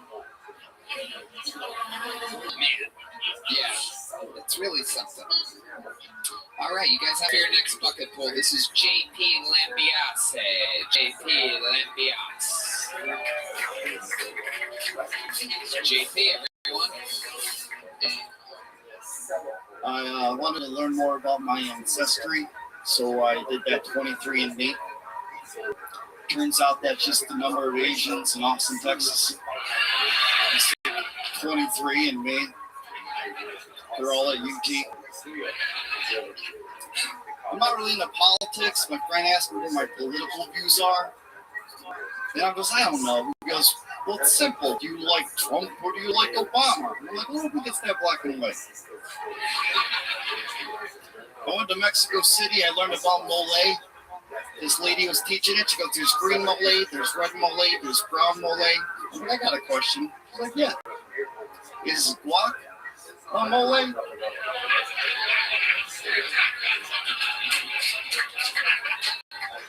Thank you. JP Lambiase. Am I saying that correctly? Lambiase. Okay. Oh, yeah. Lambiase. What kind of last name is that for an Asian boy? It's a little interesting. It's actually, but my dad's Italian. I was bought by Italian. You were bought by a what? Just like a doctor, yeah. Yeah, that makes sense. Italians are good people. Yep. Out there saving Asian babies. You were bought from France? South Korea. South Korea. Just wanted to make. I still don't understand. Oh, I see. Does your Italian family pronounce it Lambi? Ironically, you were correct. No, yeah. No, I know. Yeah, that makes sense. I read names every week on this show. I just find it interesting. I've never seen an Asian with an Italian name. Yeah, it's fun. What's JP short for? Jap? Is that a slur? Accidentally slur again. Oops. Oops. I slurred again. It's a J. You can only do it if it's an Asian guy, and it's been fun, right? No, I mean that wasn't. Oh, okay, perfect. Absolutely amazing.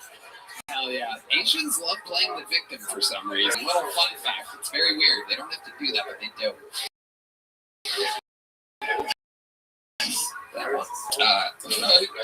Good question.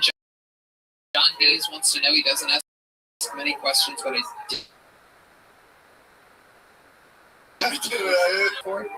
Yeah, it was a train wreck. What happened then? I'm just going through a lawsuit, so I couldn't really have the interview her, and I didn't get to like say hi to Brian, but he used to be a famous YouTuber, him and his girl, and then she fucked him and took everything. You know, she didn't fuck me, she fucked other.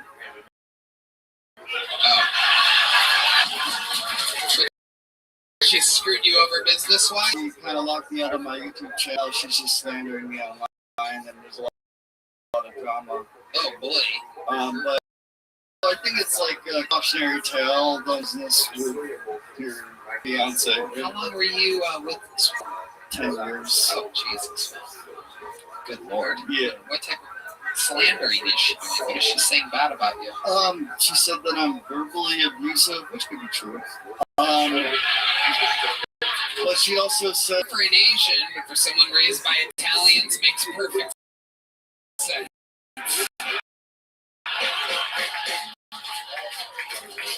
You get mad like an Italian? Did your parents teach you that when you get mad? Are you Asian or are you Italian? He's very Italian. My dad's like a piece of manja, like every day. See, mozzarella. I got you being racist back to me, so we're good about the Jack thing earlier, just to let you know. You know, Italians, we're just all newts to one another. God, so I feel like a real victim right now. Oh, thank you, Red Ann. Okay, so, alright, well, then maybe we shouldn't talk about your slandering, suing ex-girlfriend then, huh? I like to, it's fine, but... Well, what do you want to say? What's interesting about all that? Well, I mean, I guess she outed me as, like, a homosexual, so that's been kind of cool. I can relate to you on that, you know? Right, sure, but does she have any actual, you ever done anything homosexual-like? Yeah, I texted her, I'm gay. Oh, that'll do it. That's gayer than anything I've ever done. It's like we can't really relate to each other. Yeah, well... Did you text her that because you're gay? No, she wouldn't give my apple, and I said, well, if I keep asking, then I try and do a different approach. Oh, that's actually kind of smart. Yeah, and so you're at that point, you're just like, please, you know, I don't have anybody else to go to. Like, I'm gay. And then she sent me what I needed. I was just like, dude, it worked. Holy shit. She said, it makes so much sense now. See what I'm saying? Actually, a smart approach. If all else fails with a crazy chick, just go gay. That's amazing. It doesn't hurt. That is some fucking Jedi level. It took an Asian raised by Italians to figure it out. Just to crack them. And of course, in their own inner anger and rationalization with themselves, they're like, oh, that makes sense. Of course you're gay. Right. Did you have to prove anything? Did you Photoshop out there or anything like that? No, I didn't have to prove anything. She bought it. She bought it. Amazing. And so did the internet. They're like, we knew. She's just a white girl. Just a white girl. Isn't that amazing? A white girl giving an Asian an Apple phone for a change. Just absolutely incredible. Little role reversal there. Amazing. So, 10 years with her though. Did you have fun in bed? No. Okay. How about now? Have you been now that you're finally, how long have you been single for? Like 2 years now. How about 2 years? Have you gotten some action? Yeah, that's what caused all the problems. I got, like, she broke up with me. I'm like, she got down already. So I went on the dating. I ended up meeting someone, and she had caused all this chaos. And, like, I didn't think she was a jealous person. We were together 10 years. Well, she hadn't had a tight leash for 10 years. Like, we were to work together, live together, kind of slept together sometimes. But when I finally moved on, she went, like, literally shit. She literally stormed, like I cheated on her. She stormed into my apartment, ransacked all the camera gear. I was in my underwear, and I'm just like, you wouldn't walk, when you walk in someone in the bathroom, you're like, oh, sorry, you're in the bathroom. You don't just walk in like, oh, I just need to grab some stuff. You know what I mean? So I just trying to get the dice starter kit on. Yeah, he does. He's got the gloves. Andrew Rice Clay over here.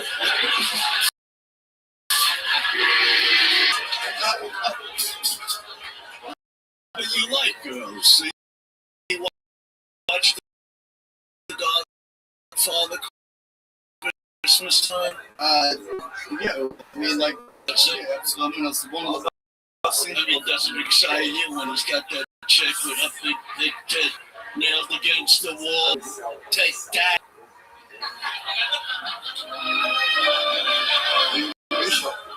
Absolutely. Do you like that? I like that. I like that, right? What are you, my father? Do you I fucking like that. What am I gonna do? Let me see you do Marlon Brando, like the Asian. You don't No, that's not it. That stinks. Let's go. Well, that's you. You do this part. I don't do impersonation. See, isn't that a little better when you do that? It's a little better. Alright. He just looks like a homeless Asian woman to me. I don't understand the whole bundling. It is crazy. I'm cold. You are. How cold can you be? The weatherman said it's a little cold outside. He lives in his It's not a blizzard. You look like an accountant for everyone from the barrel fire. Oh, shit. Yep. Get it? Okay. Sorry, Dad. All right. This is it. He is the Italian that adopted him. Wow. So she's no longer bothering you, right? No, she's moved on. No, constant right now. Really? Yeah, as we speak. Well, don't bring your fucking trouble to us. We like you, whoever you are. Best of luck with everything. No, you're good. She wants to get on the show and tell her story. Oh boy, she wants to get on this show. Yeah. Oh my goodness. Yikes. She needs a minute, but You got over my friend. Does she do stand-up sometimes? I wrote her a minute. What? I wrote her. What is that? We did a comedy clutter, and she did the graduation night. And it's a minute? You guys had to do? 5. Wow. We're pretty good job. How many of the minutes did you write? This is so Asian doing the homework for the white person. You wrote all 5 of the minutes? No, I gotta give her some credit. I think she might have got like a couple of jokes in there. All right. It's pretty funny. So does she do stand-up comedy sometimes? No, not at all. She actually was terrified to do it. Did you guys start at the same time? You took comedy class before, or what? No, my friend Carmen Malone does a comedy class in Orlando. You just dropped a name. Now I don't like it. Oh, sorry. People make shout-outs out here. I know. That doesn't. Anyway, but he has a comedy class, and we just took the class. Yeah, Doesn't matter. The answer was, well, that's over now. it's okay. It seems like your whole identity is this girl, and it seems like her whole identity might be you. Do you? My fan's looking at me like he agrees. I don't know. Red Band follows like YouTube shows of what's going on. Anyway, Me or your wife? I'm gonna ask both of you from looking for a second. Do you think there's a chance that you guys might still be deeply in love with one another? My ex? Yeah. The one that we've been talking about for 10 minutes straight? I don't know what you're talking about. No, I know you and Red Band are deep. I mean, 10 years together, spent every day together. You do strangely like his girlfriend. Now, Janice? Janice, is that you? I know she's been getting migraines lately. She might be a little swollen. She might have an inflamed head. Wow, that actually a pretty good impression. Oh, thanks. Is Janice here? Can we get Janice? Can we do a side-by-side? Sorry, you're getting excited to do. I'm not trying to rile up, but thanks for my Asian accent. All right. It's not even that Asian. I don't even think you. Try here. Say, hello. If you're gonna do it, go all the way with this shit. Hello. No, see, that's not. You never went nowhere with that.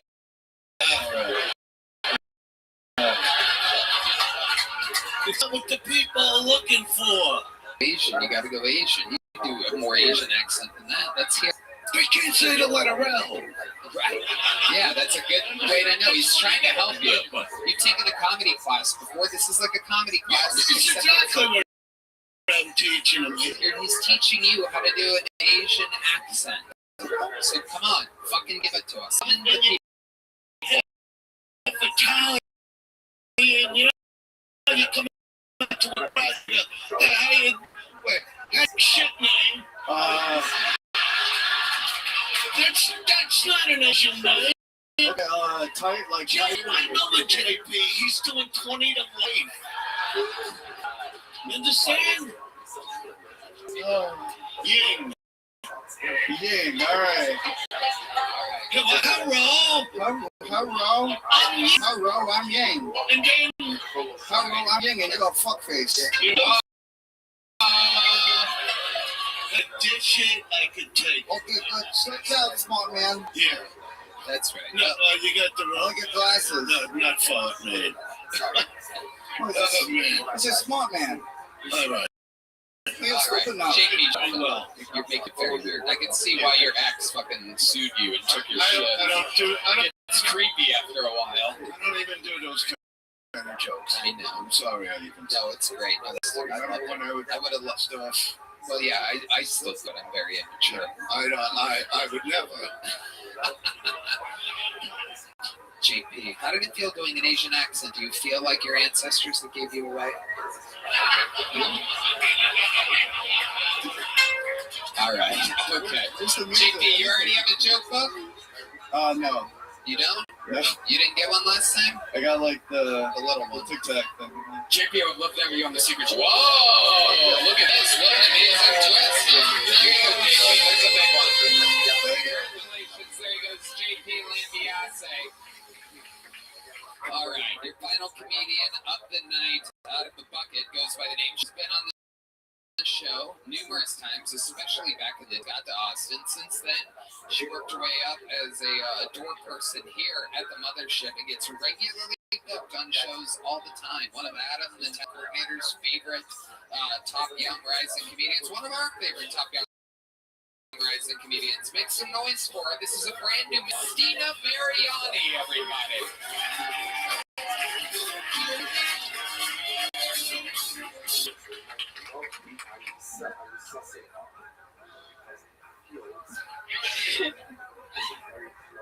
I love Asian men.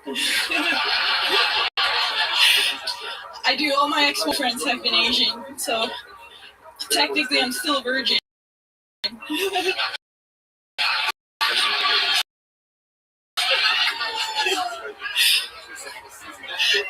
I learned that race is passed down generationally, so it's internalized, which makes sense.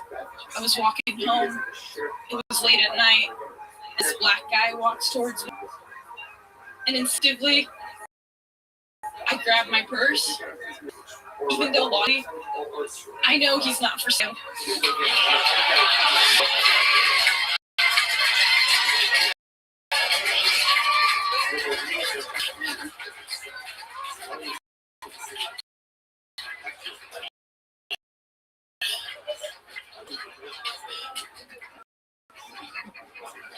He did steal my wallet, though. Thank you, guys.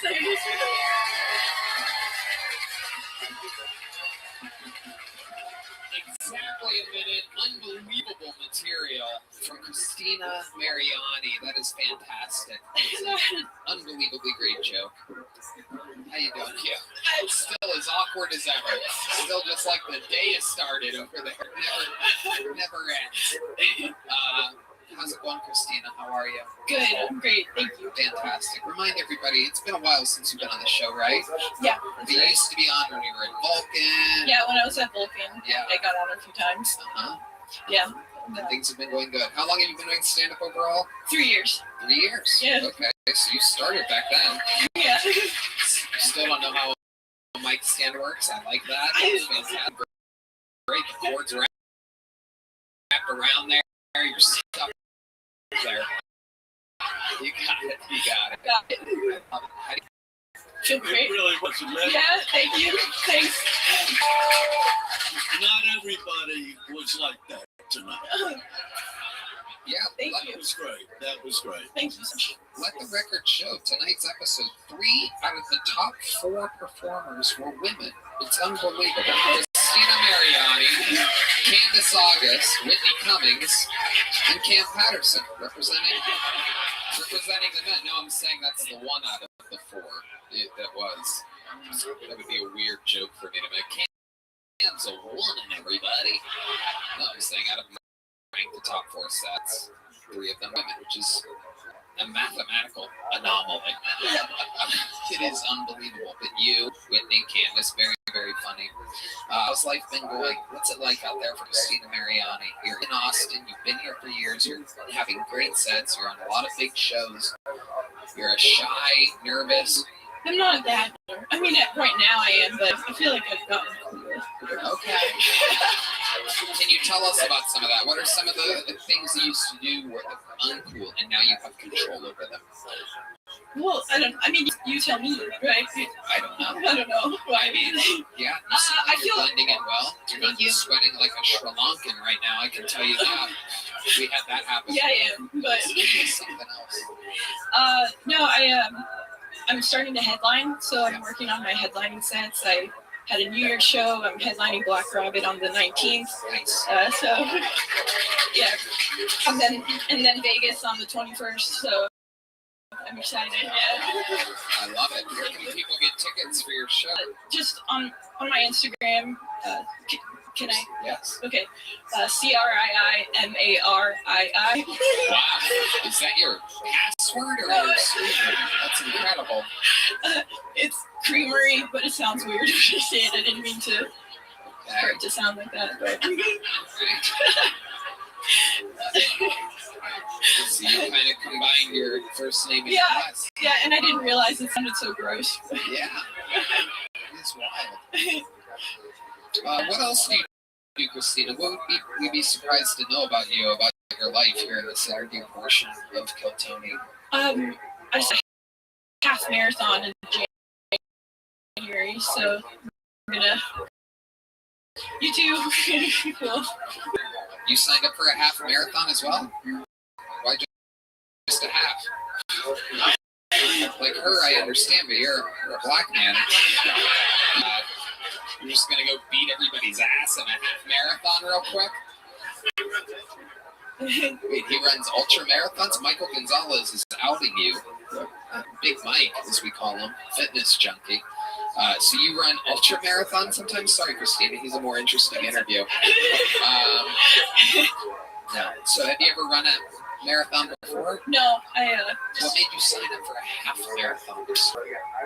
I've been running for my anxiety, and it's been helping. And so I just, I want to get to a marathon eventually, but I'm gonna start with half. Okay.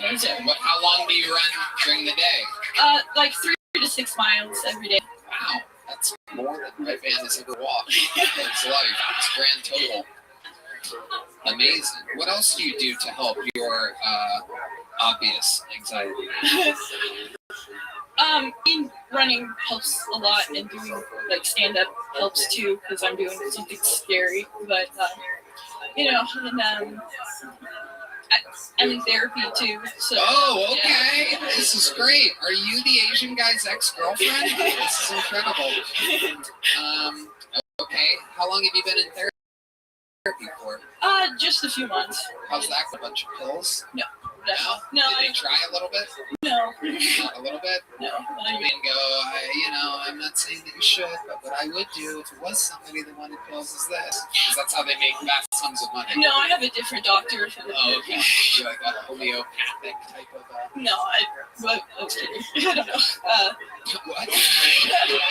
You're just kidding about seeing a therapist? No, I am kidding about getting drugs from a different doctor. Right, okay. But did your therapist suggest drugs at any point? No. No, nothing at all? No, it's just talk therapy. Yeah. Therapists don't do that. Oh, the guy that lives with 9 women also knows a lot about therapists. Who would have guessed this, everybody? Well, yeah, but usually if you have a nervous bundle like this, send them straight to the psychiatrist. No, I'm not always like this. What do you normally like? No, I mean, depends on the situation. When you do something like more nerve-wracking, you same all the time. No. Yeah. Yeah, no. What would make you more nervous? What would make you more nervous? Who wants to hear her sing a song, everybody? I'm kidding, I'm joking. That was a fun set. You're famously nervous and shut Red Band. I'd love to have you on the Secret Show. Fantastic.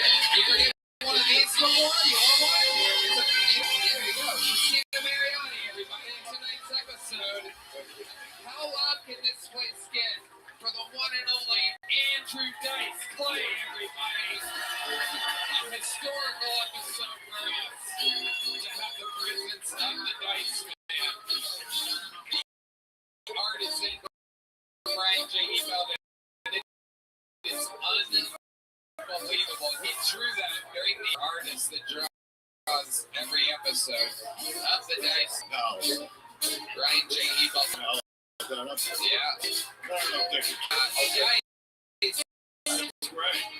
Is there anything you can promote? Is one of the funniest men on Instagram. You may have seen his man on the street. I'm not here to plug. Right. I love it. I love that. You are just the coolest. Instagram, AndrewDiceClay.com, TikTok. Yeah. Yeah. Andrew Dice Clay. And maybe they'll get a picture one day. Yeah. Maybe you'll get It's been an incredible experience for me. Star Stage, twice at Madison Square, incredible for real. twice at the HEB Center, but to get to have you here at the table, I always knew amazing. And it was unbelievable. Did you guys have fucking fun tonight? One more time for Andrew Dice Clay, the Dan band in the land. Thank you to our sponsors. Check out the movie Fort Fairlane, one of my favorite movies growing up. It used to be on my answering machine. My hair, I love you. Thank you. We love you guys. You so much. God bless you. Have a great day, everybody.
That's a shit.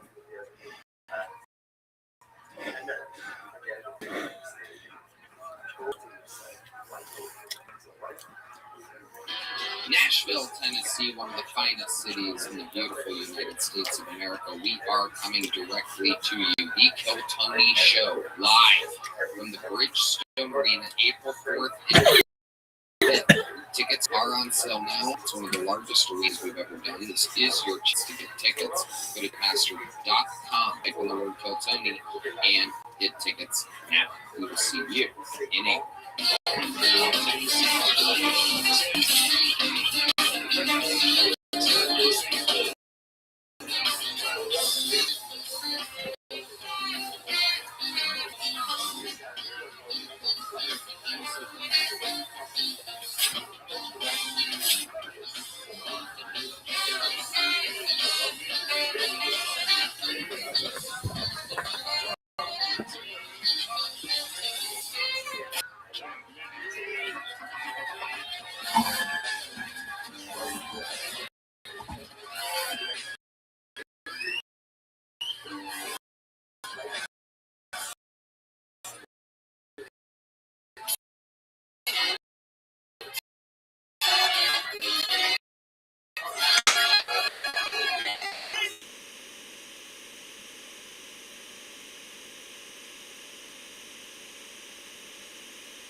Just one moment.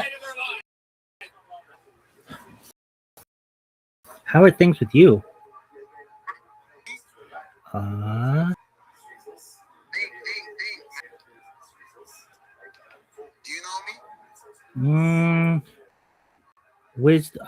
you Wisdom? Yeah. Yeah. You were in my Discord, and I gave you that list of stuff. What happened to it?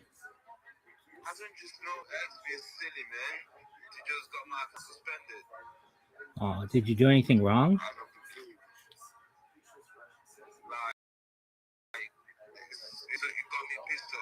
This is my new account, though. Okay, I'll be sure to follow you. Yeah, man. I am following you. Going well, thankfully. Yeah, man.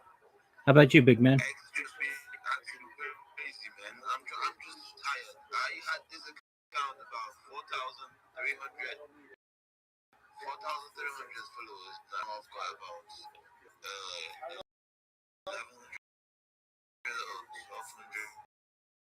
followers right now.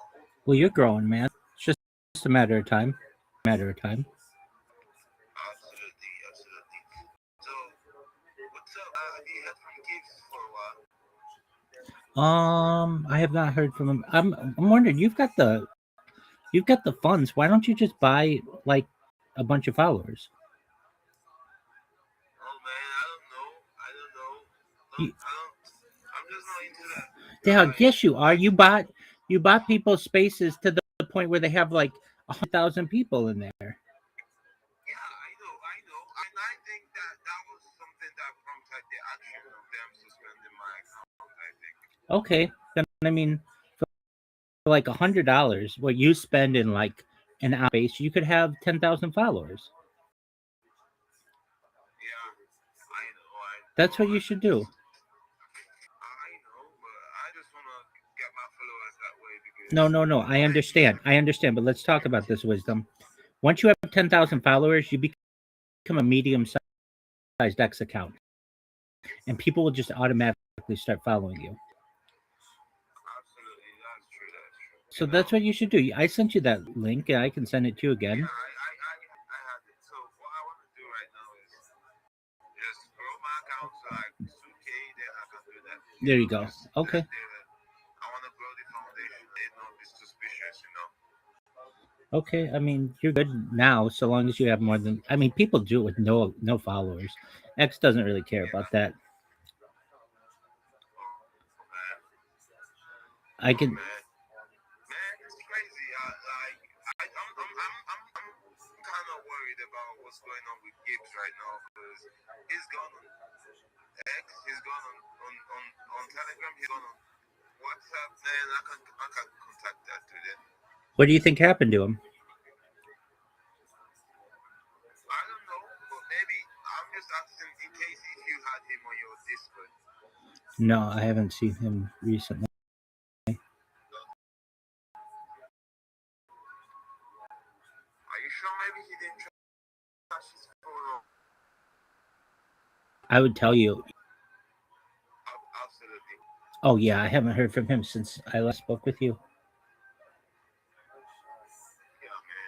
The last I heard, he was going to launch December 15th. He was going to get like hundreds of thousands of dollars December 15th. That had to be pushed to January 1st. And then you said it was going to be like May. Yeah, of course. He thought he was going to be.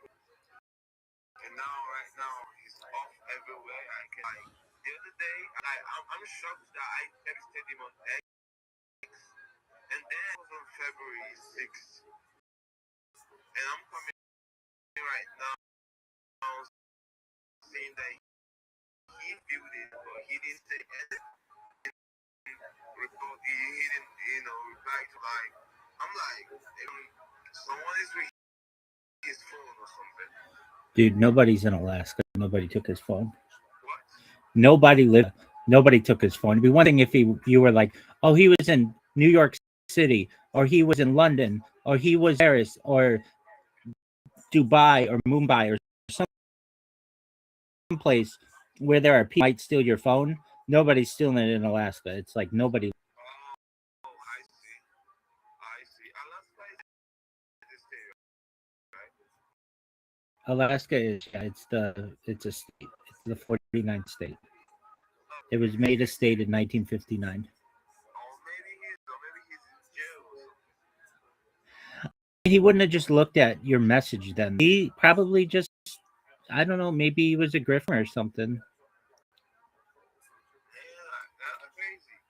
What was the name? What's the name of his account? I don't remember, but I remember his Martin's Gates or something. I don't remember that. It's been long. He gave me his WhatsApp WhatsApp number, and I've got WhatsApp number. I've got his Telegram username, his X account. And right now, the X account he gave me, man, I'm seeing love messages there. He's not even saying anything. What was the name of his company? It was like Northern something. Yeah, Northern Edge. Northern Edge? Yeah, Northern Edge.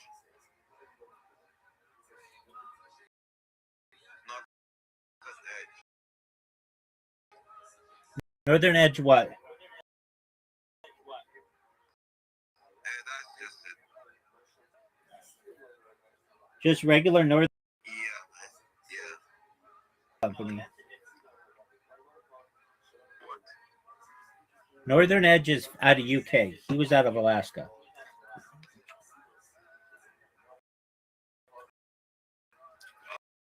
Oh, is that you? Okay. No. There's like Northern Edge Financial or something.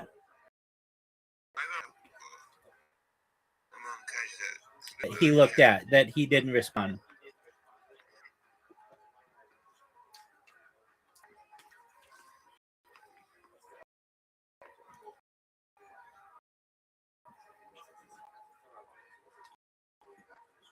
These no results about that. That's why I had all this, I had it all stored there. I've gotcha. Yeah, man. It's really crazy. Like, I did all this stuff for him, and he bounced me like that, man. I think people would try to teach people how to trade and teach them on how to set up things, and he told us to do, and blah, blah, blah. I've been waking up all day trying to set up things, being the community manager. So, like, yeah, man. I got him an account, what, about 100 and, I think, 1,900 followers. And I got his everything edited. And I got more people engaging in what he's doing. And, oh, man, that got me pissed when.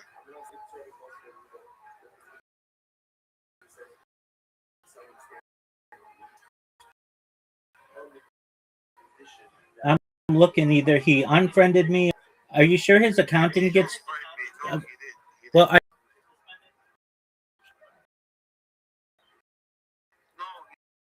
His account is not suspended. I've got his WhatsApp number, like, I've got his contact. I have it on X. So I don't know how.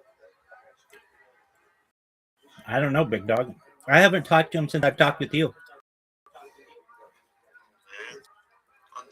this code as well. Okay. Now he's not coming up on Discord as well. Like, but he should have been posting and start up with his life and start doing something new, and but he didn't do that. So issues. Definitely suspicious. Yeah, all that seemed too good to be true. When he told me about it, he was like, "Yeah, I guarantee to get this money on December 15th." And it was like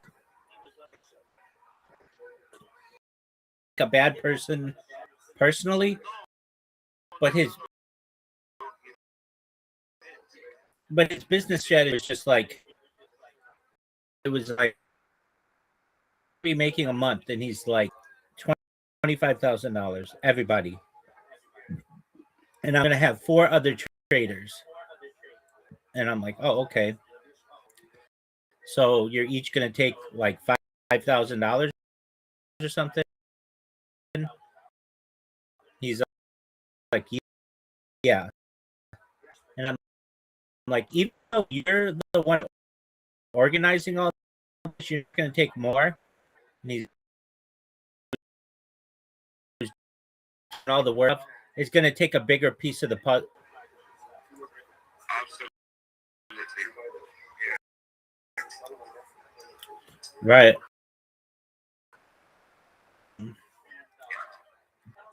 You get yourself 10,000 followers, you'll be as good as new.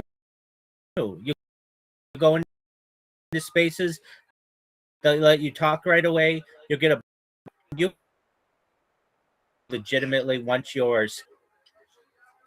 Yeah, I know that. I'm gonna check on that, man. I'm gonna check on that right now. Yeah, I'm gonna do that, bro. I'm gonna do that. Check some things, you know. All right. Well, I'm here if you need me, my man. And if you ever need to get a hold of me directly, just come to this open to you.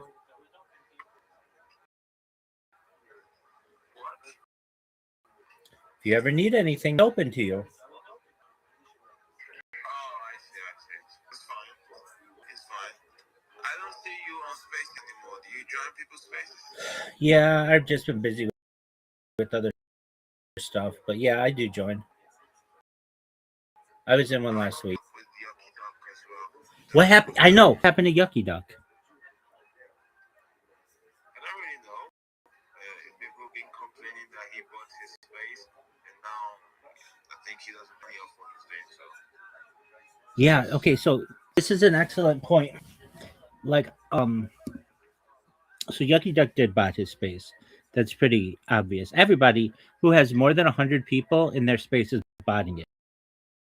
You and I both know it. It's like that's just how it is. yeah, but I've been to people's tribe about 100, but none of them were bought. Like some are real, and these dudes they come into your space and they see you've got your face butted, and they intimidate you and tag you and make you feel like shit, you know. Okay, yeah. So Yucky Duck, the last space was like 9 days ago, and they were having these things all the time. Yeah, Have you been in their Discord recently? No, I'm in this. I mean, I don't just engage in whatever they've got going. I understand. I'll tell you right now. If they I'll tell you right now. They have some people in there right now. You know, like sometimes when I see this stuff, I'm seeing a bunch of Nigerians which literally are gonna be grinding more harder than and putting more in because right now I'm not into all this pushy and trying to get some. No, I'm in here to learn, man. Learn. I'm here to grind, make some real cash, not just penny. Not just penny. I'm here to make some real cash and see some real business that I can be drawn to. Show off what I've got going. Like my next move now is to get a PC, and when I get a laptop, I'm gonna be doing some jobs, Okay, so here are the recent announcements.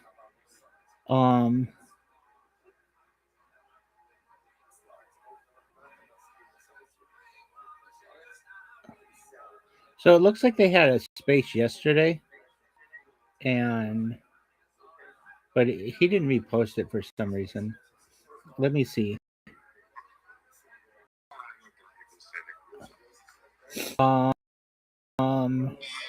Another space coming up. 13 minutes. Yeah. So what? Yeah,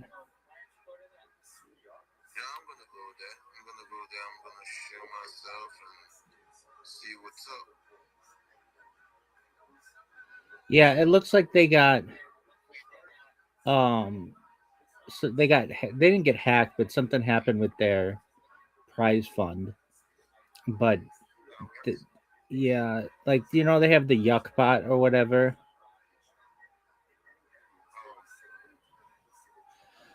But he didn't get hacked. He just something happened with their raids. So basically, like some of the ways that they were paying their people in their make believe coin or whatever were like they did anything wrong.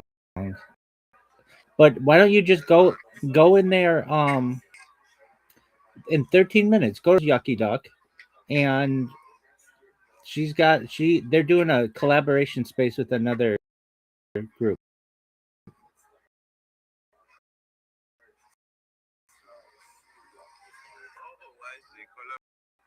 So just go to that.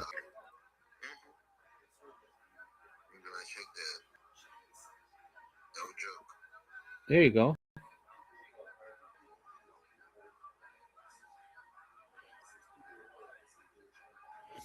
The one that I haven't. Yeah, you go do that. I'll see you in the metaverse. Doug. Stay diligent.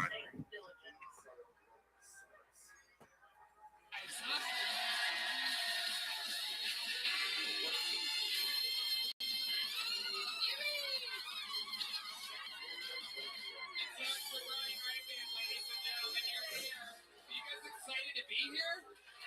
That's the best damn band in the land, the Kill Tony band. Make some noise for them. You've been listening to them. That's Carlos Sosa, Raul Vallejo, and Fernando Castillo on the horns. Charles Reed joining us on the drums tonight. Crushing it. The male model Matt Mueling on the electric guitar. The great John Dees on the keys, and D Madness on the bass guitar tonight. An unbelievable episode for y'all coming in. Before we get started, here's a little bit more from the amazing sponsors that made it all possible. Sunset Strip Comedy Club in Austin, Texas is now open. Check out Red Band's secret show every Thursday. Go to sunsetstripatx.com for tickets.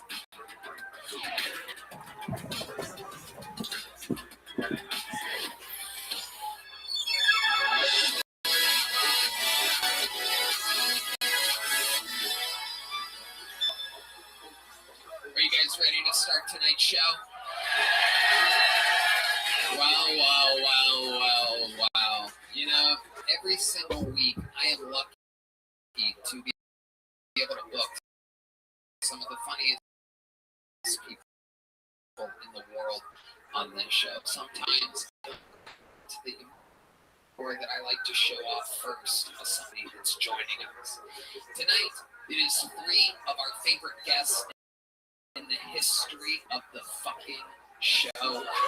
It doesn't get any better than this as I bring to the stage, indeed, debuting with his newest Netflix special tonight at midnight, America's Sweetheart. It is Ari Shaffir.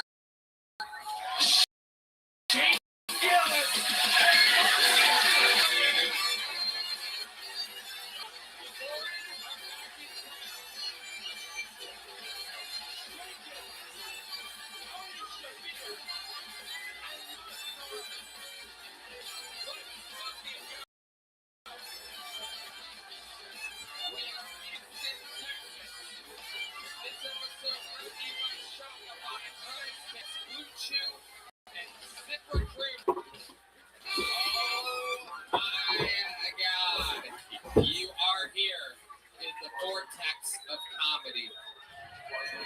Fresh off of a brand new episode of Protect Our Parks, this is indeed The Boys. Mark Norman, Shane Gillis, and Ari Shaffir.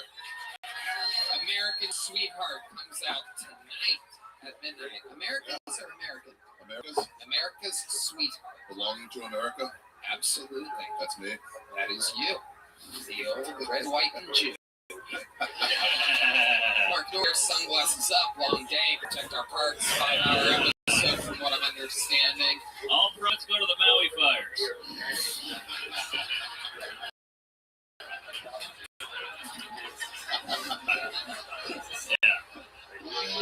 Oh, Jesus. That's fucking black. And is here, ladies and gentlemen.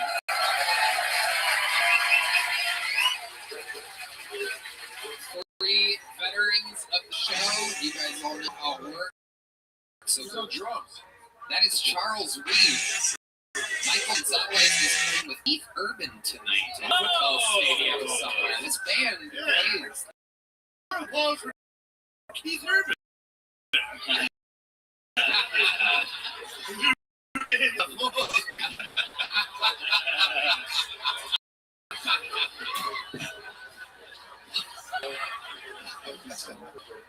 You got some new digs here, Tony. Like nice new equipment. Yeah.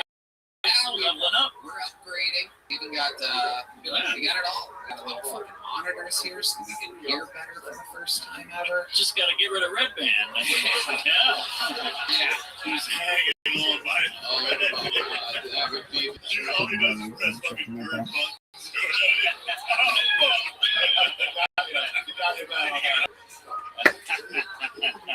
I pre-pulled the first name. We've gone to wrangle them across the bar. It's all over you. Oh yeah, one Bud Light down, right on the new monitor. That's great. The table explodes. Oh yeah, it's on. That green light. There's power right to it. That's my jizz rag. Oh my goodness. This is how the forest fire started.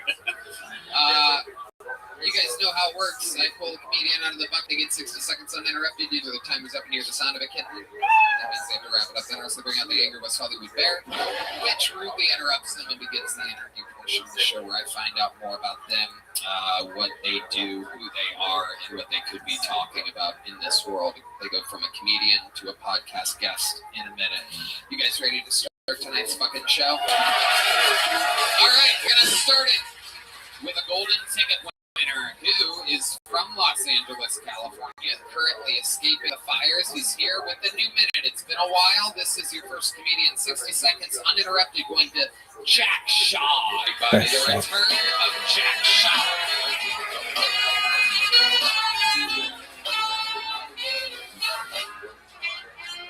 All right, guys. Man, I've been working on standing up for myself because I went to performing arts school. I drive a fucking Fiat, and I look like what a white. And the other day, it was a big fucking day for me, but all of a sudden, this guy starts looking behind me, giving me the finger and saying, fuck you, fuck you. So I decide to pull over in the right lane and let him pass me. He pulls up next to me, rolls down his window, and says, roll down your window, you trans bitch. And I said, no.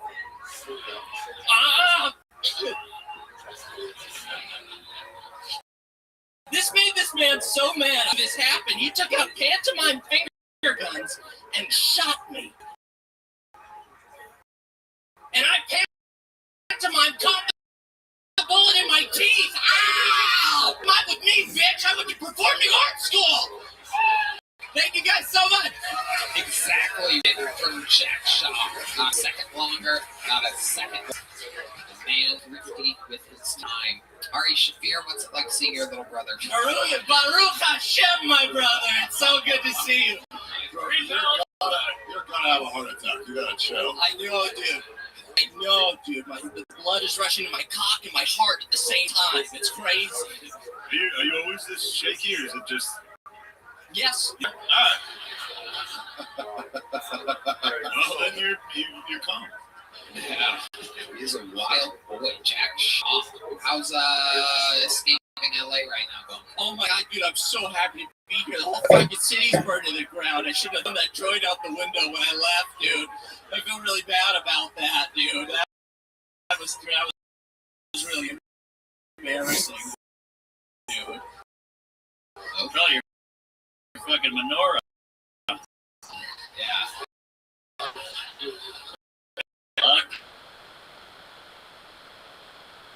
So, dude, burned down the whole fucking city. Deep in the concrete, dude. I cannot afford to live in the palace. And however, you argue by the volunteer fire department. Clearly, nothing.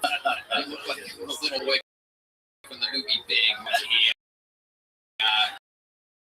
turns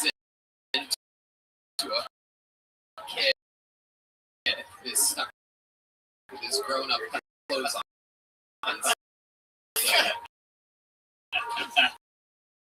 I got it free right off of secondary shrunken kids.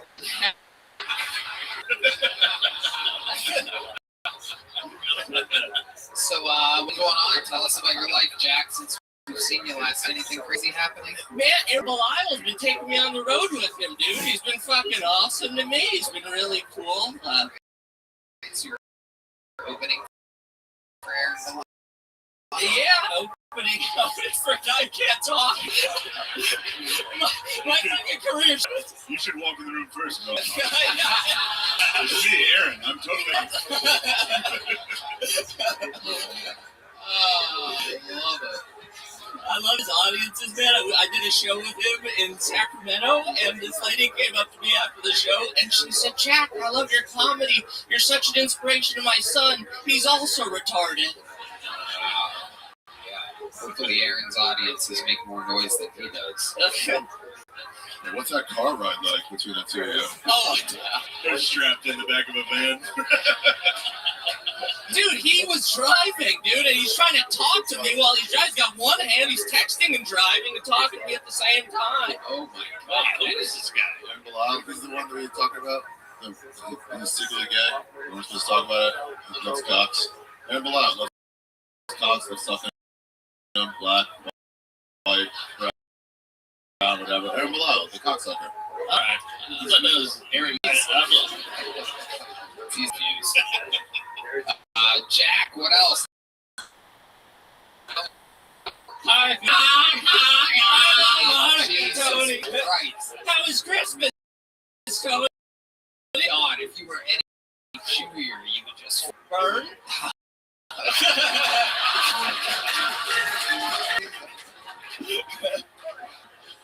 Put me on the steak, Tony. I love it.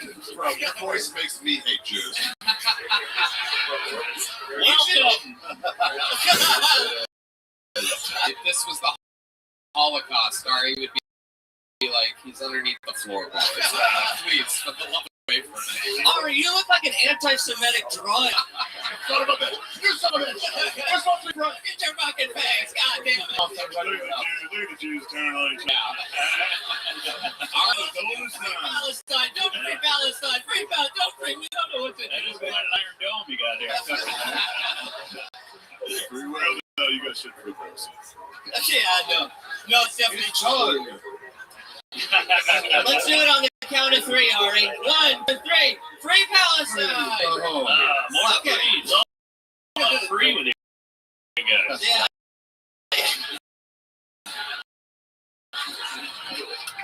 Jack Shaw, way to get the fucking show. It has begun. Into our first bucket pool is where we meet someone all together. Even though this name is familiar, I do believe we've seen this person before. This is a new minute from your first bucket pool tonight. Andrew Tarr, everybody. Tarr. All right. Saw the movie Oppenheimer. During the movie, they explained why Hitler never pursued nuclear weapons, and it's because he considered quantum physics to be Jew science. And I was just trying to put myself in Hitler's shoes, right? He's just watching a bunch of Jews working on atomic weapons, and he's thinking to himself, man, these people are so cheap, they're trying to split an atom. What the hell's wrong with these people? The smallest particle in the universe, they want to cut it in half. We have to do something about this.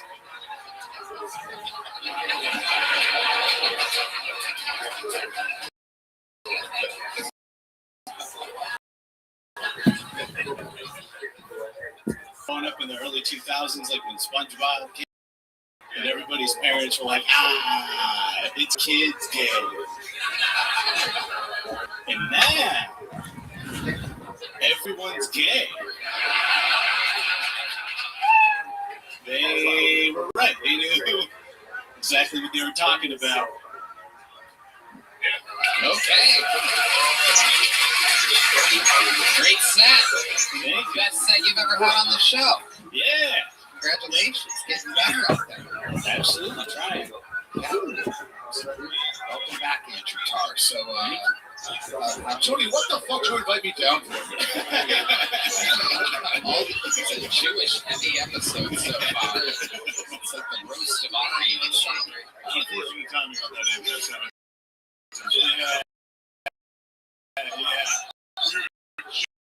Just getting after it. It could have been better, but we were might be going a little too far. I've been planning to tell the joke on here for such a long time. Way in the back, I heard all of it. I was like, fuck, should I do something else? It's like, screw it, we're doing it. You squeezed every penny out of it. So what's been going on, Andrew? How's comedy? Better. You look like you have some vitamin D in your system. Yeah, getting out there, barely getting by doing comedy, but getting by. Going on dates and stuff. Actually, we're supposed to be on a date tonight, but she canceled. Whoa. Yeah. Look at that. Now I get to tell her. So, way better than it would have gone. What would you have done on the date? Who was it with? Some lady on Hinge. Okay. Yeah. You've never been with her before? No. What is your big plan? What are you going to do with her? I just get drinks and Las Perlas. Talking, chit-chat and stuff. How does that normally go for you? You seem like it would be an awkward date. Yeah, that happens. I'm an Aquarius. Typically, they have to, if they like me a lot, it's great. If I have to win them over, there's no way in chance, no way now I'm doing that. Let's get back to the Jew hate. How old are you? 30. Hey, you're cute. You got like a threw me off. Yeah. Like you found a date after all. Shane wants to get some drinks and fellas after that. To keep the juice alive, we'll train on you.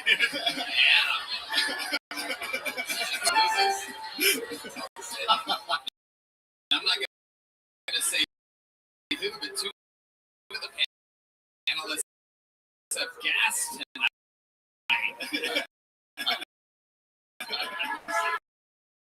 I thought tonight was gonna. Hey, that's how we met Rogan. How else has comedy been going?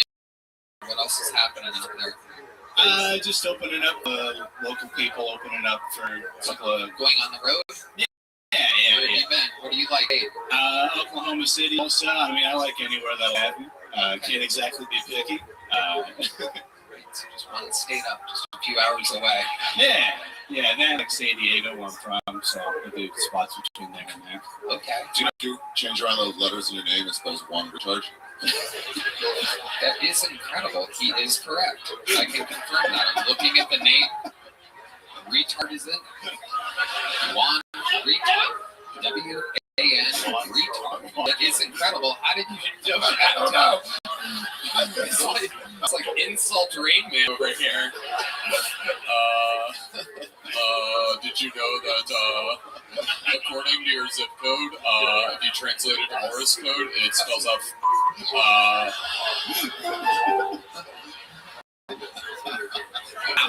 Anyone call you retard? Oh, all the time. I heard the one retard. I don't know how I'm just not hearing that after 30 years. It'll all happen from now on. This is a pretty popular show. One retard.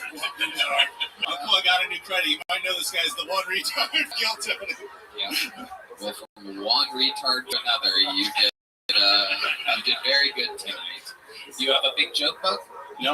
I've only gotten small joke books before. No, the last on the show, you didn't have the joke books yet. Oh, really? Yeah. Well, who's the Jew now, Tony?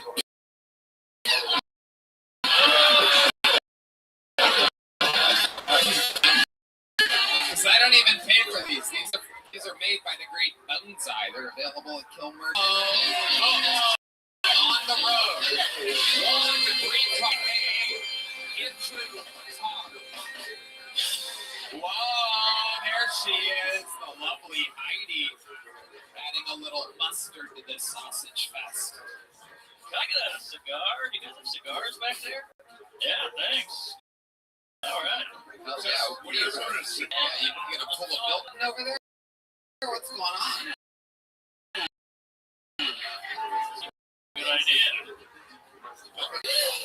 He's gonna get one too. Hello there, everyone. This podcast podcast is sponsored by Shopify. Shopify made it easy to seize the moment in the new year to become your own boss and start a business. Hey, if I can start a profitable business, then you can do it too. It's 2025 and a new year means new opportunities. For a lot of you out there, I'm thinking about one thing over the holidays, and that's starting your own business. But you have so many questions. How do I get started? How do I come up with a brand? How do I sell to people? What am I even going to sell?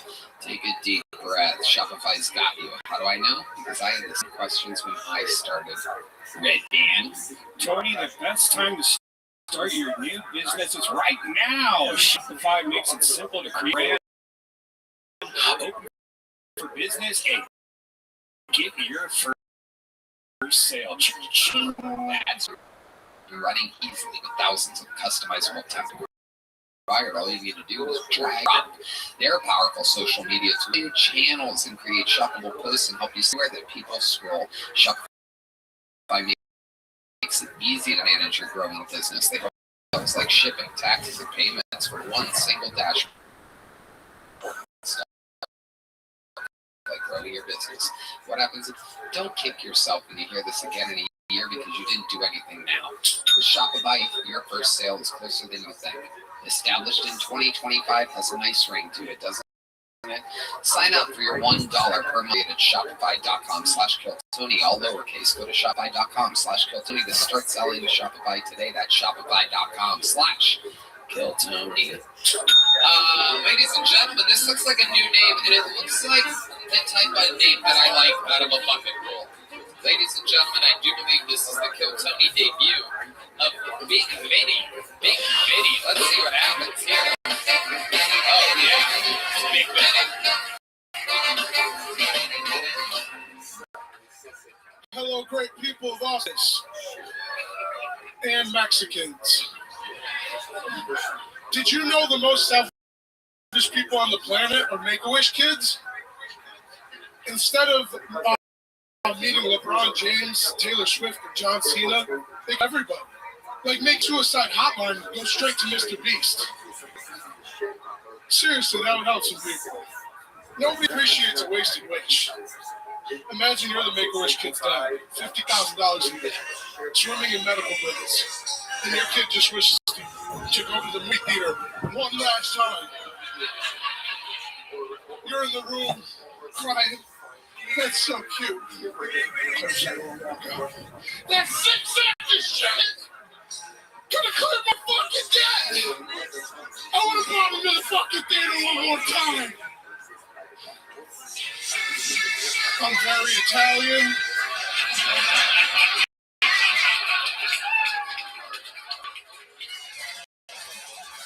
There's more to that joke. Do you want me to? So yes, my father did beat my mother within an inch of her life. All right. So you went over the time there.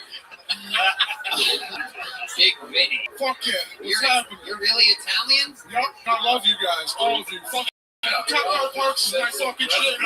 The fucking man. Okay. Where the fuck you go? Okay, relax. You're fine. Welcome. He's a guinea pig. He is. Mark Norman. What the fuck are you wearing? What is that? It's a parachute, so I can save myself. I fall from a high building before I kill myself after this. And okay. We'll see how it goes. It's been going well. I love you guys. I don't think you need to jump off that high of a building to kill yourself, by the way. The bigger they are, the harder they fall. I think you could jump off the trunk of a car and fucking explode like a blueberry. You are a big boy. How much do you weigh, Big Benny? I haven't been weighing in a while. I'm excited. Well, we got a scale for that, everybody. We got a scale for that. Let's go. Take this. All right, let's guess. Don't say it. All right, don't say it. Okay, let's start with Mark Norman. Guess first. I'm gonna go with 418. 18. That's a good guess. Ari Shafir. I'm gonna say 375. Same as my band. 370 players. Wait a second, Big Benny. 325. How tall are you? 6'3". 335. 335. A very going Price is Right style over here.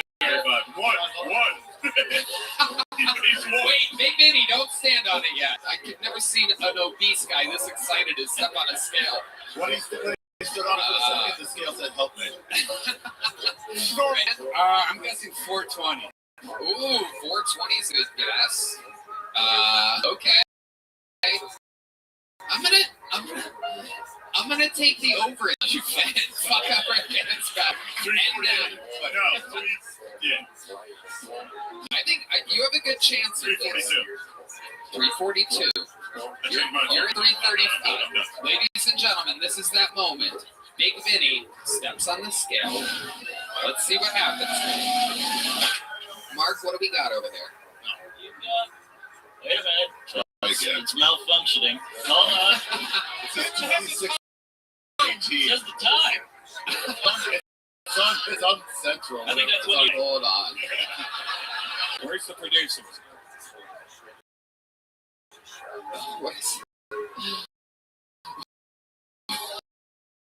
Play with that. Hold on. Here's Heidi. Kilograms. Somehow they knew. All right, here he is, ladies and gentlemen. One of the most morbidly obese people we've ever had on the show. Stepping on a scale. Oh, we're way off. 365. Whoa. 365. Yeah. And technically, Shane Gillis wins with a 330. But this is the right rules. Yes. And the weekly, not as fat as you look. Maybe you should stop wearing family tents. Yeah, you look like you're fumigating yourself. What do you do for a living, Big Benny? Nothing right now. I need a job. I could be a door guy anywhere. I've had a lot of experience. I've done a lot of jobs. Like very athletic. I'll beat you in a race, Ari. Wait a second. Wait a second. Karen fucking 10. What? Fuck yeah. I'll fucking dust you. What? Yes. Oh, bro. Sorry, this guy clearly stormed the Capitol. So he can get those stairs in. Someone I went to school with did, but not me. Okay. Capitol Grill. Did you play football? Yes. Where? Rockport High School.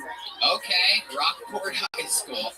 And how do you stay in shape? How could you beat Ari in race? I always choose the highest apartments, like so I have to walk up the stairs. I forced workout almost every day, and I go to the gym every once in a while, and I run with my husky, and I think I can catch him.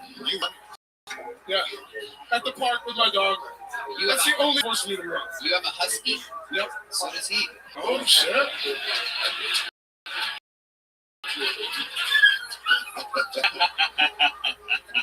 Incredible. So you don't have a job? Did you live in Austin? Yes, I've been living here the past 2.5 months. So how have you been surviving if you don't have a job? So I worked at an auction house before I moved here. He's been eating homeless people. Come here. Yeah, you step into their bedrooms really easily when you're walking down the street. It's like, ooh, another bedroom. Jesus. So what did you do at the auction house? Were you an auctioneer?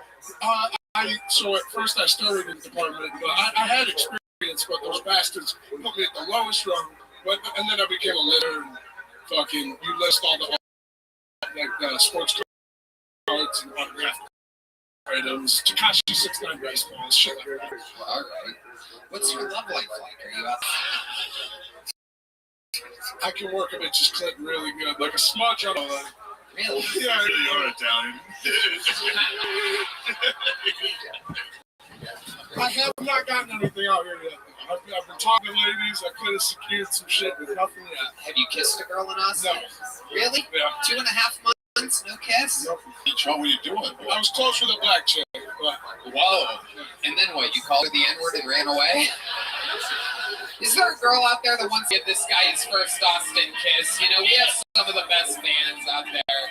It has to be a volunteer. It's a segment on the show we've been doing for years. Is there a woman out there that wants to give this big... She's literally saying no, lady. We got fucking Jelaine Maxwell over here throwing her girlfriend under the bus. She doesn't even want to kiss this fucking... Is there a guy who will kiss him? This would be a first if there's not a woman with the courage to kiss this. Is there really not a female that wants to give this guy his first Austin kiss tonight? I'm only 365 pounds! Come on! Really? The spider from Charlotte's Web in the audience. White girls don't like me, Tony. It's mostly black. I'm telling you. And there's no sisters in here. Is there any sisters? Is there any single sister in here? Come on. Don't talk. We're close. Get a break. Going once. I've made eyes with a couple girls that are clearly considered. Got a chance. Now you just gotta wait them out. I think there's a bunch of girls looking down like they want to be called on in high school. They're just like, all right, never mind, I was wrong. Man, this is worse than when I picked this up. Never mind. Oh my God! Wait, there's the one that's gonna do it. Oh my God! Finally! This is incredible.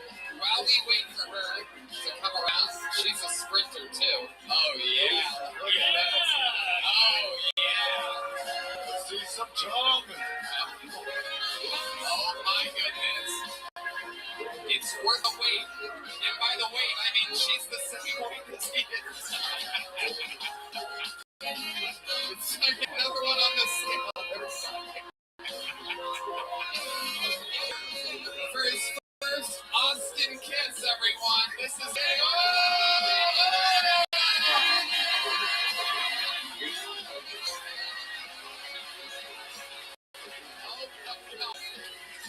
Oh my God, what a hero. What's your name, lady? My name is Miss Shelby. Miss Shelby, hell yeah. Oh my goodness. Absolutely incredible. Miss Shelby, how did that kiss feel? You didn't really kiss me. That's what fucking said. Yeah. Big Vinny. It's in there, Vinny. He says he...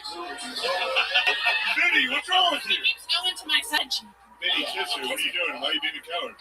Big Vinny, you said you could find the clip. Good fucking luck with this. Yeah, I'm not. Wait, Miss Shelby, where you going? Can we Come on. get you guys both on the scale? The scales and sticks. Did I kiss a teacher? Violinist. Oh my goodness. Say hello. What happened? There was no kiss? I did it for the show.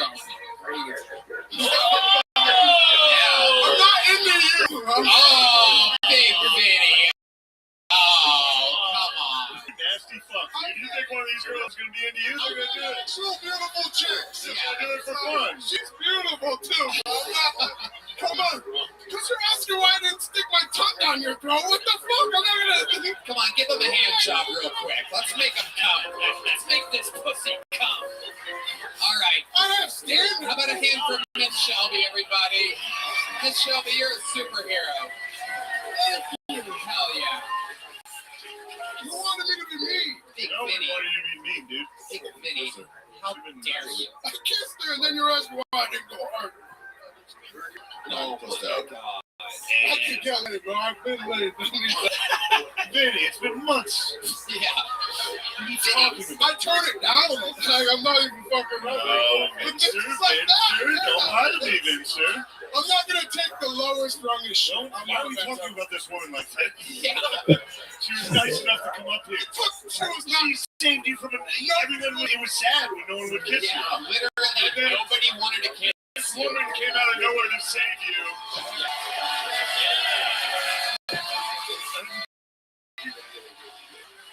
God, dude. You gotta go fuck her. Where'd she go? Give Miss Shelby one of these. Yeah. She gets a big joke book. You get a little joke book. How about that? Oh, and he didn't catch it. There he goes, Big Vinny, everybody. Eat it, Vinny. Get the fuck out of here. Motherfucker. Get him out of here. Get him out of here. Shelby.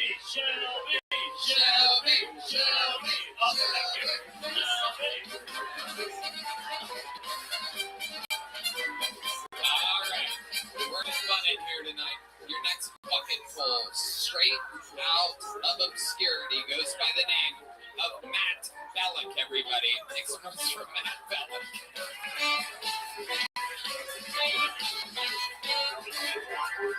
All right. I live in Austin now. Kind of newer here. Austin's a wild city. It is very weird. I went to a house party a couple weeks ago here. Saw something I've never seen in my life. I walk in there. Back in the house, I saw two guys in the back doing competitive rock, paper, scissors. Just throwing it out. Turns out just two guys on cocaine talking to each other really fast. We partied all night. We had they called it a silent disco. That's what we did. We fucking got down. Diddy's in trouble. You see this? You heard about this? Diddy's guys. No, but one of the things he did, I didn't think was a big deal.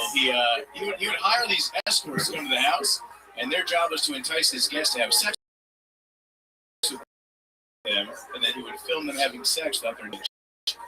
And apparently, you can't do that. So, well, when I read that, I was like, "Who is like that? He's trying to like use this blackmail for it." You know, like if I got a phone call one day, someone's like, "We have a video of you and Dr. Dre double teaming a hooker at Diddy's house." I'd be like, "I made that, dude. Like, if you have the video, none of my friends believe me."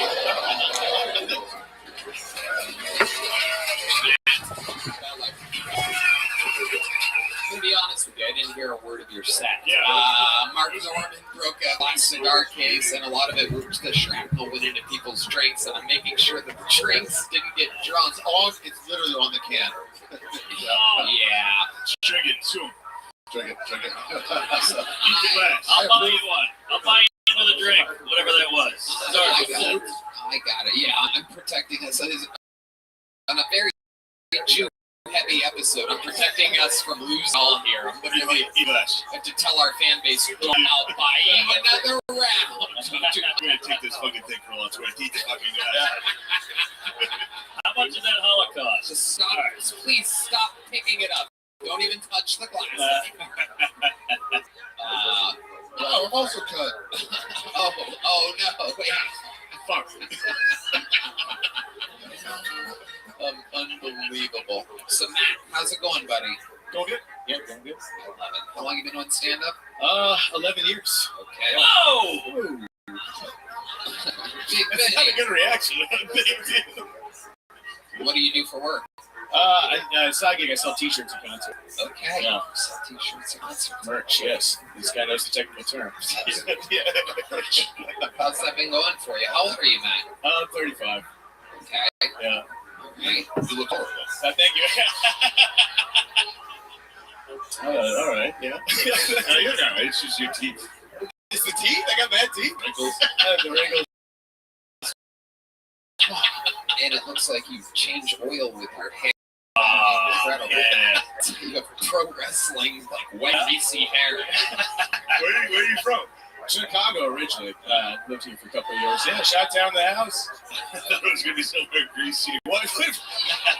Chicago's pretty greasy, dude. It's not Philadelphia. Oh! It's fine. I was being nice.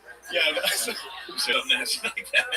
I'm a big Bears fan. I'm very happy your Eagles took care of that last night. Okay, we're not talking about this. Ain't fucking. All right, no, let's talk ball. Talking ball. Barstool. Welcome to Barstool's Kiss. Hey, this guy's got the Packers this year. Pretty good, yeah. Oh yeah, bro. Actually, when does this come out? Monday. The When does this come out? Yeah. So this will come out when Notre Dame's playing. Yeah, think about it. Right now, Notre Dame's in the national title. There's 0% chance of that. Sick, dude. If we did it, dude. He's back. There he is. There's the new Notre Dame mascot. Everybody. Holy shit. Is he right? He puts the two eyes in. Was that not telling you? That looks That's crazy.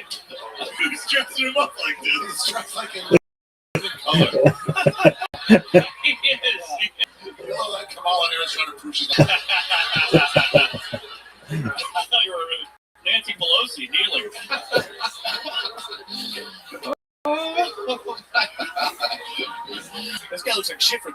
guy, right? This guy's. Hey, come on, man. All right. Yeah, Matt, take it easy, dude. Come on, dude. Take it easy. Fucked up, man. Yeah, that's just bullying. Matt, what's something crazy about your life we'd be surprised to know about you? I get married in March. Oh. Hey, what's his name? That's all right. Yeah, that's it. Yeah, come on, man. That's what I do. That's comedians. Not your ass. There's nothing you can do about it. Yeah, what does she do for work? She bartends here, Lena. She gets all you guys. Yeah, that's right. Okay. And so, all right. What are your goals, man? Get married in March. Wow. Okay. Just trying to lock that down, and then try to get less greasy, I guess, dude. What are you afraid of? Before I leave, what's this fear? Make something. Yeah, no, honestly. I mean, it's a cliche. I fuck spiders. I know it's gay. I don't like them. Yeah, good. Big spider guy? Oh, you like spiders? Sure. Spiders are scary. They are freaks, see? Yeah. Grace, spiders, Bordeaux. Don't like Bordeaux. Okay, there he goes. You have a little joke book here? I do not. You don't? I'll take it. There he goes. Matt Bellick, everybody. There we go. Cheers, guys. Thank you. If they would have heard your set, they would have liked it. It was funny. It was? Was it really? Matt, here you go. You have a big joke book yet? Yeah, that was good. You already have one from an appearance? There he goes. Hey, everybody. This podcast is sponsored by Nick, the only nicotine pouch brand with a cleaner, more authentic nicotine experience. We've been using the new Nick pouches, and I gotta tell you, they are exploding with unbelievable flavor. They can help you get the fix of tobacco without the smoke, and this is just where it's at. They're slim and basically invisible, so you can pop one in it anywhere, and no one will even know. So airplanes, secret adventures, really our little secret. Plus, they come in 10 different incredible flavors, from crisp mint to exotic tropical foods. Oh, they've got something for everyone. I'm loving these things. They're cleaner, so I'm not getting any artificial junk. Some other pouches have, and they taste freaky. I can get my nicotine without the smoke and the smell pretty much anywhere. To the citrus ice flavor, give me that. Yeah, lately it's sweet, it's refreshing, enough said. And if you go out for a meal, they're covered in garlic and the breath is rank. With Nick, their spearmint and wintergreen flavors don't just provide them in a slim, discreet pouch, they cover up your nasty breath and have you smelling fresh and clean all night. Hey, Tony, I hear they have an offer, and you are for all our listeners. You can actually use not once, but times. This is one of the times where you're right, Red Band. Where's that sound effect? Victory sound effect. Dun, dun, dun, dun, dun, dun, dun. Make the switch to Nick nicotine pouches today. You're going to love these. And right now, our listeners are 35% off the order through our exclusive URL, nykdpouches.com/Tony. That's nykdpouches.com/Tony. This special offer is for your first purchase. Use this up to 3 times. Don't wait. Get 35% off now at nykdpouches.com/Tony. That's nykdpouches.com/Tony. NY products are only for adults of legal age, and every order is age verified. Product contains nicotine, and nicotine, as we know, is an addictive chemical. Yeah. All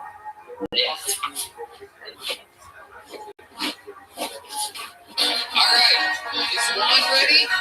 Is Juan back there? All right, yeah, we have a Juan. Hey! This guy was on an episode a couple weeks ago. I said that I wanted to see him again. A funny first appearance. This is his second time on the show. So good last time that I gave him this appearance.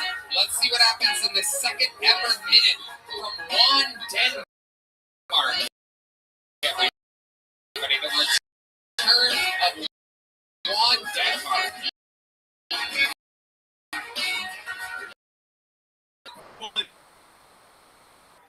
The Trump fist, all right? Fucking fist. He appropriately saluted the Black Power fist all in one arm motion. It was crazy, y'all.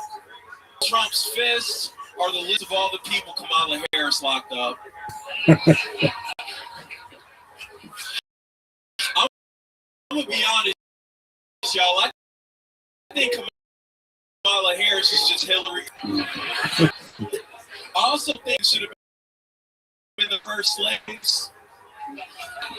You know what I mean? Like, if it wasn't for the system, slavery would have been a terrible business decision. Mexicans were the first slaves. There'd be skyscrapers in Nebraska, y'all. There'd be taco trucks on every fucking corner. And what if Asians were the first slaves, right? You'd be able to fit like 5 times any mother. Fingertips for cotton picking. Give your Asian slave picking cotton a nice rub and tug. I just want Denmark. The return of Juan Denmark. You know what I love about you? Is you can be as racist as you want to. I know, I love it, Tony. I fucking love it. I fucking love it. This is black power privilege. It really is. It's black privilege. Black power privilege. Okay, I don't really acknowledge the power. It's limited power. It's solar energy, if you will. That's true. We are powered by the sun, Tony. That's why I'm in Texas right now. Shane asked me a great question while you were on stage. Yeah, it looked like you weren't wearing pants. Oh, dude, next time, if I ever get it next time, I'll come here naked, guys. Don't do that. Do it. I give you permission. You have to carry on the banner. Dude, are you from the future? You look like Book of Eli. Slippers on, big jacket. You're like the Matrix James. Thank you. I appreciate that. For a podcast, that shows really become a lot of TV on the radio. What does that mean? That's a band. Singer TV on the radio. Yeah. What's up, Tony? So you're wearing like Daisy Dukes and a full-on jacket, giant jacket, with a big hood. I like to keep people confused at all times, Tony. You don't know what you're gonna get. You're gonna get a school shooter. You're gonna get homosexual. You got I'm gonna shoot up a gay club. Yeah. Whoa! Really? a little bit of everything. You just look like a cold gay guy. Honestly. Hey, listen, I'm not gay. I'm queer. All right, there's a difference. What is that? Okay, I'll explain it to you, Mr. Mark. Please. Okay, listen, I will fan, but only if he has a vagina. Does that No, make sense? Like, you can have a face full of beard, but you better have a torso full of vagina, goddammit. All right, fuck him. It is incredible. What's the gayest thing you've ever done? Come to kill Tony and see you. Okay, what's the thing you've ever done? What is like that? What's with the? Oh, I've watched two men have sex. Oh, in real life. In real life. That's how that happens. Yeah, I was 15 years old. What? Whoa. This is key. Let's get going. Right? Any party. Close. My basement, and I looked through the window. Basement? Back in the day, yeah, I lived there with his boyfriend named Juan. Yeah, he had a boyfriend with my fucking name, dude. Yeah, dude. And now I'm wearing these fucking shorts on Kill Team. Fuck, dude. yeah. Fuck. Found those on the floor. You're on. Yeah, word. I couldn't put them back on after all that butt sex. I've never met many black Juans before. I'm Cuban. I'm Afro-Cuban. Cuban. Yeah. Okay. Yeah. What is the most Cuban thing about you here at Scout? I move my hips when I fuck. Whoa. Really? I do.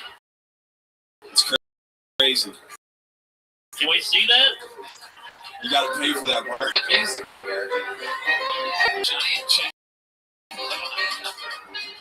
Awesome. I love these things, man. Remind us, what do you do for work? I go to school full time and be a clinical psychologist. Yep. Did you get What are you guys for? Mental health. Yeah, what are you clapping for? It's a landmine. Somebody's nice black. My doctor's black. They're gonna get that. This guy, dude, crazy.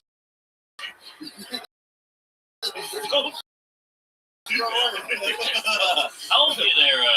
Face of a black guy from the 70s. It is true. Shut your mouth. She. Jive, turkey. Yeah. Jive, man. You look like a Tuskegee Airman. Oh, fuck. Minus the syphilis, guys. Minus the syphilis. You do have an old soul. You have an old soul. I do. Indeed. Yeah. Juan, what are some hobbies of yours? I love to ride my bike. I love my bike. It is my well, I think it was my bike. Hey, you snooze, you lose, dog. Love to meditate. I love to meditate. I love to watch YouTube. I'm just a boring person, honestly. I just keep it cool. What do you watch on YouTube? Podcasts. Yeah. Mind fucking Jordan Peterson type shit. I just like smart motherfuckers. I love it. Yeah, dude. Okay. Yeah. You're like a white guy trying blackest body. Listen.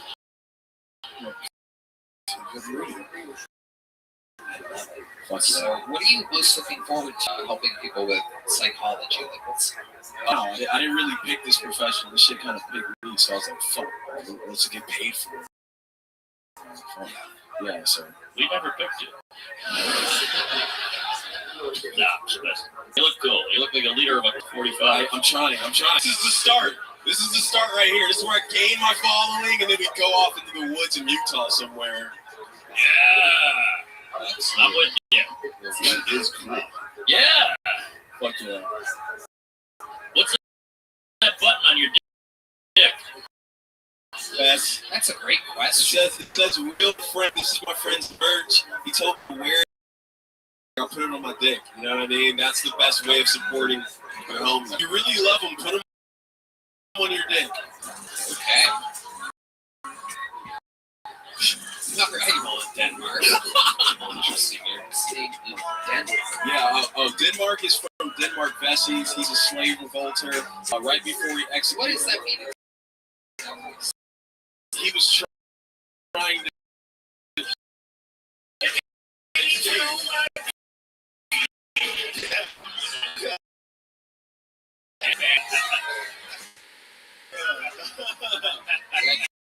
Yeah. There it is. Ready for a band. Red band with a big running for red. You just bought yourself another month, Red Man.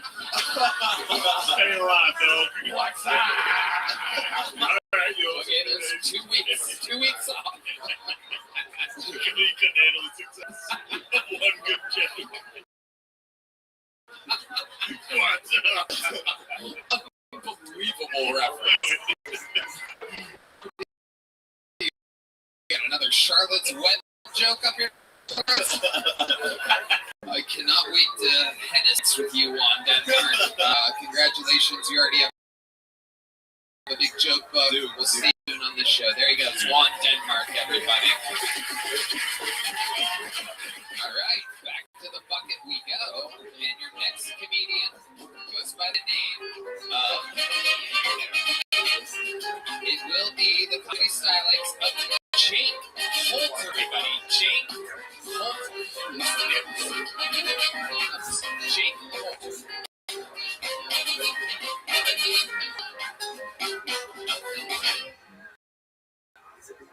So, did anyone else see the horror movie Teeth? About the girl with teeth in her coochie? Yeah, that shit fucked me up so bad that now every time I sleep with the girl, I feel like I have to eat her out because that's my way of like checking for monsters under the bed.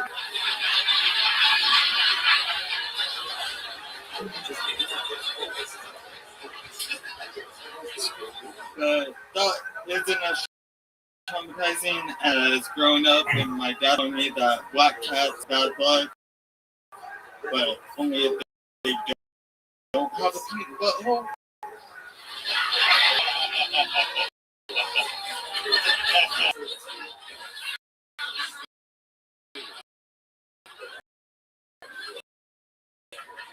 Yeah, so every time I swoop with the black girl, so that way I can see what color her butthole is, and know if looking at her black cat, it's going to give me bad thoughts. All right, Jake Colton out there eating pussy, checking out buttholes. Who did you talk to for research about those jokes about eating pussy? My dad. Jake, you've been on this show before. Remind us, how long have you been doing stand-up? I just reached a year in September. You reached a year in September. And you have a little bit of, what is your impediment exactly? Remind us. You're somewhat of a... I think I was on this episode and you said nothing, right? Yeah. No, there's nothing wrong with you. Yeah. You were bullied. Probably. You got molested face. Yeah, stayed young looking. Yeah. Forever young, forever young. Tell us about the molestation. Well, it all started when I was 7. Did something really happen to you? No. Did something traumatizing happen to you when you were younger, though? I mean, off the bowling ball in my head. Oh my goodness. Whoa! There it is, ladies and gentlemen. There you go. You dropped the finger and you hit. Well, okay. See what? Trying to hold it above your head. Well, no. See what happened was my friends were like doing stupid shit at the bowling alley, being annoying kids, throwing it halfway down the. You're so gay. You're clearly gay. I love that. He's gay. He's not gay. He's not. No, He's something else. He's nothing. He would never. There I might swear to God, he's be nothing. there might be a dude's ass out there with teeth in it. So. You and your uncle were bowling. What happened? Oh shit. How old were you when you were bowling this time? Probably about 13. Okay, 13. You're out there. So I decided I was going to throw it over my head and talk with my hand. Yes. You don't just talk with your hands. Yeah. You talk with an upside down, like fucking. John Dees has pointed out that your neck is also gay. You do gay things with your neck. There is a little bottle head, fucking, and just a bowling ball. There's teeth in a pussy. Just claim autism. That's crazy. Claim autism. Avoid all this gay fucking bullshit. Yeah. Okay. Just go, yeah, I'm retarded. I'm not gay. Because you have to be one. You gotta have something, man. Come on. Yeah, you're totally not gay. Now tell us more about dropping balls on your head. Your uncle used you as the bowling ball? The old 3 fingers. I tried to throw it over my head and went too far up and not enough back. Okay, did you immediately get knocked out? No, it didn't hurt at all. Did you start getting like that immediately? Probably. Yeah, how were you talking before this incident? I don't remember. That's right. That's right. Yeah, you got knocked in the game. Don't keep saying I'm gay. I mean, Wonder what's about to happen now. Y'all keep saying I'm gay, but Tony over there. You two. He's gonna scratch you. Don't say I'm gay. Attack me at your own wrist. Yes. What do you do for work? I'm unemployed now. Well, how did you lose your job? They didn't tell me. They just told me that Texas is an at-will state. It's an at-will state, and they didn't need my services no more. What was the job? Dollar General. What? Dollar General? Wow. Oh my goodness. Yeah. Right. You got fired from Dollar General? Yes. What's this state got to do with it? What's a real state? At-will state means I have to give a reason for buying. You see, now you can tell them. You can say, I'm gay. Oh, yeah, you should. Oh, yes. Good luck firing me now. Yeah. You let pride get in the way of a juicy lawsuit. Yep. You're right. Yeah. I'm not gay. If I can sue him, I'll say gay. I don't believe it. Gays of the military. Your lawyer's going to go, Your Honor.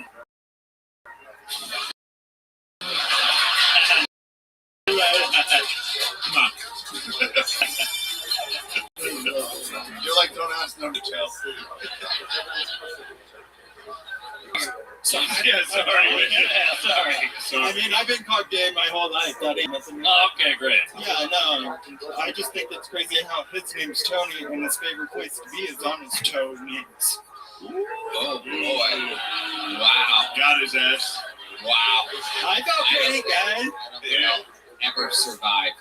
How do you live without having a job? How long ago were you fired from Dollar General? Today. You were fired today? Today. You went to work today, and they told you your services were no longer needed. No, corporate comprehensive services were no longer needed. How long have you been working at Dollar General? Since June. You got fired today. There you go. Whoa! Oh my goodness. Was that a 10, Ari? Was that a $10 bill? It was a 20, but I thought it was a 1 until it was a man. I felt wrong about moving it away. Now you've done it to a gay charity. Yeah, I just got gay, so if there's more money, I'll be gay. That's how it starts. Yeah.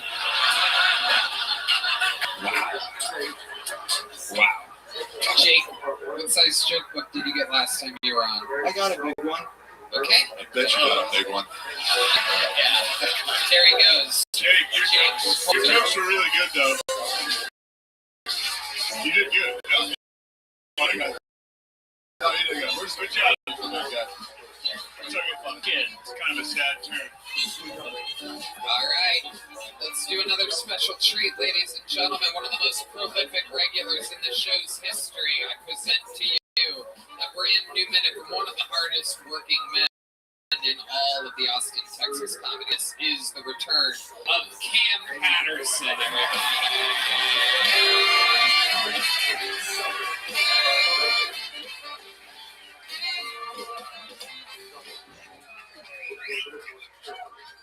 I didn't even know Dollar General had like corporate.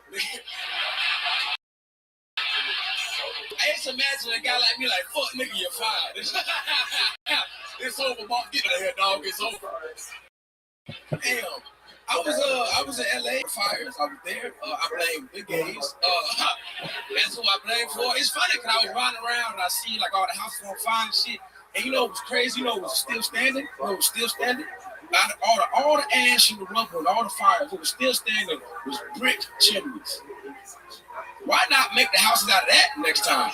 That made the most sense ever, you fucking dumbass niggas. Hey, why would you make the house out of matchsticks, you fucking dumbass?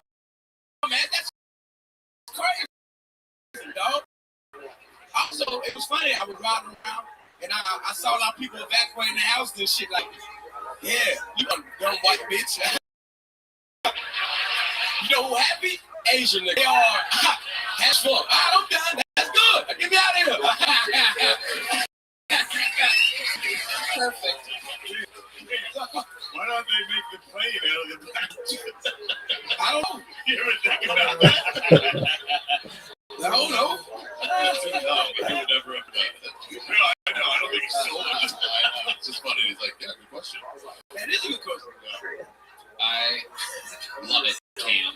Right out of the Dollar General thing. Funny. Blame the gays, black chimney, brick chimneys, and ended with Asian N-word. Yep. Beautiful. An absolute masterpiece. How's life going? You were just in LA? Yeah. To this morning. Shit, man, run around for 5 seconds. Helps people out. That was cool. My homeboys out there, so we talking about shit like that. You helping looting? Huh? No. Nah, but it wasn't Chase that was on fire, and I was excited about that. I was like, if I ain't had no money, nigga, I'd go get that. You know what I'm saying? I think your hair seemed like a good idea. You still mad at Bart Simpson? What the fuck that even mean, man? Sideshow Bob, get the character on there. You gotta get a TV. I've seen it. I've seen the show. Okay. I've seen the show. I've heard it before. I gotta learn the TV. You really help people out there? Yeah. That's amazing. Yeah. You can tell you're still covered in ash.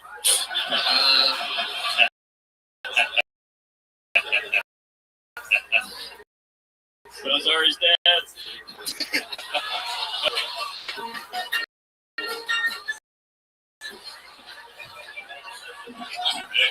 What else is going on? Ain't shit, real shit like that. Yep, you're crushing it. Yeah. Life is good. Anything else from the panel here for Patterson? Did it again. No, it came to me. Super consistent. What were you doing? How were you? Well, then we got a bunch of water and shit. You just bought a bunch of water? Yeah, and then like, well, what? It was on fire, dickhead. You got and then we need water. Bought a bunch of water. I got a bunch of water. And then like people like helping out. So about to like play and shit like that. You know what I'm saying? Hell yeah. Just run around. Is it rough? It's fucking. It's pretty bad. It's pretty bad. I'm just looking at it.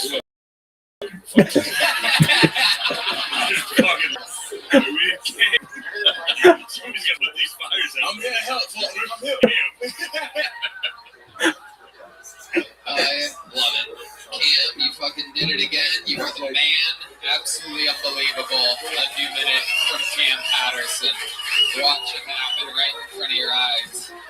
The best work ethics we were talking about it earlier. Kim and Ari Maddie. Every night doing 6-7 spots in this time. Your next bucket pull is from the inside, everyone. It could be one of you. Ladies and gentlemen, your first inside the room bucket pull tonight goes by the name Joe Bean, everyone. Joe Bean. Yeah, Joe. See here? Oh my goodness, here he comes, Joe Bean. Oh yeah, here he comes.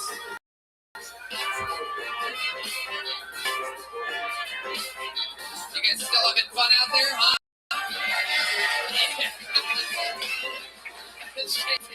Don't take a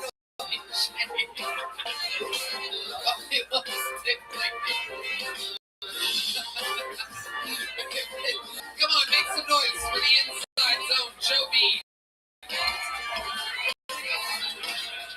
Hello, comedy mothership. My name is Joe Bean. I got a quick for y'all. And if y'all ever grown up skinny in a fat ass Mexican family, hell no, a bunch of white folks here tonight. Oh, there's a man here, right? Fat. Never mind. Let me tell y'all what it's like growing up skinny in a Mexican family. Man, we get on. My grandma used to skin and bones when I was a kid. I'm like, come on, skinny as fuck too. The fuck? My grandma's dead now. I'm like, who's the skin and bones now, Grandma? No,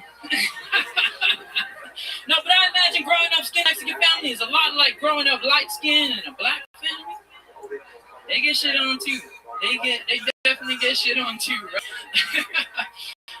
But I have a theory. I think it's mainly because I think they're jealous. Like my family, I think it's just that they're jealous, right? Because physically, scientifically, they can't get any lighter, right? They're just mad. They're just mad. The same as my fat ass cousins, right? There's nothing they can do to get any lighter. Eat Ozempic for dinner. Ain't lose a single fucking pound. Joe Bean, shockingly good for an inside the room bucket pull. Great setups. A lot of good setups. Yeah, setup after setup. Great premises. Yeah. Stop with those setups. The jokes, we'll find them. It did. You gotta laugh off just laughing about it being like light-skinned people in a black family. The point that because I was in direct eye line of you pointing at the Mexican guy and you called him fat. He literally was like, the fuck, dude? I'm the only one trying to help you. He's fat though. You are thin. You can slip right through a border wall. Yeah. It is incredible. How long have you been doing stand-up? About a year now. Okay. And how long have you been a horse rider? All my life, Tony. Is that really? Do you do that? You No, that is your calling. Do you know that? You do have full jockey head. Yeah. Yeah. Jockey body, jockey head. It's all you. 5. I say 5'6" on my Come on, you're a hook ornament. Hold on a second. Get the tape measure. Did you just say that you're 5'6", but you're really 5'5"? I got a cousin fights in the UFC. I'm taller than him. Oh, that's only yes. There are weight divisions in the UFC. Oh, get off your toes, Joe. Joe Bean. I'm on the. What's your way? How much do I weigh? About 120. Wow. Yeah. What's your way? Hey, how old I am? I'm about 150 something now. How old are you? I'm 41. Wow. Look at that. 41 years old. I got a 22-year-old. He's sitting right there. Your son is 22? 22 years old, yeah. Oh, God damn it, Yoni. Come on, Yoni, you're not supposed to listen to him. Shoes on or off? Shoes off? Shoes off? Shoes off, Joe. What kind of shoes over there? No zapatos. Get some wings. Oh, shit. Joe, stand up. Take those zapatos off. And take off that hat. Go ahead, Yoni. Get that hat. Take off the hat. We don't know what's in there. Oh, there it is. Yoni getting a good measurement here. What do we got? My guess is 5'4". Accurate. 5'4" and a quarter. And bad news. Ari just picked up that quarter. That qualifies. I'm still going to put 5'5" on Tinder. Yeah, you're fine. Fuck that. You're fine. What nationality are you? You haven't mentioned it. Yeah. Are you kidding me? His last name is fucking Bean. Come on. Is Bean work for something? Beaner. 100%. That was my nickname for years, and then I started getting white friends, and they're like, I can't do that. I can't call you Beaner. Wait, you had Mexicans calling you Beaner? Yeah. Oh, we're the most racist people ever. I know, but yeah. But it's cool, right? You love the Mexicans. Said that we guys be leaving soon. But yeah. The rules. I got 2 weeks. I got 2 weeks. You have a 22-year-old son? I have a 22-year-old. How old are you? I'm 41. 41 in 19. So you did what good people do. That's right. You just made a baby as fast as you can. Well, be a father all his life, right? So it's incredible that he had someone to look down to his whole life. Son of a bitch. You little shit. You son of a bitch. Do they, but you're Mr. Bean? I'm Mr. Bean. Oh my God. I actually was gonna sign up as the Bean, right? The Bean that Tony doesn't know, right? About, but they didn't let me. They said you gotta sign up as what you go up as a Bean. Bean's great. Mr. Bean's nice. Yeah, Mr. Bean's funny. Mr. Bean's hilarious. Yeah, I talk a lot more than them. Unfortunately. So what do you do for work being such a shit? I'm an IT operations manager. What? IT operations manager. Okay, that makes sense. Do you actually crawl in the computers? Do they send you in the desktops? Do you eat the computers, you motherfucker? No, if I was one of your bitches. I know.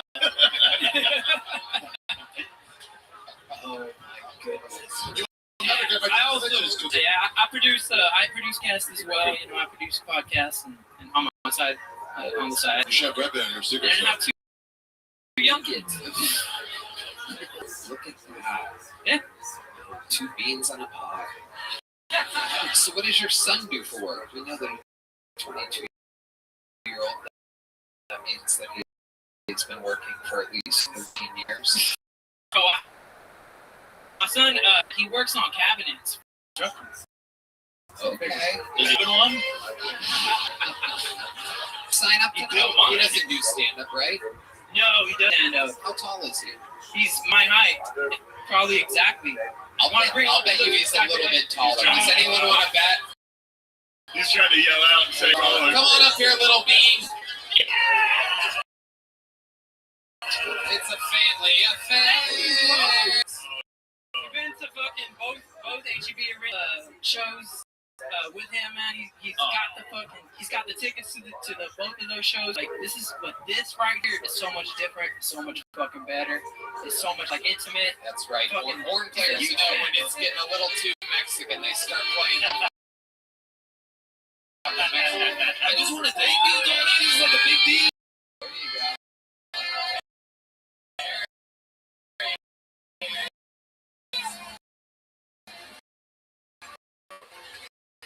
Oh my goodness. Beans, we need some rice. Rice. So wait, make it official? Yoni? You gonna make it official? Hey, little bit. Let me ask you a question. The mom was Jewish? Oh my God, she is? Is she really? Yes!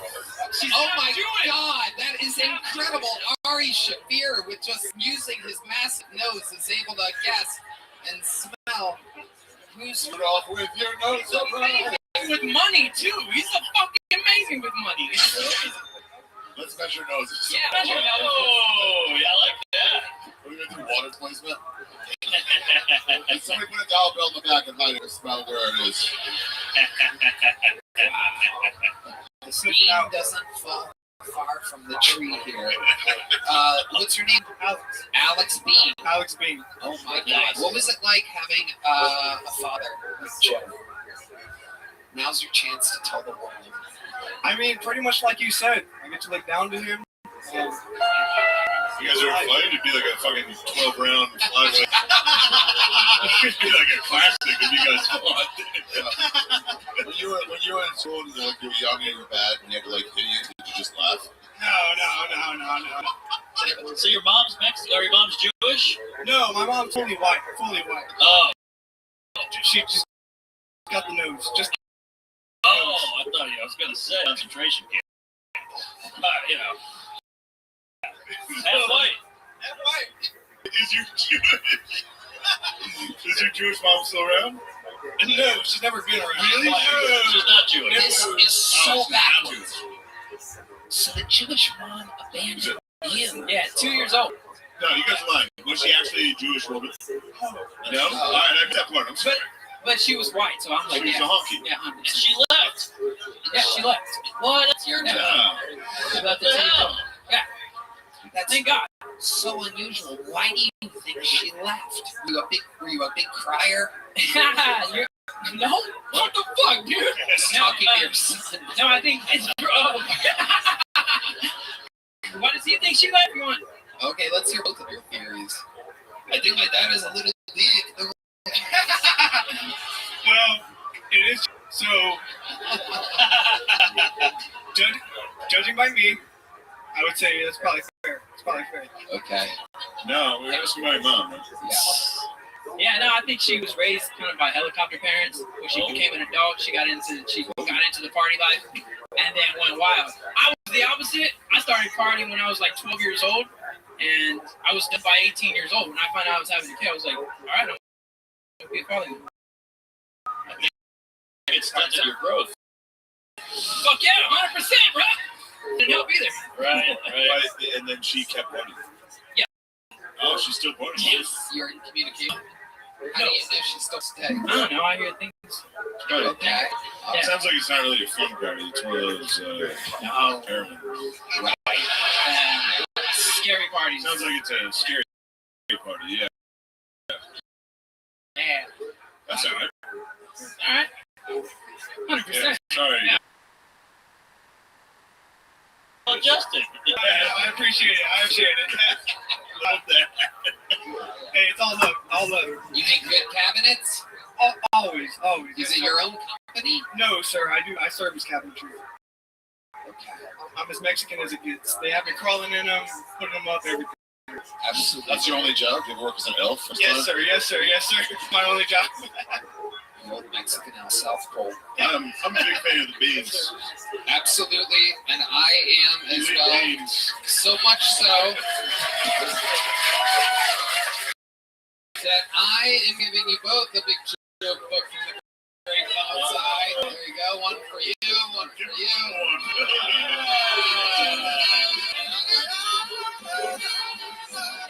What a sweet guy. Absolutely. That's nice. Oh yeah, from Bean Light to Bud Light for Shea Phyllis, from Brown Cloth to White Cloth for Ari. Thank you. Ladies and Next bucket pool goes to David Lineham, everybody. David Lineham. What could possibly happen next?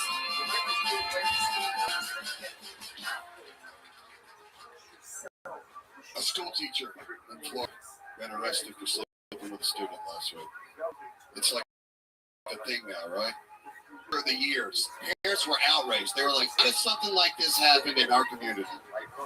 And I'm here to tell y'all, who do you think's voting for Teacher of the Year? It's the student or fucking the teacher. It's a hell of a campaign together. I'm not saying there's a correlation. Look, I'm not saying there's a correlation, but it does seem like ever since this broke out, the school shootings have gone down, all right? It does feel like the teachers solved this shit in-house, you know?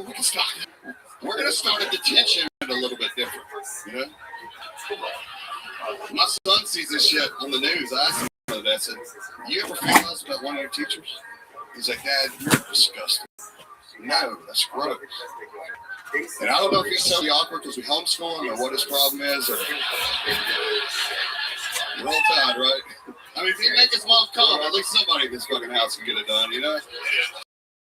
That's my time. Thank you. David Lineham with a funny set. Hello. Then you looked like you were going to be. I swear to you, see how slow it was at first? They didn't like it. I know, because of the earring in your ear and your hair. Yeah.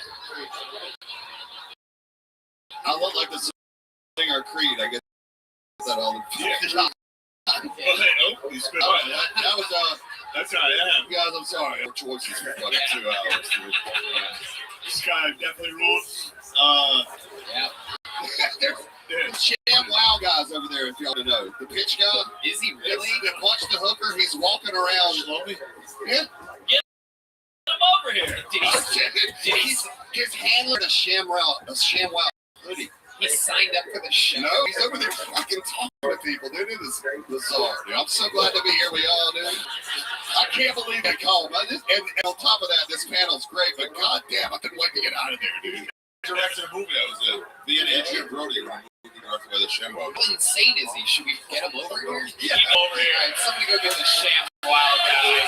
Shamwow! You gotta love it. A random gay night in Austin, Texas. Go find that guy. The Shamwow guy. I got people in the front row drinking glass. Anything can happen. They can clean that up. David, tell us about your life. How long have you been doing stand-up? A year and a half ago to do comedy. You're like career drummer? I paid for my house playing drums and quit to do this. Well, boy, oh boy, do I have news for you. Good job. No. I don't. The tradition on this show, it's called American Drum Off. That's where we have a drum solo competition between two people. David, you're going to be going first here tonight. Here's the deal, David. If you win, you're the new full-time backup drummer. And Michael Gonzalez is playing a football stadium tonight. We are lucky to have the unbelievable stylings of Charles Reed as our full-time backup drummer. So you do about I don't know, 20 to 30 second long. Wait a second, you have to balance that. Oh my God! Wow, look at that. That's his Ari Shaffir impression, everybody. That's what Ari looks like without the drumstick. That is incredible. His new special, America's Sweetheart, out tonight at midnight. Every time I roast you, you get a plug. You disgusting Jew. At midnight, America's Sweetheart. So anyway, if you win, you're the drummer here in Austin, Texas for Kill Tony, and you get to do comedy in Austin, Texas too. You know what I mean? I would make you here in Austin. So now is the time, a tradition, unlike any other. Okay, his nose, Charles. There you go. Oh, he pulled back on the fist bump. Ladies and gentlemen, doing a drum solo, this is Charles Reed.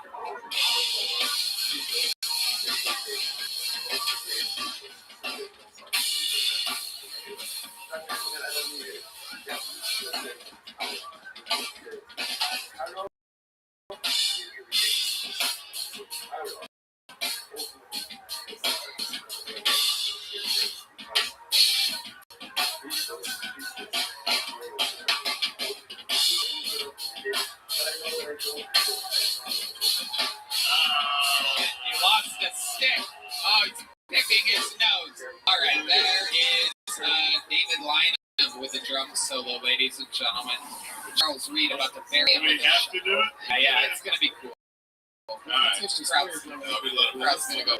Ladies and gentlemen, here to defend his throne as the backup drummer, one of the great freak talents of this, the live music capital of the world. This is Charles Reed.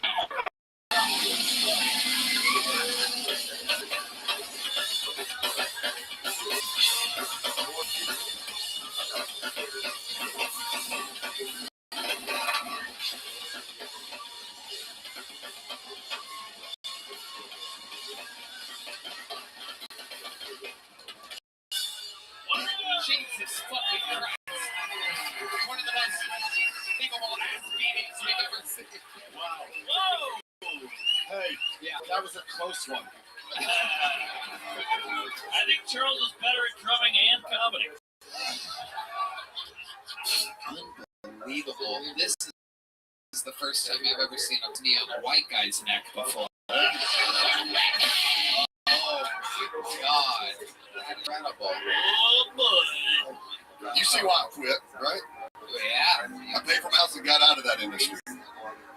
Charles, how do you feel? You're a host with that. Oh, it's off. Okay.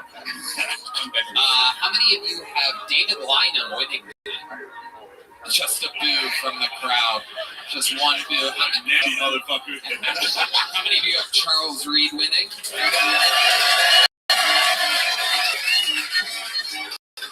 But good news, David.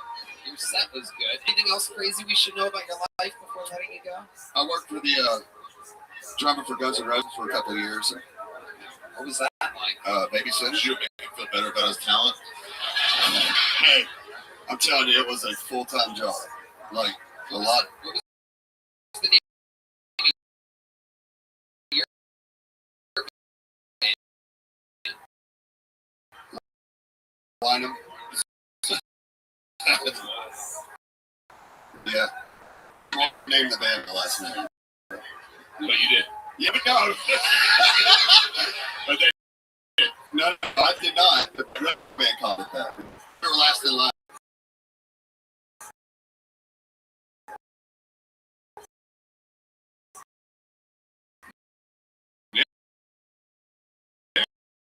A lot of monkeys.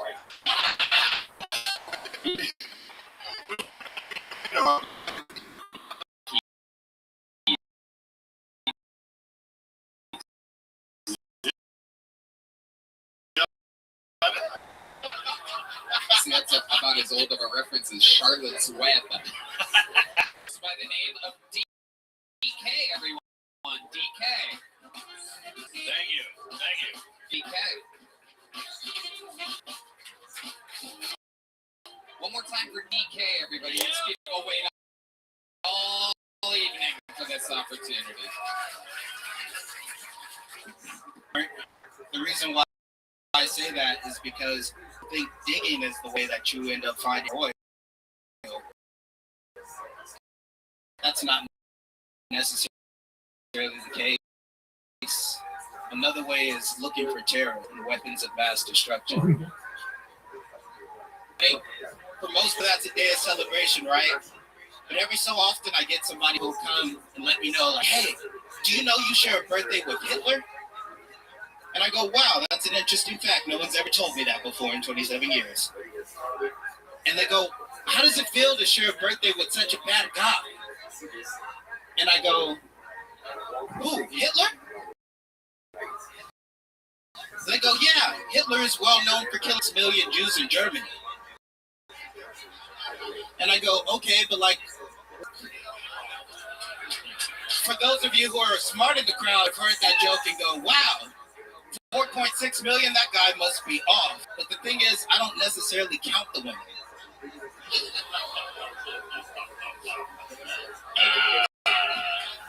Thank you, I think I'm gonna Okie dokie. Hell yeah. Hey, fresh off of winning the drum solo competition. Dare I DK is short for? Because I'm thinking a video game right now. So, I'm thinking, the first thought that usually comes out of people's mouths. I think it's for how Yeah. Spam Patterson. Yeah. He's the king.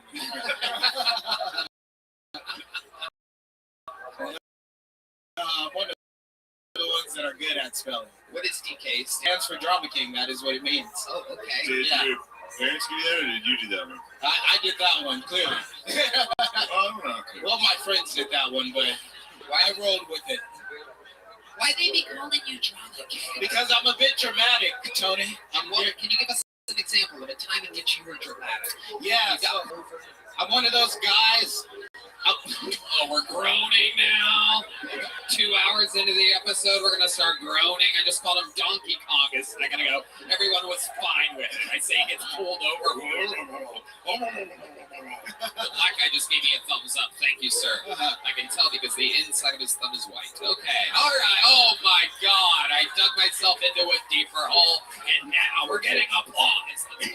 Okay. So give us a time in which you were dramatic. So the reason why I got this name is because I'm very emotional for a man. Like I like to sit around with my friends and talk about God and consciousness. I'm like, I think we should be loving each other. You are very dramatic for a man.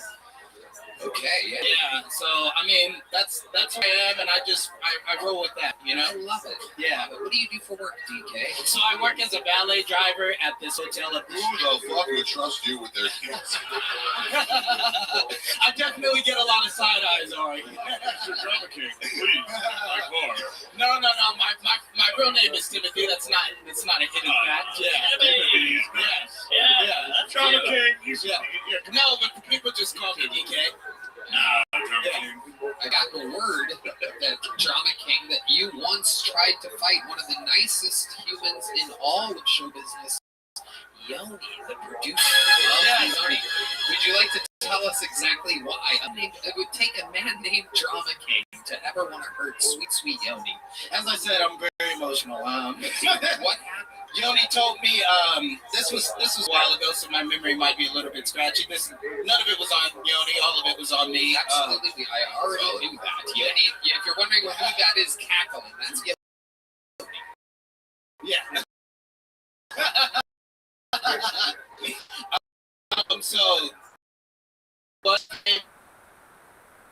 step away from the sidewalk while smoking. The issue, I felt the intention behind it was kind of malicious. Like I didn't know who he was. Clearly, he had the authority to be doing that, and it made sense at the time. He's one of the nicest guys. He is. Yeah, I've had a conversation with him after. He's a great man. You thought some random guy needed to get off the sidewalk? Yeah, I thought it was somebody who worked at Poor Choices. Oh, okay. So, all right. That also would have been weird. Like I'm not even at the building. Like I'm off to the sidewalk. So right there, I'm guessing. A few feet away from the door. Yeah, it's confirmed by Yoni. They're right in front of the door. Where were you smoking? Crack. Oh, okay. No, it was weed. It was weed. Yeah, I made the one with you about 2.5 hours ago. Really? Oh, yeah. Tony? How's it feel? Where the fuck were you and Drama King hanging out? Where were you, Drama King? Were you at his apartment? Did he bring you in? Did you guys get it? I mean, show you around here like a hot tablet. Didn't tickle me.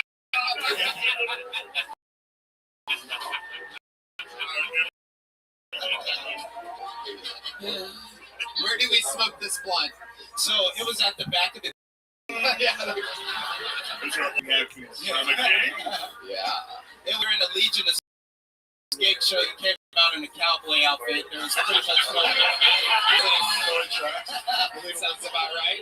We take the little episode of Broke Black Mountain. Yeah. It's right after the thing. So I was smoking a blunt and you hit it. No, I was smoking a blunt and I asked you if you wanted to hit it again. Yeah, that's right. I know why you had to do that voice, Drama King. Damn it, Drama King. You want to hit this? Sure. I'll fuck you. Yep.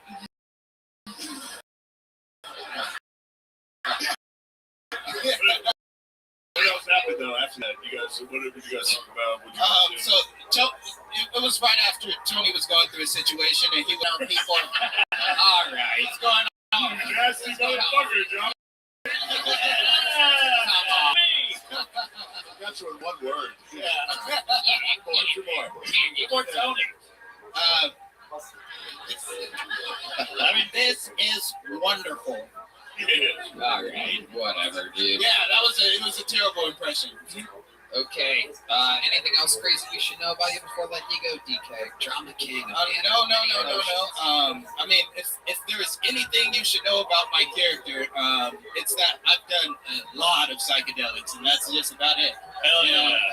The only thing that I consider very significant, over 100 heroic dose trips. Whoa. Yeah. Over 100. Yeah, like doing ounces of mushrooms. Wow. Yeah. Drama King. Yeah. That's too many trips. Yeah, that is a lot. But I'm here and I'm lucid and I'm cognizant, so. No, you're not actually here right now. Must be some lies. Another barely. Yeah. You be tripping. Yeah, I definitely did. It's one thing that I'm very known for. Tripping. It's physically and mentally. What the band? He doesn't even know. Red band? That is crazy. Red band, what did you just do? Have fun bleeping that in the edit, you creepers. Holy shit, nothing. It was nothing. I ran out of big joke books. Here's a little joke book. Thank you. Goes. On behalf of Red Band, I apologize. That was what that was. Nobody knows me. So we moved on. We're not editing that out. We're going to keep that one in. Red Band discussing Drama King. We all apologize. Sweet Drama King. All right. What the fuck were you doing? It was actually a mistake. No way. Talking about Donkey Kong, I had it. Thank you. Very good. Yes, great. Let's talk about it for as long as fucking possible. Please, everybody. Can we talk about it all night? I'm going to bring it up every time. You can't edit it out. I'm going to bring it up 5 more times. Red you Band, edit it. only Red Band. Red Band press the fucking monkey sound effect. Red Band. Yeah, where we at time-wise? Edit this out. Now, I'm going to bring it up. But Red Band has a fucking monkey sound. Wow. For 1 second, he caught himself. And it was just enough. You just heard it. It was a Donkey Kong sound. Donkey Kong. Please. Come on, man. For the love of God, everyone, can we please stop fucking talking? I can't believe that. Stop monkeying around up there. Are we having fun tonight? Ladies and gentlemen, I have no idea what's about to happen. Austin is so crazy that sometimes you have special treats that pop in. Ladies and gentlemen, I'd like to present to you here to be on the podcast for a bit. This is indeed the ShamWow guy, Vince Offer.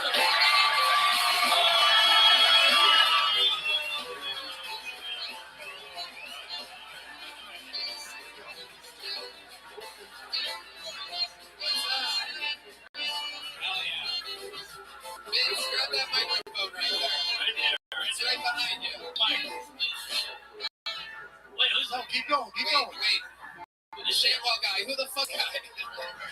I never go in insult comedy. I'm a goat in sales. It's not a big category, but I gotta have a bouncer. I got a bodybird. Is that made out of ShamWow? Yeah, and you know. Oh shit. And if I beat up hookers, I need the blood. Hell yeah. These girls are too.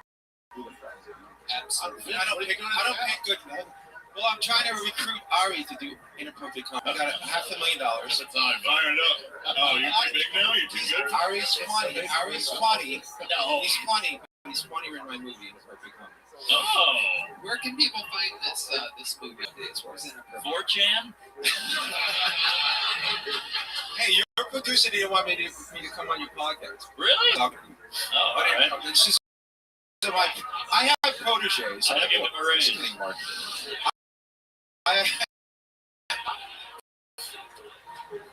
He's my protege. What's great about him? He does rap, rhyme. Oh no! Once you are done talking about He's one of my yourselves with each other, you can talk about other things. Period. You treat your time together like you are a team, because that's what you are. Period. And I'll dance to it. And also, this is my first time on stage, so I'm very nervous. You're doing great. I just asked her to get a drink. You're doing great. Now, ladies and gentlemen. So basically, my name is Sean Lennon. I'm from Brooklyn. Vinny called me up and said, we're going to kill Tony. I said, no phony. I got some cowboy boots and a half-foot Ronaroni. I'm sitting on a plane like, yo, let's go kill this Tony. Where's the at, bro? And I said, oh shit, it's comedy. So I'm going to share my guy. I said, oh my, but you didn't know me was and what? Take it back. All right. Wow. Yikes. You can do this all. It's like a hip-hop comedy show. Yeah. It's a hip-hop comedy show. That is. Oh, but Ari, it's good to see you. He's in my film. I thought you were going to. I mean, you and Brody, listen, yo, man. That's my dude right there. Really? Because you and Brody was 30 hours make me. Wow. Yes. And we had Ari. No, I saw Ari doing all this racing stuff. I love racing stuff. Yeah. Well, you're at the right show. Well, I want Tony to talk because I've always. No, you're doing great. You and your buddy are fantastic. It is. You guys are like co-partners meets cocaine. This is incredible. You know what? Do drugs. I don't. Really amazed at drugs. Nobody's connected. I'm getting a little at this. Is drugs? What is this? You're at 60. Do I look at it? Yeah. You're 60? You're fucking 60. Yeah. Wow. Wait, you fucking hookers? You know what's funny?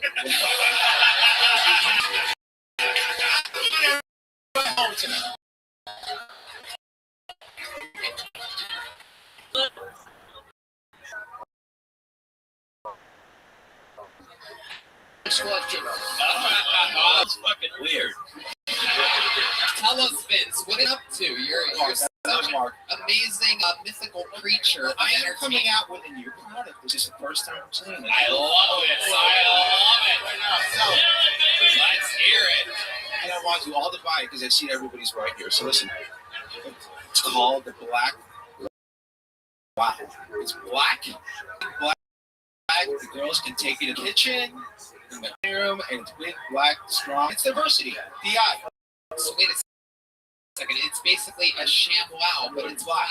So it doesn't work? Damn, you can't. It makes a bigger mess. Can Mark be in the commercial? Oh, I don't want anywhere near that fucking thing. It's too wide. It's too wide. Do you have a catchphrase for Black Wow yet? We have a guy.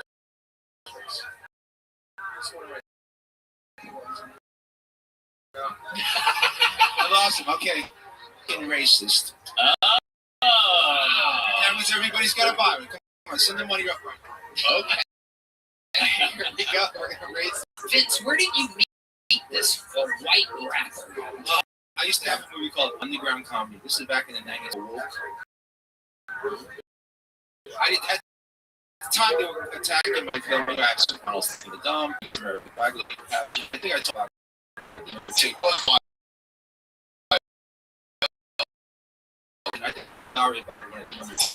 so this is before, and it's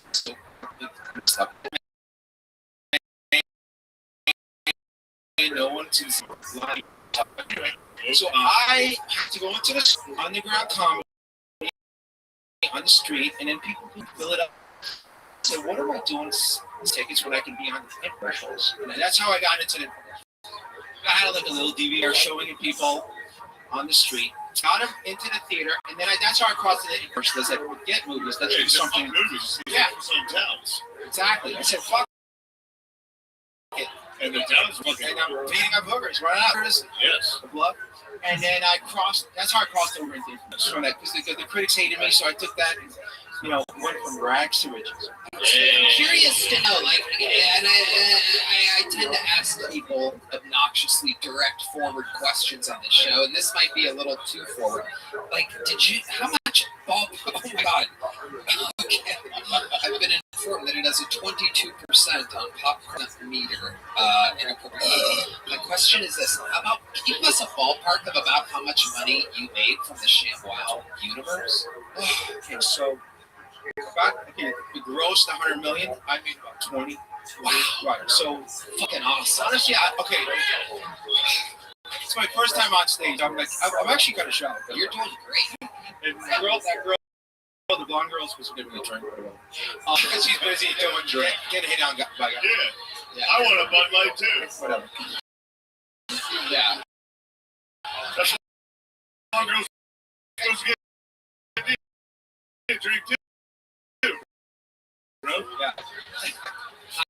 I need those the type of guys that will drink. All right, let me get back to the question again. Sorry. No, you want to know what happened? I wasn't. This is like, I don't want to get into a documentary here about a cult. So I don't want to see what cult because I don't want to get killed after the show. Maybe within the next week. Scientology. I didn't say that. Well, it's Kill Tony. So. I don't want to be killed. So. I didn't say that. So I was 20 years in it. Unfortunately, it was a sex cult. It was a reading cult. And then when I was in Miami, I had 20 million girls said, hey, I don't want to even say who it is. You started, It's one, two. Honestly, because I was a little impressed, to be honest. What do you mean? Well, 20 years in a cult that doesn't have sex. I mean, if you have sex, you got to write it down. It's like a sin. Wow. Yeah, it's true. Yeah. $20 million. I should have joined a sex cult. What? So you had $20 million and you weren't really even fucking that much? Yeah. Wow. Many couples only stay together for the children. Period. After enough time with each other, they find that they know just about everything about the other person, although there are always new things to learn about an individual. Period. Another line from Sean? No, we're good. It's time to throw in the towel.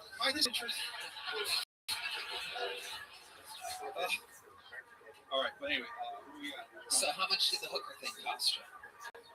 I should have had sex with her, I guess, if I'm going to get blamed for it. But anyway, long story short, I did not think like, oh, wow, you can just have sex for like money. I mean, was she on the rag? All right, that's the last towel joke. Oh, hey, there we go. Absolutely. All right, there's one. So do you want to know what the thought is? I come up with products and names for products. Yeah. I'm the owner of the products. So I came up. So like, let's say you love Trump and I like Biden. Right? We don't hate each other, right? Yes. But if I hated you because you like Trump, I would hate your thought. So that's called a thought. So like the color. So you know how racist hate black. You don't like black people. Well, I mean. You're jumping ahead there. I'm gonna let you work the soundboard over here, that's for sure. Red man, do not do that anymore.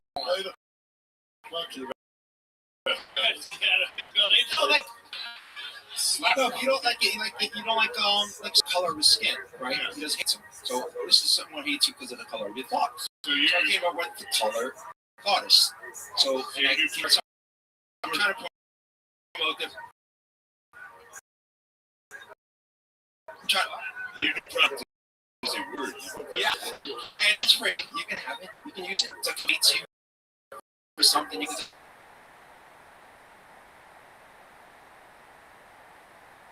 Just like I don't think it's so much. And he's back. He's back. He's gonna blow it. He's back. But he's back. He's back. Give him a minute. It's funny. I'm just trying to get protege to come on, and I don't know. No, you're doing good, protege. It's a diamond dozen. You're a diamond dozen. We're 2 feet. Good. The rap was good. Yes. Good. The rap was terrible, Tony. No, yeah. That's what I'm just saying. That. So we moved on. That's Bill Murray's brother. Okay, yes. We do the wave back with Trump. We met at, when underground comedy was so bad. We used to a caller on Howard Stern's show and call and say things, and that's what we do. Oh, yes, somebody share. Somebody share my. That is great. Vince, we're going to keep it moving along. Any last words to the beautiful audience, to the people? Your first time live on stage. Yeah. First time, I appreciate it. You guys all made me feel good. Like, the good notes of comedy, and Hey. Give Vince and his friend some Mitzi's passes. Wow, how about that, huh? All right, we're almost to we have our first female comedian of the night, which will be our last bucket bowl. Let's see how this goes, ladies and gentlemen. A minute from Bree Collette. Bree Collette, everybody. She is Bree Collette.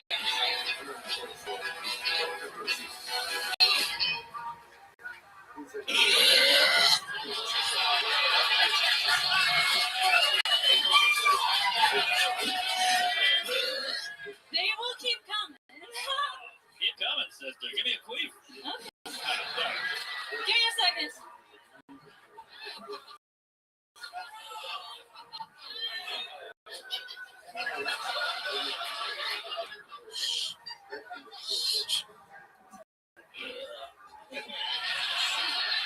Sorry. I'm just like 6.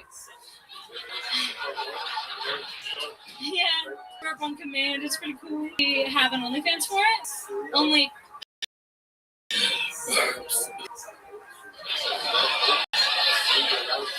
That's $5. I'm sorry. You're cool. You're hot.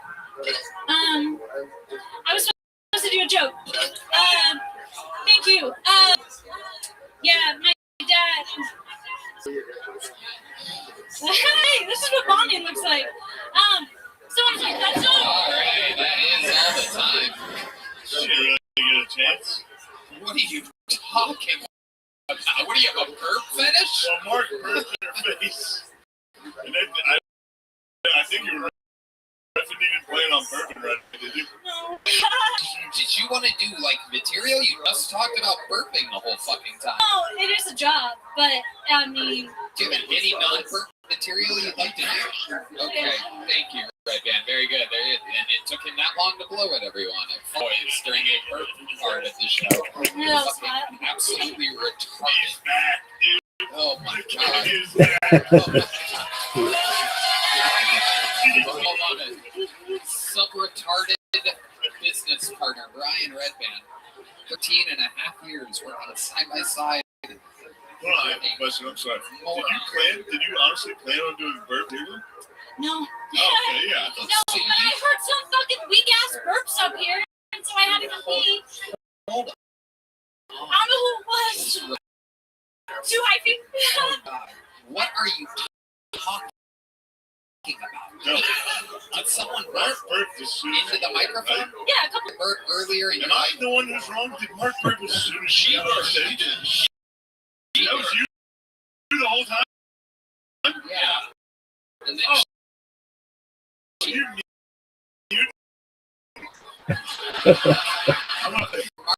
Mark burped many minutes ago. Yeah, Were you planning on burping? No, I got distracted. It's my ADHD. Yeah. No, I mean, I wanted her to do a joke when I brought her out here. I mean, I don't understand. I don't want to kill time. So. All right. You want to root for it, but she's unlikable. Yeah, it's unbelievable. I'm unlikable? All right, come on. Here, ladies and gentlemen, here to do some of her actual material, her non-fucking burp material. Ladies and gentlemen, Mark, put your microphone down. It's Bree Collette, everybody. Bree Collette. Hey, that's pretty funny. All right, cut her off. Oh my god. All right, perfect. That's great. That was the funniest thing you could have done. That's perfect. You did it, Bree. Unbelievable. Unbelievable. It is so great that Amy Schumer has new material. This is incredible. So how long have you been? I started in Portland about 2.5 years ago? 2.5 years ago in Portland, where they find the type of stuff unbelievably groundbreaking and hilarious.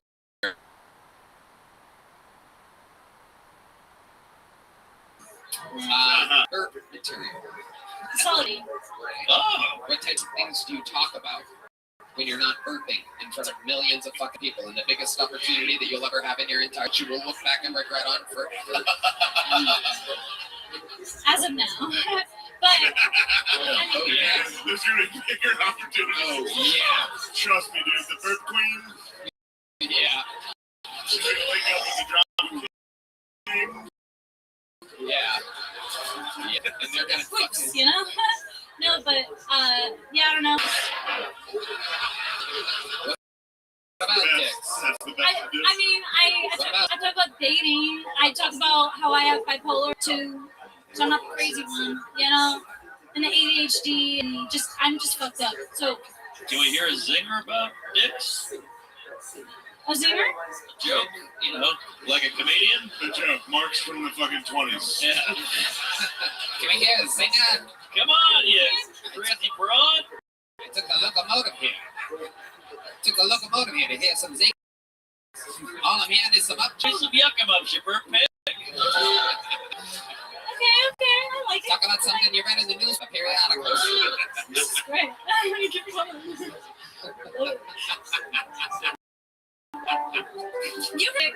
Okay, wait. Yeah, I've seen a dick. Wait, that's not how it starts. Hold on. you ever put a dick in your mouth? Not yet. That as soon as you put it in, it like latches in place. You know? No? They were hitting the dick, you know? Out of drink water. Oh my god. Alright. Here's a little joke book, Bree. That was. There you go. Boom. There she goes. Bree Collette, everybody. She can belch, which, by the way, everyone can do. A little fun fact is anybody can do that at any point. She was good. I'm telling you, you missed out on a star. Yeah. It should have been a gold ticket. That was a superstar. Yeah. She's been the best probably.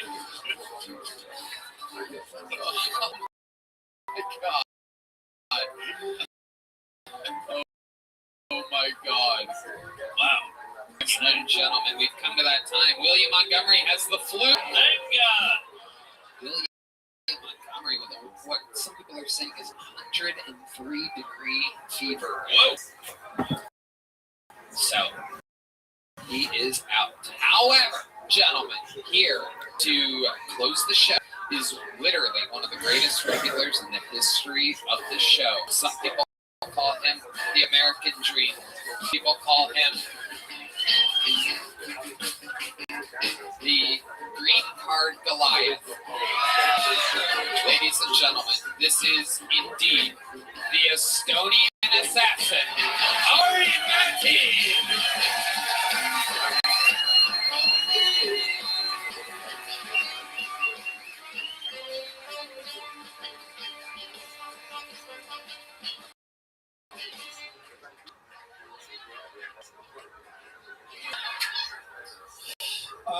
I am so fucking tired of being poor. I'm about to snap. When is it my time? Even if you make $1 million now, remember when you were a kid, you thought $1 million, that's a fucking summer house in Italy, downtown apartment. Now $1 million, ooh, 1 bedroom in Pflugerville. Now I feel bad for millionaires. I'm fuck, Chick-fil-A's hiring. I don't know. You look at rich people, don't you sometimes feel like you miss her in school? Like where the bag is at.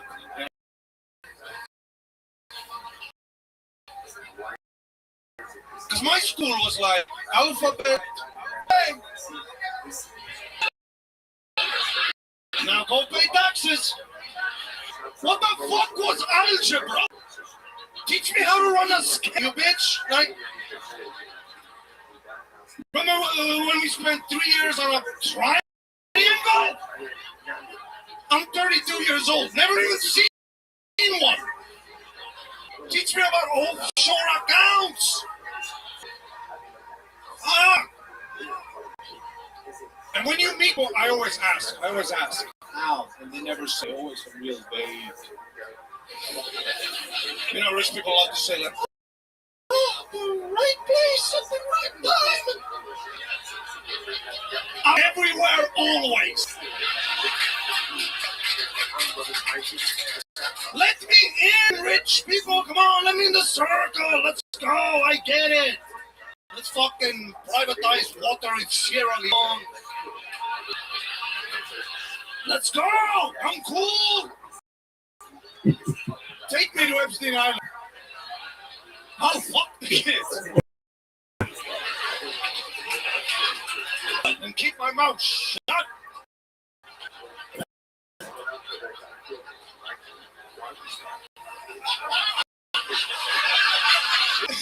The only people who do give you financial advice are dudes who are into crypto.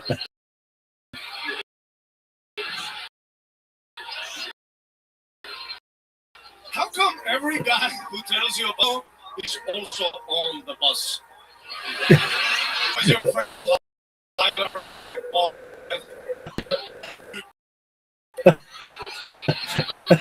Bitcoin's coming back. Has trickled down to you? Means you are already through the Thank you so much, everybody. Thank you. Wow. 3 seconds of brand new material. Absolutely unbelievable. Ari Atti has done it again. Over three times the necessary work that you had to do. The whole cohesive bit. Thanks. You did it. I mean, it was just unbelievable.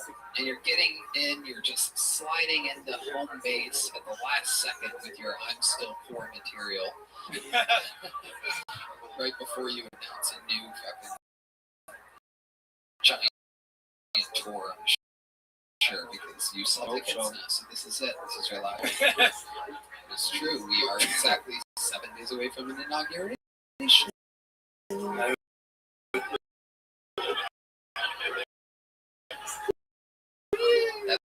That's your buddy. I hope so. I'm alright.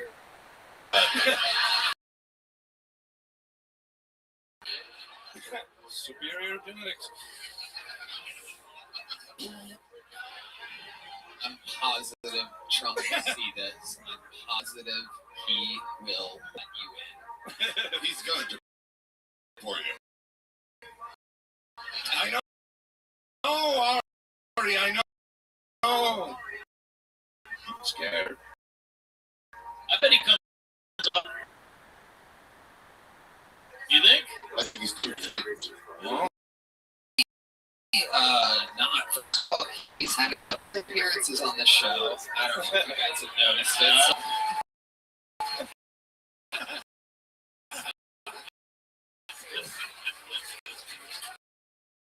You did his guard? Yeah, I did not. Give you a little look. It is true. That's what he said. That's what he said. Find me in a week in the front row of the anyway.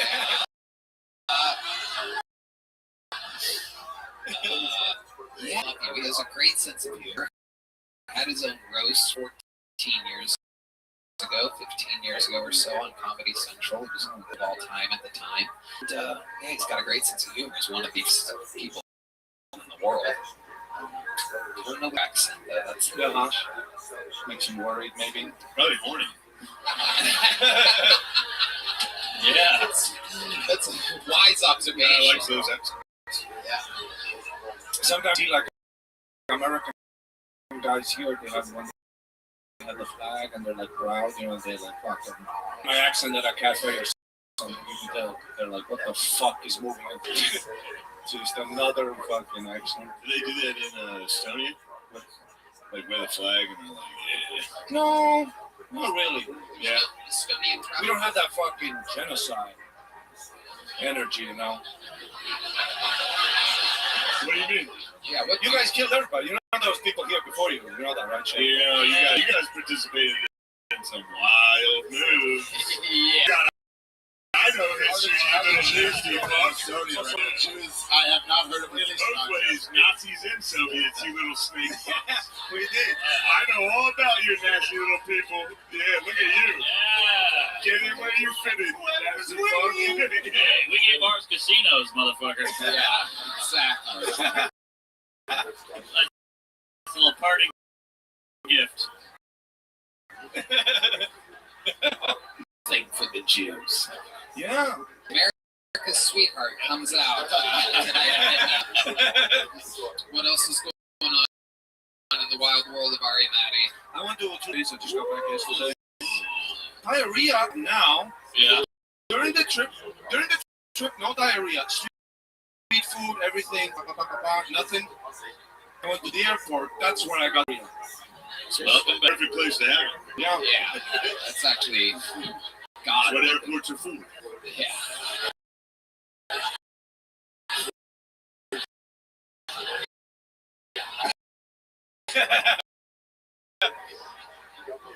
What do you think? I came from Mexico. That could have been the problem. Because at Chipotle, we've eaten Chipotle. Big Never fan. had diarrhea. Right. Wow, that's American. Yeah. We clean it up. Mm-hmm. Although it is a Mexican making it, but still. Do you get lucky over there in Mexico? They do love me there, the brown women. Yeah. So how much you pay? A couple of pesos? I've never had a hooker. I don't know. It's like an American thing, right? What? That's not just pretty sure that's a American. Estonian thing. They're pretty big in Europe and Mexico. And I went to a strip club here, that one that's supporting the show too. That was a wonderful experience. Were you at the red rose or the yellow? I was at the yellow one. Okay. And I've never been to a strip club where it's like... is it an Asian one? No. What were you saying about the Like, yellow rose? it was a very positive environment for the ladies, you know. Because I've been to Estonian strip club. It's not exactly like, you know, it's all like... What did they do there? Well, it's all women who don't have passports and they don't want to be there, you know. Ah, It's not exactly like a cool, you know. They're slaves? Is that what you're saying? They're minors? Something like that. Yeah. Wow. If you look into their eyes, you get fucking. But then again, our women don't burp on a microphone, so you know, there's ups and downs to everything. She performs at the yellow groves. Amazing. Amazing. You did it 3 minutes, 10 seconds. Material, ladies and gentlemen. There.